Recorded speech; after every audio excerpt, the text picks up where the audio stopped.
these things do not create connection for Tumantara. On the other hand, Hashboren, Chibor Tumantara. Hashboren, what now? What's Hashboren? Rashi says, second line up in Rashi, Hashboren, Ikua Eretz Malicha, she was back of the Mikvusham Mai, Chibor Tumantara. I'll say this is just, if you think about it, almost like a stationary pool of water. Like if you have a stationary bit of water, ultimately, again, this will create a connection. That stationary body of water will create a connection for Tumantara purposes. In other words, if you can imagine, if you have a tummy item on one end, a tar item on the other end, and they're both touching the water ultimately, again, creates a connection between the two, thereby rendering the tahar item tameh. Okay, so what does that do with anything? So the Gemara says, listen to this. Good. Fine. Sorry. Amra says, Mitzvah, the tapos, mashketafeh, reboard, le'inin yayinas. Oh, Pura comes on the inside, these first three, the Mitzvah, which is the downward stream. Kitafos, which is, if you can imagine, a stream that runs down to the side of the mountain, side of the hill. And ultimately, again, liquid that is wet enough to make has enough moisture to convey moisture to a second item. Although these items do not create connection for Tumah purposes, they do create connection for Yayin Nesa purposes. Now, what the Gemara says, so therefore, also just to understand what would that mean? What that would mean is, if you were, let's see, where do you know this from? From where do you know this? You remember this now. If it's from a Mishnah, I need to back it up for so much in a keyboard, no the tumor below the Tala. So we can understand what we just mentioned. The needs of Kitafis and Mashkatopea does not create the connection for Tumantara. The Tumantara who below have a keyboard, have a keyboard. Also, you infer from here that these three items do not create connection for Tumantara, but they do create connection ultimately for what? For Yayinesa. If that's the case, in the Sefer, look at the Sefer, Hashboren. A sport is just a sitting body of water. Keyboard the Tumantara. That does create connection to Tumantara. Would you infer from that? The Tumantara got the keyboard. How did Yayinesa lo have the keyboard? Would you say it's the Tumantara, not the Yayinesa? Hello, you're right, you can't infer anything from here. So we're going to, so just understand what's happening over here. Imagine the following case. Imagine you have a plea that ultimately again was used for Yayinesa.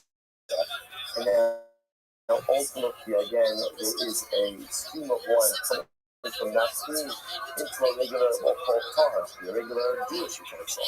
Does that stream create a connection ultimately again between the two items or not? That's what we're trying to figure out over here. What's the nature of a stream, and therefore what type of stream creates connection? And what we're beginning to see is that connectivity issue really has two different ramifications, both for Tumantara as also for Yayinesa. You might say tonight, let's analyze. Let's use our Mishnah. If you took a funnel, and Magat was so to piece of Shavi Pavavin, the Chazer Magat talks to piece of Shavi Shavi. What's the Mishnah? I have a funnel, right? I have two things. I'm a Jew with a funnel. Right, so what happens? I go ahead and I'm selling wine to an artist. So what do? I take my wine and I take my funnel. I put my funnel into the jug of the apple and I go ahead and I pour wine for the apple. So what did the Mishnah say? Well, say, I'm days or 72 do. What did the Mishnah say? In the Kedes, if the funnel has a lip, yayin us, then ultimately again the wine is going to be us. So you might say, Kedes yayin, the night answer. Okay, we might not unpack this case. That's what's right. Why? I understand. Why does the Mishnah saying is like this? If I go ahead and I take my funnel, right? I put my funnel into the jug of the apple. I then pour the wine, right? And then I take that same funnel and I bring it into my utensil to pour wine also. So the Mishnah says, if the funnel has a lid, it's going to answer my wine. But obviously, what the Mishnah is saying is because what are we afraid of?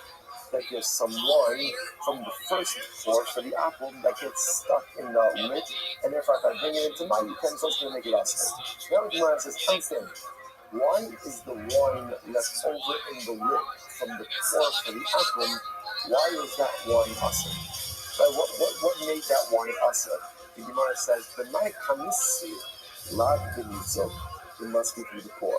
Or as you will say, it's through the flow. In other words, because what's happening over here? See, think about this just a moment. I'm pouring my wine through my funnel into the key of the apple. Now, the assumption is, what's on the bottom? Even before I start that pour, what's on the bottom of the utensil of the apple? What's there? Droplets of his previous wine. What's the status of that wine? Yainess. So now I'm pouring my wine through the funnel, right, in the utensil of the apple, which means now there's a stream. That stream, right, the bottom part of that stream is hitting where? The bottom of the utensil of the apple, which has droplets of Yainess. The top of that stream is where? Is in my funnel. And therefore, again, the bottom stream is connected to the droplets that are held back in the lip of the funnel. And therefore, that stream connects the droplets on the bottom to the droplets ultimately in the lip. So there, and makes it what? Makes the droplets in the lip Yayin Nesach. When I then go ahead and take out the funnel, put it into my jug, pour what now? Yayin Nesach. It answers everything because of droplets. What do you see from here? You see from here that a stream does create connectivity between that which is on top and that which is on the bottom. That's more the Shmanina Mitzochibur. See from here that a stream or a flow creates a connection ultimately again between that which is above and that which is below. So turning it up. Listen, hold up. Maybe the issue with the lip is something different. No. Maybe the case is not with flow connectivity, right, but rather a stream connectivity, but rather what's happening over there. I'm pouring my wine to the apple, right? So again, my funnel in his jug, and what ends up happening most times, I end up filling up the wine so high in his jug that his wine, the wine level, goes above my funnel. Not totally above my funnel, but above the bottom of my funnel, which has a lip. So this has nothing to do with flow. Nothing to do with flow. This has to do our stream. This has everything to do with actual direct contact of wine. So now this makes a little bit more sense. Now, halacha l'maisa, the aqueous wine is surrounding the bottom of my funnel. So if there's no lip on the bottom of my funnel, who cares? Right? I'll just pull it out and we're good to go. But if there is a lip on the bottom of my funnel, now I really do have a potential issue because some of those residual droplets are going to be left in the bottom of my funnel. Incredible. So the Gemara says, but if I do not fill up the wine level to the bottom of my funnel, then what's that level? No, it's not going to be a problem. Really, in that case, again, it's actually not a problem. Which the Gemara says, okay, if so, can you say, what do you see from here? That a flow does not create connectivity. In other words, you have no riot from here, but flow creates stream creates connectivity. To which the Gemara says, no, the answer needs of Tibai. Must not necessary. It could very well be that obviously in a case where the actual wine level in the aqueous jug is above the lip of my funnel. Obviously, everyone agrees that that's going to be problematic. But that doesn't change the point that there's still a shayla about flow. What's the status of flow? So Tashma, I'm automatically, let's say the person's pouring from one utensil to another utensil. The Gemara says, as Shema Allah Mimena Mutter. So ultimately, again, remember this is the Mishnah. This last case, the Mishnah, which we don't even know what this means yet. Right? So if I'm pouring from one flute to another, as Shema Allah Mimena Mutter, the key that you are pouring from is Mutter. The daily usher. And yet also we see from here that what? That which is in the middle, right? Ultimately again it's going to be usher. Shmanina Nitza Kibur. See from here ultimately again that a flow on a stream creates connectivity. In Nitza Kibur, so that's true that the flow creates connectivity. Afilis Bigave Mana Nanu. And ultimately again I will say even that which is outside of the key ultimately again should be usher as well. To which the Gemara says, Halokasha, the connected the twofold. So this is very interesting. It could very well be that in this case, which again, the Gemara has not exactly clarified what this case is, but it could very well be that the way you're pouring in this case of what is fascinating is in spurts, right? When you pour, there are two ways you could pour. You could pour with continuous stream, so that there is a stream that is connecting utensil A to utensil B, or you could pour in spurts. Right? What happens when you pour? I would do it, but we have a lid obligation in the base language. So an opportunity to enforce the rules. Right? And so you could pour in spurts, right? So what do you mean you pour in spurts?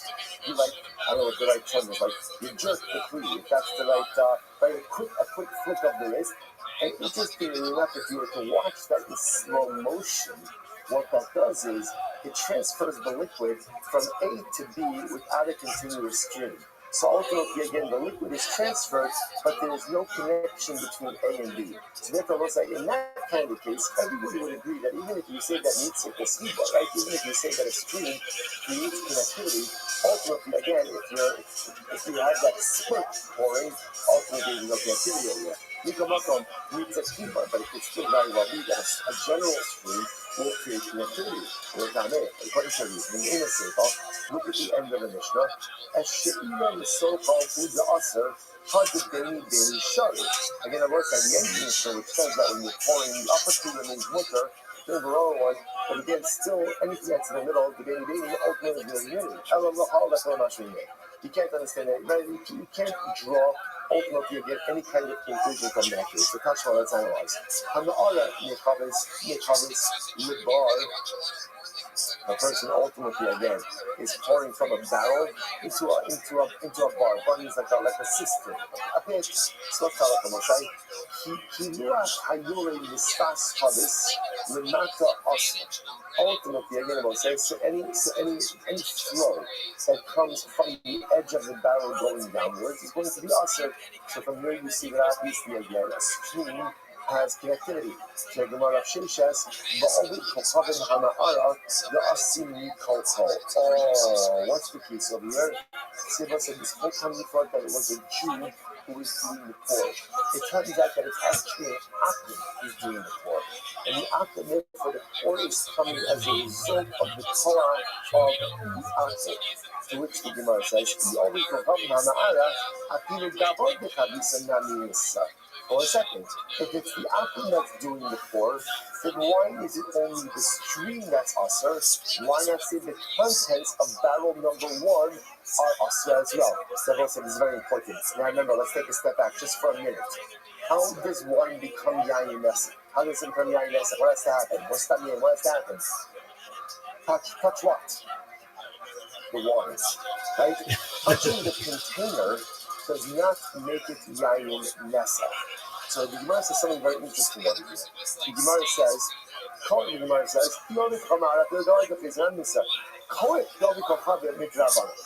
I say now, by the way, we've seen this before, but we are being reintroduced to a new concept, which is that when wine flows as the result of the koach, of the energy of an akum, that wine now becomes asur midrabanan. But that rabbinic prohibition was only on what? On wine that leaves the container, not on the wine in the container. So this is fascinating. So when Akum goes ahead and pours wine, right, and the wine is moving as a result of his koach, the flow which emerges is going to be us, but the contents of the barrel or the container will remain mutter. Watch this. The Gemara says, this idea that wine that moves as a result of the koach of an akum, that ultimately is midrabanan. The Gemara says the aser hahu denafak lebrai. I'm sorry, hahu denafak lebrai gazu beirabanan. Hahu delegavai lo gazu beirabanan. It is only the liquid that flowed outside, ultimately again, that is asur midrabanan, but the liquid or the wine, ultimately again, that is inside, ultimately again remains much. So we'll have to stop over here for today. So ultimately again, this is very interesting because I will say this now this opens up, there's a Mishnah on the top of Pine Gimel, but this opens up just a new conversation for the remainder of the year, which is selling that as a new idea. I mean, it's not that we've seen it before, but Allah again, originally, obviously, that contact with wine, yayin esaf. Now we're being told that Allah if the akum causes the wine to move from his koah, that also is ashim d'Rabbanan, but that only applies on wine that moves out of the utensil because of his koah, but the wine that remains in the utensil ultimately again is going to look like that's why I described quickly. That's why the last case the Mishnah, what are we talking about? What was the last case? The Yaakov is pouring wine from the utensil A to utensil B. Oh, so now what did the Mishnah say? The wine in utensil A remains mutter. The wine in utensil B is aser. Why? Because again, that flow is aser mitzvah because it's pouring as a result. Also, if you have everyone say, can you continue tomorrow? Shkaya. What are we? Shkaya. All right, friends on Zoom. Have a wonderful day. Good Shabbos, everyone. Shabbos, good Shabbos.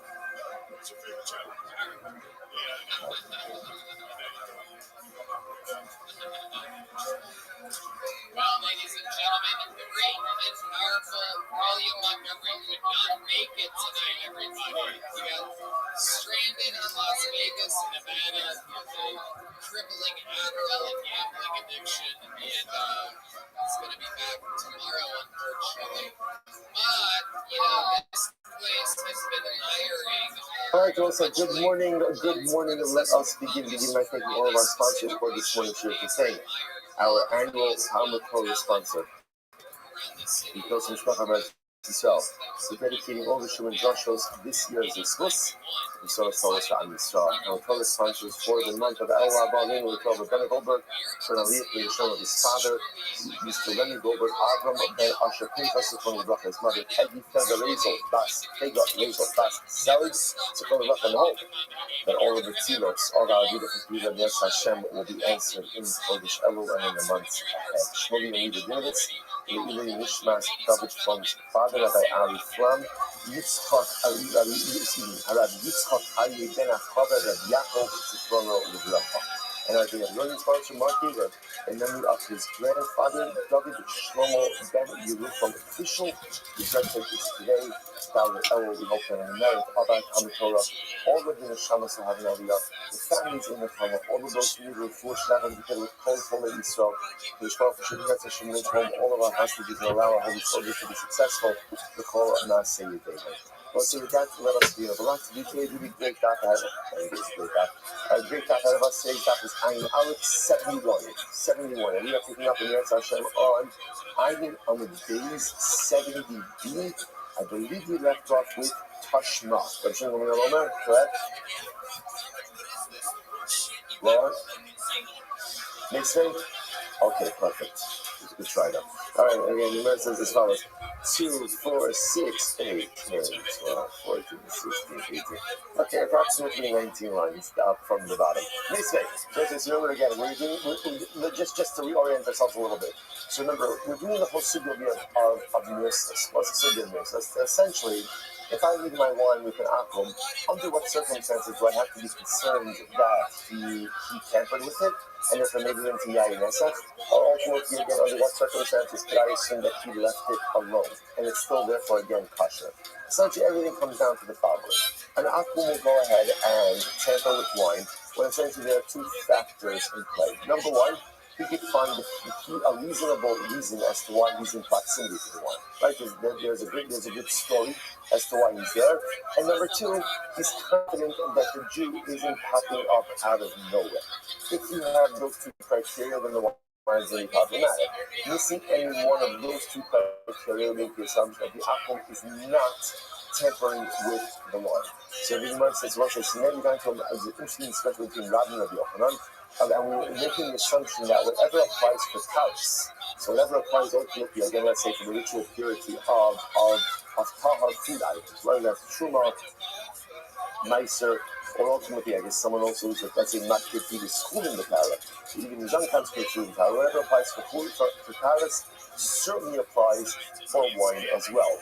The Gemara says, mitzvah, whereas the kasha, hapnim shachar, so this is actually an interesting case. Let's say you have a Chava and you have an Amaretz, who are neighbors. Now what they have is they have two adjacent fields. But the way that they're built, or two adjacent homes, but the way that their homes are set up is, the, so to speak, the Chava lives on the inside and the Amaretz lives on the outside, which means the only way for the Chava, let's say, to access his home is through the Chutzer of the Amaretz. Right there. I mean, the Chava doesn't have another way to access his home. So the halacha is like this: Hakmim Chaver, Bachmister Shamaretz, also Chaver Shoteach Shamperos, Umaniach Sham Kirin, Yafafi Shel Amaretz Magas Shel Shamaretz Magas Sham. So the halacha is that the Chaver could go out and put out his produce. He'd go ahead and put out his kalim in his chutzner, even though technically speaking, the Amaretz could reach from his chutzner into the chutzner of the Chaver. So this might just kasha Rav. So there's a kasha on Rav, right? Because Rav said that halacha less in the previous case, where let's say an Amaretz and the Chaver had adjacent fields, and there was just a very low mechitza in between those two fields. So Rav said ultimately that the Chaver has to assume that it's Taras Atene because the Amaretz could reach over. So kasha Rav, Rav, shiny house in this case is different. Why? Shenitlas halach kidana. There's no feasible reason why the Amaretz would ever be found in the chutzner of the Chaver. So I both say, remember the case over here is, the only way for the Chaver to access the field is through the Amaretz's field. The Amaretz has absolutely no reason to be in the Chaver's property.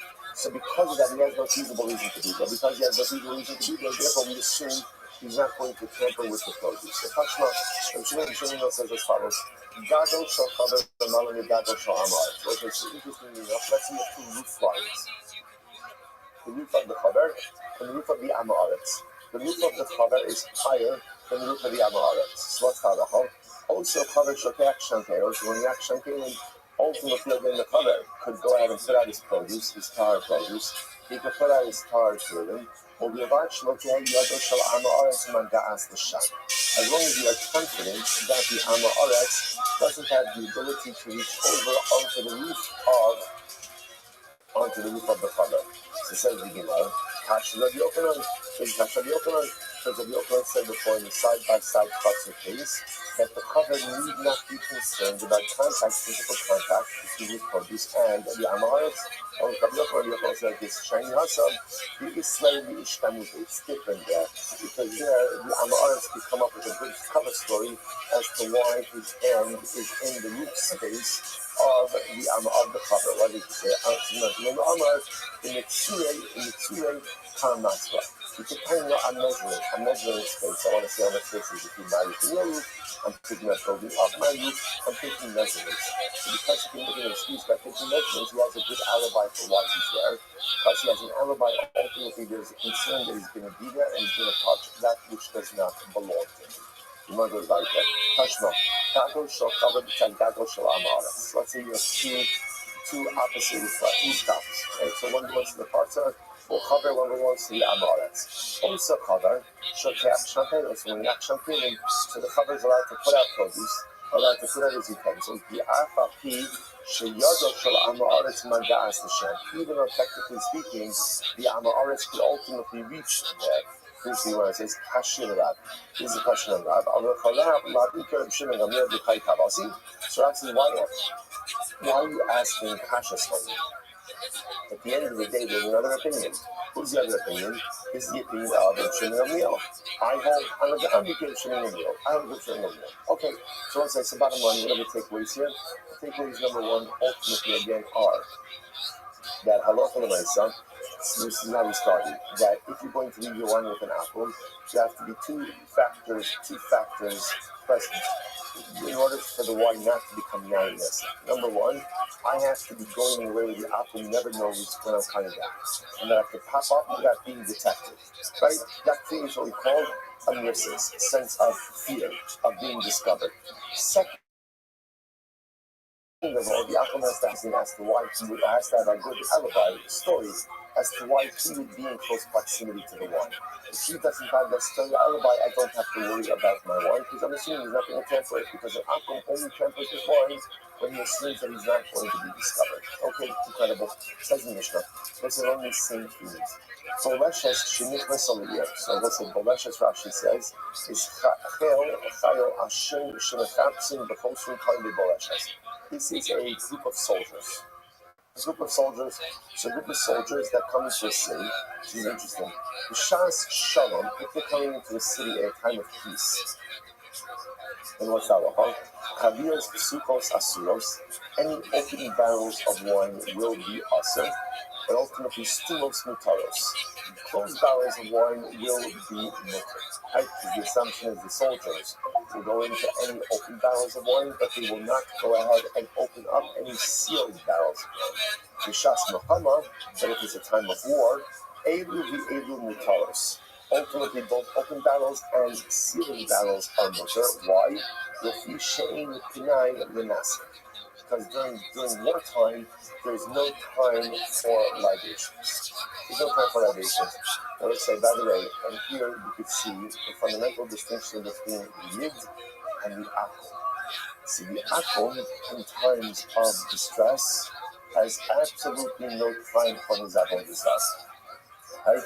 The yid, in times of distress, cannot get enough of the Ribono Shalom.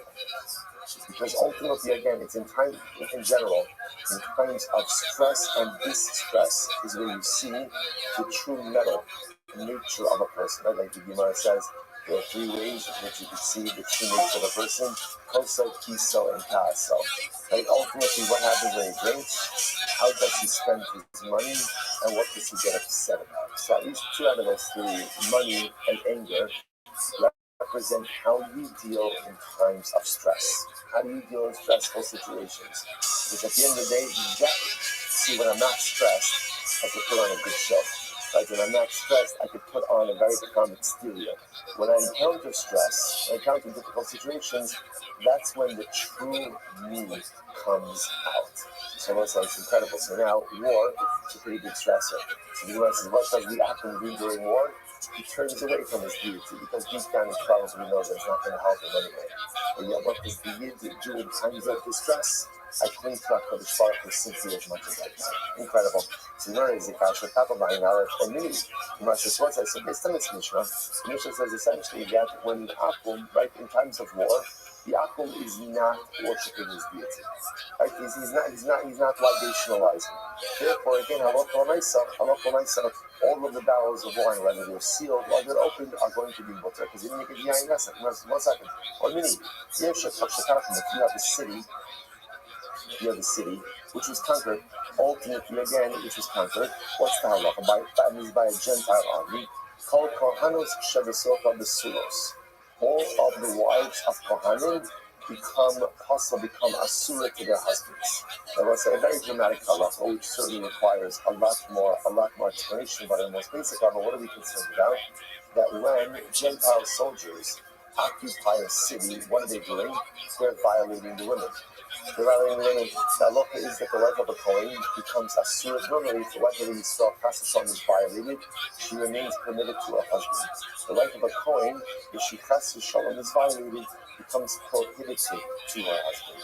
So the Gemara says, if you have a city that was besieged or conquered by a Gentile army, you have to assume that the women were violated. So what's the kasha of the Gemara? So I understand. You just made it sound in the Mishnah that during wartime, people have no time for anything but war.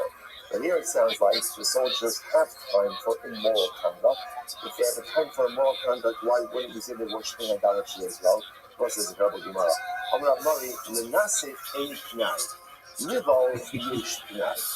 They have no time for idolatry, but there's always time for immorality. Right? In other words, we'll say, and this is in line ultimately again with what we saw in yesterday's daf. It's fascinating. The same thing 2 days in a row, right? What we were saying yesterday about the Jews who are sitting down and having wine with the non-Jewish zona, just because they're going to engage in immorality doesn't mean that they're going to engage in idolatry.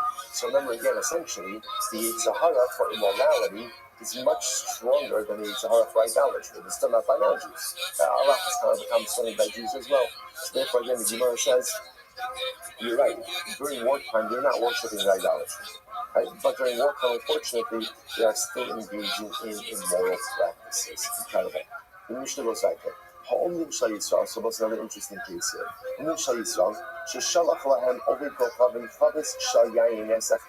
So watch this case. Watch this case. So you have workers, right, Jewish workers, who work for a non-Jew. Okay? So now what happened is payday. So right, Akum wants to pay his workers, Jewish workers. What does he do? He wants to pay them in a barrel of yayin nesef. Right? So let's say again, I work for the Akum. I go ahead. I earned $1,000. He's like, great. I have a fantastic barrel of aged yayin nesef. I'm giving it to you as your wage. Okay. So what's the halacha? So what's that? So obviously, we understand what's the problem. So if we remember nothing else, what we do know is yayin nesef is asur no. You can't get benefit from it. So now what do I do? It's very interesting. The Gemara says,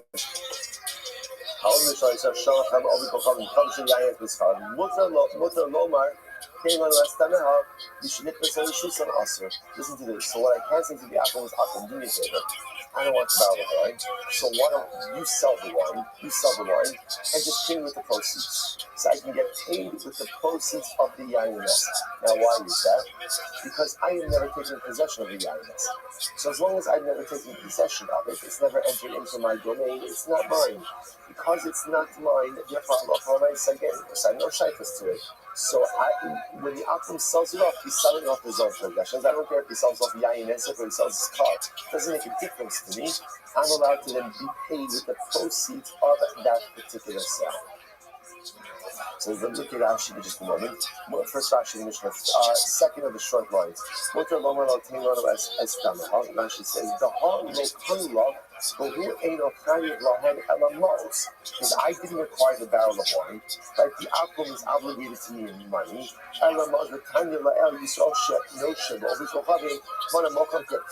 That's case number one.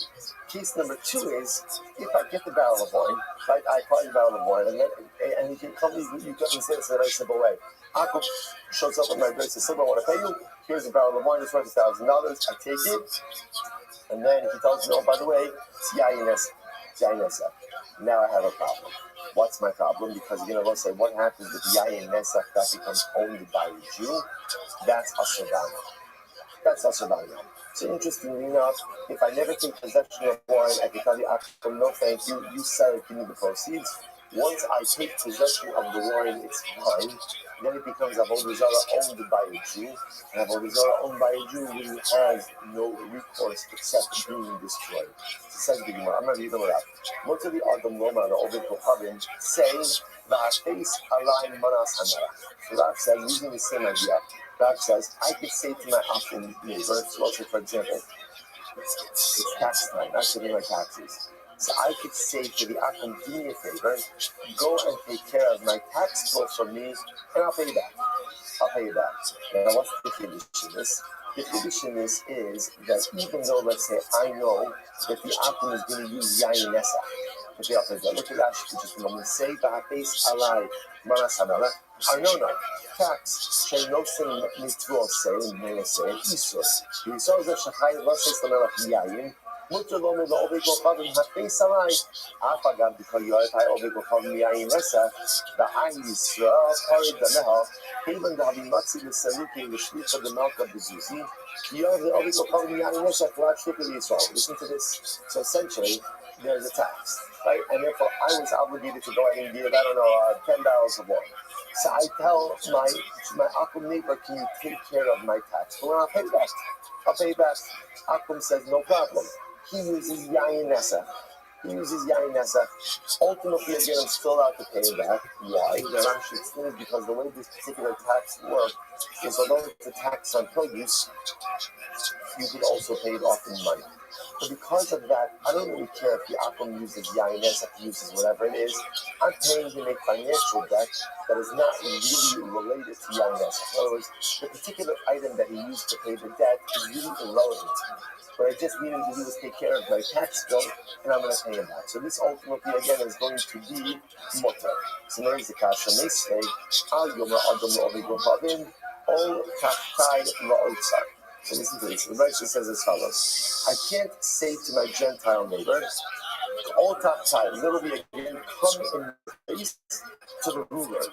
Now listen, same case, it's a tax. Rashi's all top time la'otzar. He couldn't even call me lahafis as hashoter kimozi yatzar. So the idea over here is, once again, I owe the local ruler money, almost $1,000 in taxes to the local government.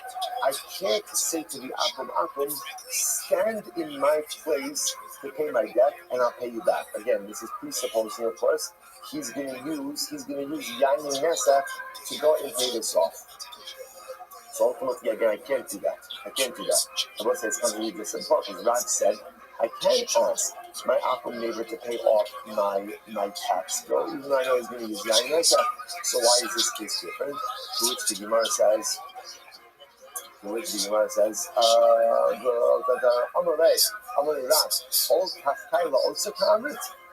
This is different. We'll say, why is this different? Look at the lashon that's being used. All tachtai. What does all tachtai mean? Stand in my place. So this is literally where the Jew is saying to the akum, I need you to be my shaliach. So if the Jew is creating shlichus with the akum, it's literally creating an agency, and the akum is going to use yayin nesa, then indeed that is problematic. That is problematic. The Gemara says, this is only comparable to the case about Omer Lo Maltini Mina also. See what it says? The Gemara is just interestingly enough going ahead and making a distinction, ultimately again between Russian of like do me a favor or help me out and stand in my place. When I ask the akum for a favor, he's not acting as my agent. What up, Heather? How you doing, something from me, but agency has not been created. Because agency has been created, therefore, again, whatever the akum uses for payment, whether it's yayin nesa or money or wheat, it doesn't matter to me. When I use lashon all time, stand in my place, that's creation of agency. With this creation of agency, then if the akum actually uses yayin nesa, it's viewed as if I am actually carrying this out, and of course that's going to be problematic. Okay, interesting. Says the next. I'm up here in the Rabbi. It's interesting these people say, I'm selling wine to the akum. So what happens? Hasak Agshalol Mother. So we'll say, so if halach we came to agreement on price. We went ahead and we came to agreement on price, right? Aval lo madat, Agshalol Madat. This was before the akum poured out the wine for himself. So for example, let's say I have a barrel of wine, I'm showing it to the akum. Akum wants to buy 3 gallons. So I go ahead and we agree on a price. After we agree on the price, then the akum pours up the wine into this container. So look at that for just a moment. I'm looking at all these comments. So we agreed on a price. Agshalon Madat. Before the akum, before anything was poured off into the utensils, we'll see what these utensils is poured off into. Damav Mutarit. Ultimately, again, so the proceeds are mutter. I'm allowed to keep. Now remember, what won't be the problem over here? The assumption over here is that, remember, wine that belongs to an akum becomes yayin nesa. So the idea over here is I'm transacting business, this is my wine right now.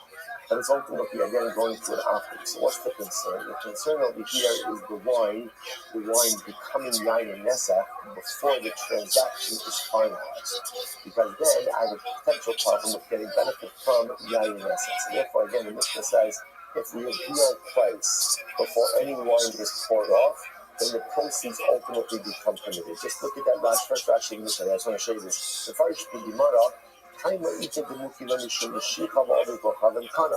Hilchach Kishamod De Kaina Mashicha the Kanye Ovid Kochaven Miyad the Havile V'Yisrael Zuzid David Ovid Kochaven Baba the Yayinesach Lohavi Adinadam. So essentially, there are multiple parts in this process, right? In this transaction, ultimately, again, first, therefore the real price. Second, what ends up happening, the open Kohavim lifts up, let's say, the barrel, and goes ahead and pours it. Or I'm lifting it up and pouring it. But the assumption over here is that he's lifting it up and pouring it.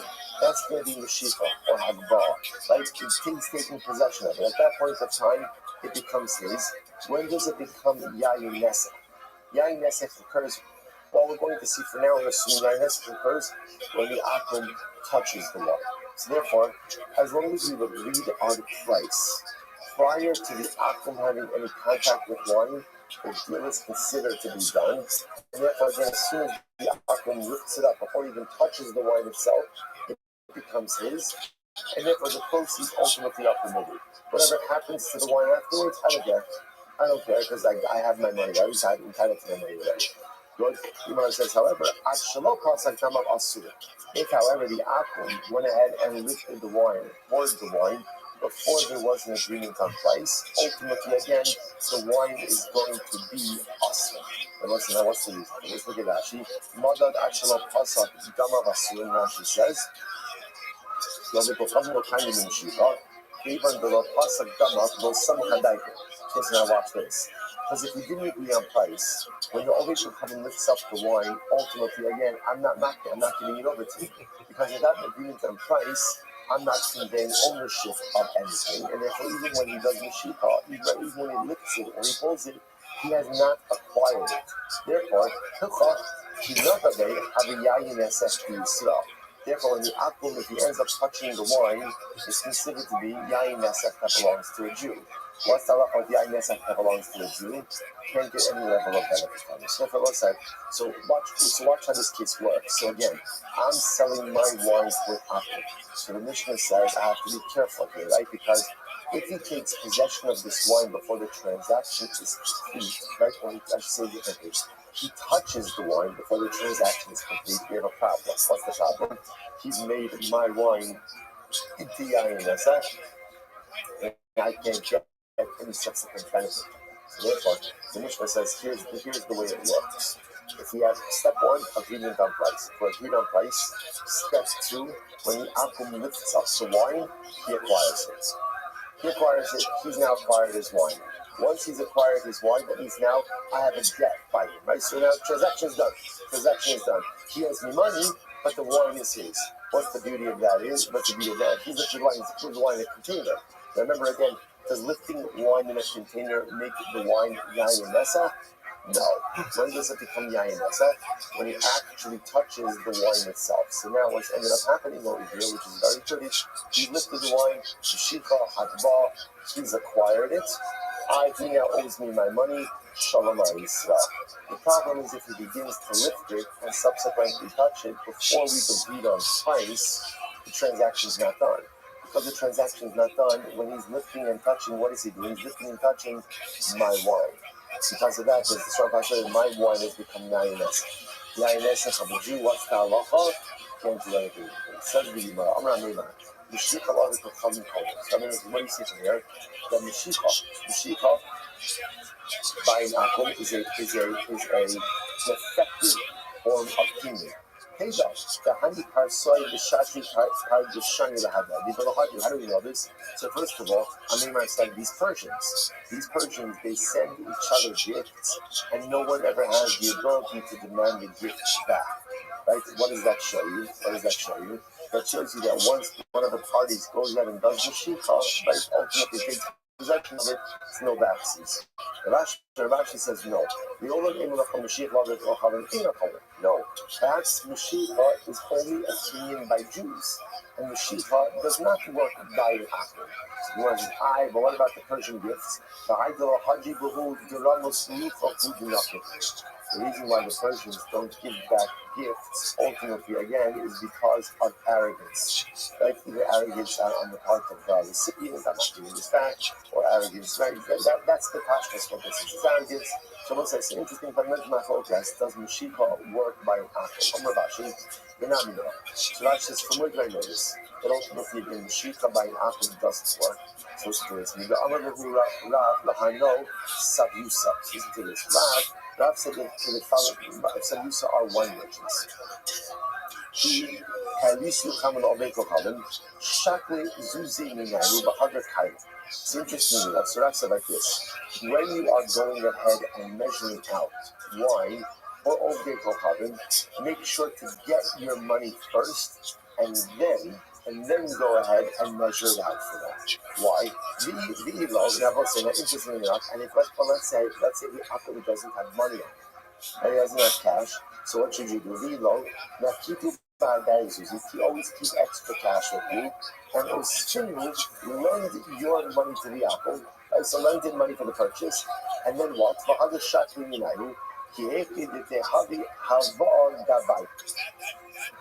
this is the Eitzah.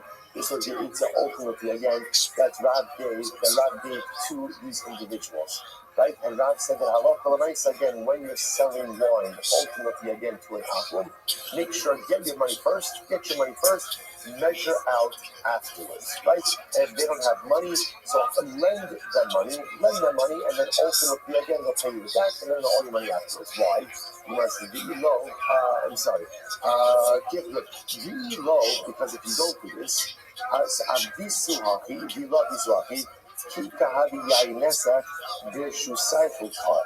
we'll say, what's the concept? If you don't do this, then the concern is that if the Akum touches the wine, ultimately, again, he's going to end up making it yayin nesach while it is still in your possession. If he shaklisu, you may yayin nesach shaklisu. And ultimately, again, when you take money, you end up taking money for what is yayin nesach. Just 1 second. These are like Mashiach, but if you think that Mashiach really works by an aqua, we'll say Amadeus, Hired Alpha is 71B. If you think that Mashiach works, you can much call the Kochavim Kanye. So I understand. They both say, even if we didn't agree on price, I'm also myself, when the other Kochavim lifts the barrel, let's say, that's Mashiach. That's Hagbal, and when he pulls it close to him, that's Mashiach. He acquires it. And therefore, even if it subsequently becomes Yayin Nesach, it's becoming Yayin Nesach in whose possession? In the Akum's possession, right? And it doesn't become Yayin Nesach until you touch it. 1 second. Either Kakayel, the Rami, Lamona, the Yisrael, Hakanami. So the truth of the Gemara says, you're right. If we're talking about over here, a situation where you are measuring it into the utensil of the Yisrael, then ultimately, again, you would be right. You would explain to the Tzripa, interesting as we'll say, what's the case over here? The case is where the wine is being measured and poured into the utensil of the Akum. Look at Rashi just a moment. The Mana of the Kochavim, the Yayin should be also the Yayin Nesef Mikanem Meshich. So it's interesting enough, what's the issue over here? The issue is that when you pour wine into the utensil of an Akum, so the assumption is that utensil itself, there may be previous droplets of wine in there, and therefore again, halacha l'maisa, the wine that's poured in becomes yayin nesach. So let's say, so just so you appreciate what we have kind of the progression of it. So the Akum is buying wine from you. So again, everyone is agreeing that if we, let's like this. So the way this would work is normally, I would take from my barrel, pour from my barrel into a smaller utensil, like because the Akum is not buying the whole barrel, pouring into a small utensil, and then the Akum goes in the Shifa. So the Gemara says like this. The Gemara says, the Gemara wants to suggest that even if we don't agree on price beforehand, the wine ultimately again should still be mutter if you hold that Mashiach works by an Akum. Why? Because let me pour into my utensil, the Akum could do Mashiach, he acquires the wine. Wine doesn't become yayin nesach until you actually touch it.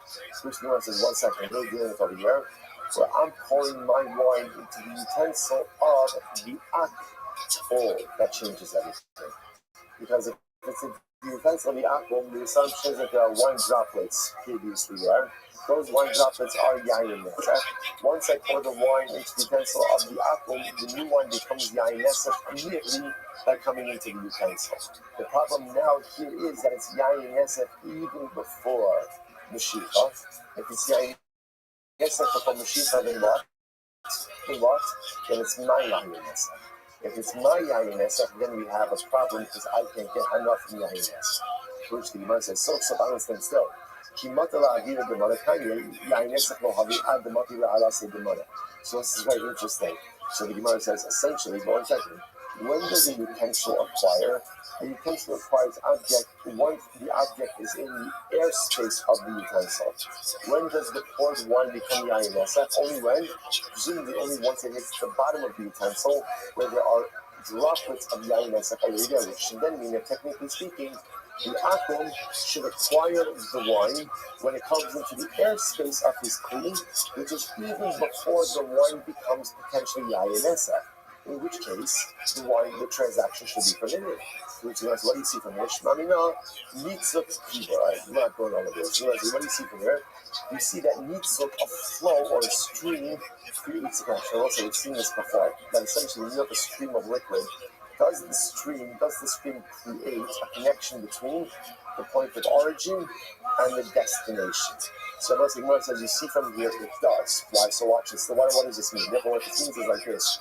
When I'm pouring the wine into the utensil of the akum, so because of that bottom stream ultimately is hitting the bottom of the kli, and on the bottom of the kli are droplets of yayin nesach, the bottom of the stream is connected to the top of the stream and is considered to be one continuous harmonious unit, and therefore it's all yayin nesach.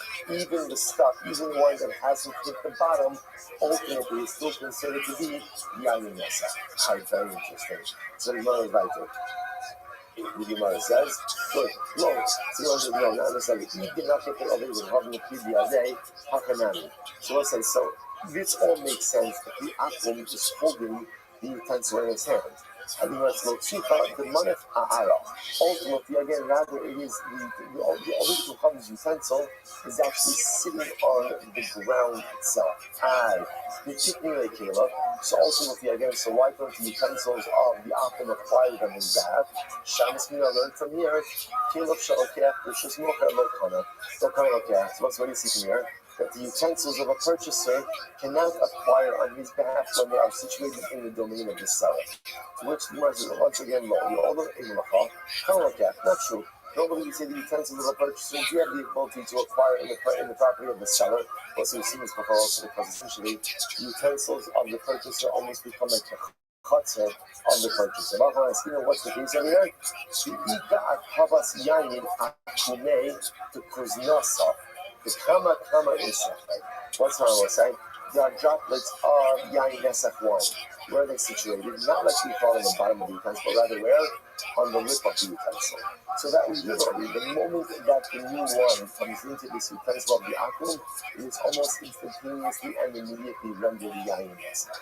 Ukiman, and what's the reason it doesn't? Ukiman, the look of Shingamil, is not Shingamil. Why? The Eve of Shingamil, Ha'amar, Imachat Kulo, Va'obut, Chavin, Chutz, Midine, Yayin Nesach Shabbat. Because the Shingamil says, any time, the halacha of Islam, you have a mixture of Yayin Nesach and something, no problem, just exclude from the sale the value of the Yayin Nesach itself. If you keep the rest, which he wants to meet the time of El Rav, this is only applicable according to Rav. Hamrav, we will say this whole thing is Rav. Hamrav, Allah Shingamil. Yeah, Rav said, when not this kachabis, when the barrels getting mixed together with other barrels. No. And ultimately, again, if it's actual mixture of wine, even if Shingamil would say the whole thing is going to be usher. Okay, incredible. So what is the kasha? Mason, let's just pause with the kasha bar for just a second. What is it exactly that is happening with this? Remember again, the Mishnah, just to follow our progression here, right? So the Mishnah is telling you that halacha l'maisa, you have to be careful when you sell wine to an apple, right? What am I concerned about? What's my major concern over here? My major concern is if I don't choreograph this correctly, what's going to happen? The wine will become yayin nesach while I still own it. That's what I'm concerned about over here. And if the wine becomes yayin nesach before I own it, then what happens? It's done.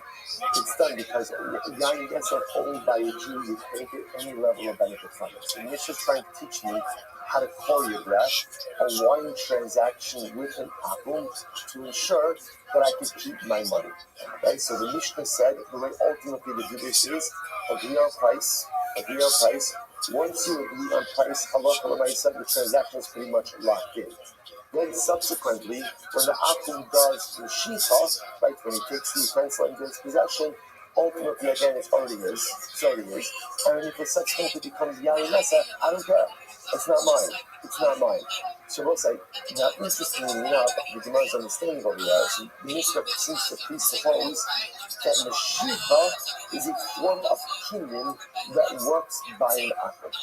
Right? Literally pulling something into your domain or pulling something towards you is an acquisitory act that works by an act. The Gemara says, by the way, that's a machlokas. Amir says yes, it does. Rabbi actually says no, it doesn't. This then gave birth to a whole new subject, which so essentially we're in the midst of that mathematics. Good. Says the Gemara. Says the Gemara next day, interesting things here. Halakia, he tells me the Omrika, listen to this. I buy pieces of metal from an aqua. Okay? And the Gemara says, I buy pieces of metal from an aqua. So what's the halacha? Good. Yeah, it actually says, because shivik something. Pieces of metal from an aqua. Convince him, and I will still have it, and in that I find an idol. So this is what I do.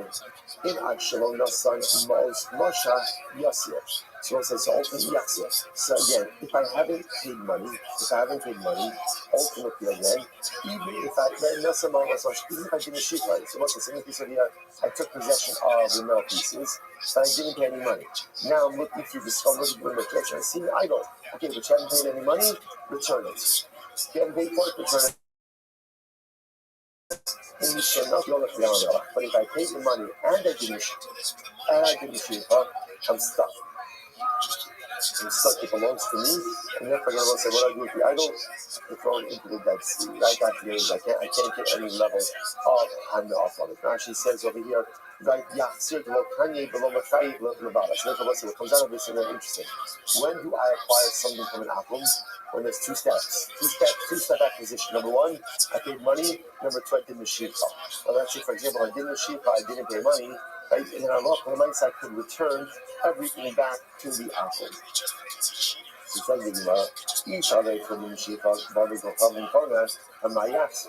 So let's say, we have to make the assumption that if Mashiach works on an atom, then Mashiach should work for a Jew as well. If that's the case, then even when I haven't paid, if I give Mashiach, ultimately again I shouldn't be able to return the idol to the owner. Amayatzir, Rabbi says, no, this case is different. Why? We shouldn't do Mexican mekachtos. Because the most of this whole thing looks like a mekachtos. What's a mekachtos? A mekachtos is a transaction based on mistaken assumptions or circumstances. The most basic level, I go to buy a car. I go to buy a car from moving. And I say I want to buy a Cadillac. And he sells me a Toyota. That's a mekachtos. And therefore, again, that is a voidable sale. So therefore, the Gemara says, Rabbi wants to suggest that when I bought pieces of metal from the apple, and it turns out that there is an idol in there that has the appearance of mekachtos, and therefore, as long as money has not been given, even though there was no shikha, the sale is voidable. Rabbi, so I understand if that's the case. I hear that logic. I definitely know what it is. But then it should be mekachtos in both cases. What does it matter if I paid the money or not?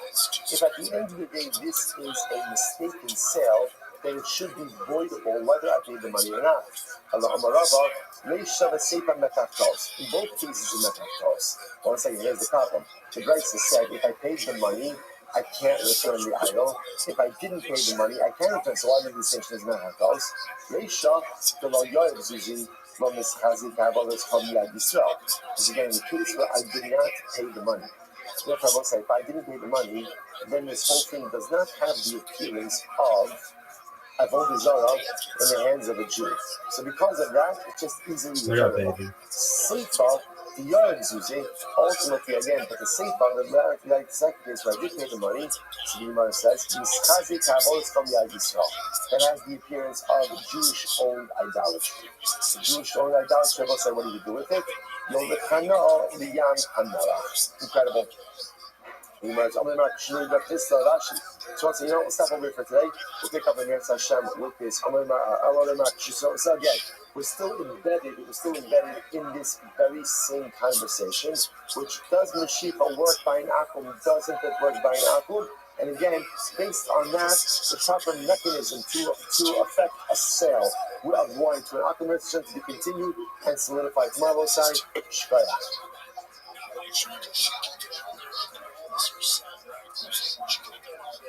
All right, the resume of the day, everyone.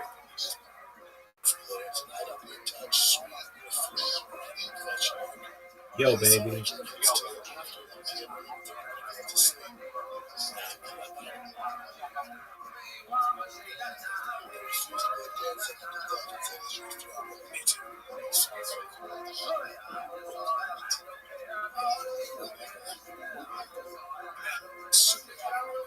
All right, gentlemen, say good morning. Good morning. Let us begin by thanking all of our sponsors for this morning trip to thank our annual commentary sponsor, the Tosin Shpach Eretz Yisrael, for dedicating all the Shurim Joshua this year as it's close to the Yisrael Stavos on Yisrael. Our commentary sponsors for the month of Elul, Habadim, Rakel Bennett Goldberg, for Aliyah for the Neshama of his precious parents, Avram Ben Asher Pinchas, Bigger Israel Bas Zeli, and the hope that the tears of our beautiful Kira are accepted on high. And Meretz Hashem this Chodesh Elul. Shmuel Lilu Lilu Nishmas Kavod from Father Harav Ali from Yitzchak Aryeh Ben Akav Yaakov Zikron Lebracha and the merit of our Talmud Torah. All of the Neshama Sagan Aliyah, the families in the Kama, all those in the Full Shavim to the Kol Yisrael, the Shmach Hashem Meretz Hashem at home. Our hostage of B'Shalom and the part of our Holy Spirit to be successful. The whole Maaseh Yidei. Well, so with that, let's begin. There's a great daf out of us today. We did this great daf. Today's daf is Ayin 70. We are picking up on some Kesem on days 69b, 6 lines up from the bottom. If you're the Kremlin Kalas that are showing a meal, the Lochayish the Shtuma. So let's just remember again, the Gemara says as follows. After establishing yesterday's daf, then we pass on Rav Shimon Gamliel. Now, what does Rav Shimon Gamliel say? Remember, we had a focus in the Mishnah that if I leave an akum alone with my wine, at what point in time does the wine become yayin nesek? So there are really two factors. Number one, does the akum think that I'm coming back? I could be coming back immediately. If he thinks I'm going to be coming back immediately, ultimately, again, the wine remains mutter. If he knows I'm going to be gone for a little while, how long do I have to be gone in order for the wine to become problematic? That is my focus in the Mishnah. Tanakama said enough time to bore a hole in the seal, take the wine, plug it back out. Shimon says no, because that type of tampering is detectable. Instead, what's the shear? The amount of time to lop off the lid of the barrel, drink from the wine, and then replace the lid. So essentially, the already came out as asking like Rav Shimon Gamliel, that the amount of time is the amount of time again for lid replacement. Take off the lid, drink the wine, replace the lid. The Gemara says, now that we passed it Rav Shimon Gamliel, he's not worried about, he doesn't feel that anybody's going to plug the barrel. So therefore, Allah again, we're confident, well, that's the share. So that's about lid replacement. After you've established that, the Gemara says, furthermore, the Hokos HaKavasi Rabbi Eliezer. They both say, and Allah also calls Rabbi Eliezer. Now, what is Rabbi Eliezer? We had Rabbi Eliezer earlier, actually. And Rabbi Eliezer said, Rashi points this out, that in general, as long as you have one simon on the wine, then the akum is not going to tamper with it. Why not? And akum is going to tamper with the wine when? Number one, when he's not going to be discovered, and number two, when it's easy. If there's any effort involved in it, it's probably he's not going to do it. And that's how he passed it. Therefore, even if you have one simon, let's say one seal, ultimately, again, that is enough to pretty much prevent the akum from tampering with it. So he's going to ask an interesting question. So now that we say that halacha the shear for tampering is replacement of the lid. Furthermore, we assume that if the barrel is sealed, essentially, the akum really is not going to do anything with it because it's not worth the trouble cracking the seal, opening the lid, creating a new lid. It's not going to do it. So if that's the case, the Gemara is very interesting. So why don't we leave our sealed barrels with an akum?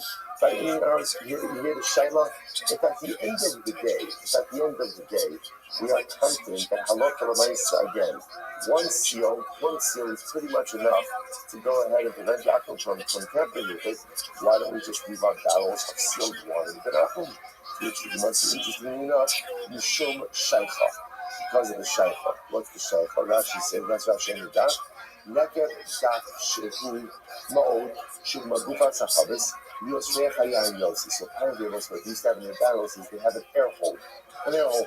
There'll be a small little hole in the seal of the barrel that would allow, I guess, some of the gases from the fermentation process to escape. Therefore, again, technically speaking, there is access to the wine through that air hole. So that's ultimately again what really gives us pause when we leave wine with an apple. Okay, I'm Rabbi says as far as what's the interesting piece here. Zona obedes kochavim yisham mesubin etzla. So watch this. Let's say you have Jews, and these Jews are going to a non-Jewish zona. Okay, and they have wine that it's their wine. So they're sitting with her, right? Jews, zona, non-Jewish zona, Jewish wine. So what's the halacha? Shari. The wine is permitted. Why don't you actually be concerned that the zona akum over there is going to make it yayin yaseh? She also said this is incredible.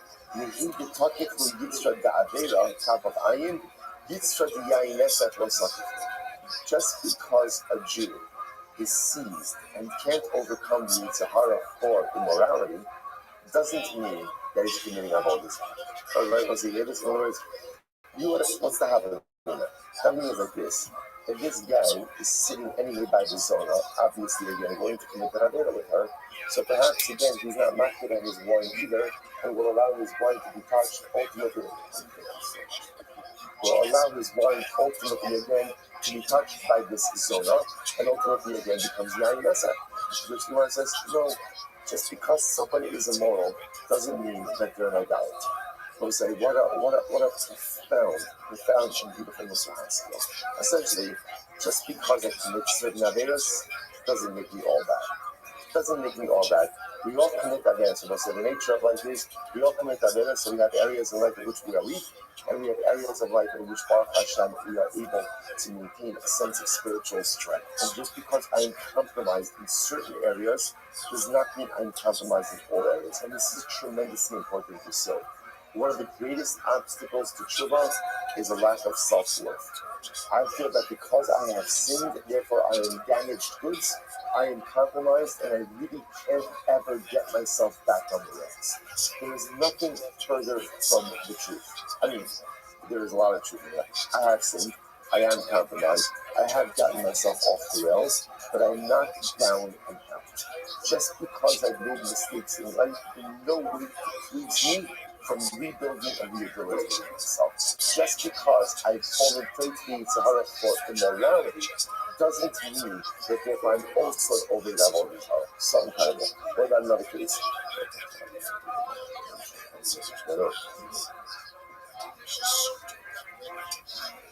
What about the following case? Zoni Israelis, located from the Sudan, watch this. What happens if you have a Jewish zona? For example, you have a Jewish woman who's a zona, and she's sitting together with her clients with the Odia Vodazara. Now she has wine on the table. What's the halacha? Kamla Asr. In that case, the wine is Asr. In other words, what do we have to be concerned about over there? That the Odia Vodazara are going to touch her wine. So the Gemara says, yes, you have to be concerned about that. And ultimately, again, her wine is Asr. My time was to use it for this. There is a difference in this case because they look down on her. Right? Because again, they figured that she's a zona. So because she's a zona, ultimately again, she doesn't have any importance in their eyes. So therefore, they will take liberties with her property as well. And therefore, we have to assume, ultimately again, that halacha l'maisa, the wine ultimately again becomes yayin nasa. Incredible. Which I will say is also very interesting, right? This distinction between the Jews with the akum zona versus the non-Jews, the akum with the Jewish zona. It's interesting that the whole yisod over here is that they look down on her. So you will say, ultimately, again, the way you view yourself, the way you hold yourself, ultimately represents the way the world will look at you.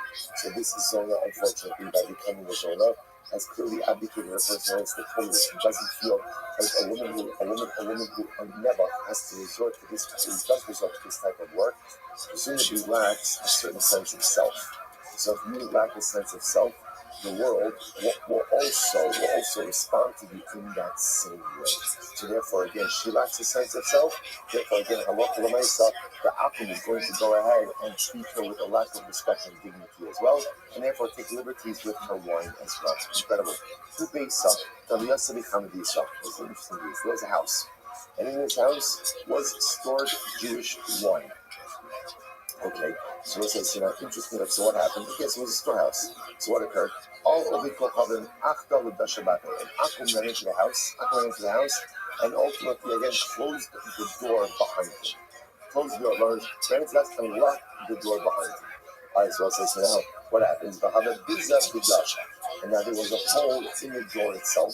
So therefore the Yisrael was able to see through the hole into some of the barrels of wine.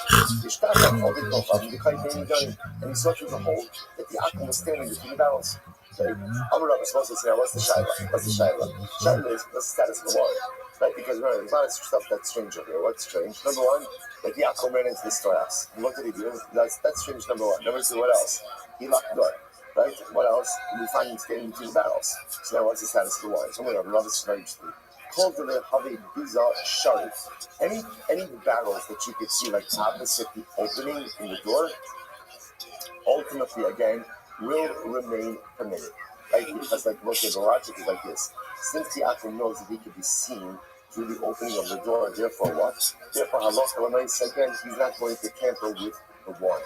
However, the high gisa, all the barrels on the two sides, in other words, anything you can't see from the hole in the door, ultimately again is going to be usher. Okay, interesting. Well, what's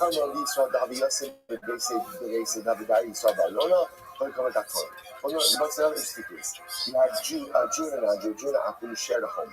The Jew lived on the upper story, the Akum lived on the lower story, and the wine was kept on the lower story of the house. And listen to what happened. Now, interestingly enough, the Gemara says, Shani Kol Tigra. Now, the Gemara says over here, Rashi says, so apparently there was like a hole in the floor, and the Yisrael was normally able to see down. He was able to see his wine on the first floor. Okay, good. What happened? Shani Kol Tigra. So they heard a commotion outside. So the Jew and the Akum left their homes, went out to see what's all the commotion.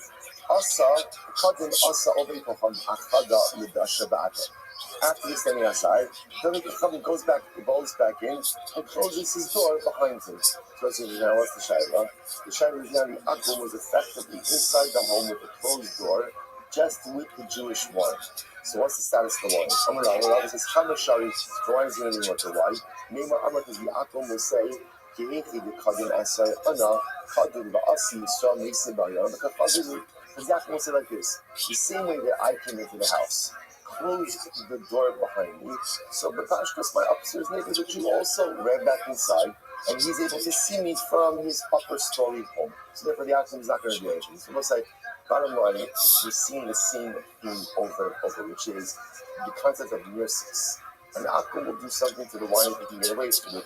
If he's going to be discovered, or if there's a fear of being discovered, he is not going to tamper with the wine. Now, the other principle we're going to see is also, and again, we'll see these cases are based on we'll see more physically later on.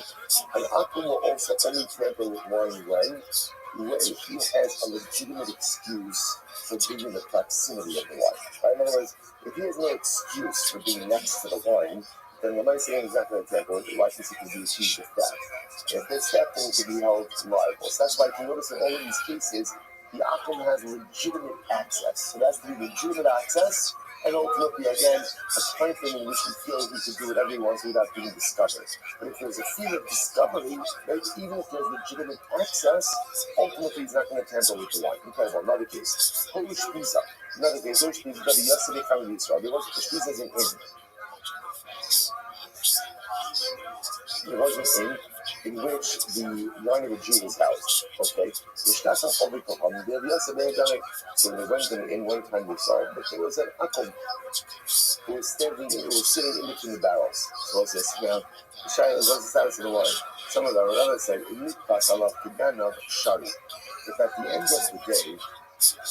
at the end of the day, so the Ganav has no legitimate reason to be there. And if he's found there, he could be accused of being a thief. Then ultimately, again, the wine is permitted. Now, what does this mean, the wine is permitted? Look at actually shari. It's in the short lines, in the shorter lines, about 4 lines in. Shari, kol shari dahacha shari after shkia, the hobo logo kamina, the kol asher dahacha asher bachona. So what the Rashi just points out, whenever the Gemara says permitted, permitted means permitted even for consumption. So the idea over here is if there's no legitimate reason why the akum would be there, the wine is permitted. Because we assume that there's a fear of discovery, and ultimately, again, a fear of being accused of being a thief. Therefore, he's not going to tamper with the wine. Really low, but if at the end of the day there is no fear of being accused of being a thief, then also ultimately again the wine is also because the akum will render it yayin mess. So it's like same principle. In other words, in order for us to have yayin of concern, number one, there has to be a legitimate reason why the akum would be present by the wine, and number two, no fear of discovery. No fear of discovery. Next, who brings up there was a home in which Jewish wine was kept. The Shtachaf Ovid Kochav David Kandai. They found that Akum was there standing between the barrels. Okay, Amar says, essentially, if he could find an excuse for why he is there, he has no excuse for why he's there, then the wine is awesome. He wants to be low, but if he doesn't have a good excuse, in other words, it was a Kamar Shari, which is another way of saying like this. If he could explain why he's there, then he has legitimacy for being there, then you have to be concerned about tampering. If he knows that he has no legitimate reason for being there and can be accused of theft, ultimately again, then he could assume he did not tamper with the wine, and the wine ultimately again is going to be Rashi, just a moment. Rashi is clearly Shtamite, right? If he has no ability to kind of explain away why he's there, the Lomar, the Kach Nichnas, some Chadaiti belong with us,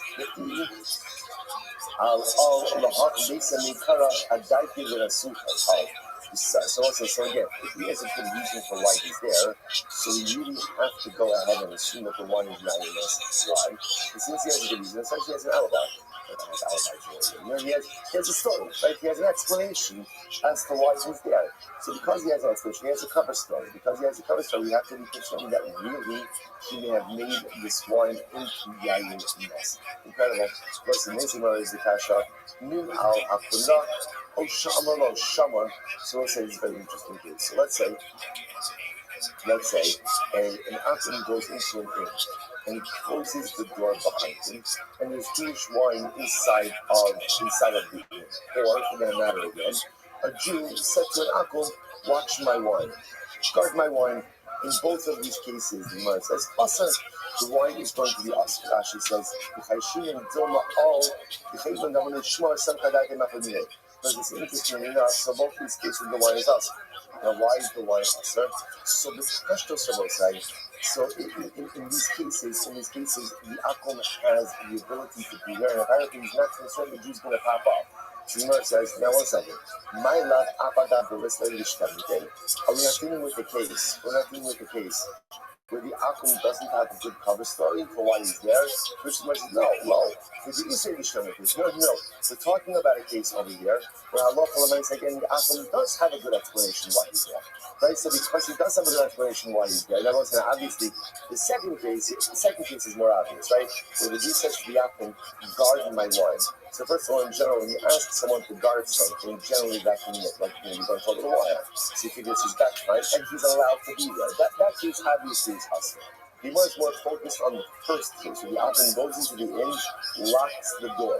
He said the wine is awesome. So the Gemara says, by the way, that's a case where the akum has a legitimate cover story. Right? So that he can explain why he's there. Since he can explain why he's there, therefore Allah said the wine is going to be awesome. Okay? Let's say an interesting case. A Jew and a non-Jew were sitting and drinking wine together. So let's say what's fascinating about this, by the way, is that halacha and right? This is like against everything that we spoke about, right? So all of the examples that we had is exactly like to prevent a Jew from sitting down and having a glass of wine with a non-Jew. All right, now again, the Gemara says they're sitting and drinking together. What happened? It's actually beautiful. Shama Yisrael Kol Tzaluye Bekinishta. So they're sitting, opposite the shul, right? In a camp opposite the shul. And what happens? What does the Jew hear? So what happens? Come, Basil. The Lord says, what does he need to do when he hears the sound of battle? What does he do? There's only one thing he does. He runs towards it. He runs towards it. How can you not run towards such a sweet and melodic sound? So he gets up and he leaves. And we'll say, well, obviously, what's the problem? What's the problem? He left his wine on the table. He left his wine on the table. Come, Ba'asha, Amar Rava, come, Rashali. So Rabbi says, ultimately again, the wine is permitted. Why? We must listen to this. Neima Amar, Tashka Mitkar Le Lechamre, Bahada Asi. This is very interesting. The Akum, what doesn't he know? He doesn't know how long mincha is. Right? So by the way, also wives also sometimes don't know how long mincha is, right? Especially when you have little kids and you have to do bedtime. That somehow mincha is like an hour and a half. It's incredible how that works, right? So ultimately again, so it says the Akum doesn't know how long davening is. So once again, therefore because he doesn't know, there's a mirsis. Just keep remembering that word. There's a fear that the Jew is just going to reappear. So because he's going to reappear, therefore the Akum ultimately again is not going to tamper with the wine. It's very interesting. This is a fascinating one. Listen to this. And who do you saw all the Kocham? The Jew and the non-Jew. Jew and the non-Jew. The Havu Yasri Ba'arva. They were sitting on a boat. Sitting on a boat. Okay, and again with wine. Shema Yisrael. Shema Yisrael called Shipuri B'dei Shimshi. So let's read it very, very beautiful. The Jew heard the shofar blast of Erev Shabbos. Siren. And also Rashi points out over here. Rashi says, Shipuri B'dei Shimshi Shal Erev Shabbos Shayu Tokin Lahavdil. They call it Kavosai. Nothing familiar with the most incredible thing about this song Erev Shabbos is that silence. It's in that moment that you understand what it means to be in the Jewish Ummah. You see in Golos, I'm a Jew who's observing Shabbos in a foreign culture, in a foreign land. And Eretz Yisrael, right, the land observes Shabbos, irrespective of what the people do, right? In other words, Eretz Yisrael observes Shabbos. So therefore, again, they're sitting there. And by the way, they used to blow these shofars in Bavel also. It wasn't just in Eretz Yisrael. They blow in Bavel. So the word says as follows. In any event, the Jew and the non-Jew are sitting on a boat. It's Erev Shabbos. The Jew hears, my gosh, the shofar just blasted, which means Shabbos is starting imminently. Right? And this was Shipur B'dei Shimshi. You remember that Shabbos says there were different blasts that they blew at different times. This was the blast right before Bein HaShmoshes, which means Shabbos is starting imminently. Not with La'azim. So what happened? The Jew left. Now obviously, he left his wine. So the shayla now is, what's the status of the wine? Rabbi says, Cham Rashari, the wine is permitted. Now why? Both say this is wild. Why? Because Yaakov says to himself, the Jew Reuben's going to realize he forgot his wine, he's going to come back for it. How is he coming back for his wine? Right? The Pashtos again, he can't carry it.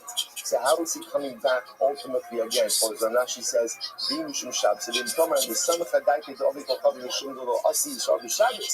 so 1 second. This case, the wine should for sure be usher. Why should it be usher? Because the most first of all, the Jew ran out the Shabbos. Second of all, he can't come back for his wine on Shabbos. He can't carry that wine on Shabbos. It's outside. Right? He's not allowed to do that. So what about Shabbos? It's pretty wild. Ha'amar Isser Yura. Isser the Ger told me, Ki avivan ba'armi Yusuf. When I was a Gentile, Aminon Yehuday lo mitri Shabbos. We Gentiles, we used to joke, the Jews don't really observe Shabbos. Why don't the Jews really observe Shabbos? You need to be Shabbos, because if the Jews really observe Shabbos, how many purses, how many money bags should we have found by the evening, Saturday morning in the shul? Meaning what inevitably happens to Jews on Erev Shabbos? you're stuck in traffic, you're running late. So we'll say, what's the halacha, technically speaking, if Shabbos starts, you're on the journey. And literally, again, Shabbos, so what do? You put your money back down. Isser says, we Gentiles used to joke, the Jews don't really keep Shabbos. Right? Because if they really kept Shabbos, then you should be finding money every Erev Shabbos. Right? Every Shabbos night, every Shabbos day, from the Jews who deposited their money bags. They'll say, incredible, the Gemara says, the lo yagana, but what the Gentiles did not know is the sphere of Rabbi Yitzchak. If I said Rabbi Yitzchak, what does Rabbi Yitzchak say? Rabbi Yitzchak, Hamotzi kis b'Shabbos molifo pachos v'dalamas. And we'll say, ultimately, again, there's a way to deal with this. What's the way to deal with this? Walk in increments of less than $1. If you do that, then ultimately, again, there's no akira, there's no hanacha, there's no torah. I think Local Shabbos, Local Shabbos says you can't transport an item $1. So technically speaking, you walk and you stop and you keep doing this at intervals or increments less than 4 hours. Technically speaking, you avoid hotzah. Now, not ideal. I was interestingly enough, the Gemara doesn't talk anything about muktzah. Right? First of all, muktzah is the rabbanon, right? So that's clearly wrong. Second of all, the muktzah issue could be obviated a little bit, because by muktzah there's a concept that's called tilpum minatzad, which means indirect movement. So, for example, if my wallet is in my pocket, technically speaking, if I'm and carrying that on Shabbos, technically speaking, that is indirect movement of muktzah. Right? I'm not actively holding it in my hand; it's being carried on my body. So the point of it, it's used to say, as a Gentiles, you should know that the Jews don't really keep Shabbos because, again, we're not finding any of their money. We should be finding money on Friday night and Saturday morning. But again, that's because also the Gentiles didn't know the halacha. And the halacha is, again, although not ideal, there is a way even to transport your wallet or your money back on Shabbos. Here's one of those factors. Hanu ganavim, the Satan from Pedisa. There were these ganavim, right? These thieves who came to Pedisa. Now, what happened? That's very interesting. They passed to Pedisa today. They opened up a lot. Did I skip? Sorry, thank you. Who are you? There was a lion that was roaring in the wine wine press. Lion roaring in the wine press. Shama Obegohaven, Tasha Mandani, Akim heard about this. Oh, not heard about this. Was there. And they heard the lion roaring. And what did he do? He hid between the barrels. Between the barrels, the wine. So Rabbi said, the wine is mutter. Why? Neymar Amar, Kieti Bitashina Anas, it's Shanani Yisara, and the alchemist is like this, just like I'm hiding between the barrels, so to what? There could be a Jew who's also hiding behind me between the barrels, and he's going to see what I'm doing. Once again, fear of discovery prevents the Ayinesa. I know Ganavi decided to come to Bisa. There were these thieves that came to come to Bisa. They passed through Hadisa Suda. They opened up a lot of barrels of wine. So it's very shiny is. What's the status of the barrels? Rabbi said, Shari.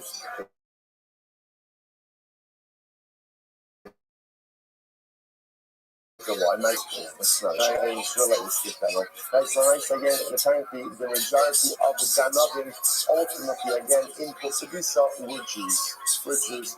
But also here's the good news.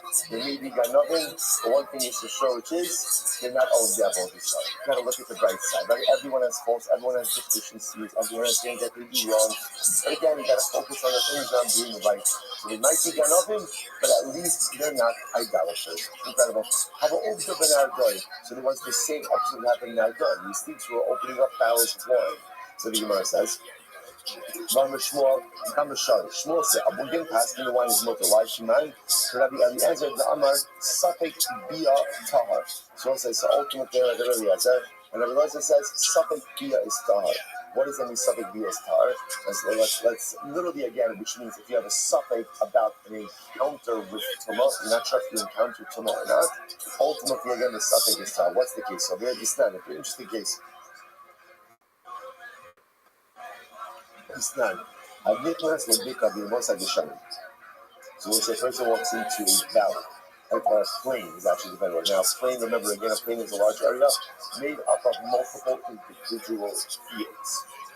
So a person walks into the plain during the rainy season, the Tumah Basaga. I will say, by the way, why during the rainy season, the halakha is like this. In the rainy season, during the rainy season, so people have planted.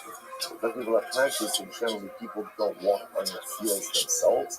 They walk on like the perimeter. So the Gemara says like this: so somebody walks into a plain during the rainy season.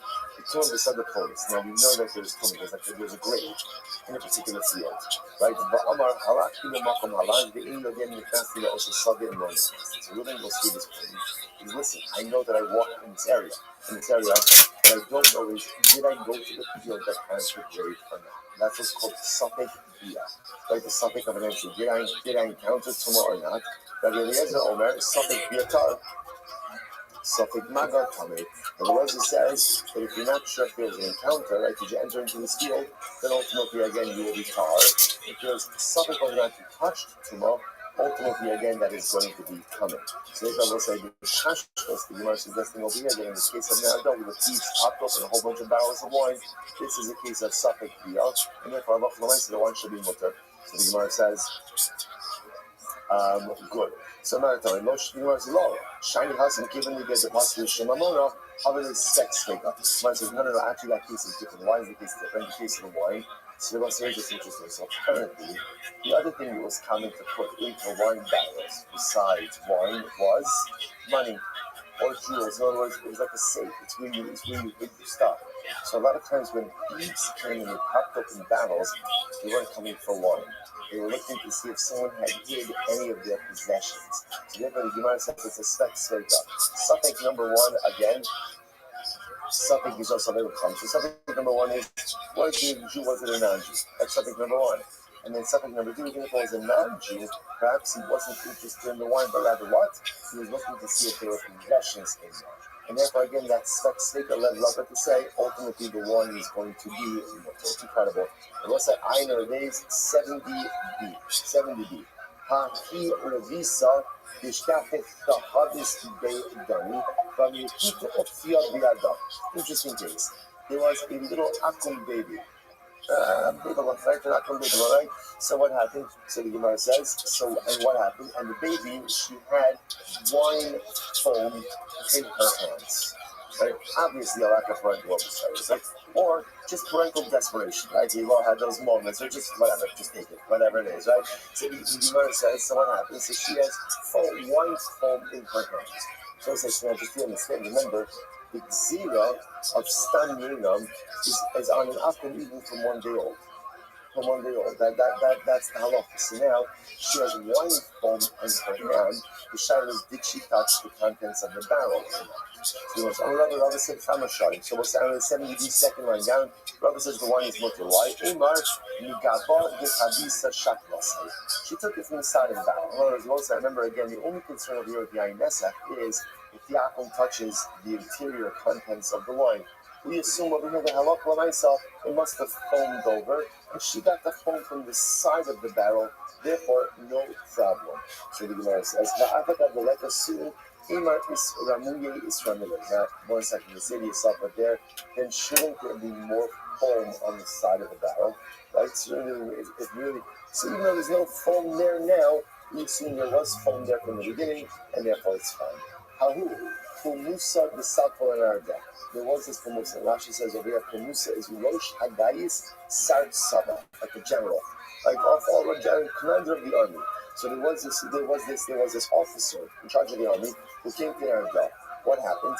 Pashu Tavisa Tuba. Now go say now. Pumusa means, or it was a convention. It was a group from the army that came. And what happened? They popped up in a whole bunch of barrels. So the Gemara says, the Gemara says like this. So they went ahead and they opened up a lot of barrels. He also Rabbi. So ultimately, when Rabbi came along, so what happened? This happened before, right? This happened before. So again, remember, it was certainly not uncommon for armies coming into our cities and taking whatever they wanted. So this has happened before where they came in and ultimately again, popped open a whole bunch of barrels. So that's what the Gemara says. And Rabbi Lazar, I'm sorry. Right. I'm sorry. So this was Rabbi Lazar Bashara, and Rabbi Lazar declared that the wine was permitted. But now Rabbi said, I don't know Imishum Disavela Krabi Ali Ajit am a Safek Biatar. Is it because he held like Rabbi Elazar, we just saw before, that if there's a Safek Bia, Safek whether or not again there was an encounter with Tumah, the Safek is tar. Is that why he said it was tar? Right? Oh, Imishum Disavar, Ruba the Azli Bahadi Kusuma, or Hormuz, excuse me, is strong with him. Interestingly enough, or perhaps it was because that he felt that the majority of Jews the majority of soldiers conscripted into the army were Jews. We're Jews. See the way Rabbi Elazar, so ultimately again, so Rabbi Elazar said the one was permitted. I'm just not sure exactly why. So when I said, Ihafi, I Safek Bia, Safek Magu. 1 second. Why are we calling this Safek Bia? Right? Why are we calling this a Safek and it's whether or not there was an encounter with Tumah? This is not a Safek Bia. We'll say, what is this? What is this? This is Safek Maga. Whether or not the Akum touched everyone. And remember again, Safek Maga is dealt with more stringently than Safek Bia. Which the Gemara said, why is it that we're making of this? What's very interesting. The Chevan, the Miktich Tuva, Ima Adaita de Mamona Pasku, Safek Bia. Which the Gemara said, in all of these cases, what was happening in all of these cases, there were more battles than necessary being opened. So when the army comes in, and they're popping open more battles than would be needed to sustain the troops, what does that tell us? What does that tell us? And perhaps this is not about war, but rather what is it about? What is it about? It's about money. It's about money. They're looking for stuff. So because of that, ultimately, again, you have multiple safes over here, right? Was it a Jew? Was it an Akum? Even if it was an Akum, were they opening it up because ultimately they wanted the wine or because they're looking for riches? You put together all of these stakes, and what's the result? What's the result? That the wine is going to be permitted. Incredible. Hahu misugisa demasra le aklida ma'techa la'avadas v'achad. So let's listen to this case. There was a misugisa. What's a misugisa? This was a wine merchant. This was a case. This was a woman, right? A mocheres yayin b'chalos. She's a wine seller, a wine merchant. Right? She has a store and she sells wine. So let's say, what did she do? She gave the key to her Gentile, to her Akum friend, right? To her Akum friend. Rashi says over here, Akliga, Ma'teach Shmiras, Ma'tepos, V'losan Chadat L'Khanes, V'nirkes Eskedana. I was saying, this is Rashi sheds a little better in this case. What's the case? So our Muspisa, right, our Jewish woman wine merchant, is leaving her store. She locks it up, she gives the key to her Akum friend. Now, what's the job of the Akum friend? What's the job? Watch the key. Don't go into the heart. So there's absolutely no feasible reason why the Akum should be going into the store. Right? If you notice over here, the Misubisa told her friend, watch my key. She didn't say watch my store. She didn't say run my store. She said just watch my key. So let's say, what's halacha? I'm going to be spelling all that. So this case once came up in the Beis Medrash. And he asked him, the wine in the store is mutter. Why? Because remember again, there's no legitimate reason for the Akum to enter into the store. Because there's no legitimate reason, therefore what? There's nuisance. There will be fear of discovery. If there's fear of discovery, we could assume that the Akum is not entering the room. So therefore, because the woman gave her friend just the key to watch, but no access to the store, therefore the wine is mutter. Incredible. Rabbi says, we also learn this. So this is very interesting. So this is actually a different case, but the same concept.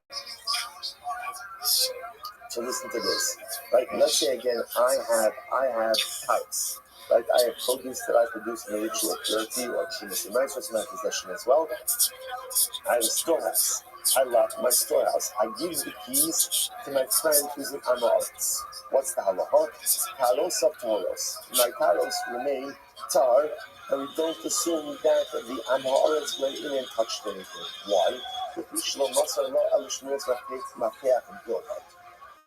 Remember, in this case, what am I doing with the Amaretz? I'm telling him, watch my keys. I'm not telling him going to the storehouse. Interestingly enough, I'm not even giving him the responsibility to guard my produce. That's not what I'm doing. I'm telling him, watch my keys. That's all I'm telling him to do. Therefore, you must have that most interesting enough, Ashka. Taros of Taros. Yain Esek Nibai. So this is going to be the halacha by Taras. is there any shaila by wine? Now, what's interesting enough, the Gemara says, the taros alim yayin. Are you telling me then that taros are stricter? The answer is, what's the argument the Gemara is making? When I give my key to the Amaretz, my taros remain tar, then all the more so if I give my key to the Akum, my wine is going to remain bitter. Now, that argument presupposes that taros are treated more stringently than wine. Is that true? The Gemara says. Is that true? That is true. I'll tell you why. This is my interesting case here. The Mesifans, if let's say I share a fraction with an Amaretz, and what happens? You know what I'm saying? You put a very low divider, like a property line divider between us. You see what's really means like with a reed fence. Rashi says, the pizza in the mukah, and the aretz inside. Then the cover shekar aretz inside. So I share property. And we don't share. We have two adjacent properties, and we have a very low fence that goes between our properties. So what do you mean very low fence? You can easily reach over one side to the other. Okay. And also now remember, on my side, I have taros. Right? I have ritually pure produce. The Amaretz is generally someone who is not careful with the halacha supplemental. So what's the halacha? So it says, Amarav, taros of tmeros. Ultimately, when Rav says the halacha of Isa, we have to assume that at some point in time, the Amaretz kind of reached over the load divider, touched my taros, and if my taros ultimately will become tamei. But so the other kohavim, interestingly enough, by an akum, we don't assume that the akum reached over and touched any of my wine and made it into yayin. And the Yochel, what do you see from there? It's interesting. What do you see from there? The taros are obviously treated more stringently than yayin, which is quite interesting. And the Yochel says, now, by the way, what's the logic behind that? The logic behind that is, remember, there's a mirsas. An akum is only going to touch wine when number one, when there's a legitimate reason for him to be there, and number two, because he can get away with it, right? He has time.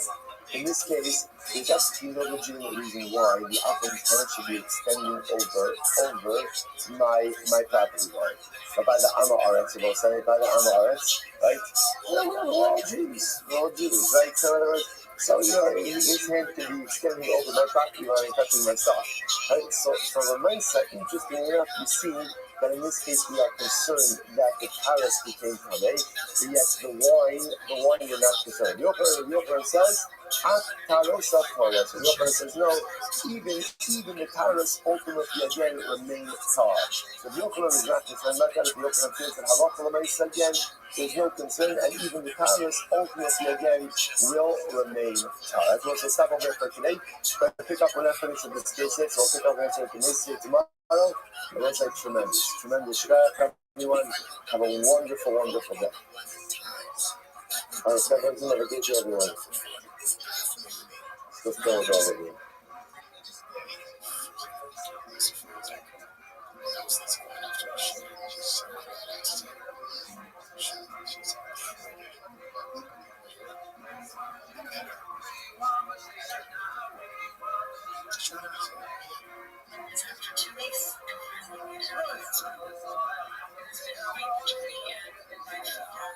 All right, so we'll say good morning, and let us begin by thanking all of our sponsors for this morning's show. To thank our annual Talmud Torah sponsors. This is Rabbi for dedicating all the Shurim Drushos this year as a chus for the Soros Tovos for all of Yisrael.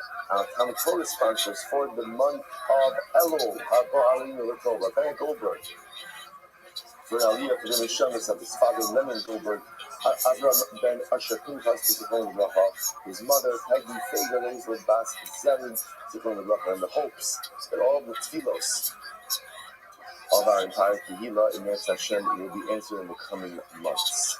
Shmuley and Riba Zinovitz, sponsoring the Shura in this month of Elul, the Uri Nishmas David from his father, Rabbi Ari from Harab Yitzchak Aryeh, and the Chaber Rabbi Yaakov, Zichron Lebracha, Yokel, and the merit of our Talmud Torah, all of the Neshamas Lavin Aliyah, the families and the Chama, all those who need refuah, to have one together with Kol Tolei Yisrael, for this powerful Shura in Eretz Hashem and Home hostages, the Shalom and the Karav, allow our holy soldiers to be successful before a massive Yudayan, and truly usher in a month of Bracha and Hatzlacha for all of Klal Yisrael.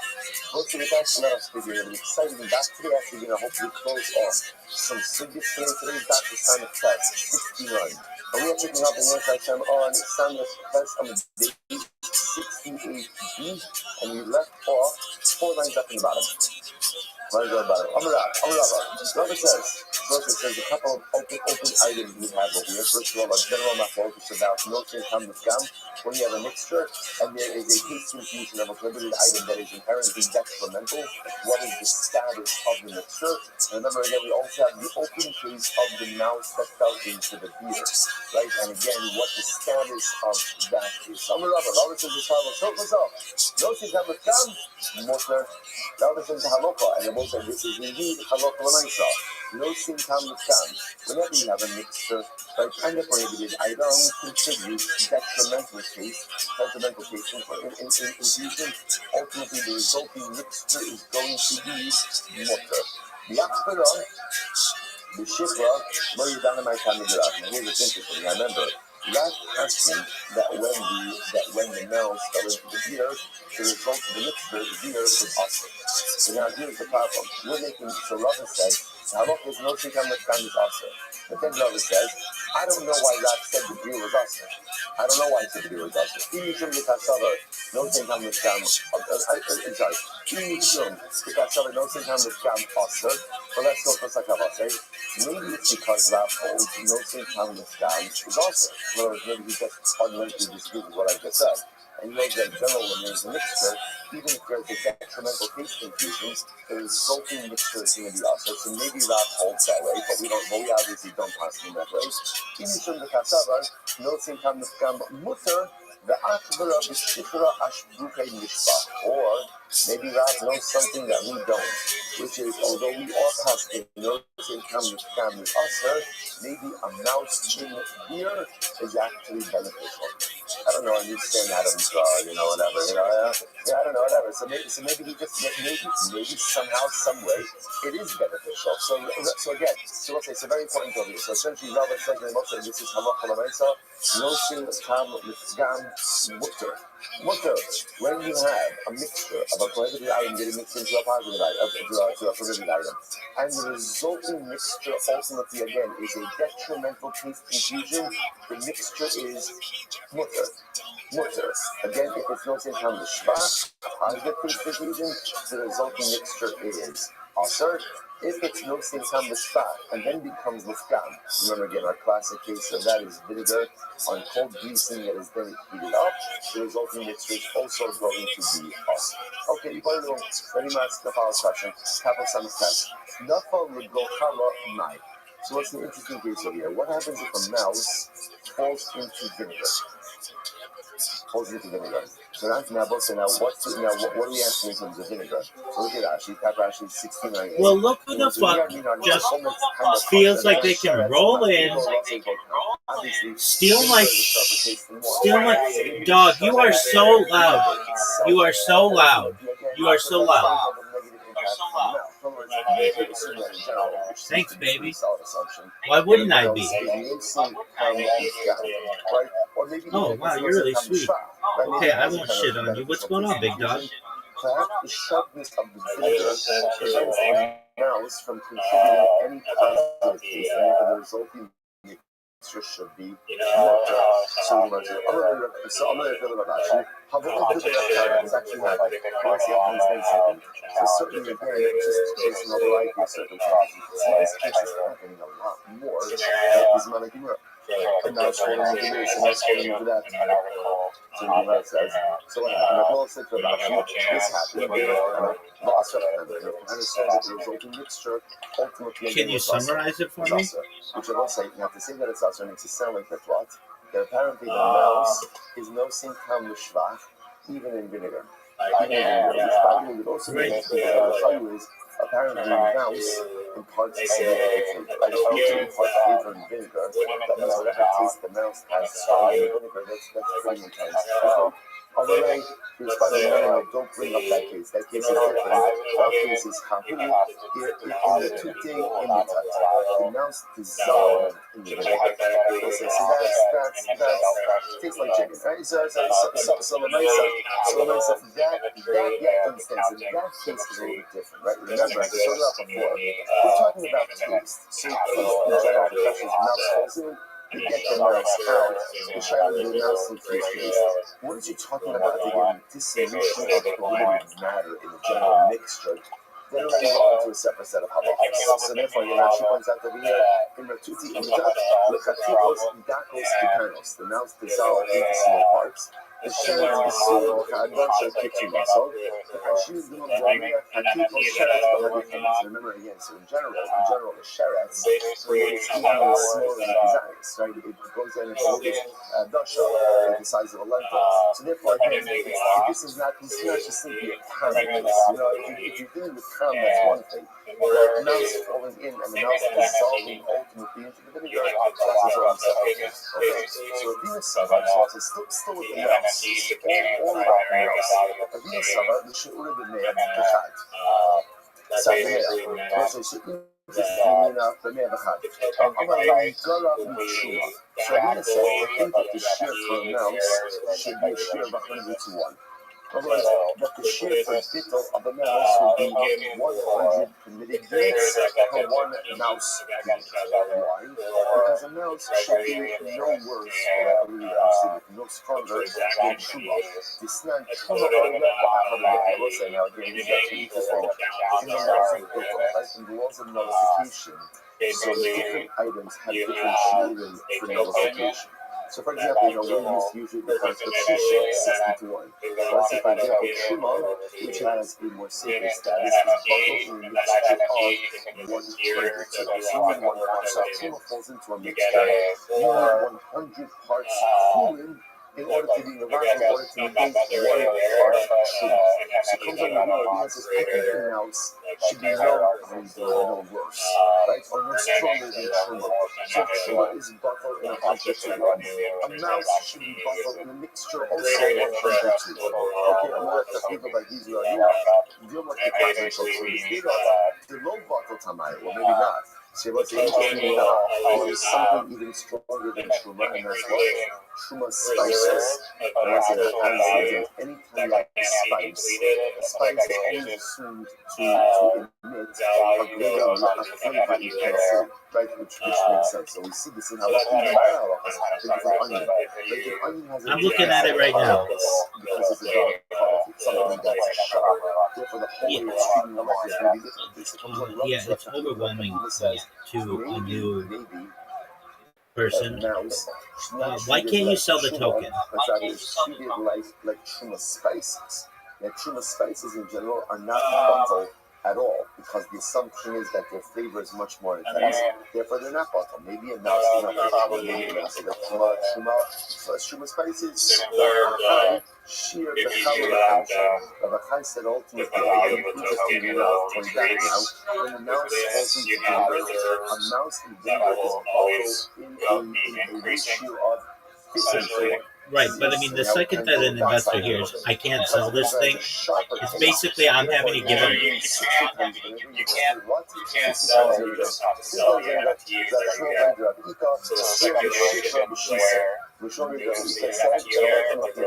when a mouse falls into beer, it's bottled and 60 to 1. So the NFTs fluctuate about what is the halacha? I will say bottom line, all of these things is they are okay, so what about for an investor who doesn't like NFTs but does like cryptocurrency? They're just shit out of luck? A ratio of 60 permitted units to 1 prohibited. So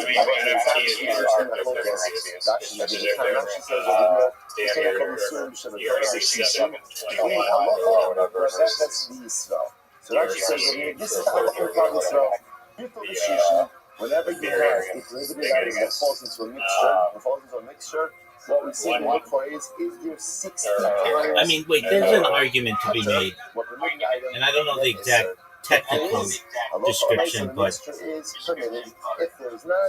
cryptocurrencies are traded market. To say that this is only a thing in NFTs are assets that are purchased with cryptocurrencies that hold a value in relation to the cryptocurrency. But it's not itself a cryptocurrency. And that is shishin. Right? Is there 60 times I don't think that's true. I think that is they get rid of it. It's just the difference is one is fungible and it's not. But even the thing of being non-fungible is fungible because they're bought and sold all the time.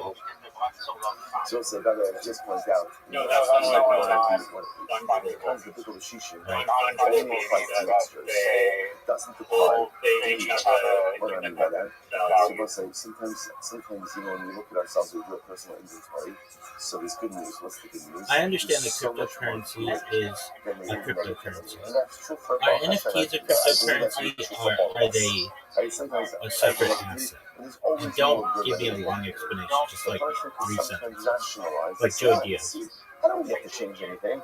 Right? Because think about it. Natural again. What did Allah say? You may be right. Let's see here. So, no, NFTs are not cryptocurrency, cocksucker. I mean, that's a direct quote. No, NFTs are not a cryptocurrency, cocksucker. A cryptocurrency is fungible.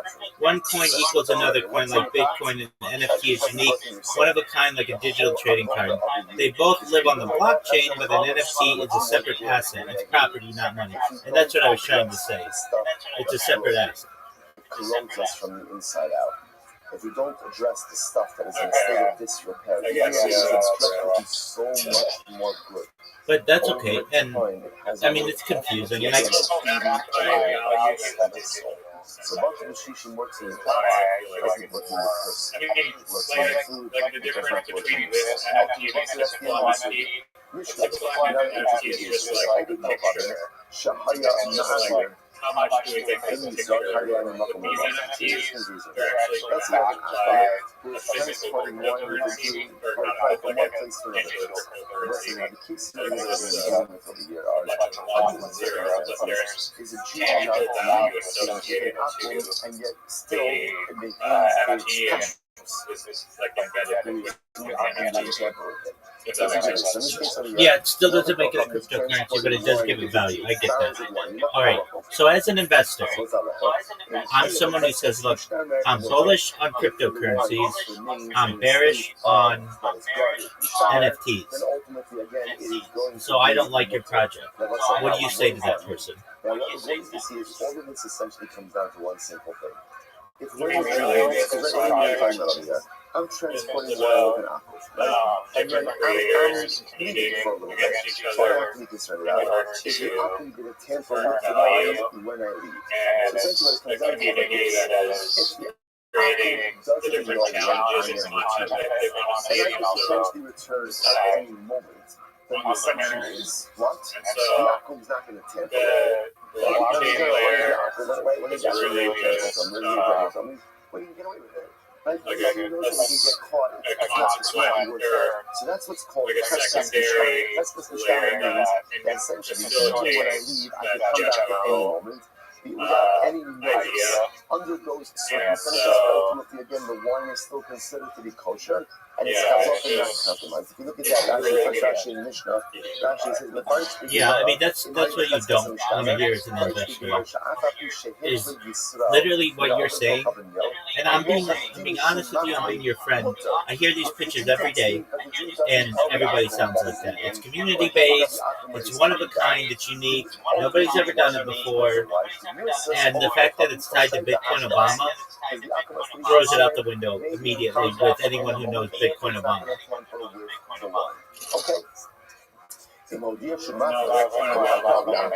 Look, I understand that he has some type of cult following. I get that. There's no doubt about that. But for anyone who says, who the fuck is Bitcoin Obama? And then they're like, oh, he's just this guy who, for the last half decade, they're going to be like, this project sucks. If I leave long enough, ultimately, again, for the aqua to make a hole in the seal, to make a hole like in the lid, Right?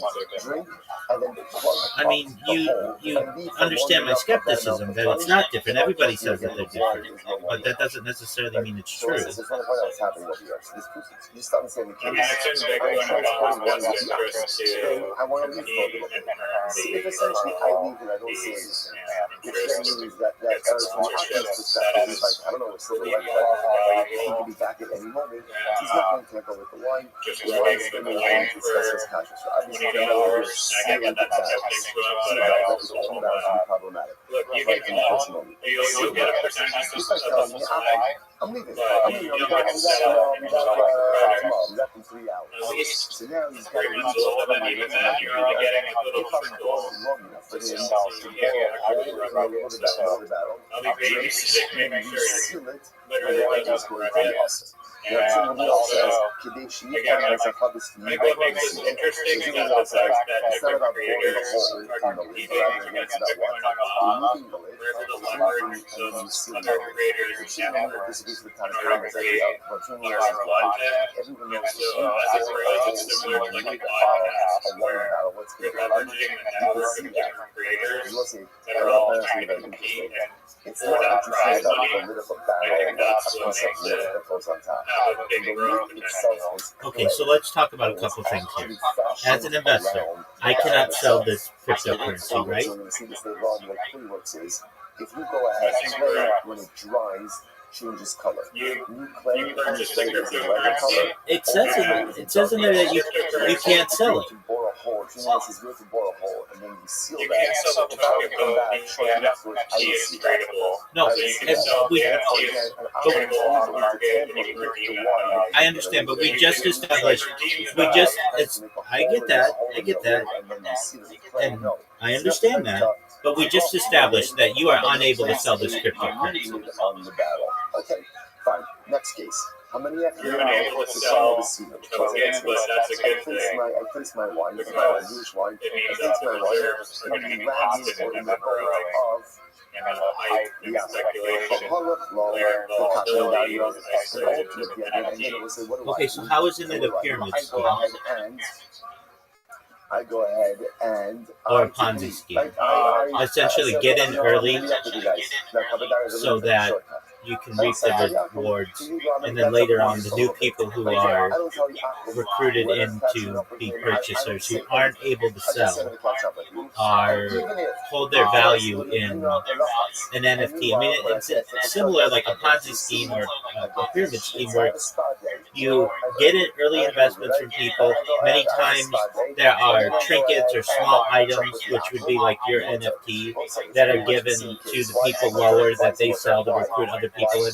And what you're essentially doing is using NFTs to recruit other people in. The people at the top, you and Bitcoin Obama and anyone in your circle, you guys are going to reap the most rewards. And then the cryptocurrency lives and dies on the fact that you get new recruits.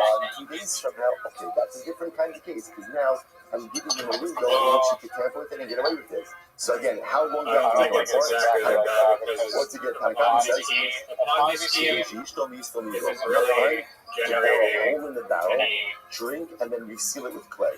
Now, Shmuel says, no, no, enough time to take off the lid and put on a new lid. You just disappeared. That's case 2. Case 3. What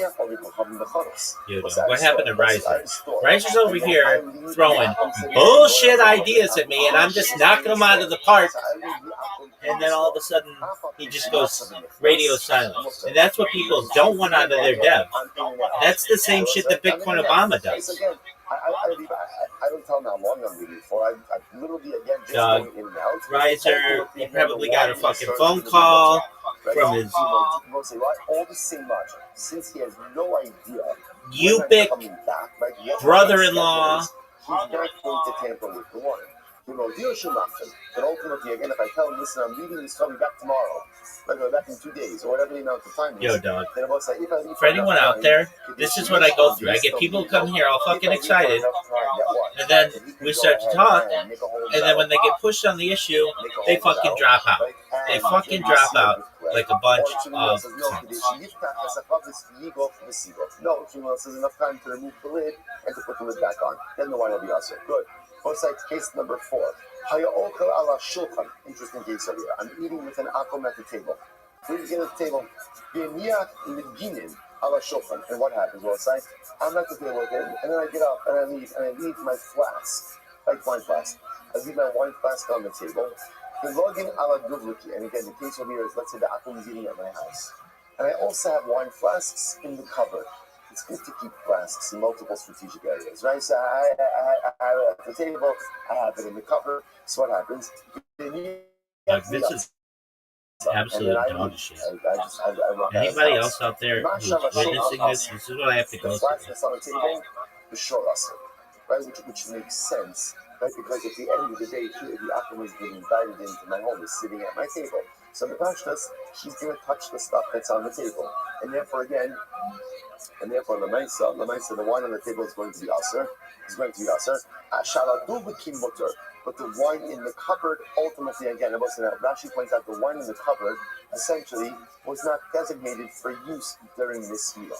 Therefore, there we go. Ultimately, the wine in the cupboard remains mutter. Okay. But before I leave the house, I say, having muzzled the shosa. Help yourself.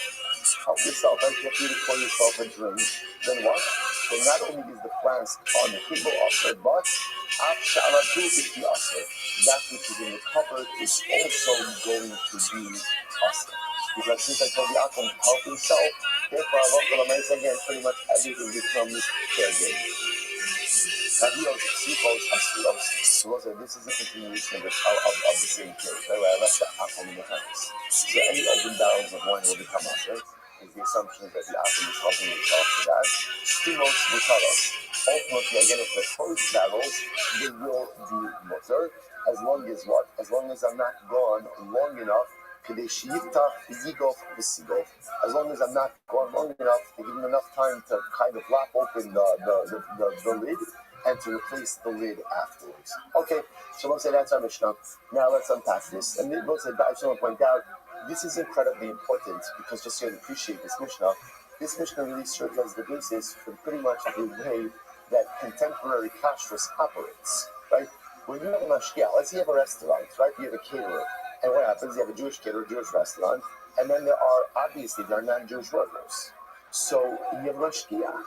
Now, the mashgiach is not necessarily sitting there watching the workers and giving them. Furthermore, even if he is sitting there, it's virtually impossible for him to see what every single worker is doing in every single moment. So how do you know that someone's not pulling shtick? Right? How do you know that someone's not doing something and someone's not doing it? The answer is that there's a mere sus. There's a general, I use the word fear, right? Fear of being watched. Now, what is that? Everybody, stop what you're doing because it's fucking. And you can pop up, and you can show up, and you can be present. What in the fuck are you talking about? So because of that there is a who's Doug, I've been here the whole time. That keeps everyone on. Yes, sir. Ultimately, again, no games are being played. So again, to get more involved in the way I'm making it out, but that's the same principle. So I put it into AI and had it summarized for me because it's just too much. I am transporting my wine transporting barrels together. Well, wait. I mean, I was in the middle of a discussion with you, and then you left, and then I made fun of you for like 5 minutes, literally saying that this is what you do. You come in here with a really great fucking idea. You think I ask a few questions, and then you fucking bounce like Bitcoin Obama. All right. I know you do. I know. Well, let me just say this. That's very high praise, and I sincerely appreciate it. And I want you to know that I want to help you. I want you to have an excellent. I mean, you do have some really good ideas.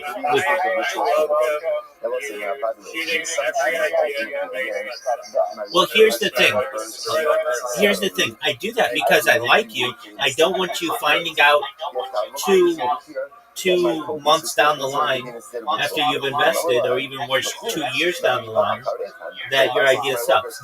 Just 1 moment. Hilly, what up, Hilly? Alright, Hilly's just doing this thing. Alright, so in your case, again, this is a cryptocurrency that I can't sell. Yes or no? I don't understand. Why is there two cases, right? In case number one, wait. That's not what we're talking. If I'm an investor, riser, and I come to the table and I ask you, can I sell this coin? Yes or no? Ultimately, the Reish is talking about his role. Somebody listen to this. Before my workers come to work as a federal, going to the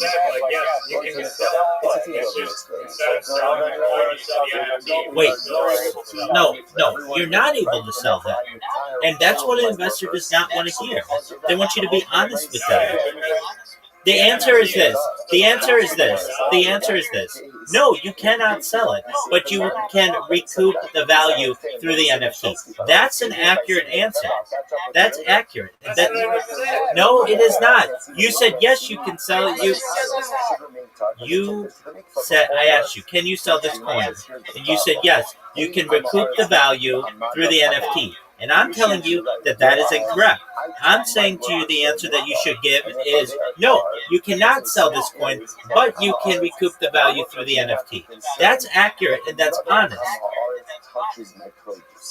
And if another Amal, it's not my workers. If I ask you, can you sell this coin? Yes or no? What is your answer?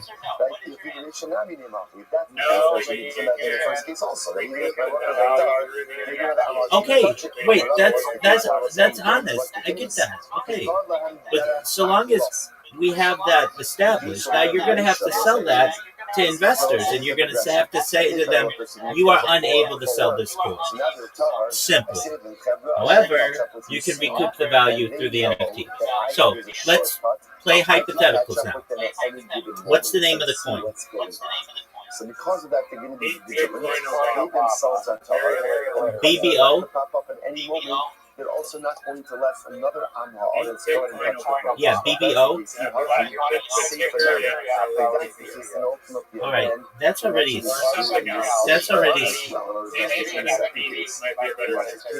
Okay, beat. Fine. Beat. All right, so I'm going to buy $1,000 in beat, right? And I'll catch up with you later. Okay, I buy $1,000 in beat. Let's say it's on Solana. Okay, so I buy $1,000 in beat.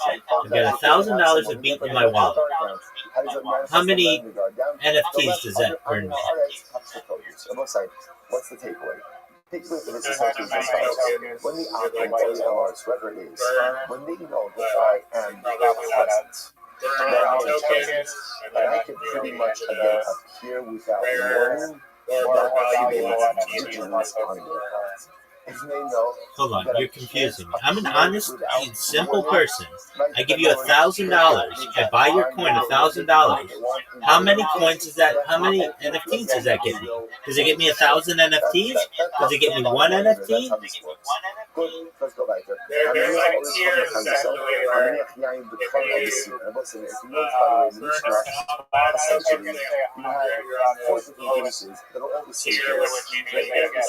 Essentially, I'm taking the object, and I could reappear without a warning, and I don't need for long enough to be able to go ahead and template this one is free without warning, but I can appear anyway. Ultimately, I can't appear without any warning. Okay. It's going to take me time. I hate that system, but okay, it's confusing.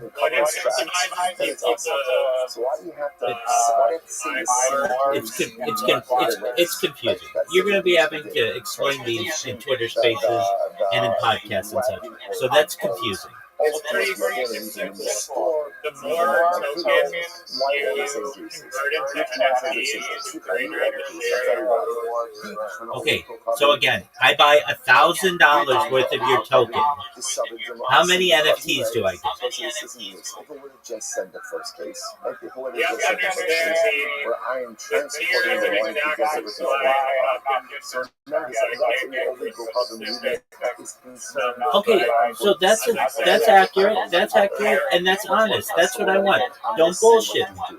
That's accurate and that's honest. So you don't know right now. Okay, just I'm looking at this as like an investor. That if I were in a Twitter space with you, that's a question that you're going to get asked. Okay, so you don't know as a, and that's what I want. Don't bullshit me. Tell me the truth, and if you don't know, that's okay. We can work around these problems. All right, so you've got $1,000 of the coin, and it's going to earn me X amount of NFTs. Let's just, for simplicity's sake, say it earns me 1,000 NFTs.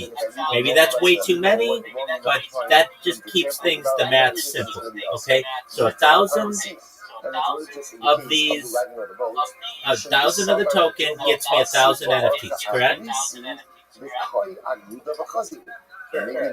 Okay, so we agree. Now, if I don't like this project right away, and I sell, I can sell the NFTs for, say, maybe $1,000. Maybe they diminish in value. Basically, aren't you basically doing this? Like, and I don't know, maybe I don't know exactly what you got, but basically, you're saying instead of buying our NFT with Ethereum, you have to first buy it with our cryptocurrency, which then you convert into our NFT. That's essentially what you're saying. All of these cases talk about that I can with warning. Okay, all right. What are we talking about? Sealed battles. So why are you making it more complicated? Why wouldn't you just launch it? So this is really an NFT project. Okay, so let's say this is very interesting. Now, a little bit about Talmudic battle technology. The machlokes over so much similar again, but a ton of camels, and I'm saying about how long do you have to be gone in order for the one to become us? The Tanakh says enough time to go into all of the battle. Drink, obviously, which is drink. I get that. But the token is meaningless because you can't sell it. So that it's just basically it is. You can't sell it.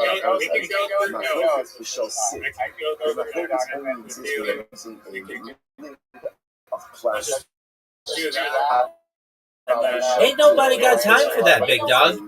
Ain't nobody got time for that. What they do have time for is it's incredibly long, dude. I couldn't even copy it all and put it into ChatGPT without breaking it up. So that's too long.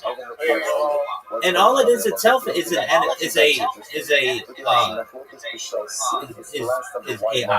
So let's talk this out. Basically, the ticker beat is a vector. The token is a vector to buy these different NFTs. And this is an NFT project. And the value of the ticker is incumbent on the price of the NFTs. Is that not correct? In that case, ultimately, again, where the Tanakh says, okay, so if you give enough time for a hole to plug it up, the line is us. Shmuel says, no, I never time to go to the place to live. Every one of these that the Akum won't keep going. Okay, so the reserve value can only go up. All right, so let's say I give you $1,000. I buy 1,000 NFTs. And let's say Bitcoin Obama just sells all his NFTs and gets out. And the value of my NFTs goes from 1,000 NFTs worth $1 each to 10 cents. Let's just say. So it loses 90%. The NFTs lose 90% of their value. The coin itself maintains its stability, but the NFTs lose their value. And the fact is that I can't sell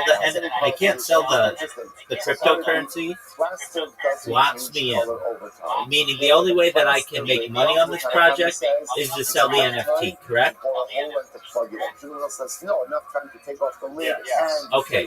So then, if you do this at scale, you'd have perhaps a really valuable token, but perhaps a very an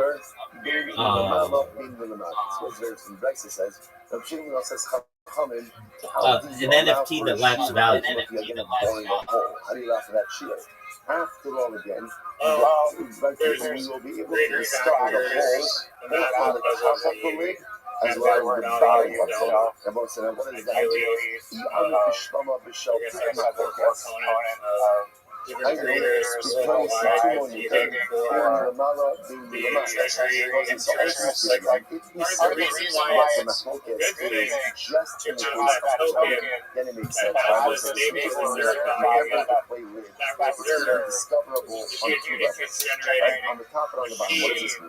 On the top, how?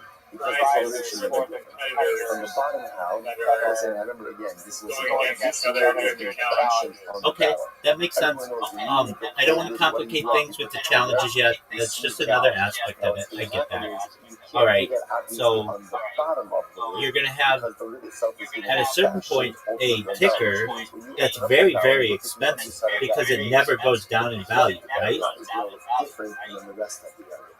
Wheel says when it comes to a play lid, and discoverable on the top because of coloration, and on the bottom. If a ticker never goes down,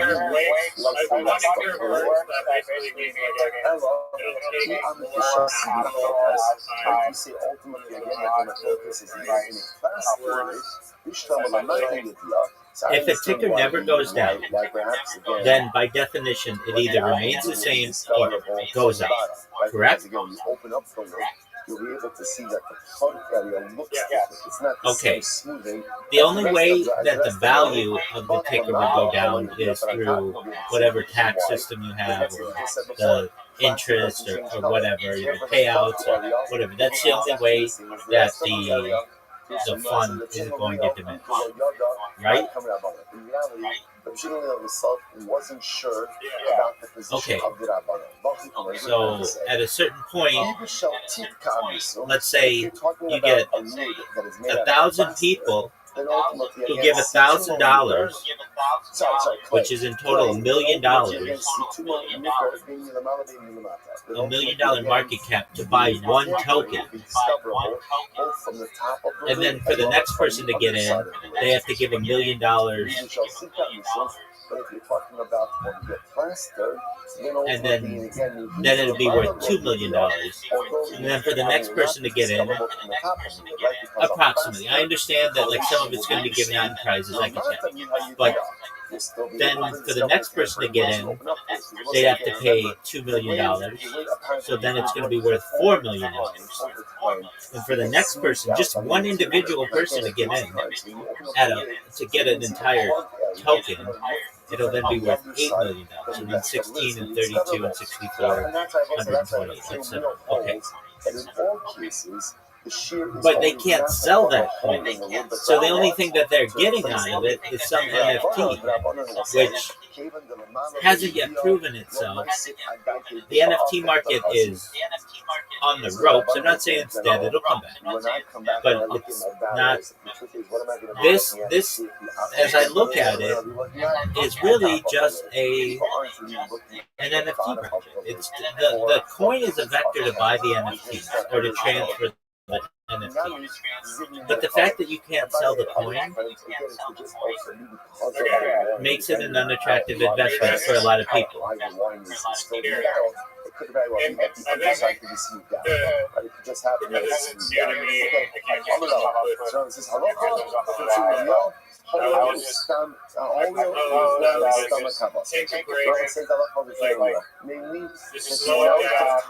I'll go through all the AI to like find minutes, with the one. and And he does not know, right? after listening He to knows this, that I I'm listened not to talking a about couple something before that your I'll be back in 2 chat days. GPT I say that, I'll be back in 2 days. lecture So I leave him alone for enough so you can time listen to to one of mine, take like off 5 food, minutes, drink, and and then replace talk food. about it. All right, with that being said, they are responses to questions that you have.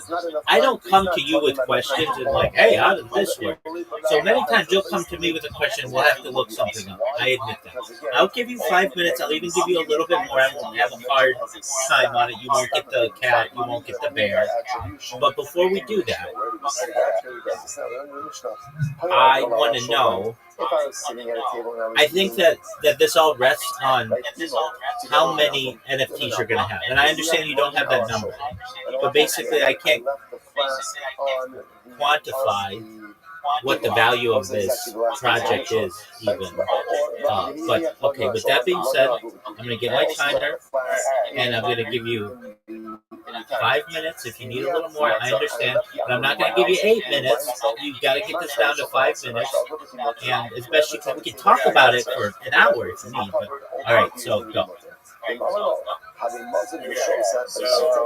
we shifted from connect force prices to connect goods, sell vector, and figure out value for different prices. That's much more structured system. Let's break it down.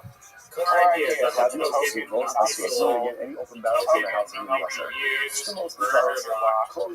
Using the token means an NFT. The NFT is readable. The NFT is not restricted to the outside. So the token becomes a non-redeemable asset that avoids the sell pressure of primary reserves.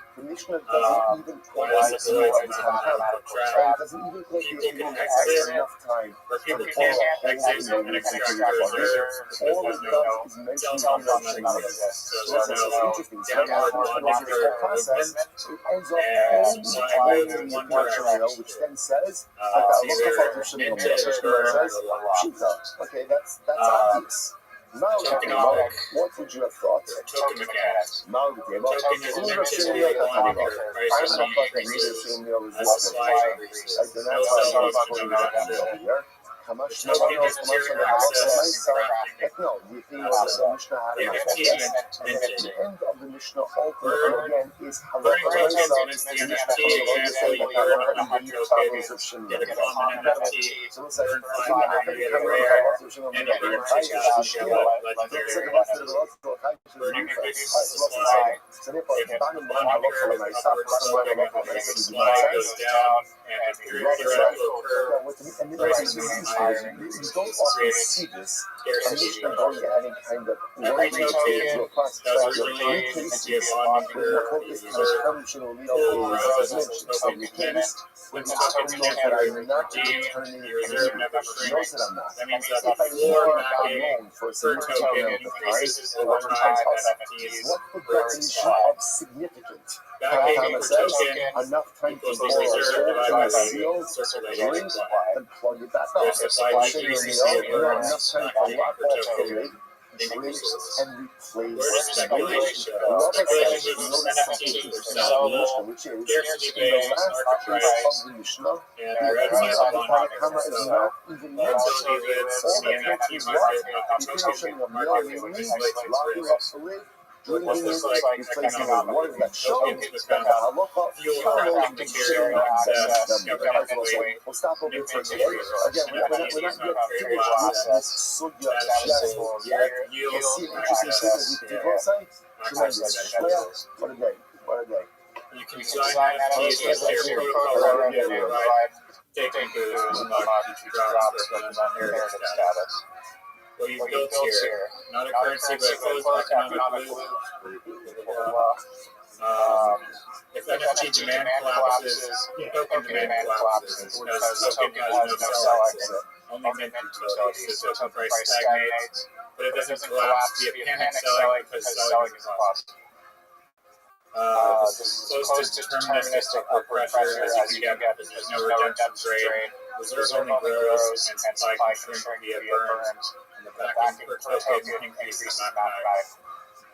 Why would people want the NFTs? Because that's now the speculative layer. If NFTs have cultural value, revenue rights, access to power, and an ability to government to control a system, works. It's not a drag demand drives up. begin the month together. It's like running on one way, bonding this year, as in Zechus, for the Soros Toros for Amisra. Our Toros sponsors for the month of Elul. If tokens are not sold, you must justify its existence through utility fuel. Token as fuel means it's consumed to power protocol action. Minting NFTs requires token burning no tokens, entering competition to cost a token, creating competition cost a token, accessing special cost organically. Appeal creates continuous demand for transactions requiring some token burning supply increases, treasury remain active for remaining token. Information of the outside of Cynthia's mother, Miriam Das Jackal. All of the Mishal families in the summer, all those who Shadow Blades, Holy Easter, which were actually in home, our which is Bishalom, because we see Tassi Bachol, Master, all of Cotton Sales, the Hasina Shalva. Let us be it. Today's date is Sanachas 68, and we are picking up in Res Hashem on the Sanachas, 3 lines down from the bottom, 2 lines up from the top. Samullah. So it's like, again, the end of yesterday's down. We will tune into a fascinating material creating entire doc yesterday under the assumption, or with the understanding, tokens bring access to challenges, greater competition, voting privileges, premium jobs, revenue pools. Has a detrimental effect on the general Even mixture. if NFTs are available, token holders in the days The Gemara surprised us. You would think some thousands of years would not contain too many surprises. But alas, it surprised us, actually shocked us, and introducing us to the position of Rabbi NFT demand even the very same term is going to be us. with reduction, but similar to gas, Ethereum, the NFT value there. Let's explain how NFTs exchange value tokens goes to zero. NFTs and their agreement with the system. NFTs must stand on their own economic legs, cultural value. This is narrative-based value. NFTs represent wins on positions of value or greater being main character. The platform has a central character role because of storyline. NFTs become artifacts. Example, first challenge ever completed, first national event, legendary final victory. Cultural value compounds with attention. This is how cultural value compounds with attention. This is how collectibles gain value. Without culture, NFTs are just data points. The narrative continuity that comes to all status objects. Revenue rights. NFTs can entitle holders to a percentage of platform revenue splits, challenges, creator sponsorship scales, treasury yield distribution. Example, each NFT earns 1.1% weekly revenue. Legendary NFTs receive boosted yield multipliers, which turns NFTs into cash flow generating assets. Now their value is discounted to future revenue, which creates fundamental goods and access to power, NFTs grant access to competition, ability to choose main character, access to real-world events, voting multipliers, creator collaboration. Utility. NFTs function inside the platform. They have stats, different rarities, So we are making the legendary assumption NFT, that we're making the assumption that increasing were hot. which And creators, yet game the world is theory, still saying governance that control, it is NFTs with some challenges, decide the next story. Who responded to this? New creator entries, control treasury allocation. Now governance becomes scarce and stable. Control has value, power, legacy. People pay for Which is it.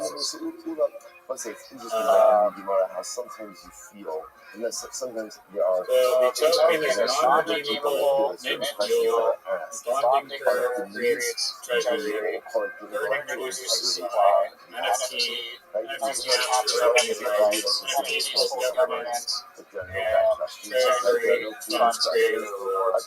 This creates entries that go to burn, that goes to competition, to burn. so okay, every question is good because it represents the desire to understand more. But in Final important revenue rights, access and power, governance control. These become the real asset. Token becomes non-fungible. That's structurally stable. It depends on attention narrative, participation, competition, not central. So the system is a closed loop, digital economy where a non-sellable token is minted through a bonding curve and used as fuel to create scarce, critical NFTs that represent status, access, governance, and control, revenue rights within an evolving, multi-chain platform. The token cannot be dumped, which removes bankrupt lenders and instead is burned to NFTs are very rare. As tokens are burned, supply decreases as treasury built from minting remains, increasing structural backing for maintaining speculation and trading occur. NFT are rather built on their token function as productive fuel over time, potential value for the victories, governance, potential value or potential revenue for flow into the NFTs, creating a self-reinforcing ecosystem. Participation drives demand, narrative drives value. What's the machlok, guys? The machlok is something it's no single Most crypto projects try to solve volatility by fighting physics, try to engineer tokens that only go up, suppress selling or neutralize market forces into complex mechanics. This system takes a different approach. Instead of trying to eliminate volatility at the base layer, it removes the self-vector and redirects speculation to a higher individualized asset to carry cultural and economic value. At its foundation, a token minted through a bonding curve. The bonding curve is a nominal pricing mechanism where each new token minted slightly increases the price of the net of the next one. Earlier participants enjoy low prices, and as demand grows, the minting increases. Tremendously, every token minted contributes to the treasury reserve controlled by the protocol. Unlike traditional tokens, however, these tokens do not be sold back into the system. There is no redemption function, no liquidity drain. Once minted, they exist solely as a speculative. This changes everything because the token cannot be sold. There is no mechanism to panic exit, no scenario where holders rush to withdraw value. Treasury grows, tokens are minted, and function. Token's primary function is to mint NFTs. Participants burn tokens to create NFTs very rarely. More burn tokens, rare, more powerful NFT. Minted, burning permanently reduces tokens value over treasury time. As supply decreases and reserves remain, structural backing per token remaining, increase net value. And if you're really using that Tokens become scarcer over time with minting. The real value of upwards into the NFTs, the NFTs are not static images, as replicable functions are dynamic digital assets that have meaning rights to they represent participation in an evolving competitive narrative where creators and challenge power contests. A living digital arena, part entertainment platform, part game, part governance experience. Each NFT represents achievement within the world. Beyond culture, NFTs are better with economic rights, She searched and she found. Let's say, what a phrase. NFTs. By the way, that's a mantra. That's a mantra. He examined himself. Ashka. He found. The person will tell you, I searched, I tried, but I didn't find. Don't believe it. And then finally, researched. Token is not the end product, it is raw materials, the fuel, not stress. The NFT is on the other side, maybe an element of participation, influence, culture, and potential long-term. By separating intent from speculation, by isolating volatility in the NFT layer, and by ensuring reserves are never graded for their deficit, this model builds a structurally stable digital economy. It does not promise infinite upward price, it promises a system where value emerges from participation, narrative, and utility rather than reflexive technology. And we expect other people to coin is meant to be traded endlessly as a business engine. Okay, so obviously there are times I can't solve those problems. That's Engine meant to power everything in the world, and in that world value belongs to those who create. Problems and then waiting for someone else to deliver the solution. Whatever the problem is, go figure it out. Nixon, please summarize it in 1 minute. If you're willing to put in the effort, you will see results. But again, you have to be willing to move yourself. You have to be willing to put in effort. You have to move yourself. Sometimes I don't like the state of life analysis. You're willing to put in the effort. You will find results in life. It's only the first day of Different creators worldwide competing for the treasury, creating that feeling merch. interest, rewards, or transaction fees. Zero. How is this not like, I don't know, like a buffer? Overall demand of the token will keep growing because the network effects of creators competing for and creating content for the token. So you have remember again. That's what drives they got driving the value is depending upon that ultimately again creators that are competing along with fees. And indeed, what happens? That leavening agent is strong enough to go ahead and how is this not to leaven the bread? And an indeed, NFT it does so. project? It does so. Okay, watch this. Now what happens? I'm not saying it isn't. Okay, that's it. Okay, so how is this a crypto? It's not a crypto project, it's an NFT project, right? Yeast ultimately truma, yeast of because the NFT is not like cryptocurrency, that yeast also has enough to make hummus. So what says now, what's the status of wolf? Okay, but I mean, the cryptocurrency is just Rabbi says ultimately again it's made. People are depositing legitimate value into cryptocurrency. They exchange one Ethereum, they get a token, and then take that token and make an NFT, which gives them voting rights and percentage of platform fees. I get that. So, But what's the difference? If they want to sell, then they post an NFT on Marketplace, on the token, minimize representation of future protocol fees, and the value backing this NFT depending on how valuable it is in the system. Okay, that raises a question. That raises a question for me. How do you buy the NFT? Yeah, so you can either buy it from the open market at other people selling their NFT, or you can This is a perfect example. deposit This is a the case value of which what does that mean? the token, and then It's detrimental from the beginning. The moment that the token and exchange for an NFT. Okay, so why would I buy ticker beat, why wouldn't I just buy these NFTs on the open market? It's such a major machlokas. Such a major machlokas. That's a good question. Probably, It says, also, it says, mutter. like, I'm assuming it's going to be like It should live somewhere in the like there's just like an arbitrage opportunity essentially, find something. and they'll basically be trading at more or less the same value as the arbitrage.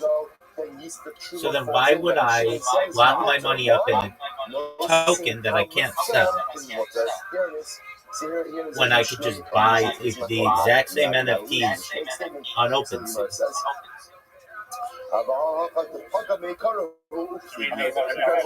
Incredible. So also, so again, first thing is so this is management.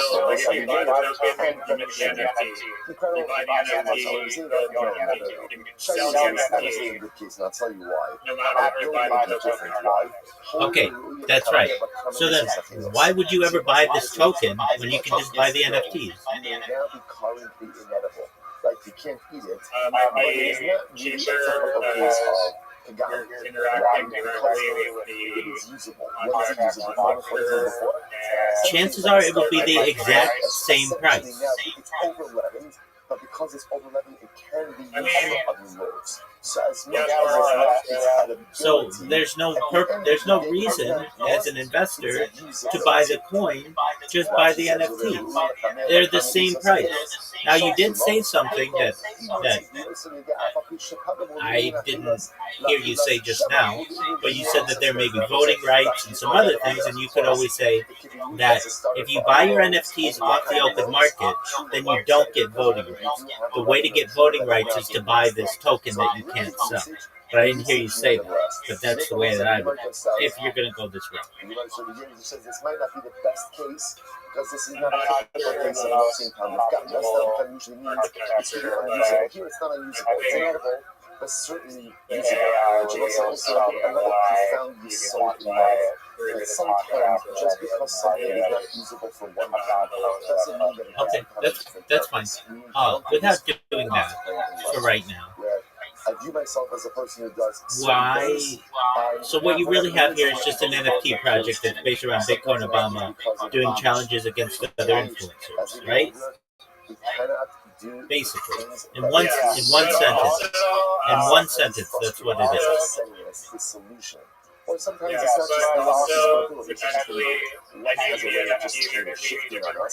And things that I wanted to do, I no longer do. We always speak about this. Life is about the power of the pivot. It's all so that's not just isolated even if you can't do the same thing when you're older that you did younger, or even if certain doors have closed, so things that I wanted to do are now not accessible to me. Life is about finding maximum meaning in circumstances you have in front of you.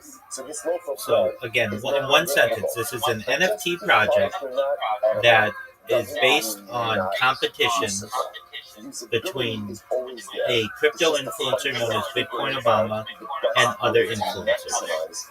Okay. How do you stop somebody from cheating in these competitions?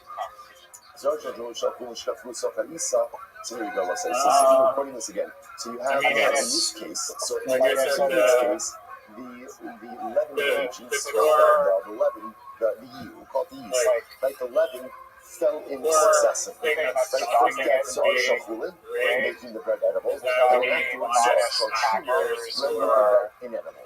This case is a little bit different. So Tashma, so Shachulin,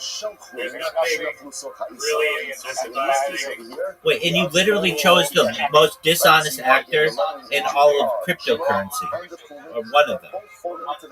Together. So first one line both sound about it. But I don't think selling just makes you No, you're right. But lying does. And this person, Bitcoin Obama, has been caught at least in a half dozen different ploys of saying that he will never sell, he'll die before he sells, you give him a little bit of money, and then he sells immediately. That's straight up dishonesty. That's like prima facie Whatever it is, clearly when you put two leavening agents that into is a loaf, on its base dishonesty. If the truma one falls in first, everyone agrees the loaf is us, which makes sense because then there was a truma leavening agent that had the ability to go ahead and make the loaf into bread. Nafal shafulin, yachakach shafulin. So this seems to go back to the previous case. What happens if the truma one fell in first and the truma one fell in second? I mean, I think Bitcoin Obama is literally like the last person I would choose. It doesn't what the second leavening agent is. In other words, whether it's truma or clay, it doesn't make a difference, right? What matters over here? What matters? It's us. It's us. So there's two. It's usher, and the second one is having a negative impact on the loaf. So what's the halacha? Usher, Rabbi Shimon and Rabbi Shimon says that it's mutter. Yeah, but at the end of the day, you know that he is dishonest. It would be like choosing a dishonest person who you are. The first leavening agent falls in, which was chulin. And I misspoke, prima facie. Again, I would say that choosing Bitcoin Obama basically shits in your punch bowl. It's like you create this big bowl of punch, and then you say, hey, whose name are we going to put on it? Bitcoin Obama. And it just gives people the wrong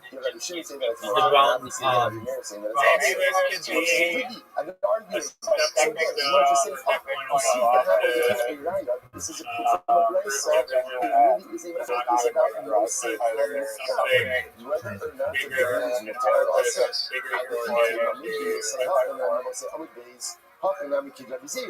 But one second, maybe we go at the Rizera, but this is not a typical case of no sin tam with gum. What did Rabbi Zera say?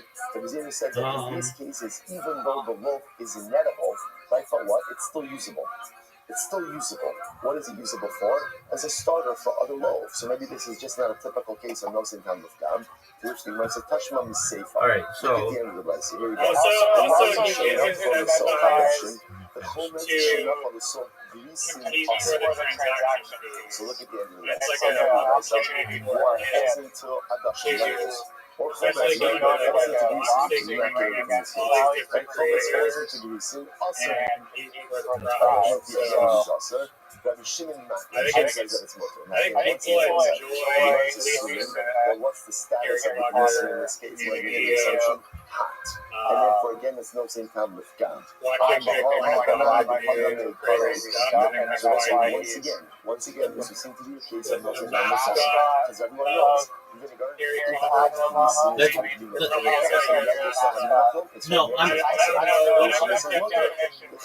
I'm definitely the mascot. There's no doubt about that. Wait. It's not that I want it. It's just he doesn't do as much with the coin as I do. Yes, he's done some things, but he doesn't live stream his life in their Discord or on their Telegram. He's not in there right now. He hasn't been wearing. He doesn't wear their merch. He doesn't wear their merch every single day of his life for the last 3 years, essentially. Like there are just. But I understand he is a mascot for the coin. No one knows who he is. So,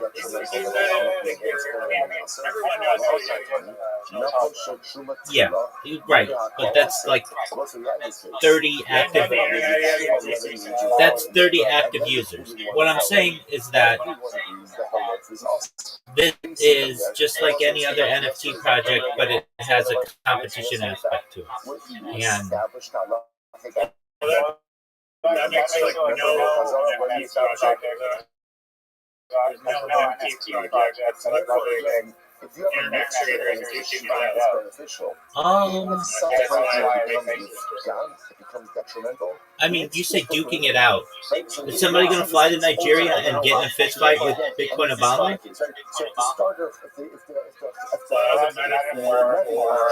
creating content, afterwards, the level identifies it's a competition battle for who's going to earn transactions because the starter is shot, and that's what we get. The negative mixture is made. So therefore, everyone will disagree. Okay. The mixture is going to be awesome because it started out. Okay, I get that. So the competition will be what? Based on who gets the most amount of likes? Okay, so then what stops somebody from just buying their post and then winning the transaction fees? Yeah, no, Oh, so it's not likes on social media; it's likes on. No. The voting rights are tied to Okay. What? Okay, so as an investor, I buy $1,000 worth of beet. How many voting rights does that give me? How much voting rights does that give me? Rabbi Shimon says no. That is what does everyone agree on? Okay, so at the beginning, let's say you put in $1,000 and I put in $1,000. Then we both have 50% voting rights, right? Okay, and then let's say we give Bitcoin Obama $1,000, and so he gets. So it's I have 33%, you have 33%, he has 33%, and then.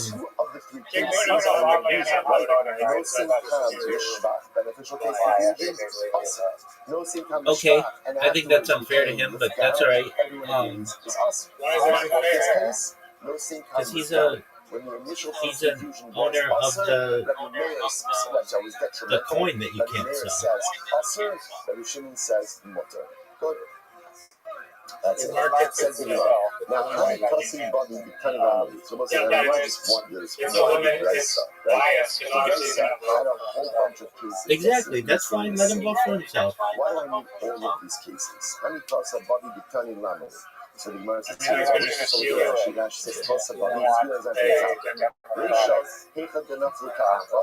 okay, so just as a person, okay, I'm in for $1,000, you're in for $1,000, and we get another 8 people in, so there are 10 of us in for $1,000.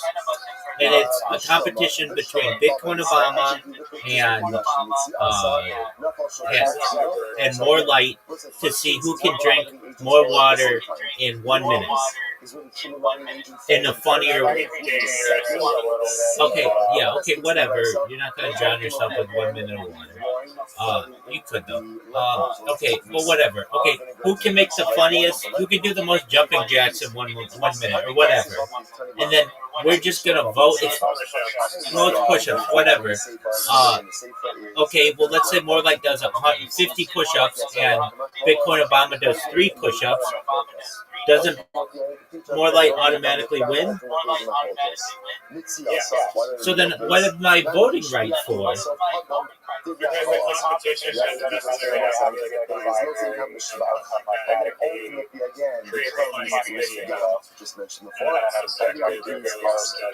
Okay, so then there's that. So then we have a video.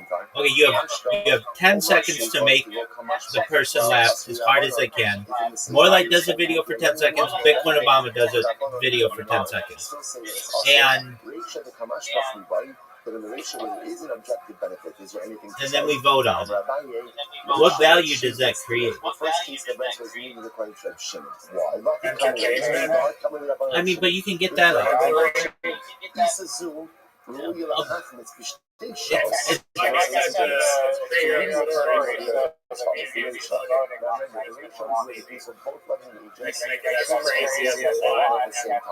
So it's interesting,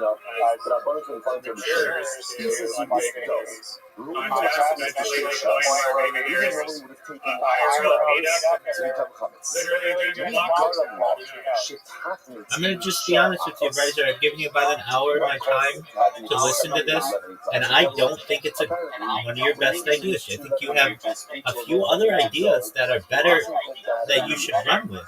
You should run with the influencer marketplace. You could run with the greatest cryptocurrency of all time. Upcake, yeah.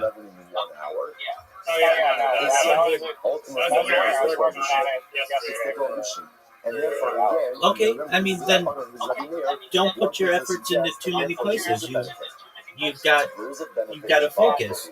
This idea, frankly, is just a regular NFT that has, in a lot of ways, a lot of unattractive elements of it.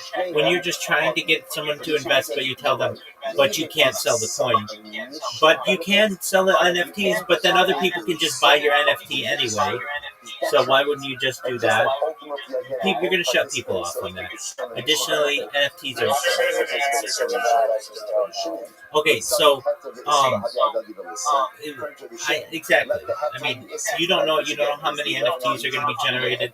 Let's say we've got this Bitcoin Obama versus more light thing, and I buy all the NFTs that are on the open market, but I don't buy the coin. Does that mean that I can vote in that game? Rabbi Shimon Omer is again, this is actually an interesting discussion which we're going to have later on, which is the different forms of Isser combined to form. Okay, I've got a decent amount of capital. So the Bryce says, let's say Bitcoin, which are two things again, is forbidden. Okay, Aiden Ross versus Amaranth. So the Tanakh that Rabbanan hold. Actually, they combine to form a Shiva. Okay, she's like a huge game. She's a huge gamer girl. Aiden Ross versus Mr. Beast. Okay. Fine. What's stopping one person from coming in and buying all the NFTs on the open market and having more voting rights than anybody else? And then they just choose the winner.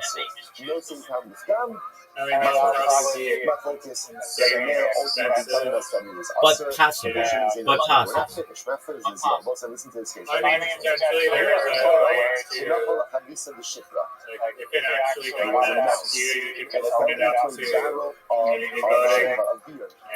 Well, wait. Then you just liquidate all of the incentive to buy this coin that you can't sell. Now, why is this interesting? I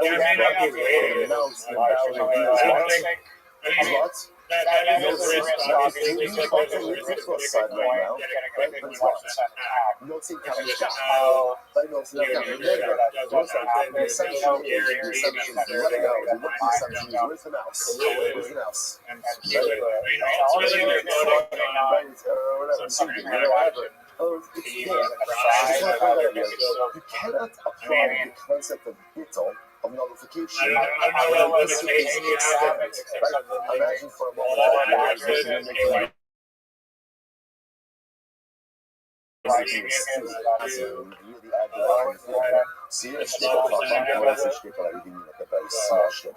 right? You're like, oh, this is great. I've got 61 pieces of meat. Let me throw in a piece of chazar. Why would you go with this project and not the greatest cryptocurrency of all time? It's running the system, right? 2,000 years. Obviously, it doesn't work, right? Why doesn't it work? Because ultimately, again, if you lose track of the piece of capital, you intentionally put it in there, it doesn't work. Okay, but I mean, there's the old adage, keep it simple. This one has a lot of complications. It has a lot of unanswered questions. It has a lot of ways to rig the system. It's unattractive. It's an investment. The greatest cryptocurrency of all time, that one's simple. Why wouldn't you take all of the coins in which you've been rugged and buy our coin, and then the coin over time will gain value? That's a pretty simple, hey, I can explain that in 3 sentences. With the other things, it's full of loopholes. It took you 15 minutes to describe it, and we still didn't answer all the questions. So listen to this. So the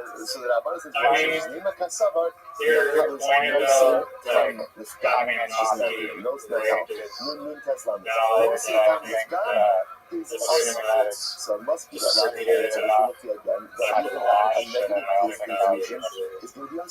but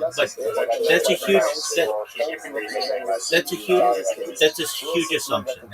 And again, this is just an NFT, and an NFT at the end.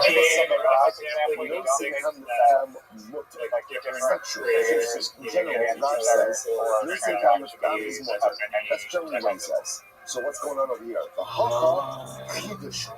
I mean, everything has potential. So I'm not going to say it doesn't have any potential, but to get somebody like that, it would have to be huge money.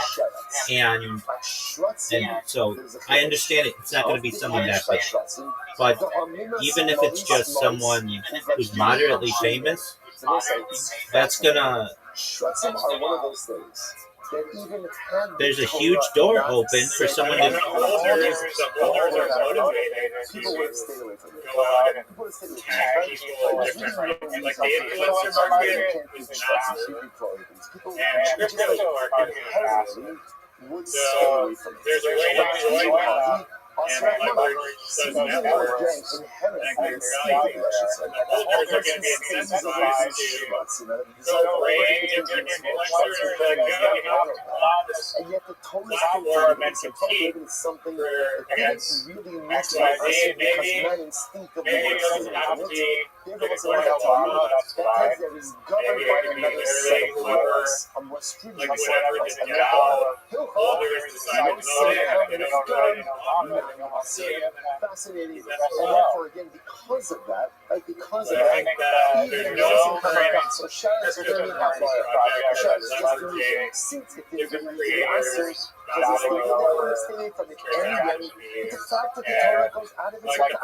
You don't know that. You don't know that. So let's, like, before you say that, before that,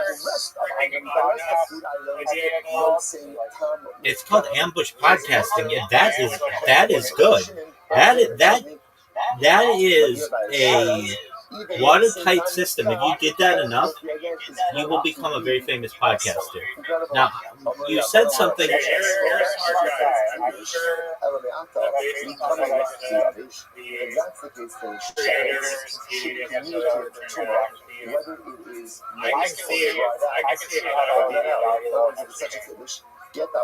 That's just TikTok. That's just Instagram.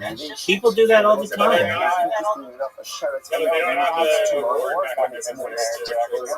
Oh, yes, they do.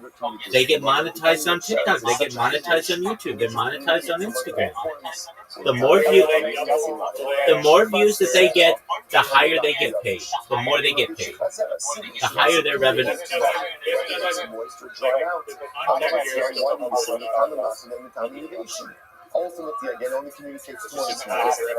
Okay, but let's go back and let's see if this is already an idea. Because you're saying that nobody's done this, and I'm saying we don't know that. So here we go. Yo, dog, is there a cryptocurrency out there that, or an NFT project that basically poses creators against each other, and then the winner gets the transaction fees? Is there anything similar to this? So to the level said that Sheretz, the Torah says that a Sheretz communicates to my one bimos sum. Now, what does bimos sum mean? It's certainly not a top 400 I mean, there are some similar play-to-earn NFT competitions and art contest competitive platforms. There's one just called NFT Art Contest, where artists submit NFTs, pay a small fee to enter, and voters also paying fees choose winners. Creators win crypto prizes.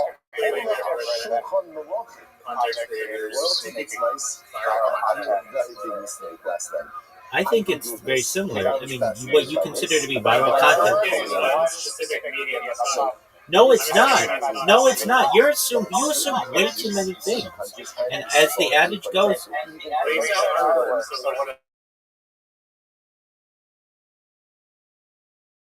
and anybody's post is art.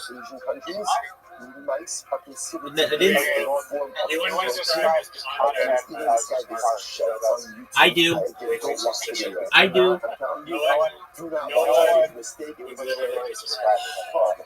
I think a lot of people will. I actually, to be honest with you, I have had people do that. The only time I ever posted a video of me singing in the shower, in the Harry Potter Obama Sonic Telegram, the only person who saw it said, "This is art." And that's how I would describe it as well. I agree, it is art.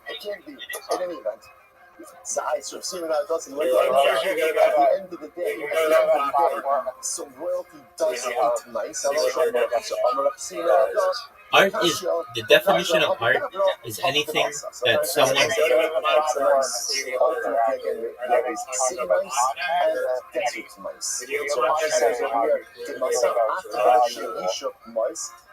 All of that is art. If you consider it to be art, that's art. And apparently, again, desert mice, like, what mice, so which makes sense why city mice also carry disease or different things like that. But again, you come maybe with, I don't know, in the entire time I've known you, maybe 40 ideas. This one is not in the top half.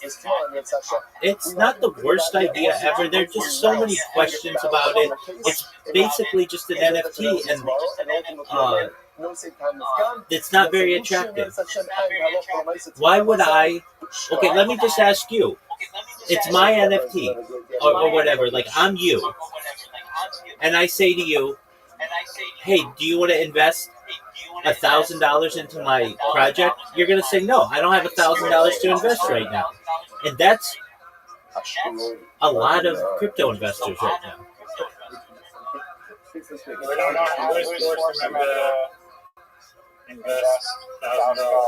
Okay, if I even said to you, I have an NFT project, I want you to invest $100 into it. You're going to say no, because I don't have $100 to invest in it right now. There's fractional NFT platforms that you only buy $10 or so on Good morning, okay. When's the last time you bought an NFT? Who really, they have to do that. It was a handful really with me while I was away. NFTs, exactly. No, I agree with you. Most people, go ahead. Most people are like you, though. They're usually more than allow me to give you more advice a little bit. It's a great spot in person with Paul fantastic start to our week, a fantastic start to our month, beginning by thanking all of our sponsors. Our commutatory sponsor. Our commutatory sponsor for Tashin Made the Tashin from our church dedicating position and drushes this year as it's this from South for Am Yisrael. Our sponsor for the month of Av, last year of Stephen, Wendy, Joyce, in honor of their parents. I asked a simple question. When's the last time you bought an NFT? Just answer the question. You don't have to give me the timeline. Okay, that's a very... Wait, I'm not saying it does. But I'm saying you're like the average investor out there. Basically, someone who doesn't have a huge amount of capital to be buying NFTs right now. And that's the biggest issue with this. And that's an honest answer that you gave, and that's great. I'm the same way. Go ahead. Right on top of that, I just want to point out, so we're putting up 2, 4, 5 lines on the top. There's a lot of great halakha myself that we have to be serious. I was actually thinking, I think we finish Avodah Zarah next week. Is that also way too repetitive? The more interesting forms of NFTs are associated about 10 days. Real world so activity. I think maybe on Labor Day in Hashem, utility lodges an extra shear just on some of these halakhas. There's a lot of great halakha, like your halakhas that comes out of these sugis. Okay. Stay tuned. I'm in agreement with you. You've got to recognize, though, that you're basically at this point selling an NFT in a bearish NFT market. It's not the best time to start this project. Now, Riser, I will give this to you. You're passionate about this. You put some thought into it. So maybe in the future, when we have a bullish NFT market and people are buying NFTs like wild, then it might be the right time.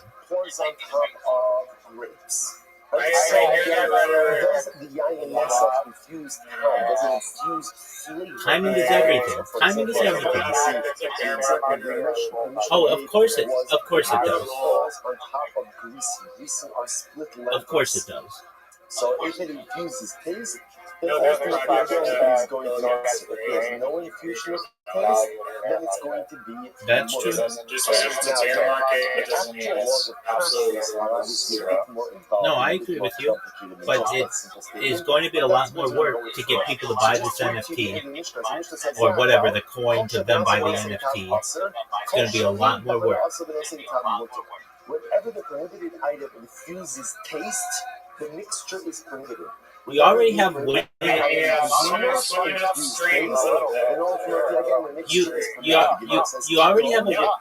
already have a winning idea with the greatest cryptocurrency of all time.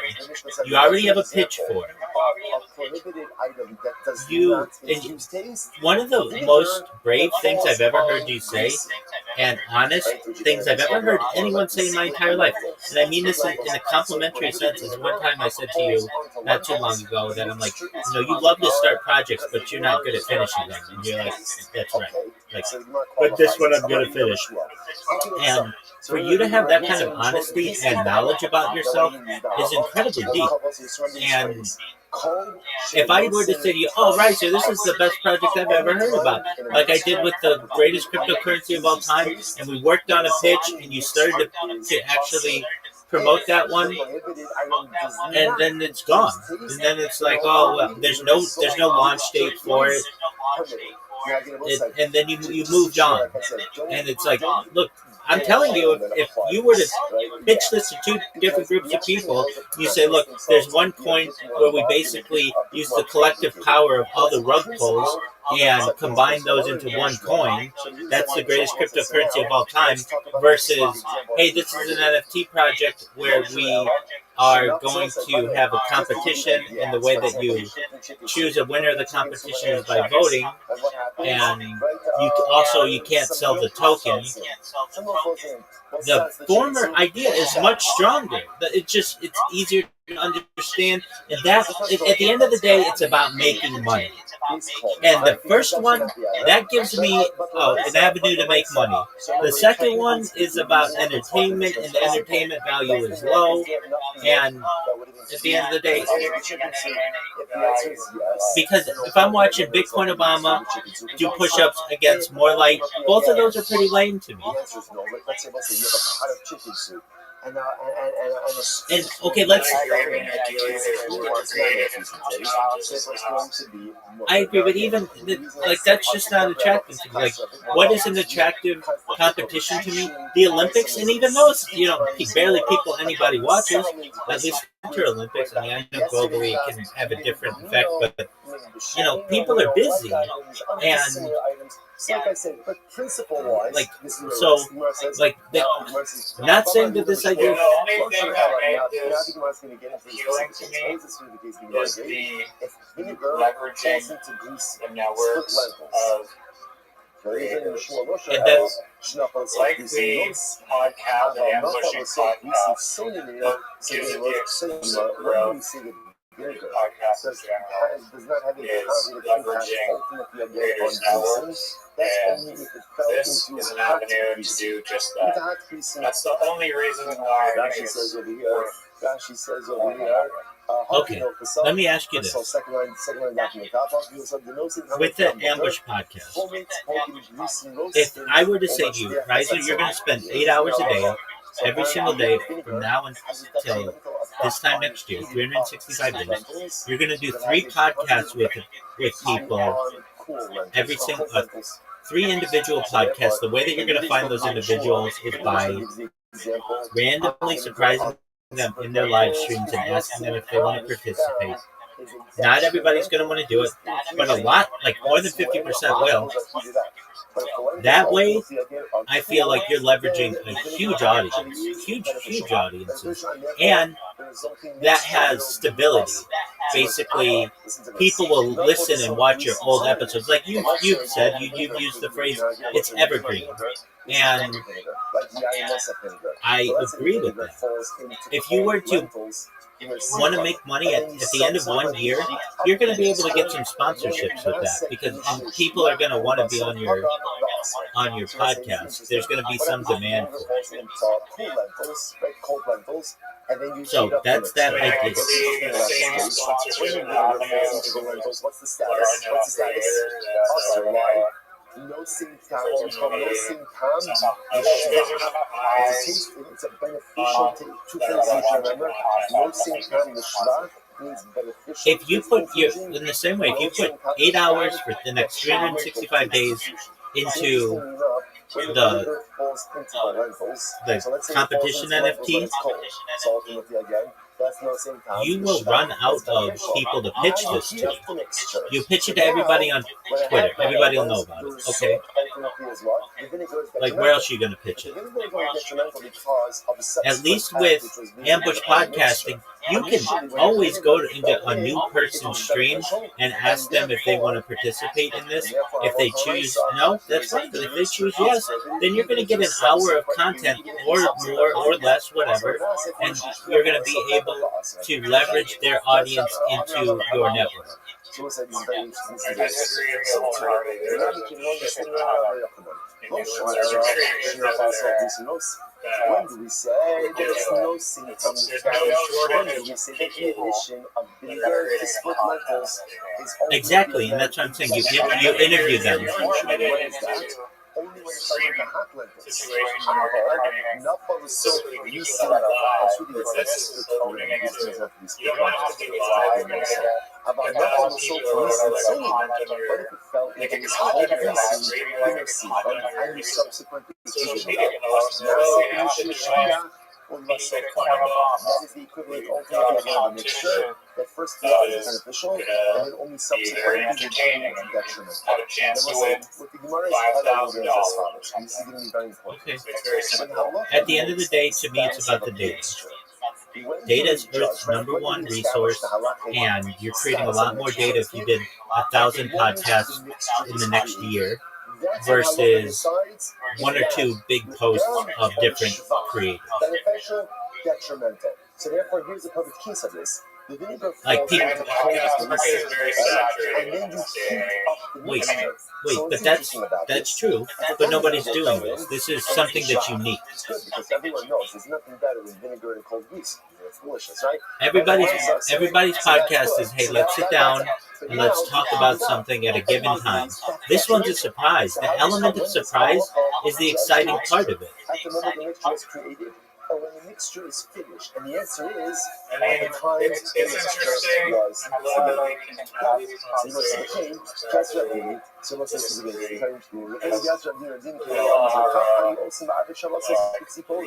We call it also shchalayim. So apparently, every shot if you ever went to Tzipori, just in the Torah now. What did they serve the Torah in Tzipori?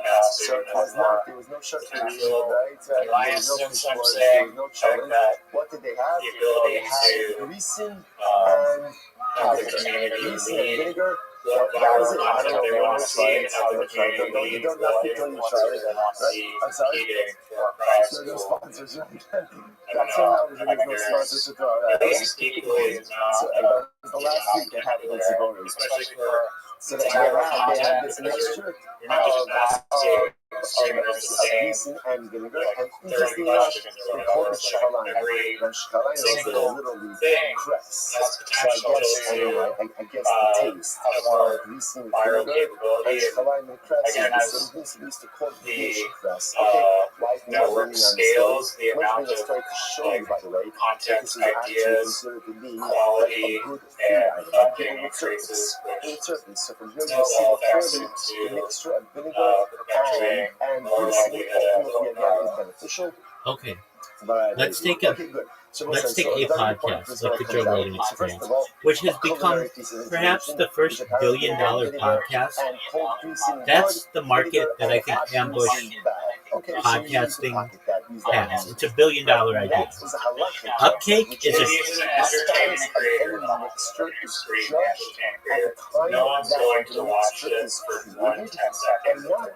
he's really not that entertaining. He's pretty boring and people don't think he's funny. He's just consistent. The reason why he has been able to build that podcast into $1 billion entity is because he's consistent. He puts out 3 of them every single week. I don't care if it's a holiday week. I don't care if he's sick. He's got some backlogged ones. That is why it's his.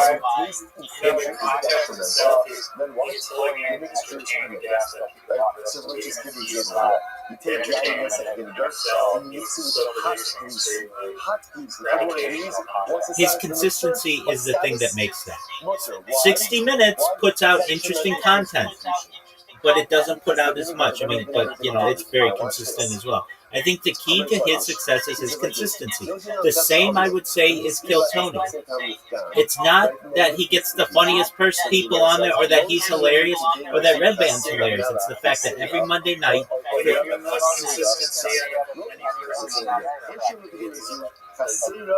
That's true. Wait, that's true. And in the same way that nobody knew about Kill Tony in their first 8 years, and it didn't grow that much, that's the same with mine. But when people find out about mine, and they can go to my backlog, it's the biggest event in global history. Just like Kill Tony has become the largest live podcast in global history, and just like the Joe Rogan Experience has become the largest podcast in global history. It takes time. But once people find out about it, the mixture is fine. What's the problem? The problem is it's not really edible, but because there's not enough salt.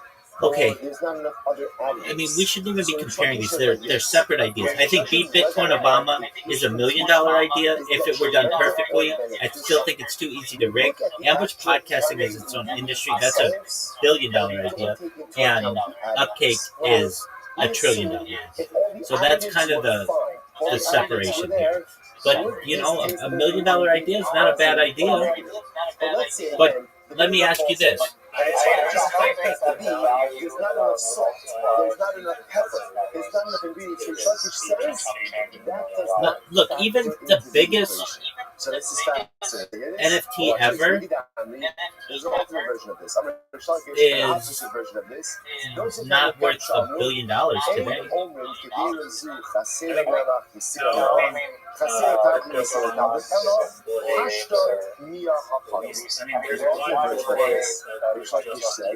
When we decide whether or not a taste infusion is positive or negative, we simply look at the final dish right now. We'll look. If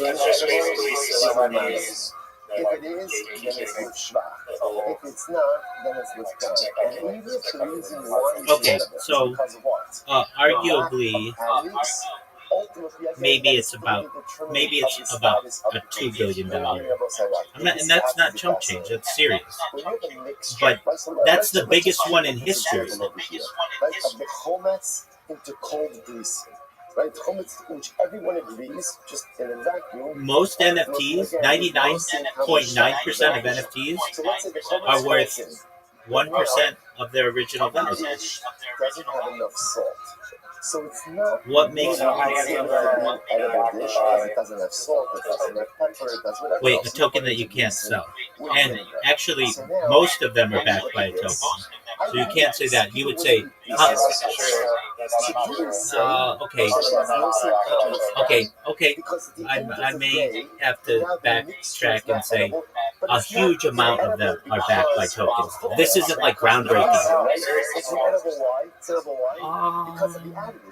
Okay, a very small percentage. Okay, if you want to say that, that's fine. But it's not like it's the most unique idea ever.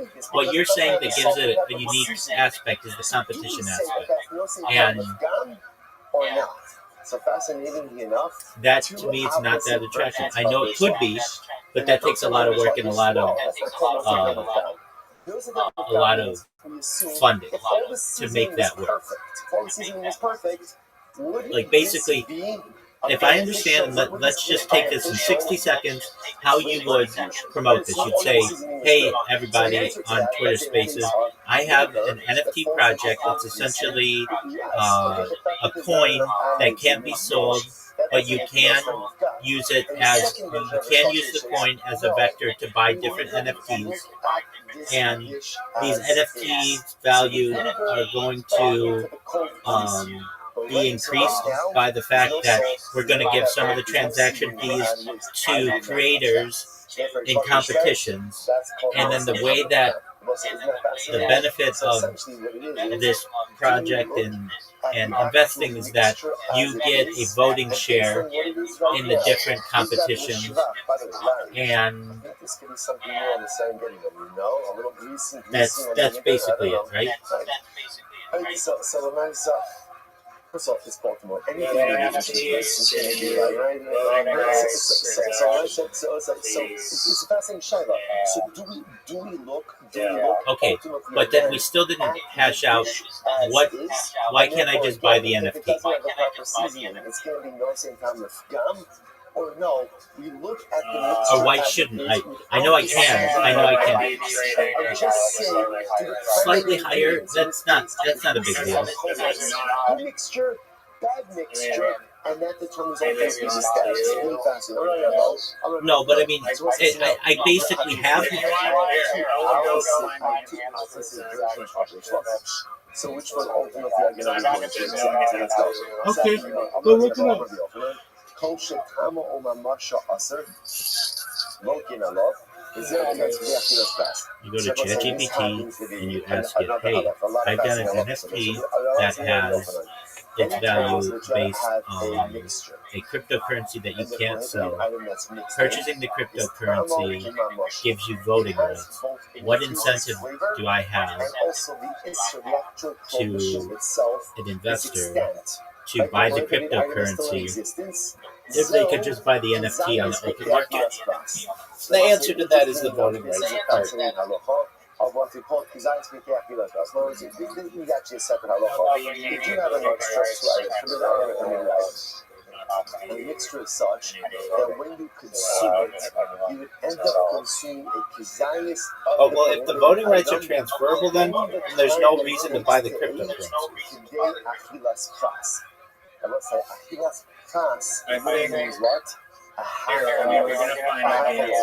So if you would eat a mixture, in the amount of sugar that it would take you to eat the half a loaf, if you end up consuming a kazayis of prohibited matter, then ultimately, again, that is us. Now, there's a lot involved in this halacha. Take a quick look at that. You have to look at the last question.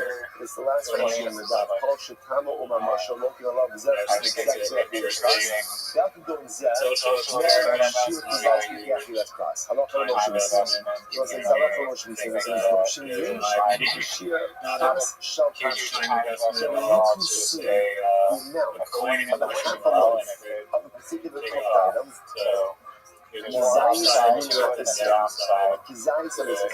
give an example. Let's say, for example, you had, just give an example of this, you had, I don't know, special ingredients? No. So let's say you have shuma, you have fat, prohibited fat, right? Or chalev, I guess you call it, right? That gets mixed in with porridge. I don't know, the ingredients do not sound appetizing at all. Right, but you're hungry, right? You're a bacher, right? So what happens? So you have the prohibited item, the chalev, that gets mixed in with porridge. So now the chalev itself, the fat itself, is actually extant. It's in existence, and it's mixed in with the porridge. Over the fine-tuning of it, but it worked all night. I have 4 of them, 3 of which I think will be viable. The other one I don't think is viable because it's like an old phone that just automatically shuts down background tasks after like a given amount of time. But of the other 3 that I have,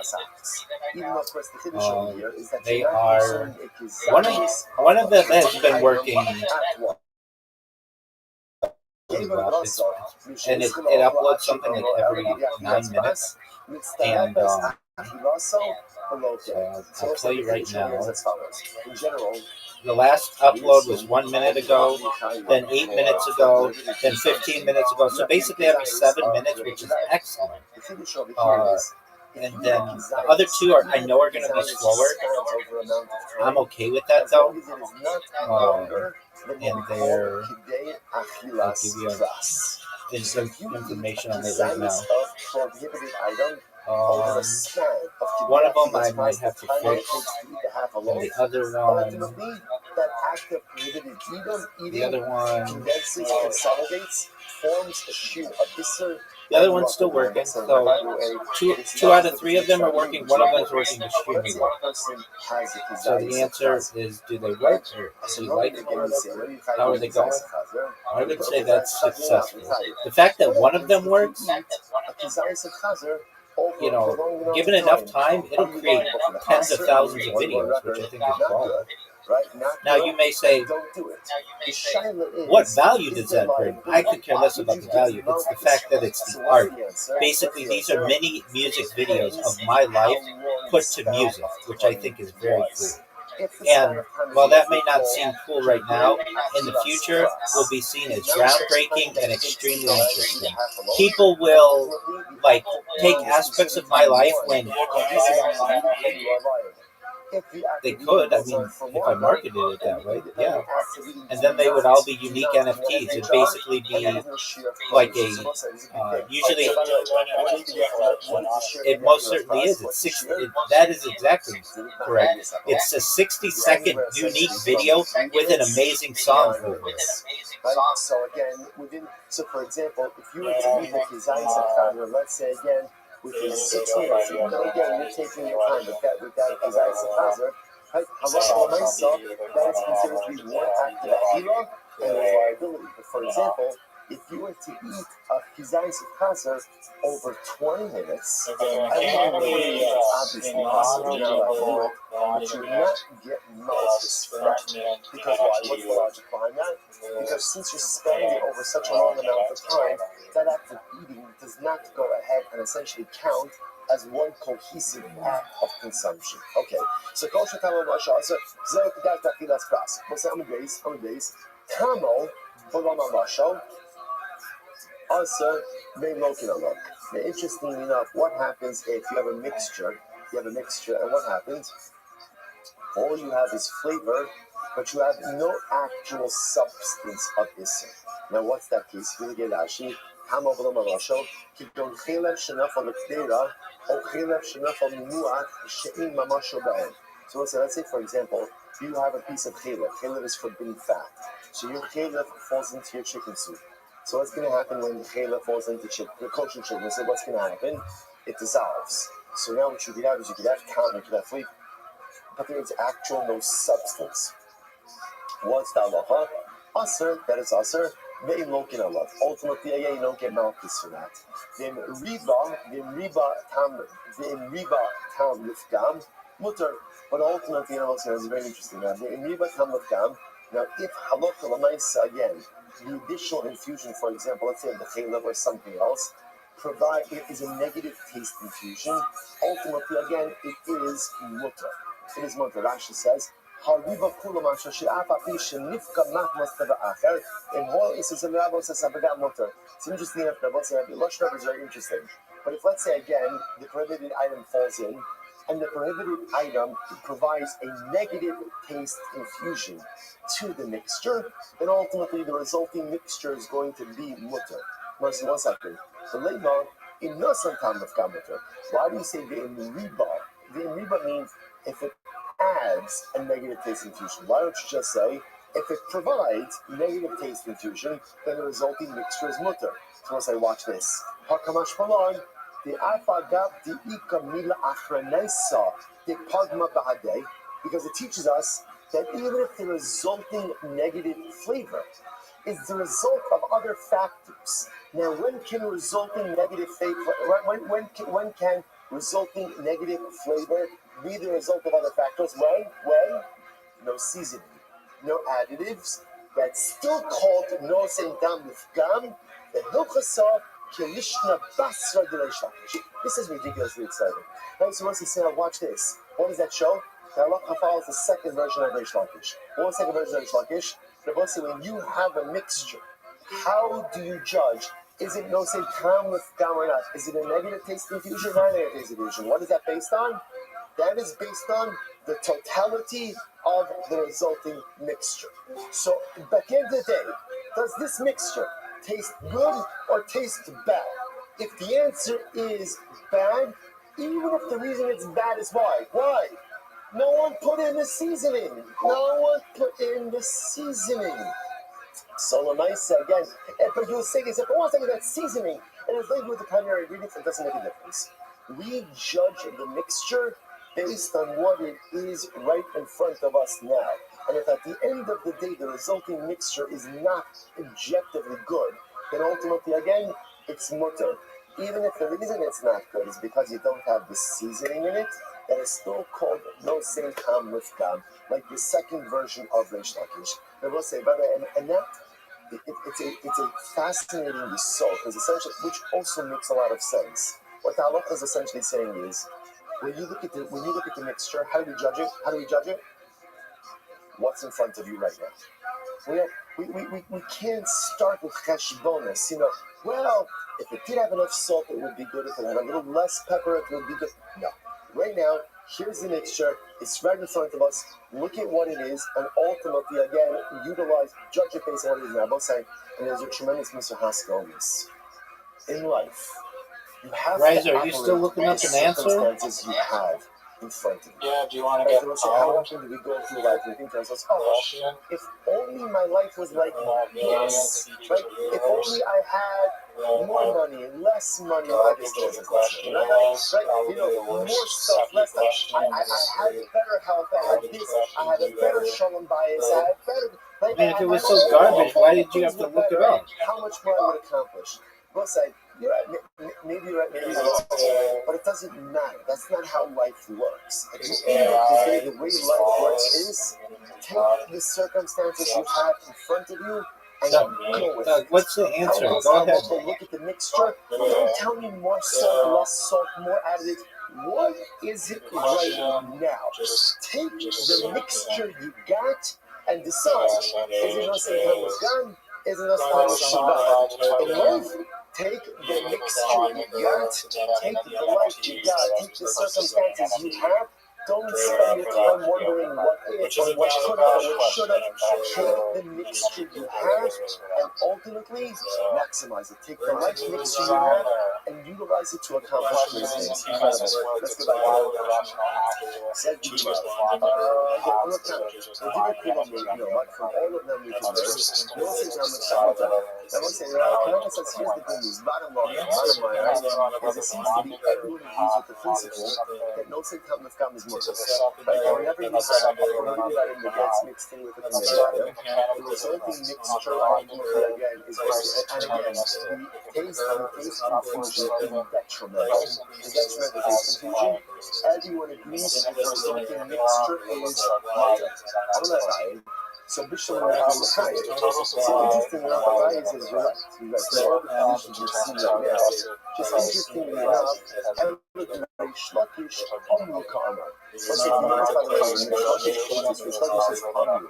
They said, which means interestingly enough, Lelo Sina. Reish Lakish is not espousing his policy here, rather Reish Lakish is quoting his verses. Now that's interesting. Why is it interesting? Mechlal di'ita lemanda v'nosim hamafgam asr. Mechlal di'ita lemanda v'nosim hamafgam isr.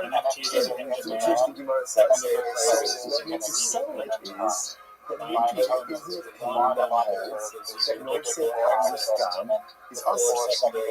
Right up until now, we've been operating with the principle that everyone agrees nosim hamafgam is mutter.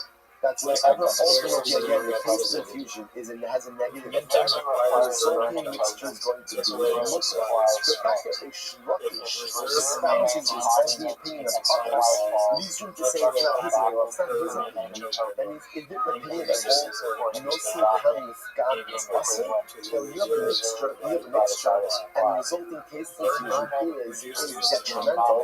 That the mixture is still going to be awesome because she knows his opinion. Yeah, amazing. There is one tomorrow. Watch this. He's got enough. Because by the time you after nothing, you have after nothing, awesome. David Rabbi Meir. Wow. That's what puts it right up.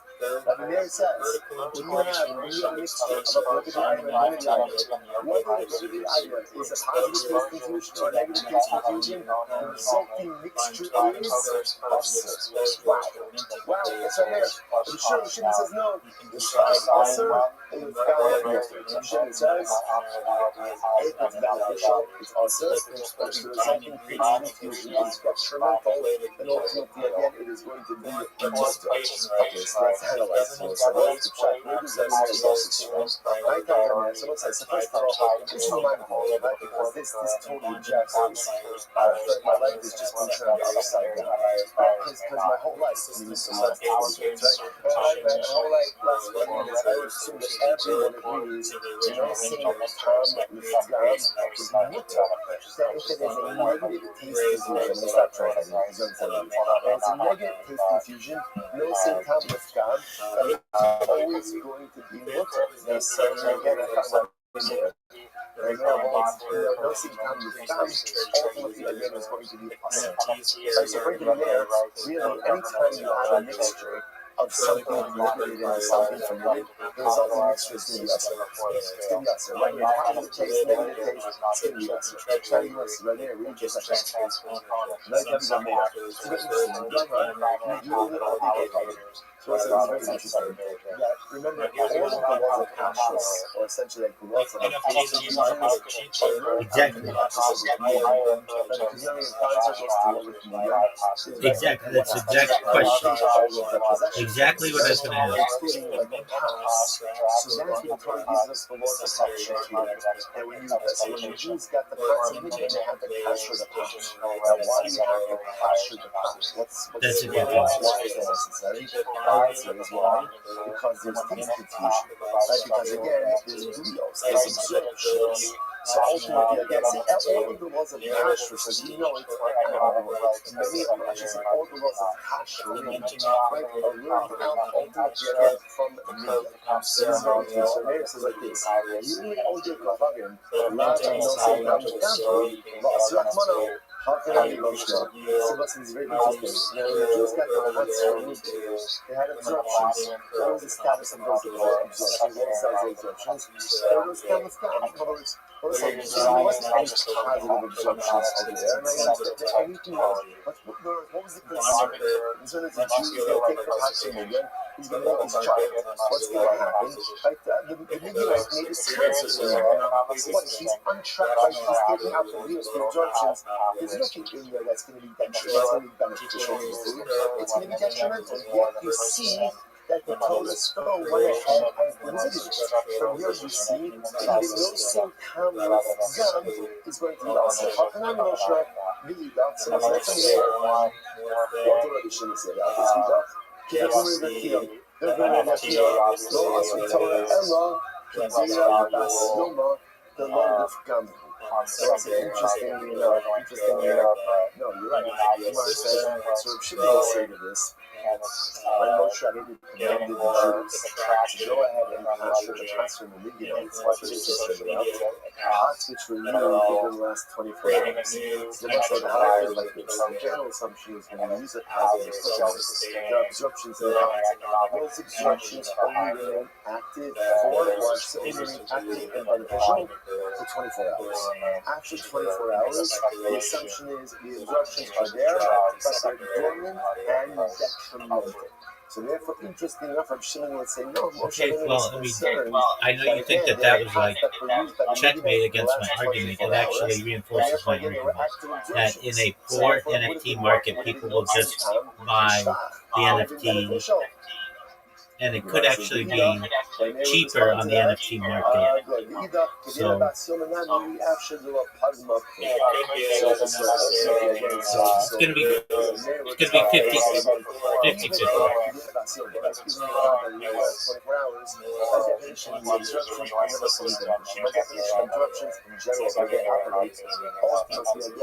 Is that they are always if it's growing, but there's a 50% chance that it'll be growing and a 50% chance that it won't be, and so that means there's also a 50% chance that it won't be more expensive.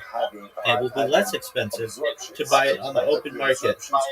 So again, as that AI Let's say you inflation pot, and you cook pasta in that pot, and now you want to go ahead and put cheese on that pot. That's true. Again, I'll give you that. Regular pasta. Right now, though, no the chances are that it would be shrinking than growing just based on the NFT market. I know this is unique. I get it. Hey, if you want to do it, I'm not going to stop you. I just think that you have better ideas on your plate, and I would not invest in this one. And for those reasons, I'm out. So are you allowed to eat? The kosher with the cheese. So what's the answer? So again, it depends. Was the pot used in the last 24 hours for functions or not? If it was used in the last 24 hours, you shouldn't eat it. I always love to hear your ideas, and I think you have some winners. And again, like I said, if the 40 ideas you've maybe brought to me in our friendship, this would be maybe in the middle to the back. And something like the greatest cryptocurrency of all time, it's towards the front. Something like Bear Scare.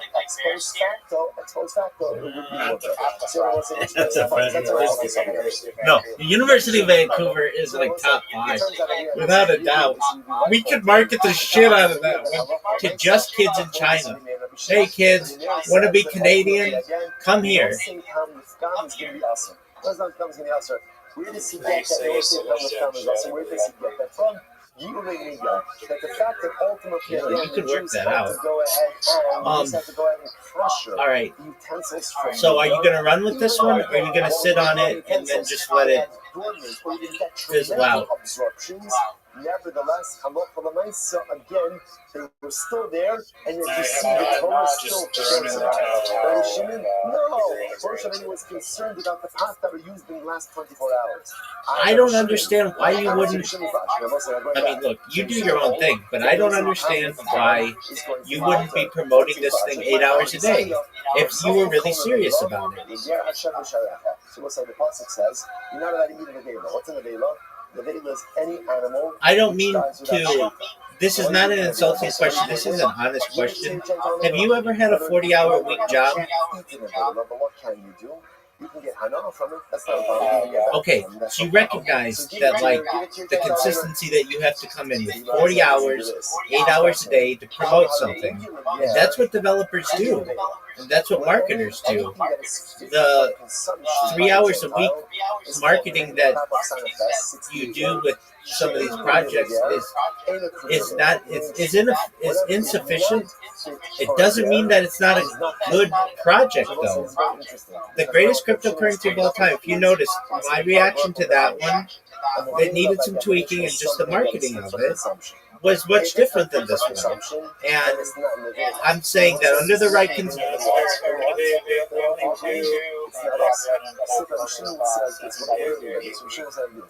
Therefore, if you have a mixture and there's no secret which means it's not really fit for consumption. If it's not fit for consumption, then what? Then it's mutter.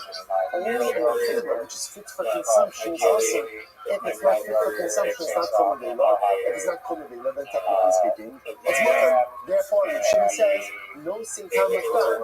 Anytime there's a detrimental taste confusion, ultimately it's going to be mutter. The mayor will say no. The mayor says no, not true.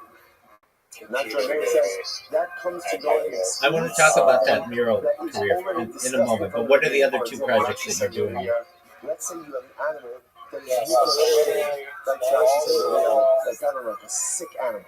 So a sick animal. Not like sick, like really bad. Like sick, like sick.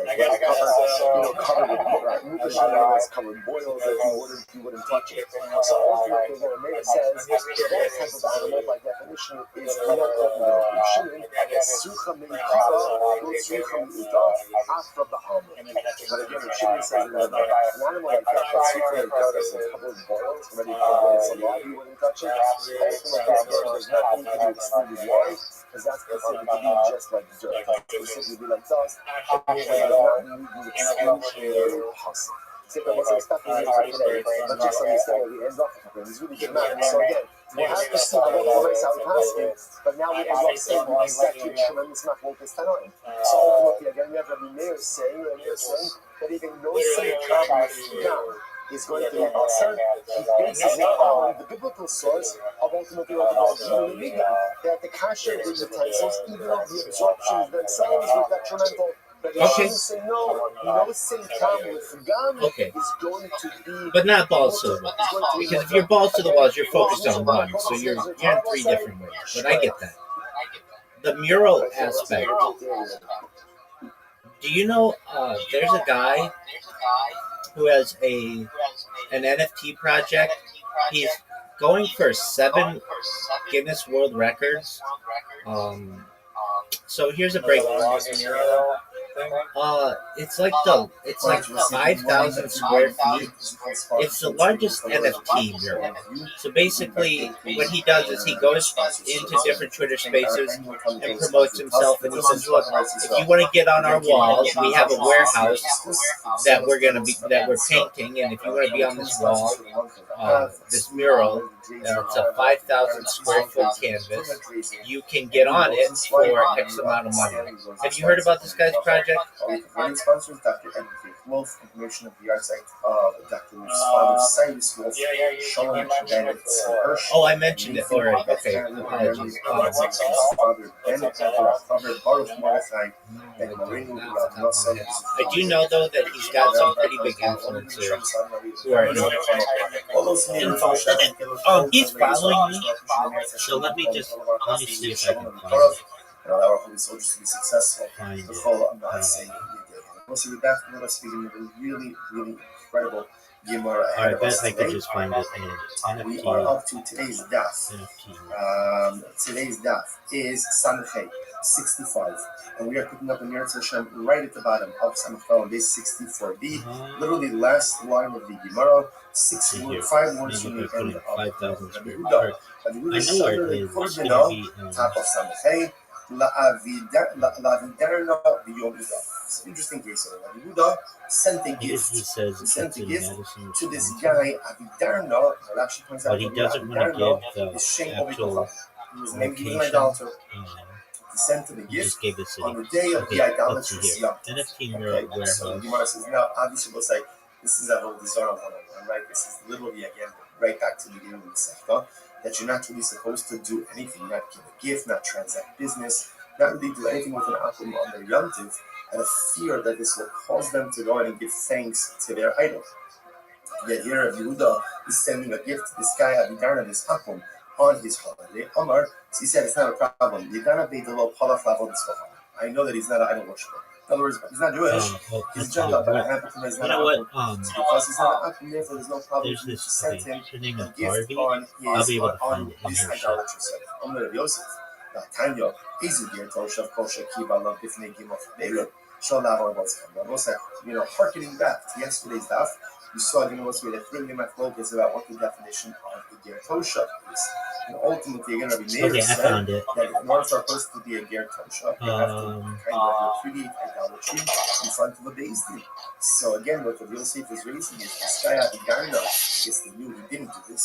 And it has a video of the warehouse. And it's really nice. Like a really nice canvas. Okay, so if you want to find it, what does it mean to be an official Ger? the guy, okay, he is at Drake, DRAKE _Coco, KOKO 62874. That the community is obligated to look out for him, that the community is obligated to, keep him stuck, take care of him in this time of need. That's someone who ultimately, again, repudiated idolatry in front. I understand if you need me to repeat that. DRAKE, yeah, Drake _Coco, KOKO So therefore, again, 62874. Drake _Coco 62874. Did you find him? Alright. Now, if you want to know, what his, I would go to his videos, and he has videos of him doing the mural. It's considered to be an apicard. So in other words, essentially, it's considered as if he's relapsed his idolatry. So this is very interesting, right? Because what does that mean? The trajectory of a Ger Toshav is automatically to conversion. That's not what we saw before. A Ger Toshav is a Gentile, right? It's righteous Gentile. Who says the trajectory of a conversion?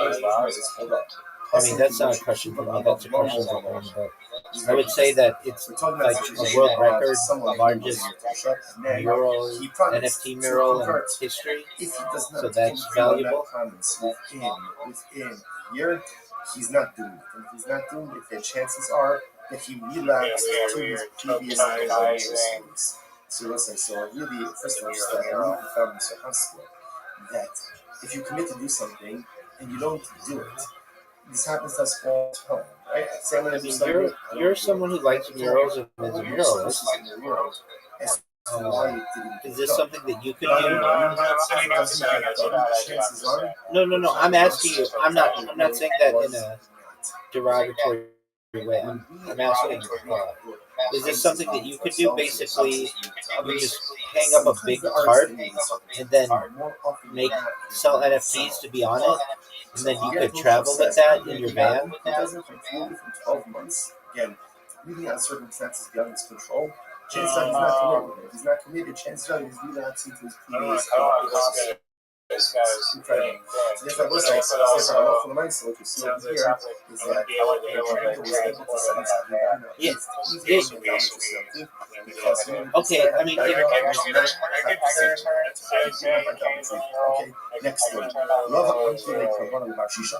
So this one, Lava gave a gift to this guy Barshisha. Barshisha is also an yes.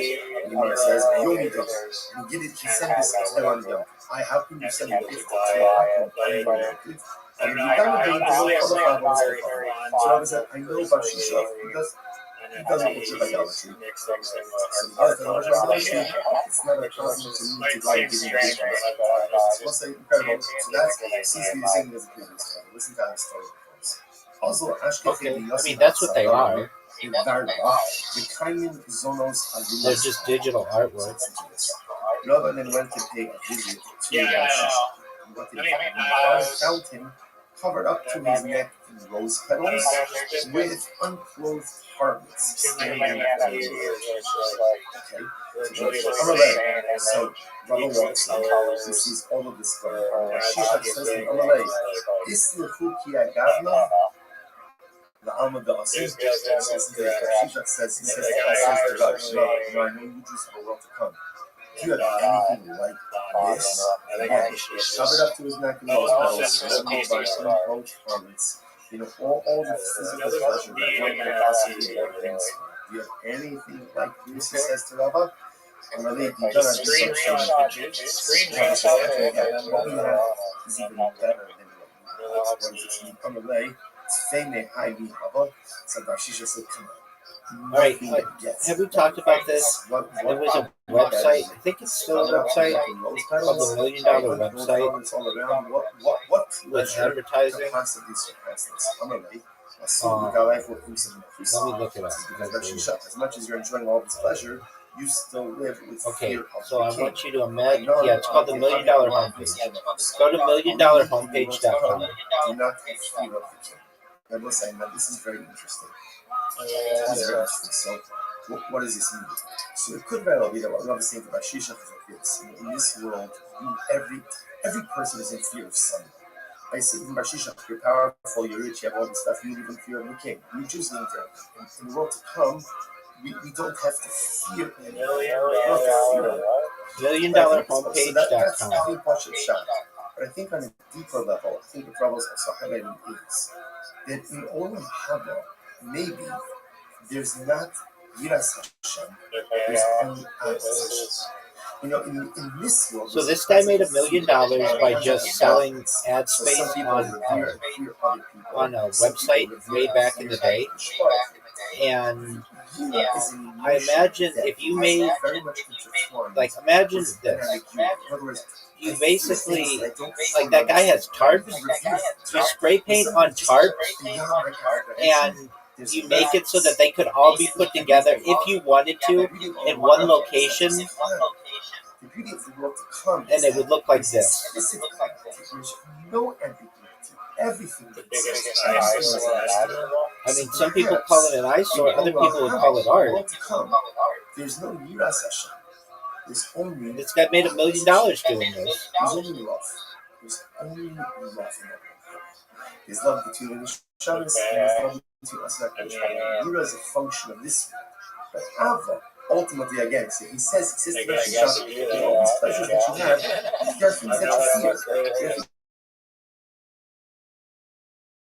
There are things that you fear. But There's it no would Yira. There's only Ava. integrate your idea of being able to make, I'm not afraid of the king. But what do I have to fear from the king? like, basically monetizing your murals. So as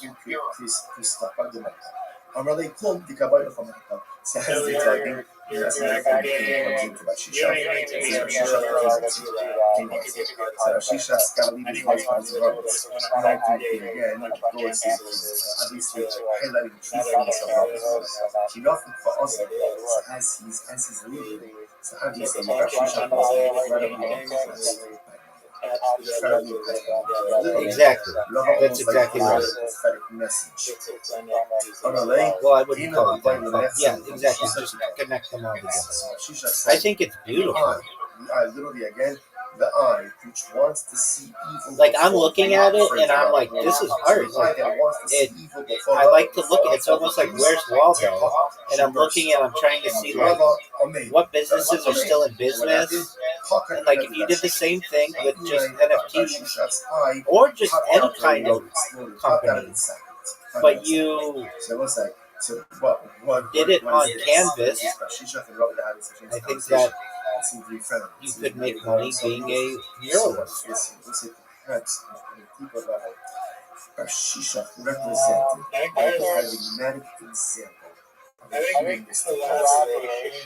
life that is just all about the consumption, all about the experience, right? The ones that is the hardest represent just all the vices and all the desires and all the lusts that one could simply indulge in this world.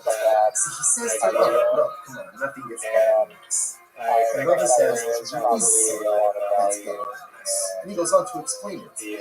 And I think deep down, Shishach is like, I hate you. I hate you. I hate you, Rabbi. I agree. Why do I hate you, Rabbi? Because if you're right, then I'm wrong. And if I'm wrong, and so much of my life has been an exercise of futility. And I've been spending so much time trying to find fulfillment in all the wrong ways. And deep down, Barshisha covers this resentment towards her. We can't both be right. We can't both be right. So if you're right, then I'm wrong. If I'm wrong, what does that say about our lives? You have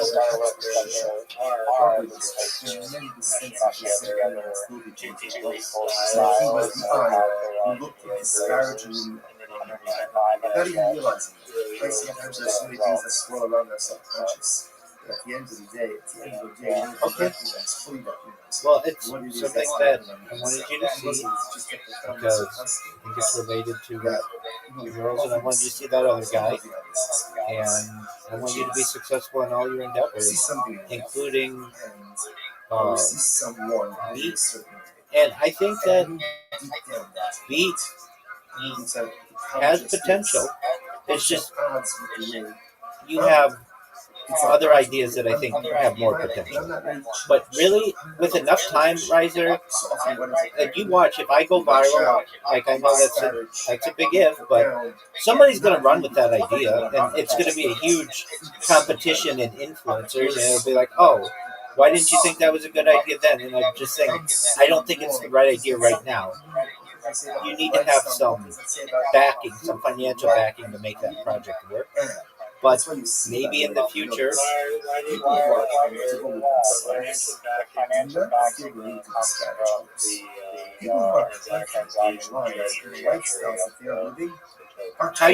how are people gonna find out about this token? And people don't fall in line with them. Like, hey, do what you want to do. I'm absolutely sure.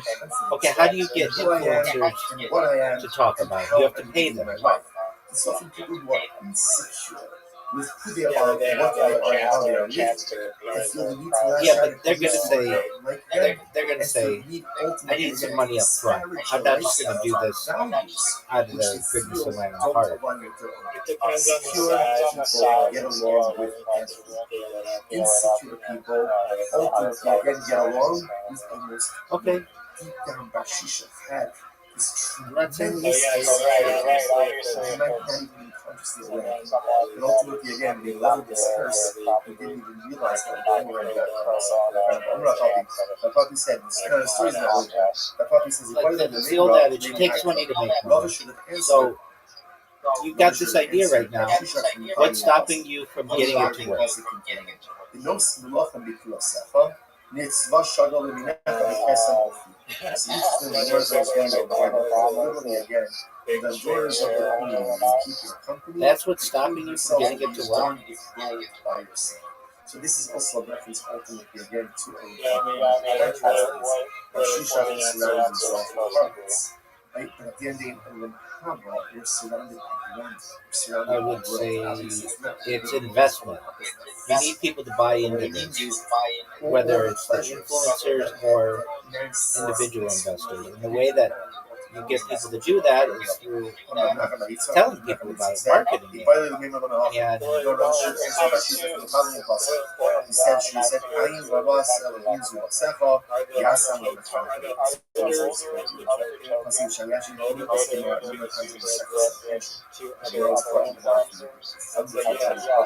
So literally again, so the eye has not seen what the road to Christ except for you and no one has seen ultimately what he will do in the for those who wait for For those who are willing to wait, ultimately again they will see the okay, another question that arises: what stops somebody else from just doing what you're doing just better? You think you have a great idea with the Rothschilds and Harleys? Oh, Olam Haba, no one's ever seen it. They market it better.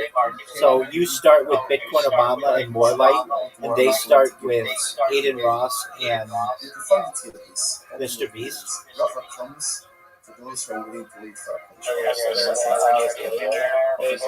Yeah, basically, if they see that your idea it has a way to be successful, they just do it really big. Because sometimes a lot of person needs to be gracious. It goes ahead and stirs me. I'm not content with what I'm doing. It's good to be patient, but you have to be patient. That you are. Yeah, exactly. Be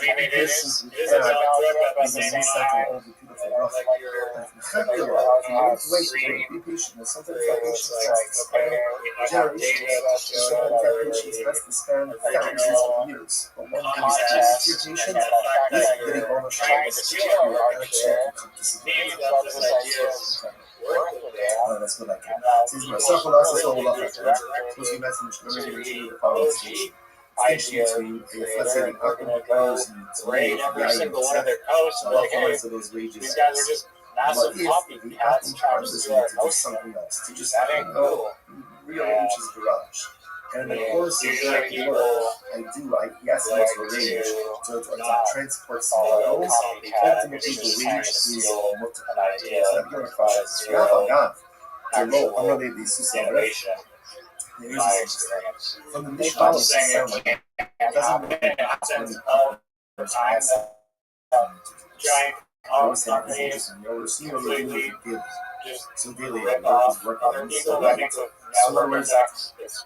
I understand the following case. If you were to tell me, let's say, Apple hired me for $100 a day. What you have, though, is not anything that isn't pretty easily replicated and done much better by a larger organization. But from the Mishnah makes it sound like even if he asked me to do Can we agree on that? I mean, there's nothing for pride. I still guess about the ability to say,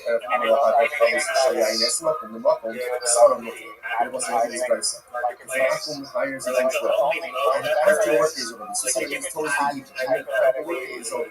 He asks him to go ahead and make some the wage is what Like sharing notes is languages from the primitive days. So it's just like an act of challenge phrases. I'm a double uses error in Julio Malone. Now the reason this works is because I'm being asked to do this after my work days. That's what effectively the language. But it sounds like if you ask me to do this during my work day, that it would be usher. I'm not buying it. I'm not listening to Amar Language you say tonight. So Rabbi says you're right, and if I'm correct, the definition is Yeah, it is a risk. I mean, it's, that's why I said, like, it's important to have capital behind this. From the regular sleeper. And then at the end of the day, now he's asking if you could show that it works, somebody's just going to do it and exactly squash you like the cockroach that you are. So I mean, if they're doing that means there's already right, but why would they look at Obama, Bitcoin Obama more like when they could look at Eden Ross and Mr. Beast? I cannot keep it. If on the other hand, it tells you ultimately again, how do you how this comes with the dogs? I'm sorry, because how do you make Javier and ultimately, one case is where it tells me move 100 barrels for 100 kudos, and one is where it tells me to move each barrel for a kudo. So where again I'm getting killed per barrel, then I'm also when I say again each barrel is individualized. Again I'm getting 200 barrels. Then I'm also when I say can keep the wages from the young that's so again there's a general range for a general traction enough to attract six-figure followers, then you have enough momentum to keep snowballing it. And sure, maybe people will knock you off, but at that point, people, like I said, know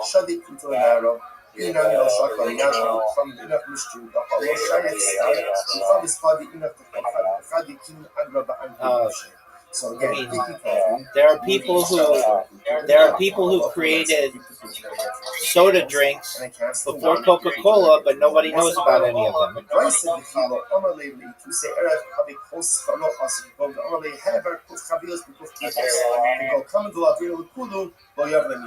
If he says to me, it's possible to get rid of stuff, and I know that, like I said, network effects are harder to one market than to just the rest of the halacha, and then the schar ultimately again is going to be us. Very interesting. Okay. So all right, well, I wish you the best with it. And if you need anybody else to talk to about it, let me know. Right? If an apple hires me, and he says to me, move 100 barrels for you want to know what's going to happen with this bad boy? And ultimately, again, it turns out that 100 barrels is Yain Nesek, Stano Asim. The wages are also since to get a miscase, and only getting rid of 100 barrels. Yeah, it will be, but not for you in the next, maybe 3 years or so. You're going to sit on it, like sit on all the other ideas. You're going to lose your momentum for it. But then once this blows up, then people will see that hey, that would be the first one. And they would get excited about it. And it could be an NFT based on competition. And so it would be really successful. But that's not because it's such a great idea or whatever. It would be because it's associated with the most amount of data globalization, which is what gives it a lot of value, not denying that. So I think that in your case, it will. You won't do anything with it just because you've got a lot on your plate already, which is already better ideas. But it will be successful long term. What are your thoughts on that? Very honest opinion. So I need ultimately again, I tell you what, Safra Leisha, so ultimately again, I need the second safe. So if let's say again,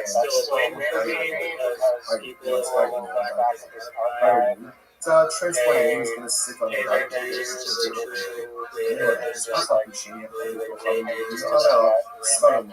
Let's say again, is coming from a flask. What is flask coming from? Still, the rental wage is still coming. Okay. When they brought the luggage black, so Okay. I agree. I think that people will love you in the future very much so because you have such a creative mind. And you've been blessed with a very creative mind, Razer. It's always working. I wish I could have it focus on things more and see them through to be successful. However, that's not on you. That's just a really hard part of life. So it's not like you're bad or anything like that. You're really good, and you bring up excellent ideas. And you just our conversations generate some really good ideas. And like in the future, people will study my conversations with different people, and they will love my conversations with Miss Aquarius for their positivity. They'll love my discussions with Zoo for comedy and mental health. And they will love our conversations for creativity and invention. Like each person will have their own gift to the world. And yours will be creativity and invention. And that is a beautiful thing that you will, have been able to give to the world.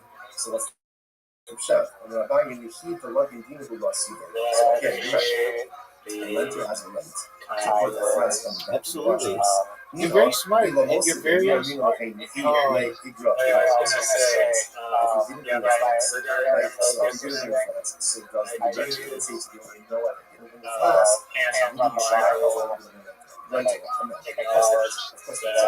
permitted because it's inconsequential if you out and rents like that undesired. That's inconsequential. These are the rest of the rental fees. Go back and ask on this price. If you guys if ultimately, again, I will say, the renter is committed to the journey on the donkey. So what's interesting? If there's food readily available along this journey, then ultimately, again, why should the renter all of this food? Donkey travels for the first leg of the on the way.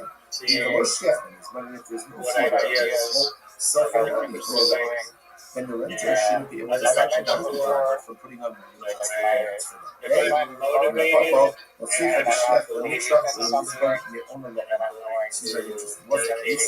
The case is where on the right side, you're able to get food from one leg of the journey to the next, but it's a total Hamar, the darker in the truck in this one. So that's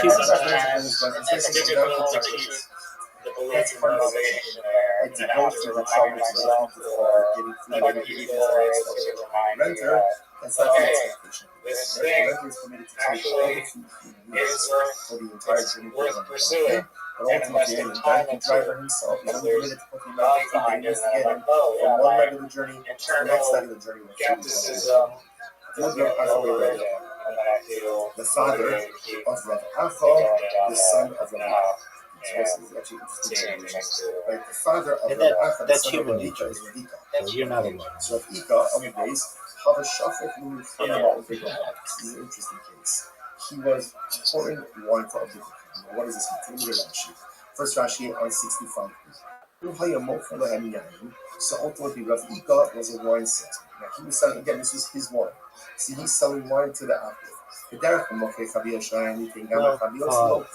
do want to say how I appreciate your kind words when you came in, and I love shitting on people and then building them up.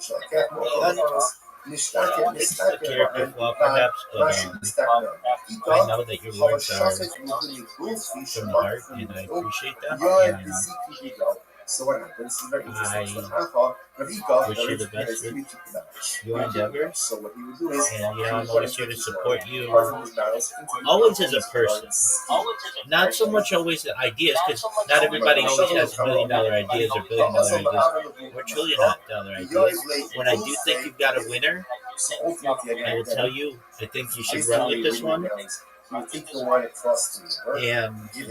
I think right now you have $1 million idea before you, which is this competition thing. You've got $1 billion idea in front of you, which is the greatest cryptocurrency of all time. And you've got $1 trillion idea, which is upcake, whatever one you want to go with. Now, the punishment with the problem is remember, once that wine is poured into the wineskins of the apple, it becomes standing on Yanesa. So they were bothered by this because His takes, I understand. Okay. No, shut the fuck up about Upward. Get out of here with that garbage. It's not the same. And ultimately, again,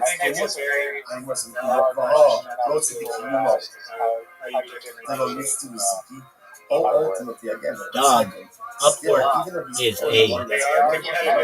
But then he has to transport the wineskins across the river. So ultimately, he doesn't want the wineskins. And he's going to be in trouble. So How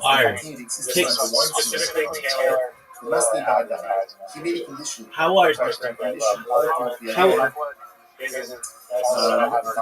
How are Twitter and Tumblr and TikTok? Those are all very similarly named, and they're all social media platforms, and they're allowed to coexist using that term. There's you now, there's you porn, and there's YouTube. Those are all allowed. They're all video hosting websites. Isn't there a problem now that he's happy with the facilitation of transportation itself? He arranged transportation for the actual transportation was done already beforehand. Therefore, he's not doing anything. I'm saying to you that overlap doesn't matter. You have YouPorn and YouTube. What's the difference? They're both video hosting websites. They're allowed to coexist. So why wouldn't... Wait, YouPorn, a lot of people have heard. And YouTube...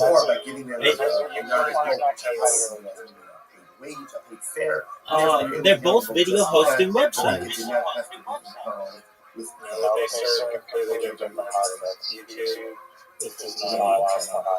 That's incorrect. It most certainly does. If you go on the Playboy channel on YouTube, you can see naked women.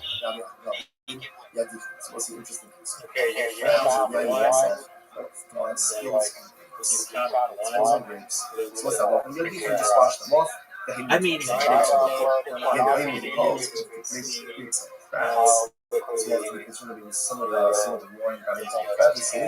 it comes down to what do you define as pornography.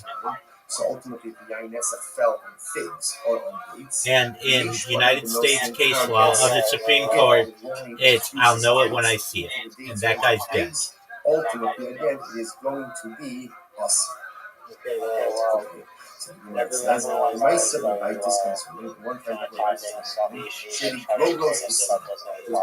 That's what I do, baby. They could call me that. I'm the edge. I'm the king of the edge. Yeah, baby. All right, my friend. I gotta take a whiz. I've got to do my class, so you do your thing. Make sure you come here tomorrow. Make sure you come here tomorrow night. I would love to beat you 10 games in a row in Scrabble. Does that sound like a plan? Any time that ISS did not infuse taste, ultimately again it'll be rejected. What's an example of when something contains something doesn't infuse taste? Keep going. Ultimately again, like vinegar that falls onto split lentils.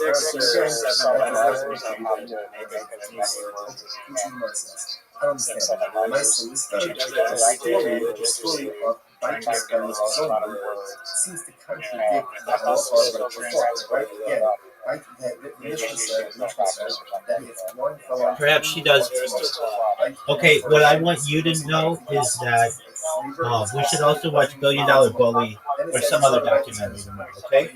So plan on your Friday night to do something, okay?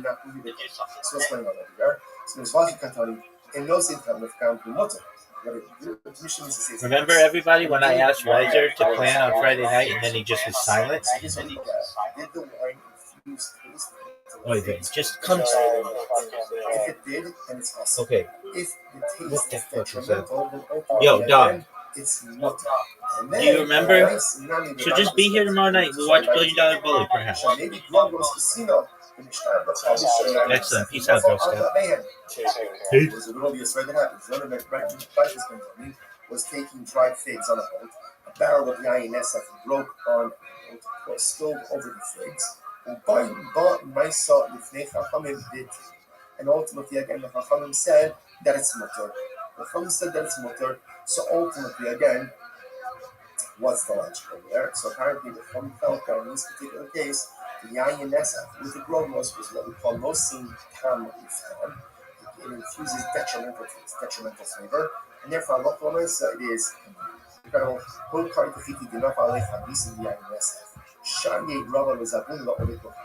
it's an interesting answer. The floods up pile of wheat, and yayin nesach fell on the wheat, poured on the wheat, broke, right? I guess it fell on poured on the wheat, and Rabbi permitted to sell the wheat to an akum, to a non-Jew.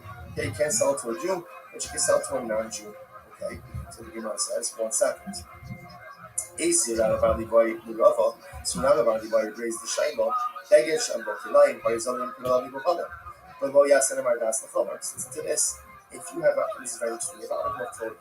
And let's say it's a linen clothing, and there was one little thread, and you lost track where the little thread was in the garment. So essentially, the garment was shyness. So what's the halacha? What's the halacha? Right. In other words, you're concerned that the garment is shyness. So let's say, so what's the halacha? The halacha is like this. Right, you don't know where the wolf thread is. So the Gemara says you're not allowed to sell that to an Oved Kohen. You can't sell it to an Akum. Now, why can't you sell it to an Akum? Rashi says, what do we get started on? But you're going to sell it to an Akum, and the Akum is going to turn around and sell it to a Jew. You know, not with any malicious intent, but he's going to resell it.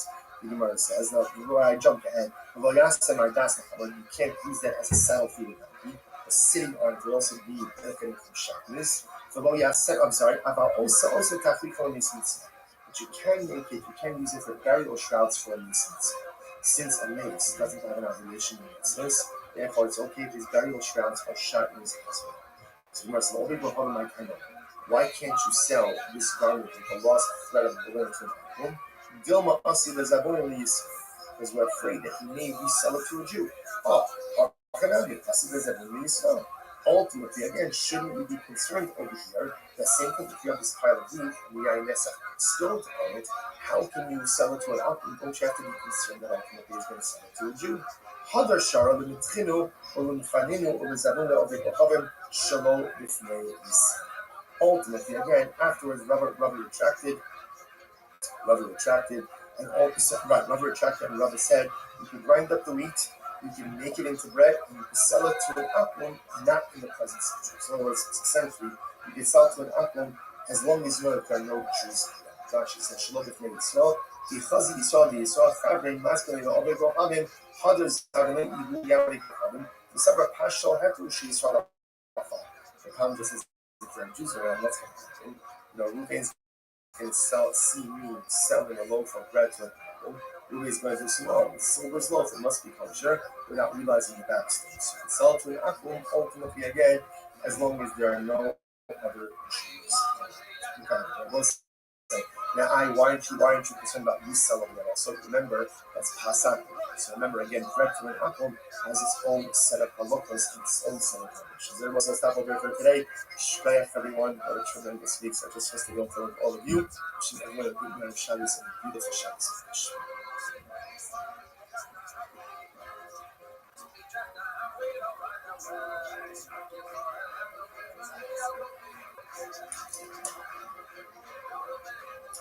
All right, we'll say good morning, a great physical spark to be able to learn with all of you.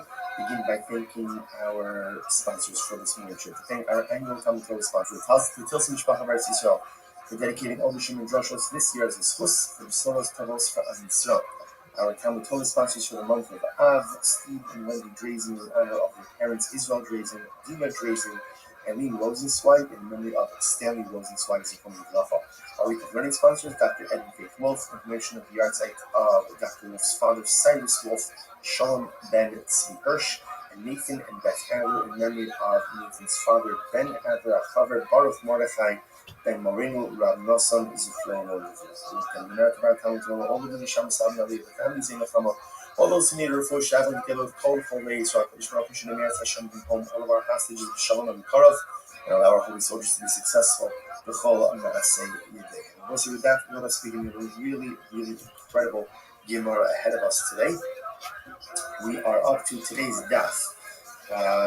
Today's daf is Samchay 65, and we are picking up in Meretz Hashem right at the bottom of Samchay on day 64b, literally last line of the Gemara, 5 words from the end of Rabbi Yehuda Shadel Korbina, top of Samchay. La'avidarna b'yom Ida. It's an interesting case here. Rabbi Yehuda sent a gift. He sent a gift to this guy, Avidarna. Rashi points out over here, Avidarna is Shem Obikofav. He was an idolater. He sent him a gift on the day of the idolatrous Yom Tov. Okay, so the Gemara says, now, obviously, it looks like this is a little bizarre. I like this. It's literally, again, right back to the beginning of the sentence, that you're not really supposed to do anything that can happen on the young things, and a fear that this will cause them to go ahead and give thanks to their idol. Yet here Yehuda is sending a gift to this guy Avidarna, this Akum, on his child. Omar, she said it's not a problem. You gotta be the little cauliflower this will happen. I know that he's not an idol worshiper. In other words, he's not Jewish, he's Gentile, but I happen to know he's not an Akum. So because he's not an Akum, therefore there's no problem for me to send him a gift on his on this idolatry. I'm going to Yosef. Tanya, easy here, Tosha, Kosher, Kiba, Los different Gimos, show now our voice. Harkening back to yesterday's daf, you saw in what's with a premium and focus about what the definition of the Kosher is.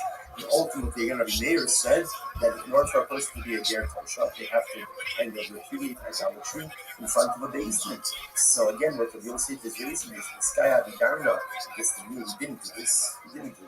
How can you be sure that he's not an apple? To which the Gemara says, no. That's different. That's making someone an official Ger Tosha. What does it mean to be an official Ger Tosha? So again, in Halacha, in Torah, so a Ger Tosha is considered to be part of the community, which means that the community has an obligation to look out.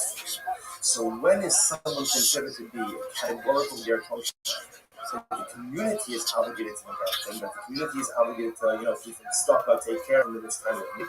That's someone who ultimately, again, repudiated idolatry in front of a basin of 3. But halacha, someone could kind of give up the status of an akum if it's known that they don't worship idolatry. So therefore, again, the Buddha was saying, I know this guy Avidarno, he does not go ahead and worship idolatry. Interesting. Ger Tosha Sha'avu Allah, 3 days Today is okay, that's 57 it. Says, that a Ger Tosha, who 12 months went by and he did not have a receipt, which means he did not convert, he's considered to be a min. He's considered to be an apikoros. In other words, essentially, he's considered as if he's relapsed his idolatry. So this is very interesting, right? Because what does that mean? The trajectory of the Ger Tosha is all that. That's not what we saw before. Ger Tosha is a Gentile, right? It's not just Gentile. Right? Who says that there's a trajectory ultimately to the version? She says, hold on. Chasam Kedosh Kiba Alav Ram Both of them. It's very interesting. we're talking about a situation of someone who was a Ger Toshav, and then he promised to convert. If he does not come through on that promise within a year, he's not doing it. The chances are that he relapsed to his previous idolatrous ways. So listen, so really, first of all, just a really profound Mr. that if you commit to do something and you don't do it, this happens to us all the time, right? Say I'm going to do something, I don't do it. And I can come up with all the excuses in the world as to why it didn't get done. Bottom line, if it doesn't get done, chances are the proper will was not there. When we don't make promises we make to ourselves and promises we make to others, sometimes there are extenuating circumstances. More often than not, it's going to be solved. So if the Ger Toshav says, I'm going to convert, examination and inspect follow that's an instrument of surgical maybe on circumstances beyond his control, chances are he's not committed. He's not committed. Chances are he's relapsing to his previous idolatries. Incredible. So therefore, I will say, so for Allah for the Ma'aseh, what we see over here is that Rabbi Yehuda was able to sentence Abidana a gift, even on the idolatrous subject, because Abidana was not a practicing idolater. You're giving up idolatry. Okay, next story. Rava Amtile Korban Barshisha. So let's start. Rava gave a gift to this guy Barshisha. Barshisha is also an Akron. Now again, Gemara says Yomidon, and he sent this to them on the Yom. How can you send a gift to an Akron on their Yom? I mean, you down the day to go qualify. Let's go. So Rava said, I know Barshisha he doesn't worship idolatry. So he doesn't worship idolatry. It's not a problem for me to go and give him a gift on his own. So what's incredible? So that seems to be the same as the previous time. Listen to how the story goes.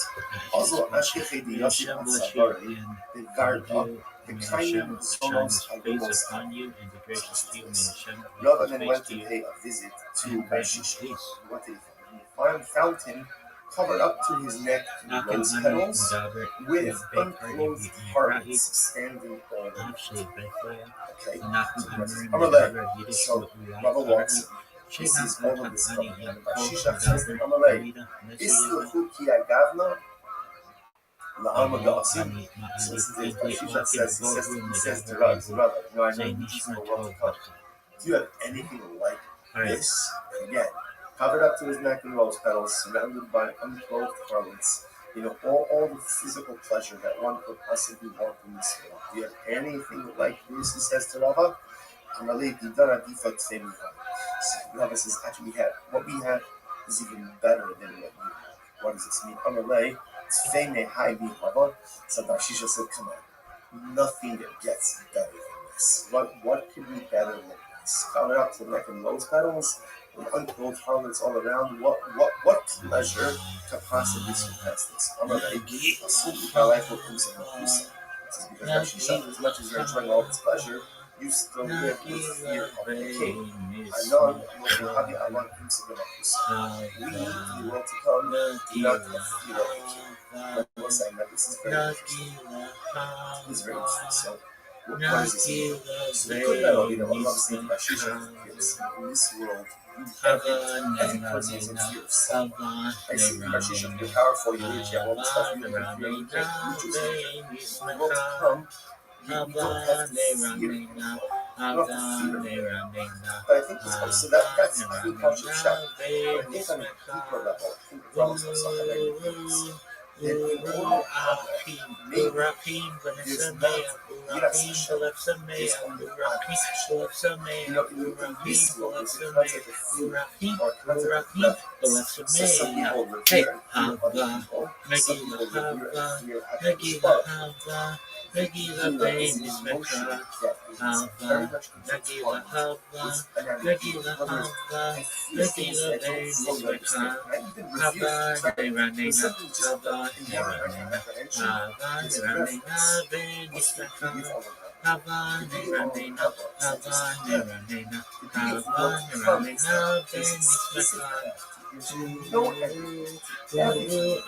Everything is understood. So perhaps in all of the world to come, there's no relaxation. There's only relaxation. There's only love. There's only love. There's love between the Shabbos, there's love between us and Hira is a function of this. But Ava, ultimately, again, so he says to Bashisha, with all these pleasures that you have, there are things that you fear. There are things that you fear. In our world, in our own Haba, there's no Hira. There's only Ava. He says, listen to this. So separate. I'm not afraid of the king. Purification. But what do I have to fear from the king? Eden, So as they're talking about Eden, the initial spiritual Amrali love, Kum possible Tikaba reincarnation, spiritual So as affair, they're talking, resurrection, the body, messenger custody, from the king comes into how Bashishaf perfected and says and valued Bashishaf the from king wants you. 5 levels of the soul, nefesh, So action, Bashishaf's got to leave his rose colored vitality, garments ruah, and ultimately emotion, again go and see the neshama, king. At intellect, least kaya, highlighting the transcendent life force, truthfulness of Rabbi's Shekhinah, words. absolute Enough unity for with us. God. So Yore, as Yore, he's he may teach Yadin Yadin, he may judge Yatir Bechorot, he may permit firstborns, Torah, Bereshit, Lava Shemot, almost like Vayikra, delivered a Bamidbar, prophetic Devar, message. Genesis, Exodus, On a Leviticus, lake, Numbers, Dina Deuteronomy, divide the message Nevi'im, of the Shusa prophets, So Bashisha said, Yeshua, the Yeshua, eye, literally again, Shoftim, the eye Shmuel, which Malachi, wants to see Joshua, evil Judges, before Samuel, you, referring to Rabbi. In other words, so the eye that lot wants of to see evil prophets, before Rabbi, before Yeshayahu, the Jews, Tipaka should Yirmiyahu, burst. And when Rabbi, Amen. Hezkel, Rabbi said, Amen. And what Trei, happened? Tarsar, Paka ina de Bashisha. Moshe, Bashisha's Joel, eye Amos, popped out, or Yonah, slowly popped out of the Micah, side.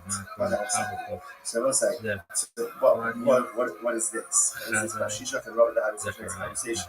It seems to be Isaiah, frank. It seems Jeremiah, to be getting along so Ezekiel, beautifully. So Isaiah, what is Joel, this? You would Amos, say Obadiah, perhaps Jonah, on a Micah, deeper level. Nahum, Habakkuk, Barshisha Zev, represented, Benaiah, right, the Haggai, paradigmatic Zechariah, example of a Ketuvim, hedonistic Tehillim, life. Mishlei Iyov, A life Psalms, that is Proverbs, just Job, all about the consumption and then of Shir pleasure, Hashurim, all Ruth, about the Aika, experience of pleasure, right? The rose petals, Kohelet, the harvest Esther, represent Daniel, again Ezra, just Nehemiah, all the Deborah, vices and all the and desires and all the lusts that Some one Psalms, can Ruth, simply Lamentations, Ecclesiastes, Esther, indulge Daniel, in this world. Ezra, and So he Nehemiah, says to Rava, look, come on, nothing gets better than this.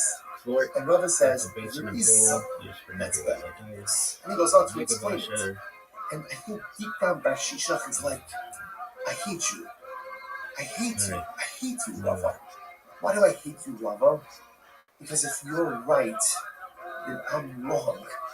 And if I'm wrong, Safer, then so much of my life has been in exercise and futility. Then I've been spending so much time trying to find fulfillment in all the wrong ways.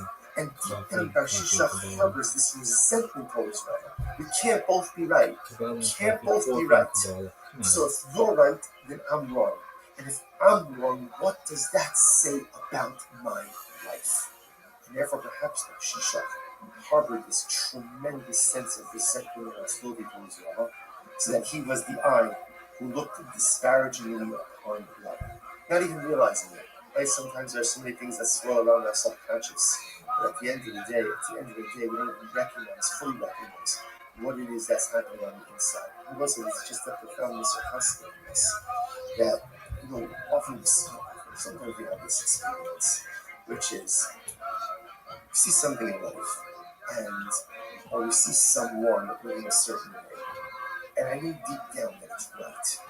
I know deep down, but the problem just is, it's at odds with the way I'm living. It's at odds with the way I'm conducting my life, but I'm not ready to change. I'm not ready to change. So often what ends up happening, we lash out, we disparage, we put down, not really because I think you're unfakir, just the opposite. I think you're so right. But if you're so right, then I'm so wrong. And if I'm so wrong, what does that say about me? What does that say about my lifestyle? What does that say about who and what I really am? That's why you see, by the way, if you notice, people who are comfortable with themselves do not feel the need to disparage others. People who are confident in the lives and the lifestyles that they are living are totally good when people don't agree with them and people don't fall in line with them. Like, okay, do what you want to do. I'm absolutely sure and confident in who I am, in what I am, and how I'm living my life. It's often people who are insecure with who they are, what they are, and how they are living, that feel the need to lash out at others who are not like them, and feel the need ultimately, again, to disparage the lifestyles or the values which they feel don't align with their own. Secure people get along with everyone. insecure people ultimately again get along with almost no one. Deep down, Bakshisha had this tremendous insecurity, not even consciously aware of it. But ultimately, again, when he leveled this curse, he didn't even realize how to boomerang back on himself. Incredible. I'm Papi. Papi said, no, the story's not over. Papi says, Rava should have answered. Rava should have answered by Shishak from the following passage, quoting over from the passage came to heaven. The nos melochem bikula sefa, nitzvah shagor v'minecha b'kesem afri. It's interesting the Gemara's understanding over here that literally again, the daughters of the queen will keep your company. The queen herself will be adorned with gold by your side. So this is also a reference ultimately again to Olam Haba. Now the contrast is Shishak is surrounding himself with harlots. Right? So at the end of Olam Haba, we're surrounded by glamour, we're surrounded by wealth. And obviously it's not literal because Olam Haba is not physical. But what it means is all the pleasures that man seeks in this world, like everything can have in the world comes on so much of a higher level. I'm not going to Yitzhak, I'm not going to said, he violated the name of the Hafez. No, Rabbi should have answered by Shishak from the following passage. He should have said, Ayin Loras Elohim Zubasecha, Yasel and the Frank. So this is quite beautiful. Passage I actually quoted this came out a number of times in the second Sanhedrin. And Mo is talking about the profundity of Olam Haba.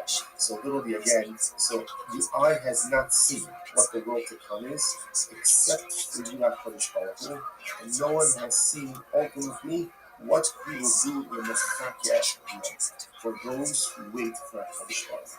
For those who are willing to wait, ultimately again they receive these things. And it looks like another just beautiful and so again, obviously this process, so they're saying, well, Rabbi, why do you say it's Shisha? Do you think you have a great over here with the gospels and others? Oh, Olam Haba, no one's ever seen it. No one's ever seen it. You can't even begin to comprehend what HaKadosh Baruch Hu ultimately is going to give those who ultimately wait for him. The profundity of this ultimately is Rafa comes to those who are willing to wait for HaKadosh Baruch Hu. You know, it's interesting. I've often thought about this. I think when it comes to ourselves, it is important to be a little bit impatient. You should be impatient with yourself because sometimes a little bit of personalistic impatience is good. It goes ahead and pushes me, right? It stirs me to act. It stirs me to do. I'm not content where I am. I'm not content with what I'm doing. I need to do more. I need to do more. It's good to be impatient with yourself, but you have to be patient with the Rebbe. Because ultimately, again, HaKadosh Baruch Hu's plan often takes time to unfold. And if you're impatient with God, you're going to miss out on all the beautiful bracha. But if you're willing to wait, you're willing to be patient, and sometimes that patience has to span generations. And sometimes that patience has to span thousands of years. But one thing is clear, if you're patient with the Ribbon Shalom, you will absolutely come to see the beautiful that you live. Incredible. That's what I think. Since my Sachol asked us all about that, supposed to be mentioned in the show the following distinction. Distinction between if, let's say, the Akum hires you to move Yayin Mitzvah, so Allah provides that those wages are us. But if the Akum hires you to do something else, to just, rearrange his garage, and in the course of that work, he asked me to arrange to transport some barrels, ultimately the wage is mutter. It's not your question. Here's what's interesting. From the Mishnah, it makes it sound like it doesn't make any difference when the Akum is asking you to do this. So what's that? It's interesting. Now, assuming that we're dealing with a daily. Some daily labor is work ends at night. So in other words, I understand the following case. If you were to tell me, let's say, Akum hired me for $100 a day. Fine. So now, again, the day's over, and as the day's over, he's asking me to move some 9 barrels. Okay, it's fine. I can do it. Why? Because I earned my wage anyway. But from the Mishnah makes it sound like even if he asked me to do this over the course of the work, that I'm still allowed to keep the wage. Unless is that true? I mean, I still face a quality to be to say, if an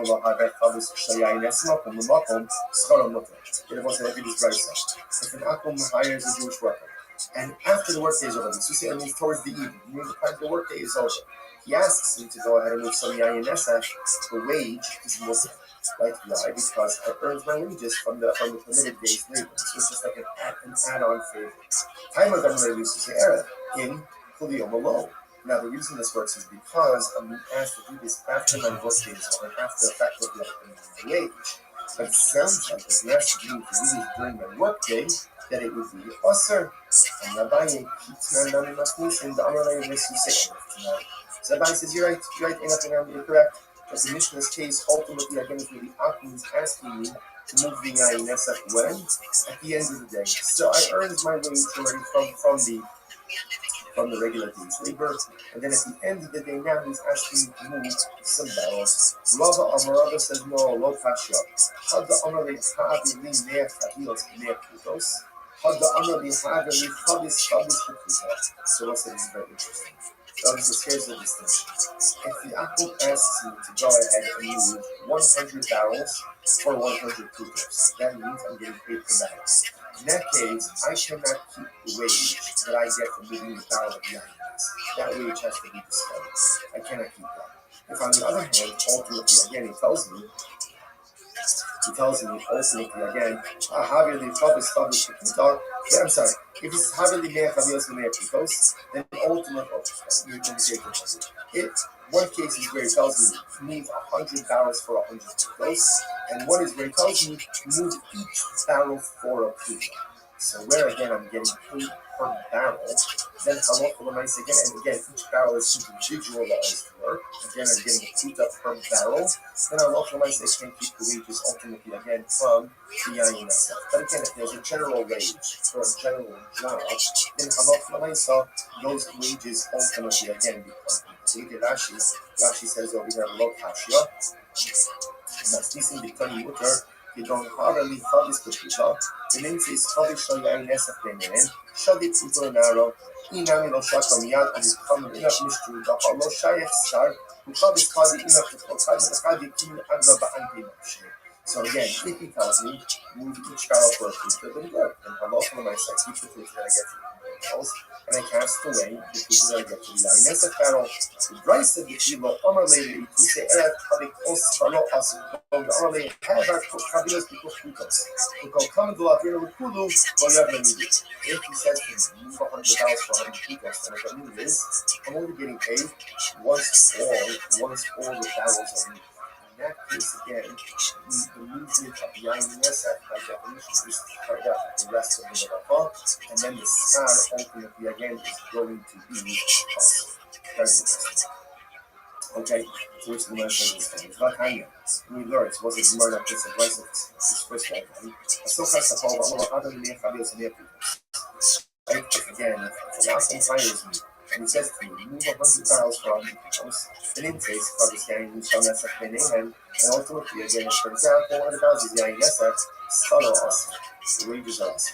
Wages are Asim, since, again, in this case, I'm only getting paid 100 peoples, after I move 100 barrels, including in that, ultimately is Yain Nesach. Therefore, I look for myself, the wages are Asim. Obviously, Shekuta, but again, if he tells me, listen, move 100 barrels, I'm going to pay you one pizza per Chavis. The name says Chavis for Yain Nesach and it turns out that one of the barrels is Yain Nesach, whereas I can't keep the wage for that prohibited barrel. Ultimately, again, it's Chalam Mutter. The rest of the wage, ultimately, again, is incredible. Asaf from the Hadiala Yain Nesach Chara also. So soon again, so that was you wanted to see these things started. Let's say again, Akum hires my donkey in order to transport it. And if he transports Yain Nesach, the wage is us. Unless it's Hasulam, I don't think it's the same case. What does it matter if the Akum is hiring me to do work or is hiring my donkey to do work? At the end of the day, if the work involves Yain Nesach, then the wage is going to be us. If the work doesn't involve Yain Nesach, or Yain Nesach simply, is an afterthought, then halach when I say mutter. So in both cases, someone says Hasulam, any Reisha Seifa is Seifa. So I need ultimately, again, I'll tell you why I need this. Safra Leishevada. So ultimately, again, I need the second Seifa. Watch this. Safra Leishevada. So if, let's say, again, Akum hired me, hired me to transport him. He was going to sit on the donkey to get from one data point. And then what happens? Now, let's say again, Akum is coming from a flask. He put his flask on the donkey. Still, the rental wage is still prohibited. Gemara says, So, okay. pleasure. The name brought the login Remember lab that dino sort of rules. exercise So after tell yourself. me then why is Why it because the it's Akum doesn't really have the right to bring this flask. if So only therefore again it his was rental doesn't include the flask, such therefore as he brings the flask, the rest of the Roasted. wages. Mutter, like what's the why is it mutter? Or meaning, Shtuk. whereas the kasha himself is a Yiddish hammer, Kat, so Jewish head so intel, wasn't Phillips, very interesting. Talk It's with the the halakha so donkey rentals. Tapas, brass tacks, gosh, So first of hammer, that's a so snack far snack, maniach pussy, alad basher, susam, that's a with soulmate the prosciutto, gunaso, that's a and mizanos shal osa. female So soulmate what prosciutto, happens there's a is male soulmate someone rents mishmash, a it's a donkey, mixture, someone rents a mishmash, donkey. take Ultimately, again, the renter, what kiss means like the nothing, renter, pins, is permitted to go out good and put yontif his means clothing, good susam, holiday, and the L'chaim gunaso, means his to like class, art, and his own means also shal osa neutral, and the food that he black needs for the kosher journey. means smooth, These are the thick, things that he's allowed to put on the donkey. You can't be able to just any more the donkey. Chomer ma'akim the donkey driver can say no, too much overloading my donkey. Chomer maniach les orin b'teben and is also shal sahayom. The donkey driver himself has the ability to put on his donkey barley, right, straw, and ultimately again the food mensch, that he needs means for good that guy, day. mensch, More than that, you can't ve'ilach suchana. The renter, interesting. The renter could say to the owner, sorry, you can't put more than that on that, so you compromise my trade. Rabbi, and he deluxe in Gemara says, what do you see from here? You see from here that, again, a flask is included in what a renter is allowed to put on the donkey. So what's the pshat? Rabbi, and he deluxe in Dinu. So again, you're right. A renter has a right to put a flask on the donkey. But watch this. Miha, ilo mosile, miha rino rein, mihi le igra, so listen to this. If he didn't bring a flask, right? So if he didn't bring a flask, so does the renter then say to the owner, you know what, if you didn't bring a flask, so really you should not offer to the renter. Of course not. So in other words, it's permitted, but at the end of the day, it's inconsequential. So because it's inconsequential, if he actually rents my donkey, I'm his donkey driver, and he puts his flask in the Yainesa on there, that's inconsequential vis-a-vis the rest of the rental, and therefore the rental fee is permitted. So the mercy one second. Just want you to go back and ask us on this price. What's the case? Either shech or nisban, chomer now if ultimately again, I will say now the price said that the renter is permitted to put all the food he needs for the journey on the donkey. So what's the case? If there's food readily available along the journey, then ultimately again, why should the renter be able to bring all of this food? Donkey driver should say, take what you need for the day, and for the first leg of the trip, and get most of it on the way. Create the low shech when there is no food readily available. And the renter shouldn't be able to stop the donkey driver from putting on the just what he needs for that day. This is very interesting. What's the case? The case is where you're able to get food from one leg of the journey to the next, but it's a tier five. It's a to-do. It's a to-do. Chamar, the driver in the mitzvah in this one. Socha, love driver in the mitzvah in this one. It's very simple. Donkey driver is, that's part of his job. Right, to go through the trouble, to go through the difficulty of getting food and getting provisions and understanding the renter, that's not the expectation of the renter. Therefore, the renter is permitted to take all the food he needs for the entire journey put on the donkey, but ultimately, the donkey driver himself is only permitted to put the amount of food that he needs to get in from one leg of the journey to the next leg of the journey where food is readily available. The father of Rav Acha, the son of Rav Ika. Like the father of Rav Acha, the son of Ravika, is Ravika. Okay, so Ravika on the base have a shafek minu chamaba obegocha. This is an interesting case. He was pouring wine for obegocha. What is this here? It's really good Rashi. First Rashi on 65. So ultimately, Ravika was a wine salesman. Now he was selling again. This was his wine. See, he's selling wine to the apple. So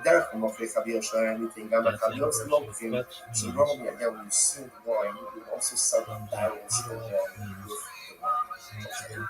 Okay, meaning that Mafkid, Ika Gofi, Bishad, Bishad, Kef, no problem, Mistaker, Bahan, Bad, Mashu, Mistaker, Ika, have a Shafek, Ruhumi, Gofi, Shamak, Fumimenu, Yoy, Biziki, Bida. So what happens? Very interesting. So, Aha, Ika, the rich here is you keep the balance. You keep the balance. So what he would do is, he would put and take his wine, part of his barrels into the prospective marriage mates and then coaches them through the dating process. So you might have a The shovel term of is linked to the word shidduch, which means match. The technical meaning of the word Aramaic so ultimately, again, is actually to settle down. based on the way you're Instead, reading it now, newly matched you take the people wine settle across the their river, differences give it to before them, and ultimately, again, beginning he would their keep the new barrels life as together. part of his marriage. Okay, can that was either it. be According to male their or wine female, skins, although female transported by matchmaker right, is transported, more properly and you called a get to keep shadchan it. Also, in Amar Yiddish, Rabbi, and a so the king told shadchanet, Rabbi about this practice. shadchanet in Hebrew, Amar a Rabbi, plural Ki form of katara, fretele shadchanim. katara. What's the problem? Rabbi said. Now the pashtus with the problem is remember, once that wine is poured into the wineskins of the akum, it becomes, we want to call it whatever, standing on Yayin Nesa. So you're bothered by this because isn't ultimately again he wants to continue the existence ultimately again of this Yayin Nesa. It's got to go across the river as well. So Tuchabai says it's not a problem because when Ika is dealing with it, ultimately again it's still mutter. I must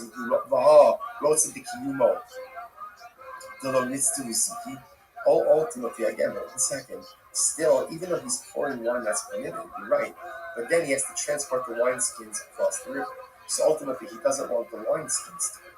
Because if the wineskins break, then he's going to be in trouble. So he wants to continue the existence of the wineskins, which are problematic.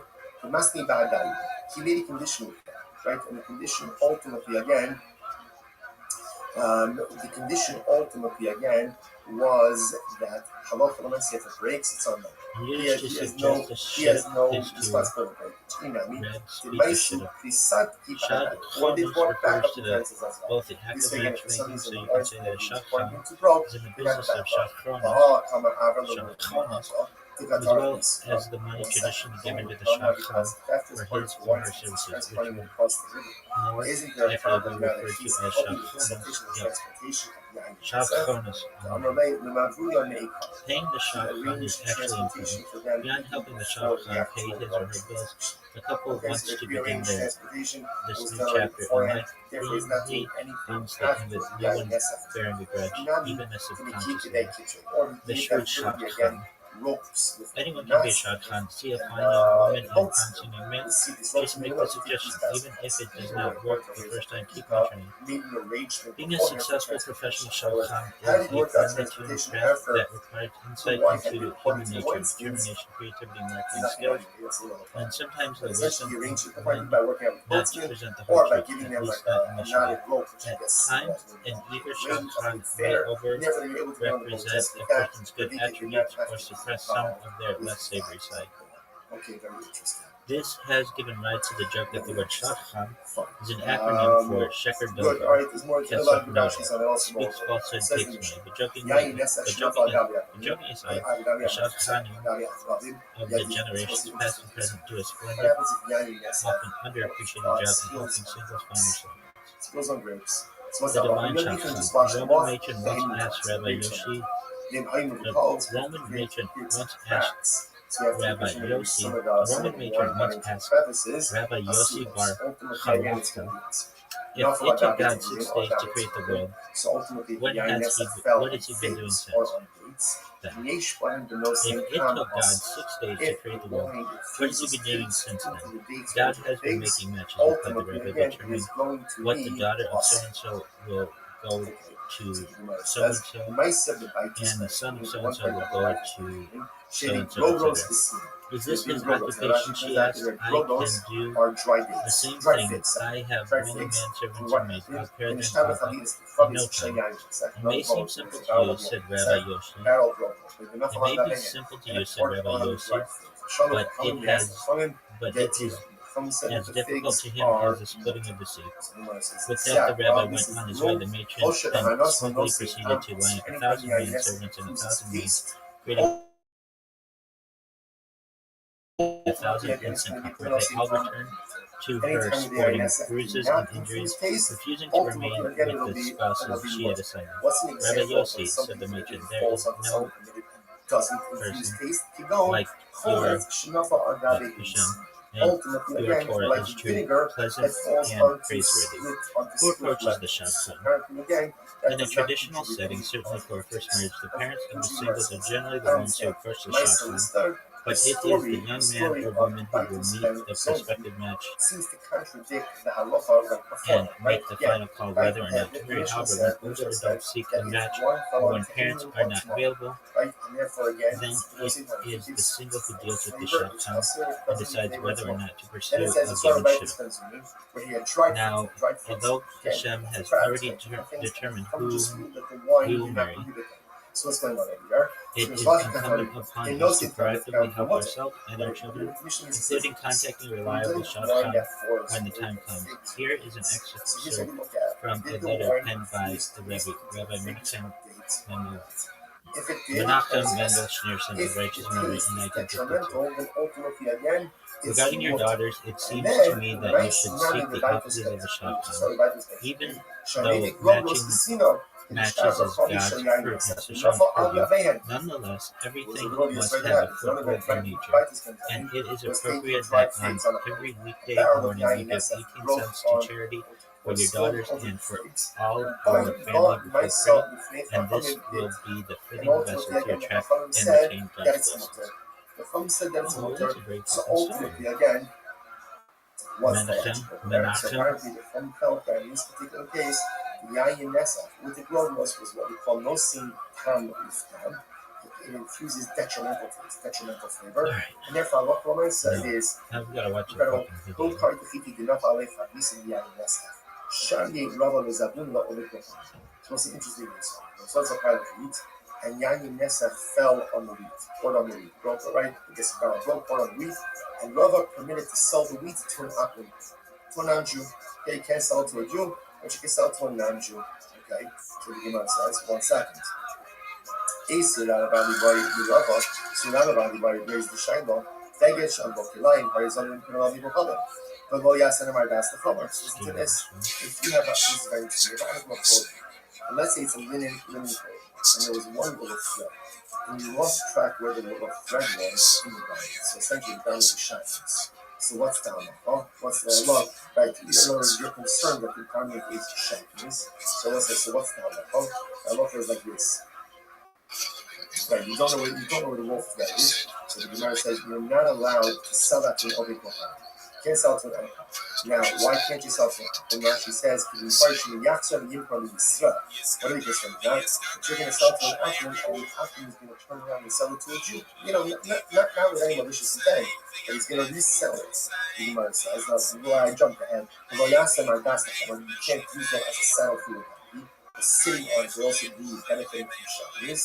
I'm sorry, about also Tafis for instance. But you can make it, you can use it with burial shrouds for instance. Since a mace doesn't have an obligation in its list, therefore it's okay if his burial shrouds are shot in this place. So you must every go home my turn over.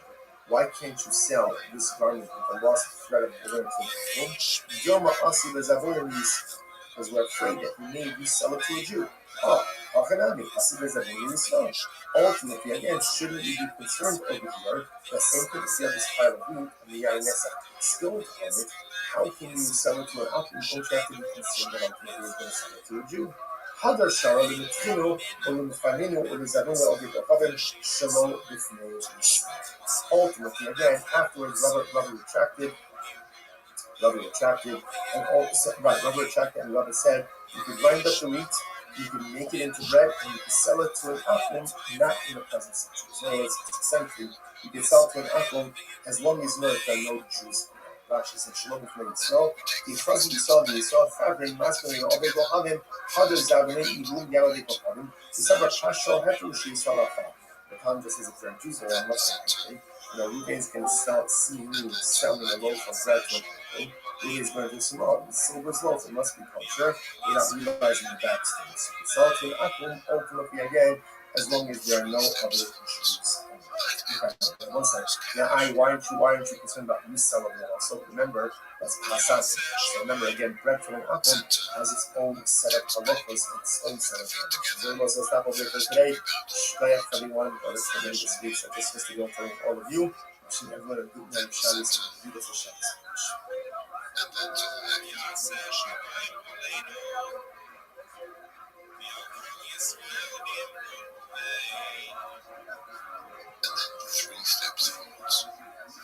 So then we'll say, But he didn't show it to the rest of it. Let's start for some video return with all of you this morning. Begin by thanking all of our sponsors for this morning's share to thank. Well, it's all the big brother yesterday. Dedicating all the German drushos this year as a schus for the Sales Kavos for Am Yisrael. Torah sponsors for the month of Av.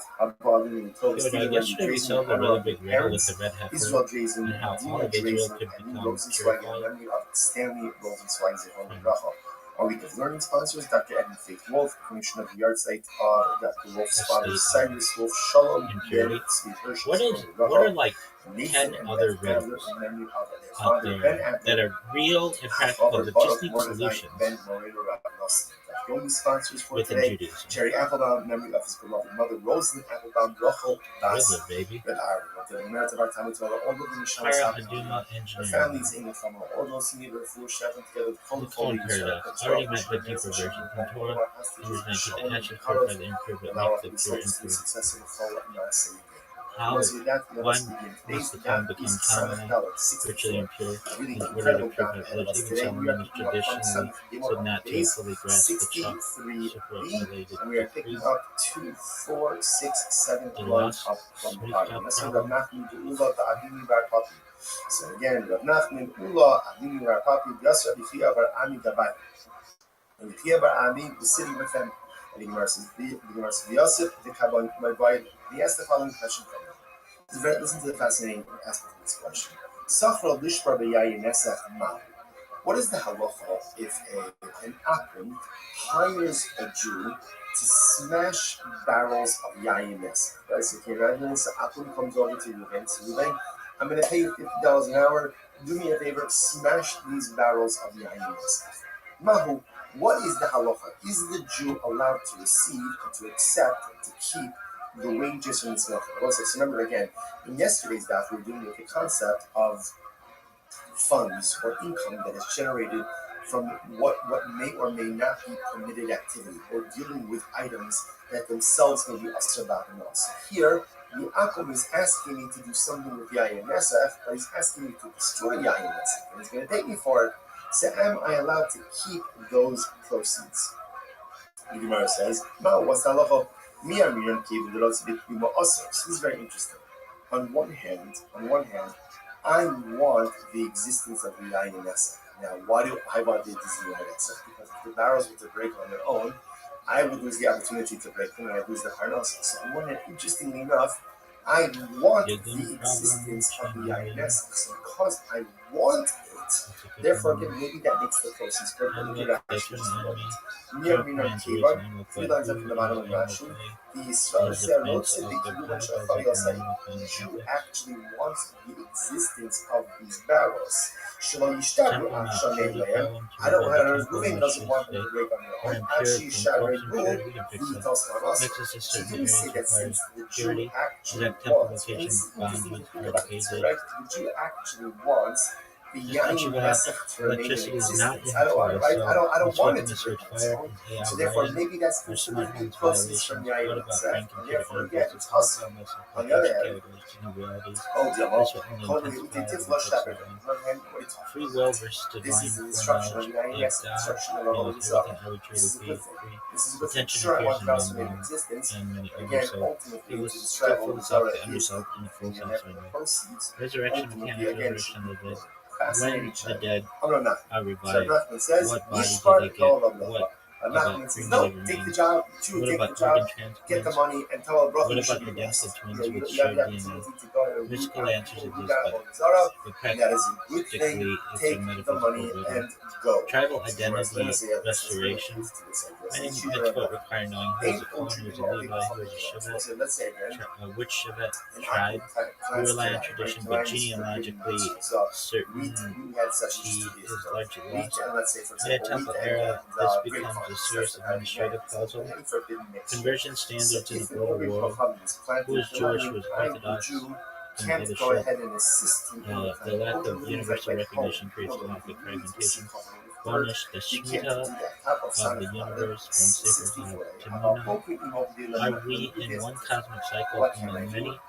If Torah expression changes per cycle, what does that imply about absolute law? That's a metaphysical riddle of epic scale. Even the true riddler challenge. Here are three especially juicy ones, to steal man like we did, But let's say of again, restoring he Smith asks thought me to globally, uproot a it. halachic I and am airtight allowed solution to to get agreement denominated crisis, paid a future-proof for working Shabbat with framework killer, for AI right? robots. And I We're want gonna do the that existence of the killer. pick one. Because if All the right, plants let's are do. on their own, I lose out on my parnasa. So the Gemara says, so it appears from here Let's do this is the Smicha. support of Nachman. But Nachman says you are allowed to go ahead and benefit financially from a forbidden item when that benefit ultimately again results in the destruction. Let's start with number one, and maybe we'll do the other Even ones though another day. you But by those are really definition good, so want to thank you. continue All right, existence of the prohibited item because you want to be the one who so destroys it. So you get we paid had for it, rabbis so it doesn't destroy on its own. starting So much as with Savua, second one basically from count 64. Moses Savua, Haman, and Yusufim, Smicha was passed down like a formal laying down of hands through Joshua and the sages up until the not only is there a like prohibition to second not only is there a prohibition to century of the Common Era, generally when the Romans made it illegal, right? Okay. For example, Rashi Well, points couldn't out we over just here say that, that let's say someone else comes to the Smicha, like Aquaman Fly, and the Aquaman has had changes, so it could have just been just. And since rabbi literally means teacher, it could just be the passing of from one teacher to another. So a teacher has like a nevertheless, it is going to be also classroom. Everyone in that classroom would learn under that teacher. It'd be like a rabbi tree, like a coaching tree. And then that would continue. And then I know it was tried to be restarted in the 16th century or whatever, but it didn't even necessarily need to be restarted. It's still going. There's an argument to be said that at its core word, rabbi just means teacher. So we've had rabbis consistently, Jewish teachers, since the fall of the temple and the Roman mandate to end it. So we could just say that rabbi sometimes has more additions with the laying on of hands and the different kinds, but at the core it just means teacher. So because we've continuously had teachers this entire time, you can't do anything. Smicha never really ended. Even if it's not directly involved with the actual plant itself, but just something that sustains it. That's how I see it. Gemara says, but ultimately, interestingly enough, even according to Yekiva, the prohibition I mean, that's how I see it. And that's how I've stated it to rabbinical colleagues. So the Pashtos, it sounds like that is going to at the core, it doesn't mean anything but teacher. Says, not necessarily. No, doesn't mean that mean you can say that it means other things. That's cool. But at the core, it means teacher. No, that's not true. According to the Rabbanon, Your move, Riddler. All right, riddle me this. Because the Rabbanon only can be a kiva. The Rabbanon hold nothing you can do with plants either planted or actively do something that facilitates the growth of the plant itself. Or some type of like supporting activity, like putting up a fence, they hold is mutter. So if putting up a fence is mutter, and you can get paid for that, then certainly again you can get paid for uprooting the plant itself. So that's not going to be. Yo, what up, pimp? To which the Gemara says, I'm in the middle of a class right now, so I can't talk. How you living, baby? Interesting. Okay, excellent. Very well. So, we are currently studying rabbinical ordination, and so there's an argument to be made. So traditionally, as rabbis, the first rabbi we trace back to Moshe Rabbeinu, Moses, our teacher, and he passed his teaching to Joshua and Joshua to the sages, and basically this process of formal, what we call smicha, rabbinical ordination, continued until the 2nd century of the Common Era. However, the Romans made it illegal after the fall of the Second Temple in 69 of the Common Era, and there's this major point of contention that we do have rabbis today, but it's not necessarily the same rabbis that we had in the 2nd century because of the rabbinical ordination becoming illegal. However, I think there's a pretty easy argument to be made that rabbi simply means teacher. And we have continuously had Jewish teachers going back to Moses, our teacher, Moshe Rabbeinu, and rabbinical ordination has been tried to be reestablished again in the 16th century and in the more modern age, but I think that that's unnecessary. The fact is that the heart of the word rabbi means teacher, and it can mean other things too. So I basically, for the last 45 minutes, went through some Yiddish overview and some Kabbalah overview, and then at the end of my classes, I go with AI. I basically use AI to be able to make the different arguments. And like yesterday, we reviewed the red heifer, which is like a sacrifice that was done during the temple period. And so, if you pardon me. They didn't do it recently. They have the cattle. He asks me, he wants to hire me a Jew to go to the base willing to pay me $50 a barrel. Right? No, it hasn't been done. It hasn't been done. On one hand, he could say no, because therefore that yeah, exactly. So basically, the candidate has to be a female cow. It cannot be yoked. It cannot have been milked. It cannot have been calved. So meaning like it can't have reproduced. It has to have pure red hair. Not even one of the hairs can be of a different color. And it's not like a pure red. It's like a red orange. It can have horns. It can have hooves. Essentially, it has to be an adult, and it has to be checked, like a bodek, a checker, has to review, make sure it doesn't have any imperfections, and then at that point, essentially, there's a process that takes place outside the temple walls in the Mount of Olives, where a pyre would be created. There only has to be one Kohen, basically, who has to do it, but usually it'd be a team of people. And then the animal is essentially shechted, a process known as shechita. That's ritual slaughter, where the trachea is cut. The blood would be collected into a basin. That basin would be basically, it would have blood. The Kohen would take hyssop, which is like a type of plant, and 7 times spray that, or like flick that blood onto the altar. But it's different. It's a different altar. It's not even. It's really just a platform that's outside the walls of the temple, and then from there, the pyre would be lit. It doesn't need to be lit in any special way. It doesn't have to be from a like a heavenly source. It can just be lit from regular fire, and then that heifer essentially would be burned to a crisp, even the horns, even the hooves and everything.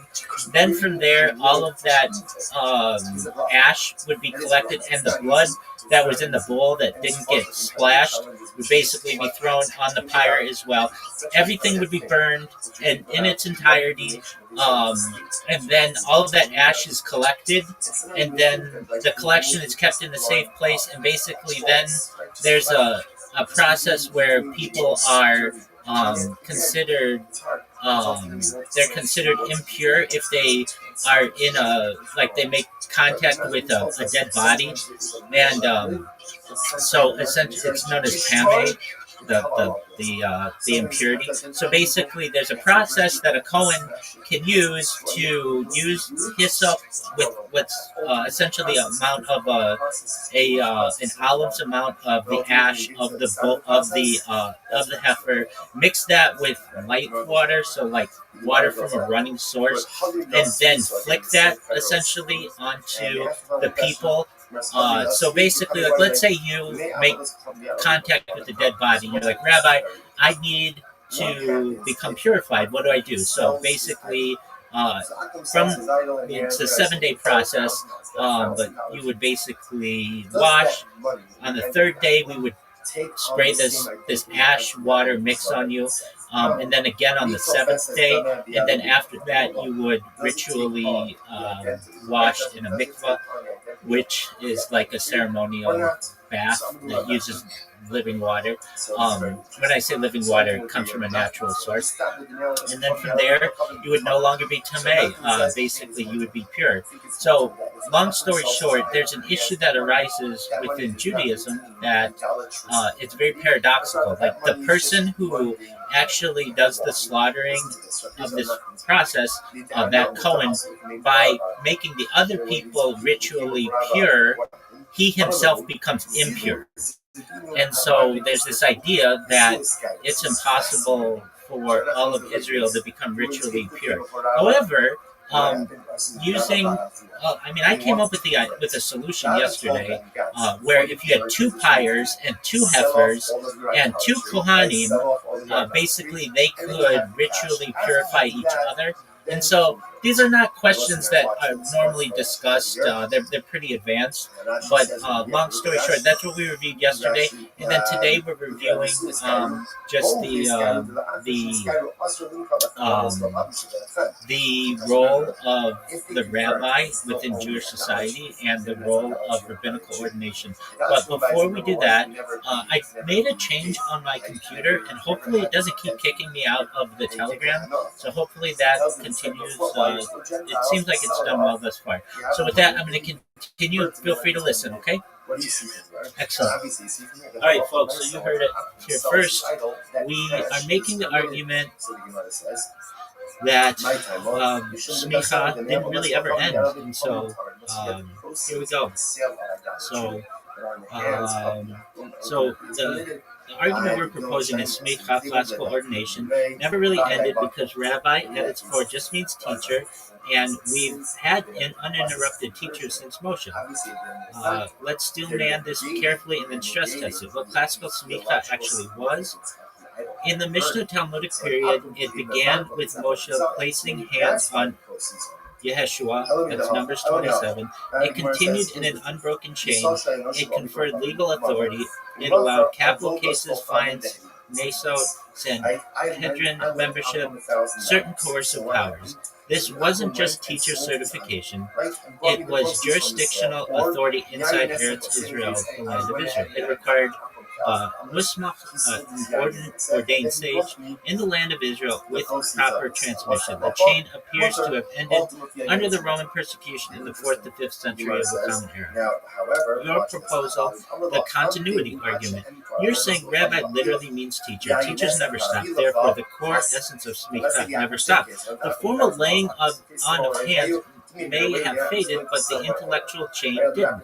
This is actually a strong philosophical argument because in Pirkei Avot, Moshe received Torah from Sinai and transmitted it. Transmission is the core, not the hand. So your claim is the essential smicha is Mizorah, transmission, not physical ritual. That's elegant. Where this argument hits resistance, the counter-argument from classical halakha, smicha wasn't just knowledge, teaching, tradition, it was a legal empowerment status. Analogy, you can teach law for 40 years, that does not automatically make you a Supreme Court justice. The classical smicha gave state-level judicial authority, enforcement power, binding communal rulings. Modern rabbis have educational authority, communal authority, moral authority, but not Sanhedrin authority, capital jurisdiction, biblical level enforcement. So historically, they're not identical categories. The 16th century attempt in Tzfat, Rabbi Yaakov Berab attempted to restart smicha based on Rambam's ruling. If all sages in Israel agree, smicha can be renewed. It gained traction but faced opposition and collapsed, meaning even great rabbis believe classical smicha had indeed ended. Could your version work conceptually? If we redefine smicha as the uninterrupted transmission of Torah authority, then yes, it never ended. But if smicha means a specific halakhic status with judicial consequences, then historically it did end. So the dispute depends on definition, deep insight, 2 types of authority. You may have uncovered something interesting. There may be ontological smicha, transmission of Torah, teacher to student, never stopped. Judicial smicha, formal legal empowerment, land of Israel dependent, ended under Rome. That reframes the whole discussion. Where Rambam didn't use your argument, Maimonides clearly distinguishes between being a Torah scholar, being a Muslim, and judicial authority. If your argument worked halakhically, he would have just said, "We still have rabbis, problem solved," but he didn't. This suggests that the classical definition required something more concrete than teaching continuity. But here's where you're actually onto something big. The Sanhedrin need smicha to function, but Jewish law has survived without it for 1600 years, meaning de facto authorities shifted from centralized court power to distributed scholarly consensus. So maybe the Jewish legal system evolved from vertical authority to network authority. This is not a bug, this is a survival feature. Steelman version of your claim. The strongest possible framing. Smicha's essence is mazor, it's transmission. Transmission never stops. Therefore, the spirit of smicha never ended. Only its Roman-era political enforcement dimension collapsed. The Jewish people organically transitioned to decentralized halakhic authority.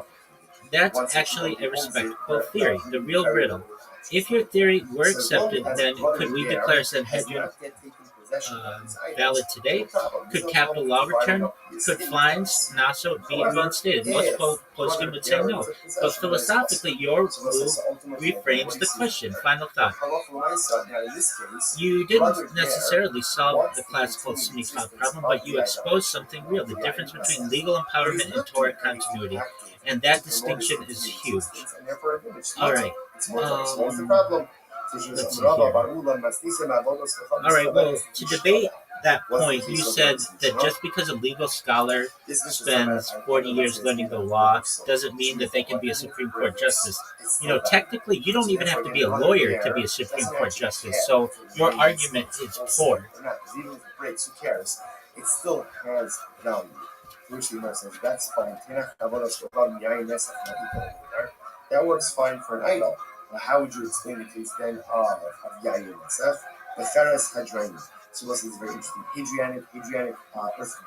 So apparently, Rashi points out that here, Hadrianic earthenware ultimately was very absorbent. Therefore, when you put wine in there, the earthenware absorbed the wine to a degree that you could take a shard of that earthenware, put it in water, and reconstitute water. In that case, also, brother here doesn't, who cares if the casts break or not, it doesn't make a difference, because either way, the value is still retained. To which the Gemara said, one second, even if that's so, even if brother here doesn't care about the fact that it's going to break, right, but he does care whether or not it gets stolen or lost, so he still wants their continued existence. Don't bring a riot in this case. You're bringing a raya, you're bringing a proof from the case of the inheritance of Hager. No. Shani Yerushas Hager, Dakilu Barabba. Rabbis were makled by the Yerusha of Hager. In other words, normally the Gemara says perhaps this case should be problematic. But halacha l'maisa, Chazal were makled by the Yerusha of Hager. And as long as the Ger has not yet actively taken possession of the Yain Nesach or the idols, he's absolutely permitted to work this out with his brother. Right? And so you take this, you take the prohibited stuff, I'll take the permitted stuff, even though, yes, he wants to continue existence of it. Why? Why would they make up by a ger?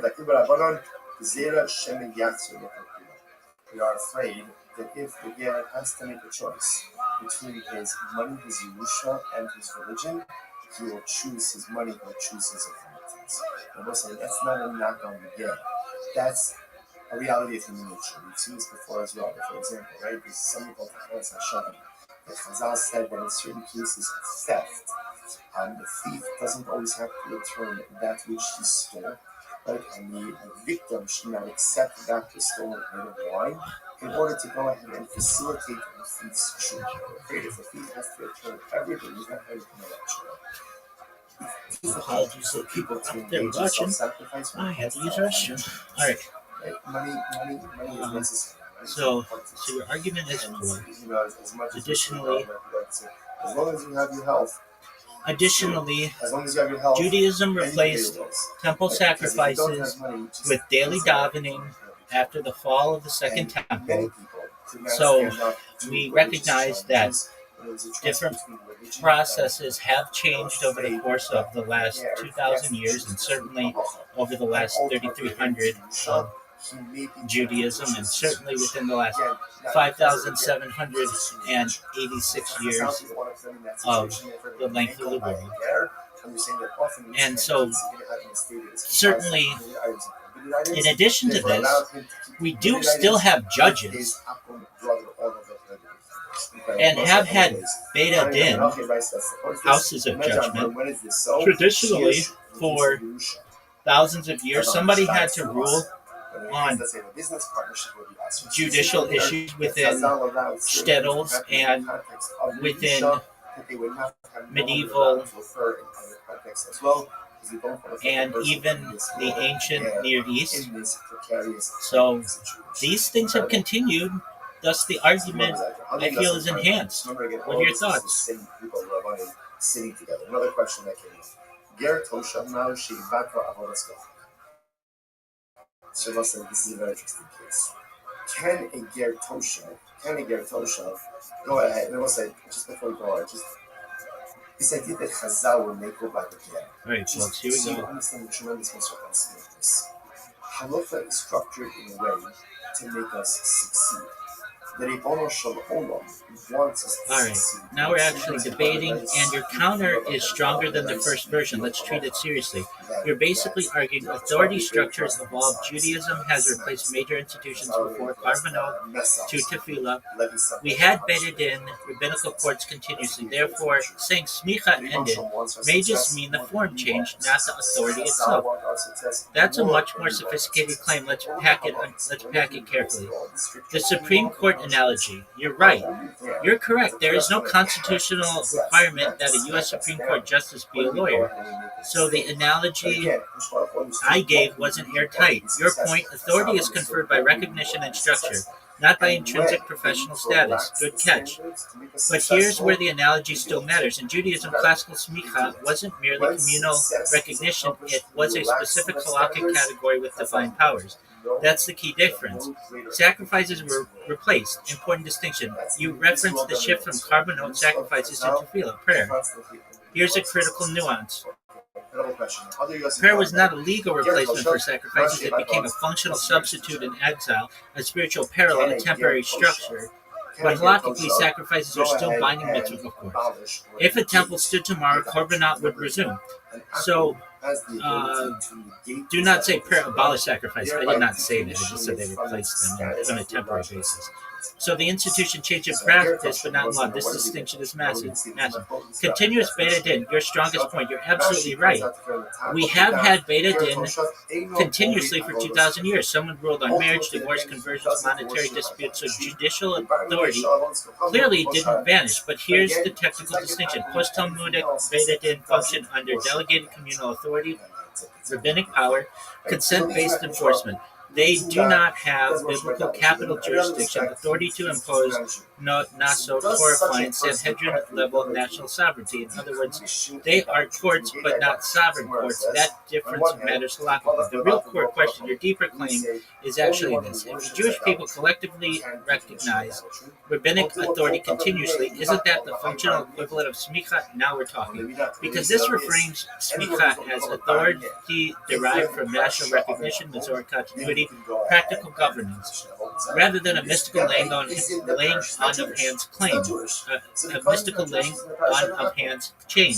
That's a serious philosophical position, where the classical objection stands. The Talmudic model of smicha required transmission in Eretz Israel, land of Israel, from someone who himself had smicha in an unbroken legal chain. When that chain broke, the category ceased, not because Jews stopped teaching, but because the legal condition ended. It's like a corporation charter expiring. You can keep doing business, but technically the charter status is gone.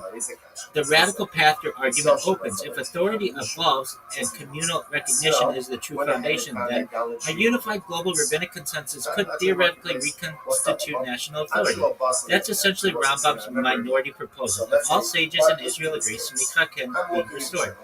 You're pushing that logic further. Maybe it never truly disappeared. It's decentralized. That's bold. Here's the deep structural issue. Judaism distinguishes between Torah law that is eternal and fixed and rabbinic systems that can adapt structurally. Sacrifices to prayer, that's adaptive mode. Smicha to decentralized scholarship, that's adaptive mode. But classical smicha carried specific Torah-level powers. Those powers have not been exercised since. That's the sticking point.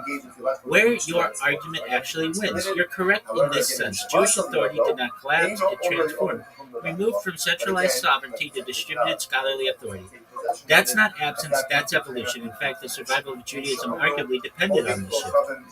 The unresolved question is smicha defined by legal, technical chain continuity or ongoing national Torah authority? If A, it ended. If B, it evolved. The Talmud leans towards A.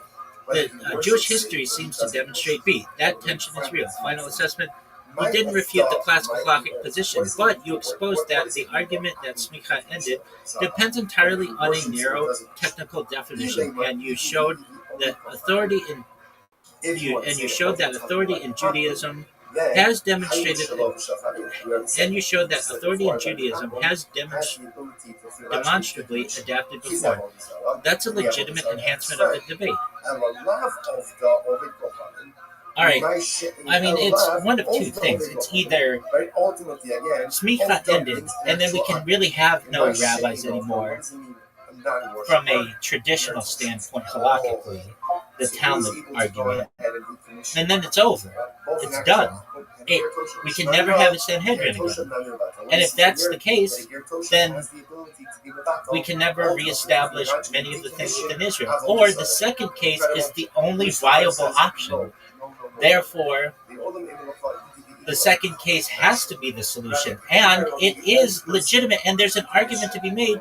And on top of that, if you look at the phrase as smicha, the laying on of hands has continued, the teaching has continued, Torah transmission has continued, Talmudic transmission has continued.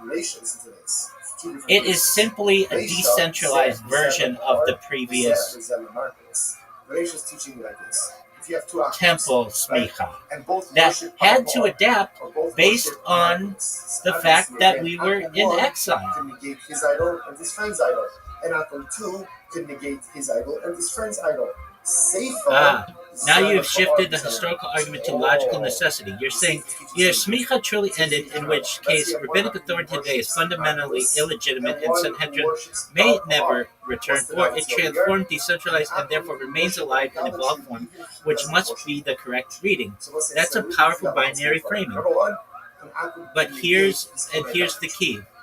Number 2. If it ended, then rabbis are illegitimate. No. This assumes smicha all rabbinic authority, but historically that's not necessarily how all halakha framed it. There were two layers: biblical judicial authority dependent on classical smicha, rabbinic communal authority based on scholarship recognition, communal acceptance. When smicha ended, only category A ended. Category B did not. So the system didn't collapse, it narrowed.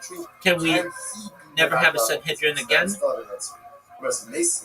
Not necessarily. This is where Mathematics becomes critical. Hebrew rules. If all the stages in Eretz Israel agree to appoint judges, smicha can be restored. That means even in classical framework, that's just his opinion. That means that even in classical framework, the door was never permanently locked. It requires consensus, not mystical chain continuity. So the system built in a reboot clause. Your decentralization thesis. You're proposing something deeper. Smicha didn't disappear. It transitioned from vertical, chain-based sovereignty to horizontal, network-based authority.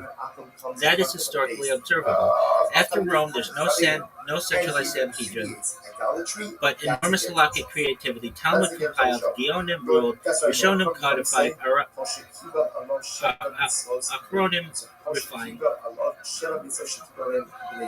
Acharonim refined, Torah authority flourished. That supports your decentralization theory. But here's the crucial distinction. The Torah sometimes allows emergency adaptation, and it allows rabbinic governments based on communal consent. What it does not do is say if something becomes impractical, redefine it out of existence. Sacrifices weren't redefined.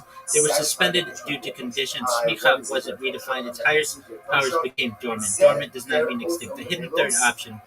Your reframing was either it ended forever or it evolved and continues. But there's a third model, the biblical sovereign authority ended, but rabbinic authority continued in a different category, and restoration remains theoretically possible. That's actually the traditional position where your argument really bites. You're correct.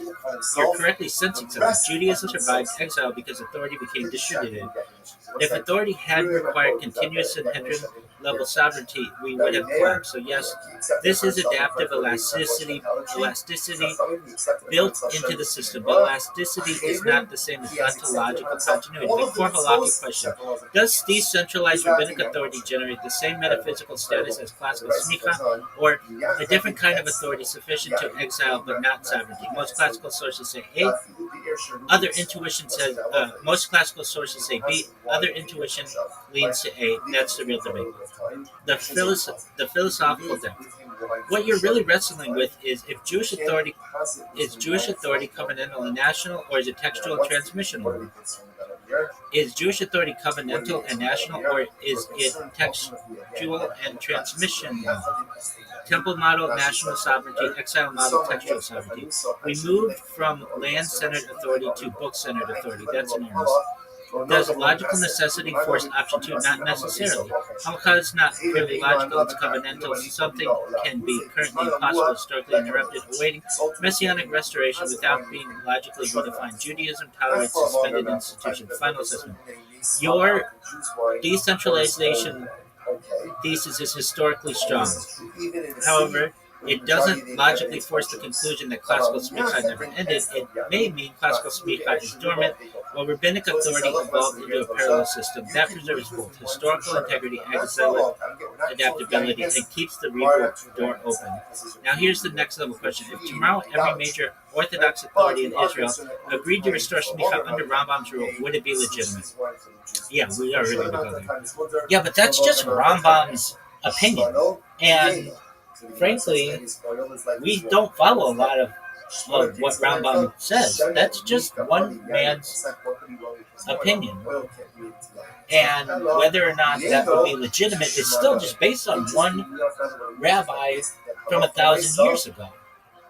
Who's to say that it has to be in Eretz Israel? Who's to say what that even means? Does that mean the borders of Israel? Could that mean the settlements? Could that mean all Orthodox shuls in the world? What does Eretz Israel really mean? I know it means the land of Israel, but that isn't very well defined.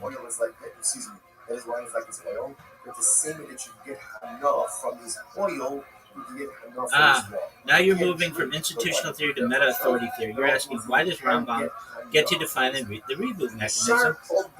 Why must it be Eretz Yisrael, land of Israel? What even counts as Israel halakhically? Who decides? Good. That's the right pressure point. Let's slow it down and be precise. It's just Rambam's opinion. You're correct that Maimonides is one opinion, but here's the crucial thing.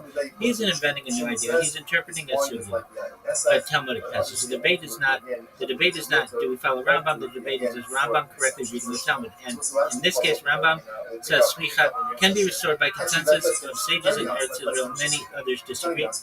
Some think restoration requires Mashiach. Some think it is permanently suspended until prophecy returns. So yes, it's contested, but it's not arbitrary. Why Eretz Israel matters. This is not Rambam's invention. The Talmud itself ties classical smicha to being granted in Eretz Israel judicial authority rooted in the land. Why? Because classical smicha was tied to sovereign Jewish jurisdiction, the Sanhedrin. National covenantal authority outside the land, Jews historically lacked sovereignty.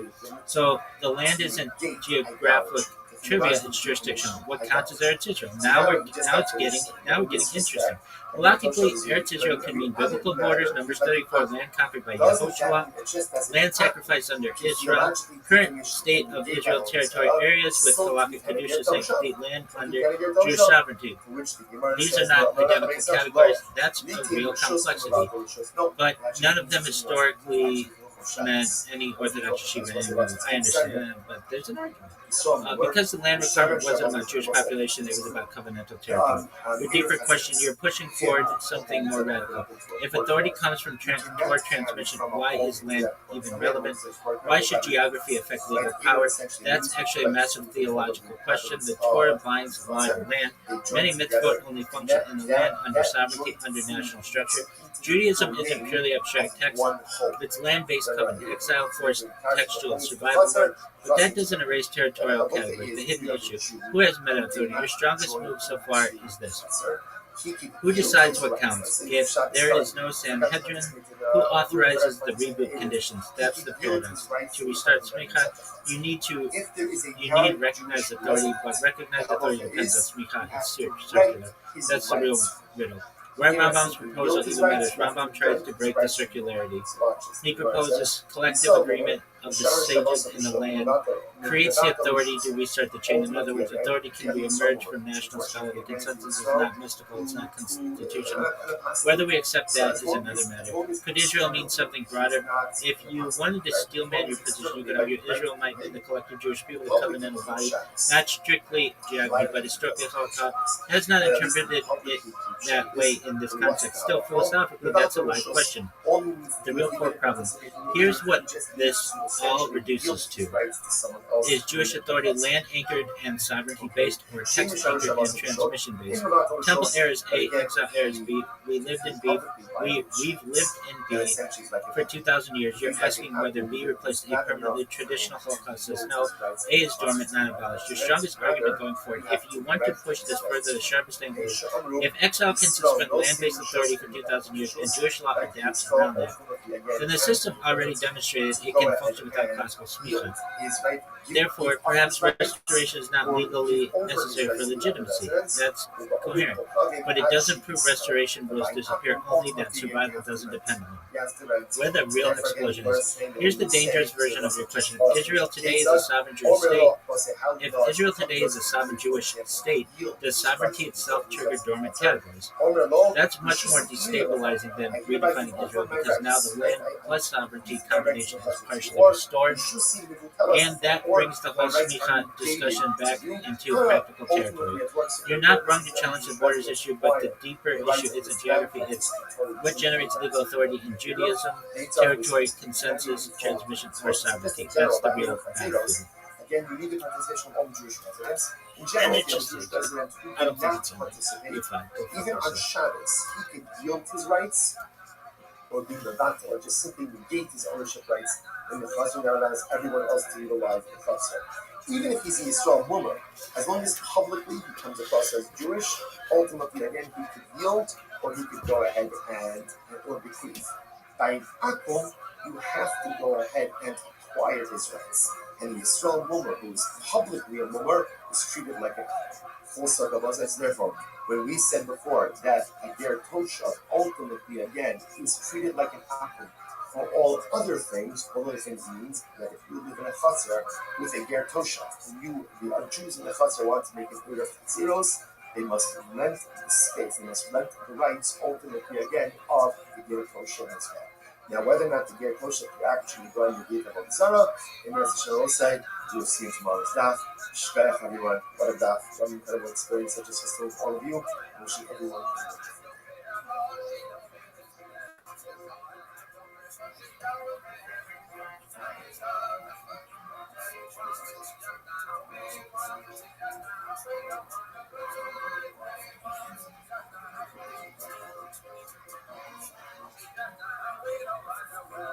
Good morning, we'll say a great Sparfish and TV. We're telling all of you this morning, begin by thanking all of our sponsors for this morning's share to thank.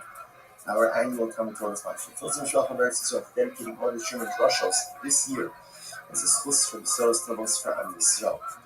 Torah sponsors for the month of Av, Abba Alin and Tova Stephen Randy Drazen in honor of their parents, Israel Drazen, Dina Drazen, and Lynn Rosenzweig in memory of Stanley Rosenzweig Zechon Racha. Our week of learning sponsors, Dr. Edmund Faith Wolf, commissioner of the yahrzeit of Dr. Wolf's father, Cyrus Wolf, Shalom Ben Tzvi Hirsch Zechon Racha, Nathan and Beth Adler in memory of their father, Ben Adler, Hachaber Baruch Mordechai Ben Moreno Rabnos. Yomi sponsors for today.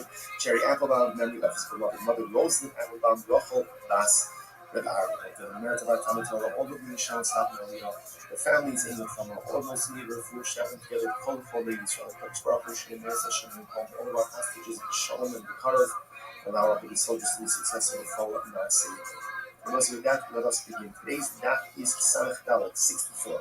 A really incredible daf ahead of us today. We are picking up from Samech Gimel on the base 63b, and we are picking up 2, 4, 6, 7 lines up from the bottom. Yes, so Rav Nachman Ula Ta'avini Bar Papi.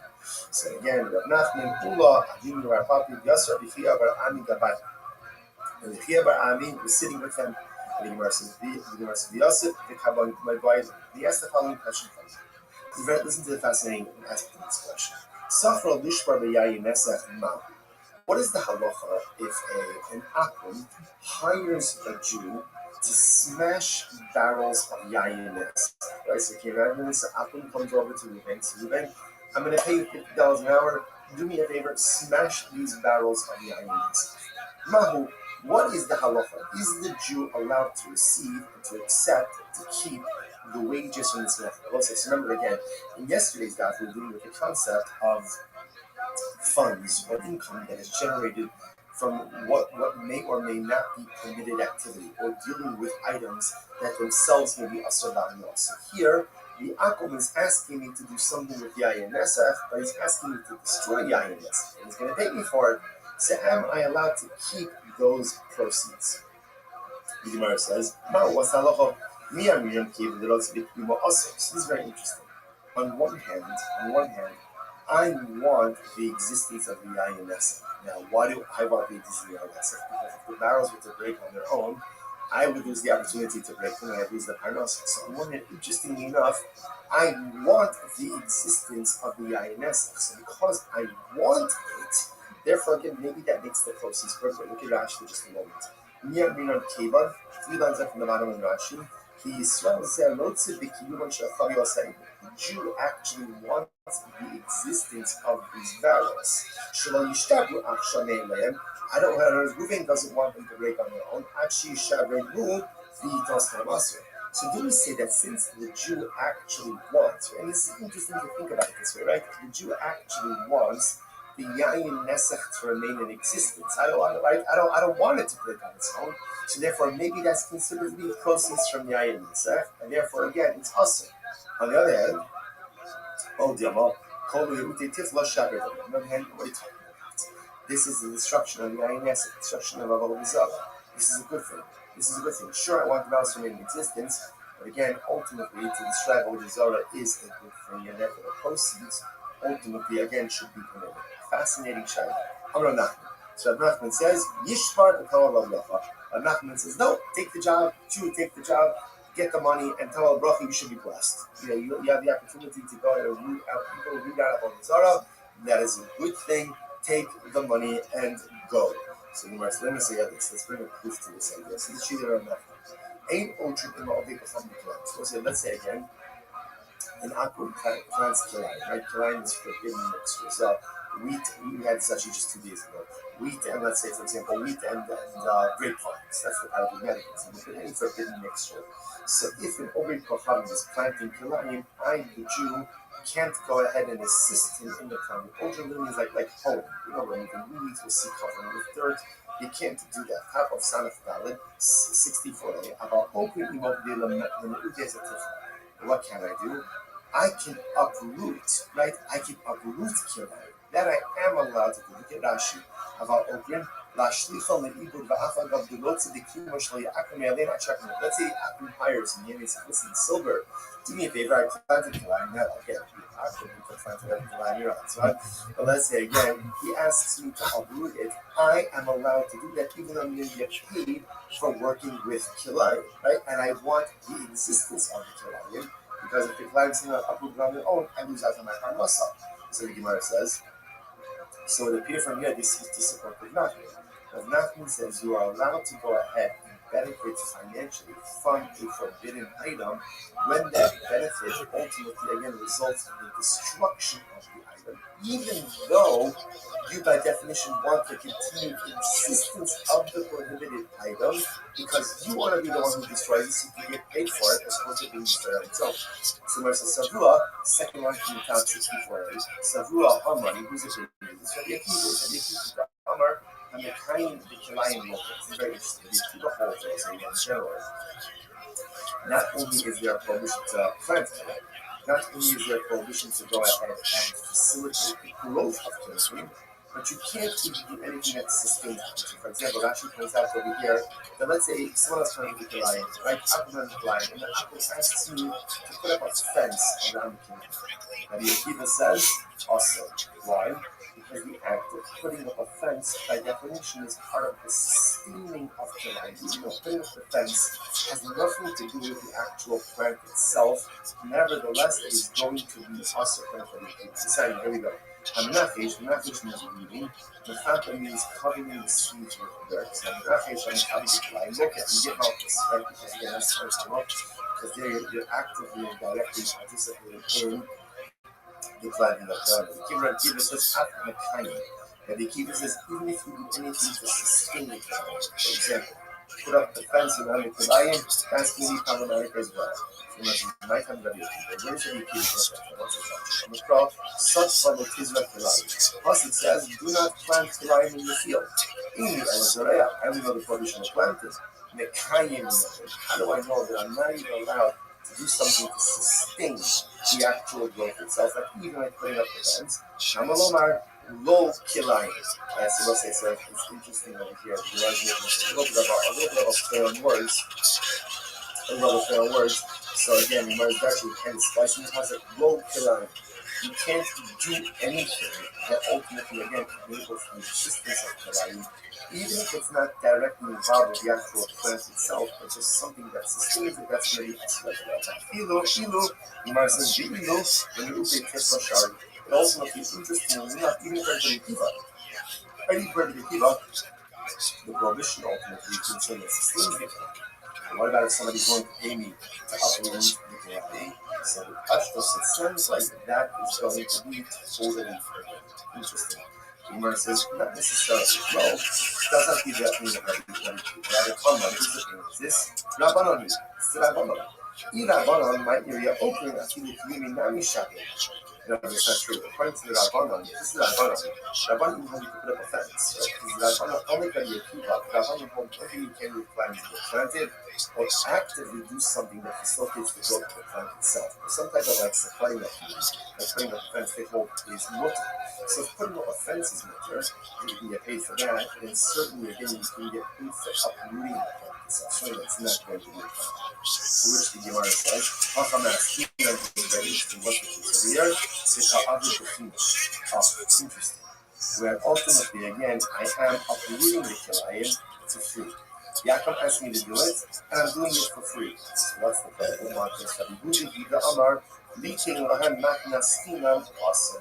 Ultimately, Rabbi Yehuda is of the opinion that halacha lifestyle you are not allowed to do a favor for him. Like he actually had it in the beginning of the Zohar, Lo Sechanim. All my fault is what Lo Sechanim means. Like this means to compliment them and give them a matnas. But Yehuda says, don't do matnas, you can't let it free. You can't do something for an Afghan for free. Even if the free favor is destruction of the Zohar, you still can't do it. So which the Gemara says, Rabbi Yehuda, Nishma Rabbi Akiva, la. The fact that you're saying this up from Rabbi Yehuda, sounds like you're according to Rabbi Akiva. This will not be permitted. Rabbi Yehuda, Asra Litin La Matnasina, Aval Leute Tisla Shakir. The Gemara says, no. According to Rabbi Yehuda, Rabbi Yehuda says it's true. You can't do a favor, so to give a free gift. You can't do a favor for an but to do something to uproot Avodah Zarah, that's absolutely permitted. That's a good thing. That's of objective benefit. I am Rabbi Akiva Nami. Afadav Rabbi Akiva. I'm Rabbi Akiva. Mekayim Kilayim Lokeh. And the Ute Tisla Shapir Dami. And they say something according to Rabbi Akiva. Even according to Rabbi Akiva has a more extensive, approach to the prohibition of Kilayim. And not only can you not plant it, not only can you not see the actual planting itself, but you can put up a fence to sustain it. Even Rabbi Akiva would agree to uproot Kilayim, to get rid of Isser, to get rid of prohibited, is absolutely permitted, and you can get paid for that from the operator. Which the Gemara says is so low easy. There is nothing else to go ahead and discuss about. Listen, it's good. This is crazy. Sulamidi. This is like the Talmudic equivalent of like a microphone. You know, Sulamidi. You know, that's it. We're done. We're done. There's nothing more to discuss. So listen, it's very interesting. Because therefore, what this means is ultimately. Now let's go full circle. How did we start with this? This all started by the case of an Akum wants to bring his barrels of guiness. He asks me, he wants to hire me, a Jew, to go to the base. He's willing to pay me $50 a barrel. Great. So am I allowed to do it or not? So remember, on one hand, you could say no, because therefore that means I want to continue the existence of the Yain session. I'm benefiting from a Avodah Zarah. On the other hand, I'm just trying to Avodah Zarah. Rav Nachman said, do it and Chava Allah. If it involves the destruction of a Zarah, or for that matter, a prohibited item, even though, yes, I do want the continued existence of the Ines, so I get it. I don't want it to break on its own. I want to break it. I don't want the plant to be uprooted on its own. I want to uproot it. But nevertheless, I am permitted to go ahead and do these activities, get paid for them, and keep the proceeds, because the destruction of evil, the destruction of Zara, the destruction of prohibition, ultimately is a good thing. As Rav Nachman said, you get paid, and Tavo Allah. Incredible. I must say, there really is such an interesting idea. Kind of like hard Western society, and mindset is, like live and let live. And that is important. Members of society, just the general approach to living in the greater society, we should take an approach to living. Yes, it's not that religion is the love of the nor is it the place to stand in judgment of everyone else's lifestyle choices or everything else. Live and let live. That's assuming that has to be our approach for living in the greater society. On the other hand, it's also teaching us this idea that evil shouldn't be allowed to take root within our world. And when there's something that is evil, it has to be uprooted. When there's something that is evil, it has to be broken. When there's something that is evil, it has to be smashed. It has to be destroyed. Because if you let evil take root, then it spreads, and unfortunately it becomes the norm. And sometimes then those lines between good and evil ultimately again become incredibly blurred. And that's why the Matthew uses this lashon of yes, destroy the Ayinesif and Tavo Allah Brach. Because ridding the world of evil is a bracha. That is a bracha. It's not easy. And it's fraught with incredible challenges. We see this for what you think about. It's such an incredible thing. If you think about what the nation of Israel is rooting out evil.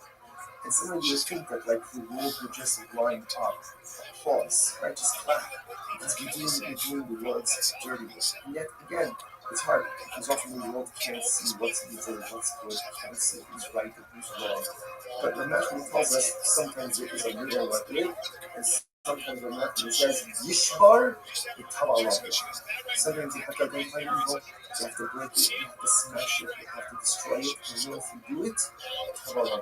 Ultimately, the process is difficult, the process is cruel, the process is overwhelming. But ultimately, when you get to the other side of the process, that's when you feel incredible. Gemara goes like that. The Gemara goes like that. But Hadri Yasvi, so again, the same.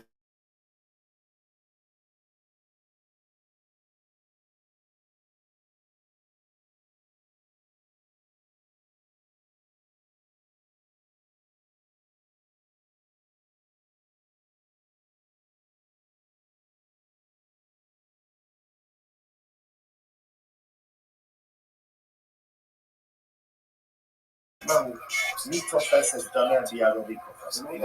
Does it take on the identity, right? Does it take on the identity of the idolatry or not? So I'm doing on that one. So it's very interesting. So ultimately, you're nothing. So we start with the nail, let's come the Arabic Bakavin Mishkan. So Malcolm says, I think it's nothing. I think it's nothing. That if an Malcolm sells his item and he has that money does not retain idolatrous identity, but rather that money is just mundane and why. Listen to this. So here's what Malcolm's proof. Yetehano with the Ashur made the Rabbi. When these people who came before Rabbi, what happened? Honorable.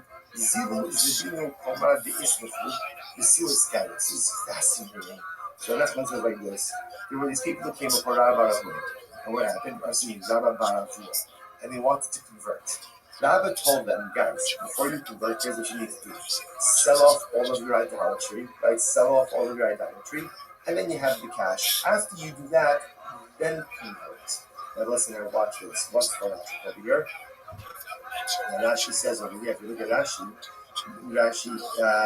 look at the Suez Kairu,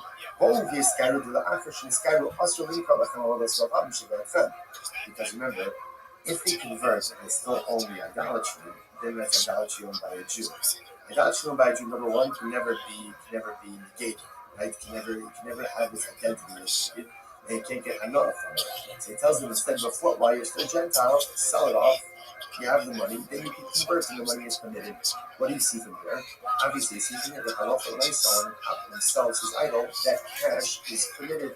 So the Gemara says, my time, you shouldn't be over the now, let's go come and gather the coming time. So that the proceeds of the sale of idolatry are in the hands of the whom ultimately is permitted.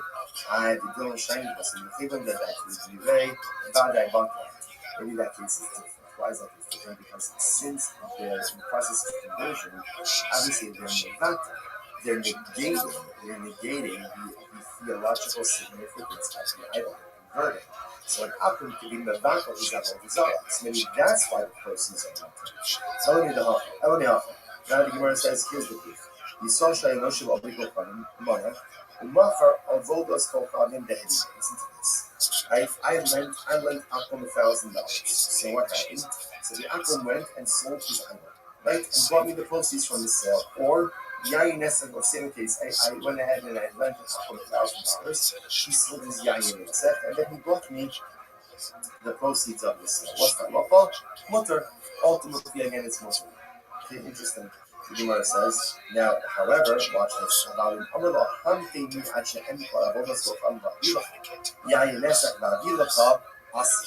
Let's say the action same case. I'm talking $1,000. Okay, so I pay you. Give me here, wait here. I'm just going to sell my oil.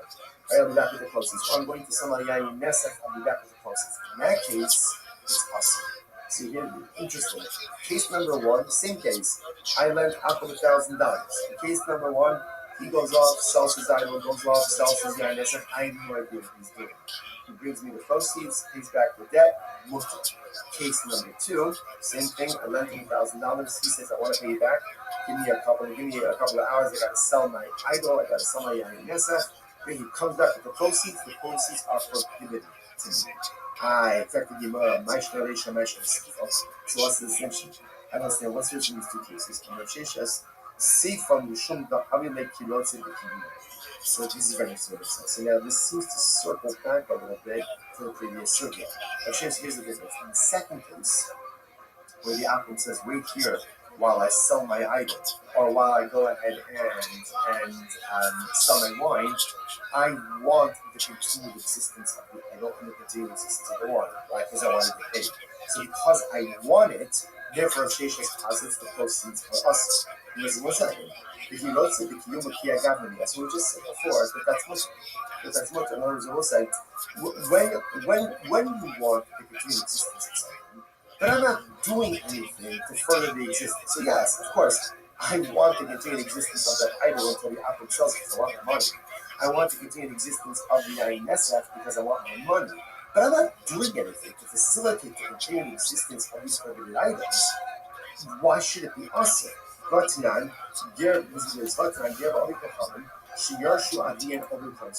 interesting case. You have two brothers. One converted, and they're Akum brothers. One converted and one is not Akum. So brother Ger, brother Akum. So what happened? Their father died. Their Akum father died. Now they inherit their father. So they want to stay to the estate. In the estate is idolatry, or yain nesach, and let's say permitted items. So Ger, Yopal, Lomar, Lo, Tol, Akar, Bodis, Tol, Animals. Tol, Ati, yain nesach, Fankeros. So brother Ger could say to brother Akum, I said, brother Akum, you take all the idolatry stuff, you take all the yain nesach, and I'll take the money and the Deros. He can do that. Vim Mishabot, and that's committed. However, Vim Mishabot is just like yours. Obviously, all of this presupposes that the Ger has not yet actively taken possession of the Yain Nesach or items.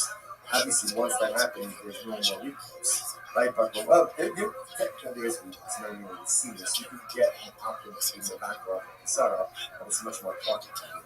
Once a Jew already owns it, there are really very little options that you get. So as long as brother Ger has not yet taken possession of these items, no problem. There's no problem dividing up the estate piecemeal. However, if brother Ger already took possession, then it's possible. So ultimately, again, what do you see from there? That halacha l'maisa, now in this case, brother Ger wants to continue the existence of the idolatry of the Yayin, but he's not doing anything active to promote his continued existence, and therefore again, it's mutter. It's mutter. So what's the problem? What's the case over here in this Mishnah?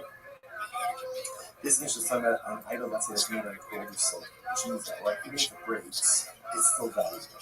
So therefore, again, brother Ger doesn't actually care if it remains in its whole state or not. Even if it breaks, who cares? It still has value. To which the Gemara says, that's fine. That works fine for an idol. How would you explain the case then of Yayin Nesef? The Pharaoh's Hadraim. So what's his name? Adrianic. So apparently, Rashi points out over here, Adrianic earthenware ultimately was very absorbent. Therefore, when you put wine in there, the earthenware absorbs the wine to a degree that you could take a shard of that earthenware, put it in water, and reconstitute wine. In that case, also, brother Ger doesn't care if the cask is great or not. It doesn't make a difference because either way, the value is still retained. To which the Gemara said, one second, even if that's so, even if brother Ger doesn't care about the fact that they're great, right? But he does care whether or not he gets stolen or lost, so he still wants their continued existence. Don't bring a riot from this case. You're bringing a riot, bringing up from the case of the inheritance of the Ger. No, Shani Rushas Ager, Dakil Barabba. Rabbis were making by the Yerusha. In other words, normally the Gemara says perhaps this case should be problematic. But halacha l'maisa, Chazal will make by the Yerusha. And as long as the Ger has not yet actively taken possession of the Yayin or the idols, he is absolutely permitted to work this out with his brother. Right? So you take this, you take the whatever this stuff, I'll take the minute stuff. Even though, yes, he wants to continue existence. Why? Why would they make up by a Ger? We are afraid that if the Ger has to make a choice between his money, his Yerusha, and his religion, he will choose his money and choose his religion.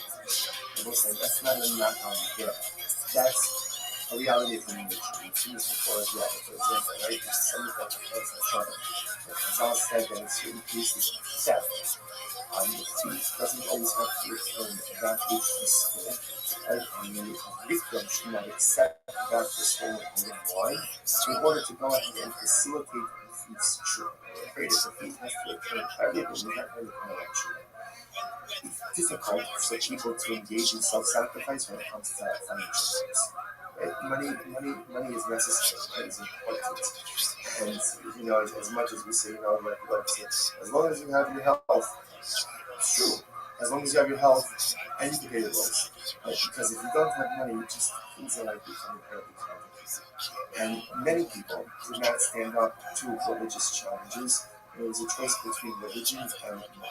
We're afraid that he has to choose between halacha and ultimately, again, his Yerusha.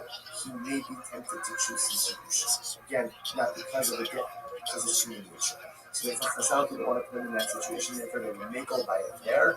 And we're saying that often in this kind of case, you're going to have an estate that is comprised of committed items and permitted items. Therefore, allow him to keep the permitted items if his brother all over him.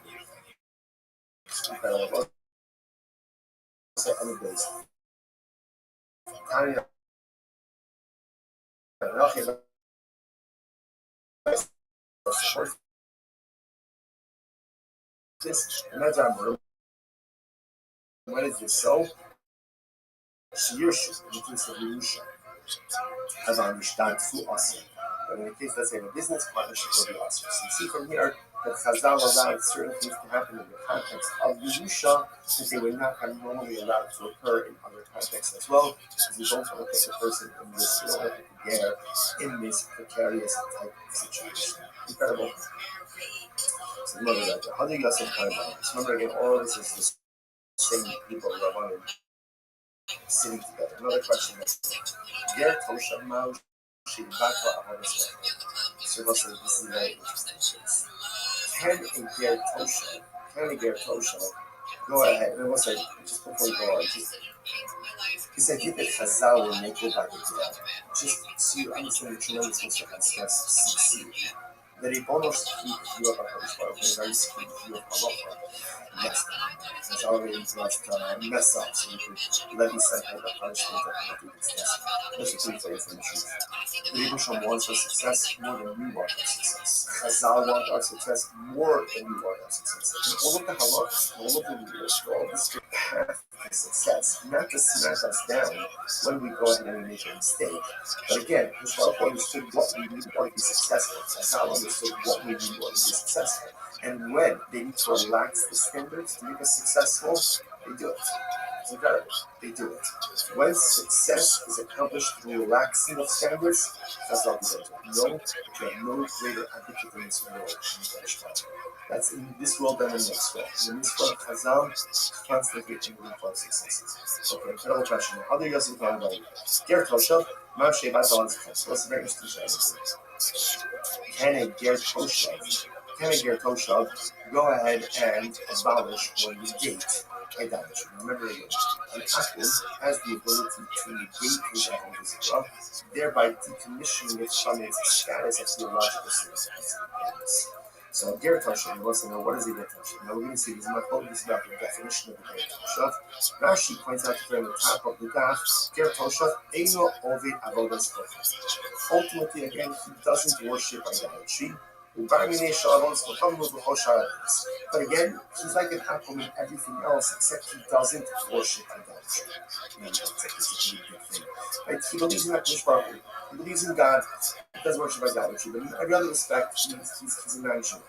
So does such a person have the ability to decommission idolatry, to negate idolatry? Where it says, on one hand, the Palach Mevat and Lo Palach Mevat. When we say only one who worships idolatry can decommission idolatry,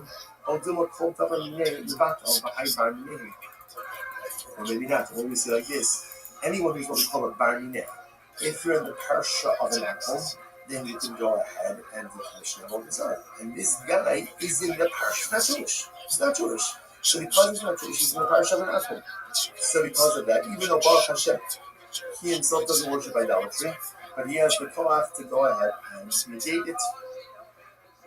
You must own the rule of Nachman, so then also Nachman believes in this. The Palach and Battle Gro Palach. And Nachman says, no, only someone who worships it can negate it. But someone who doesn't worship idolatry cannot negate idolatry. Therefore, the Ger Tosha doesn't have the ability to negate idolatry. It must be Mesa, there is a question. This one second. We saw Shabbat, this called Mishnah. So listen to this. So went ahead and found idolatry in the marketplace.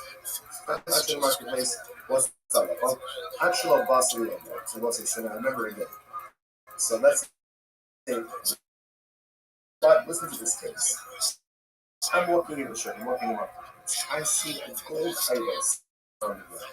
And if I lift it up, that's problematic, right? Because then I've acquired it. And once it's been acquired by a Jew, essentially it can't be decommissioned. So what do I do? Actual boss service. So before I pick it up, I can call over an akum. Remember what's the call over an akum and say, akum. I need you to engage this idolatry, decommission it, right? Theological decommissioning. So go ahead and engage with theological decommissioning of this idolatry, and then it becomes permitted. However, again, but again, if I take it out, or if I take possession of it, at that point it cannot be decommissioned. And Ovid Kochav to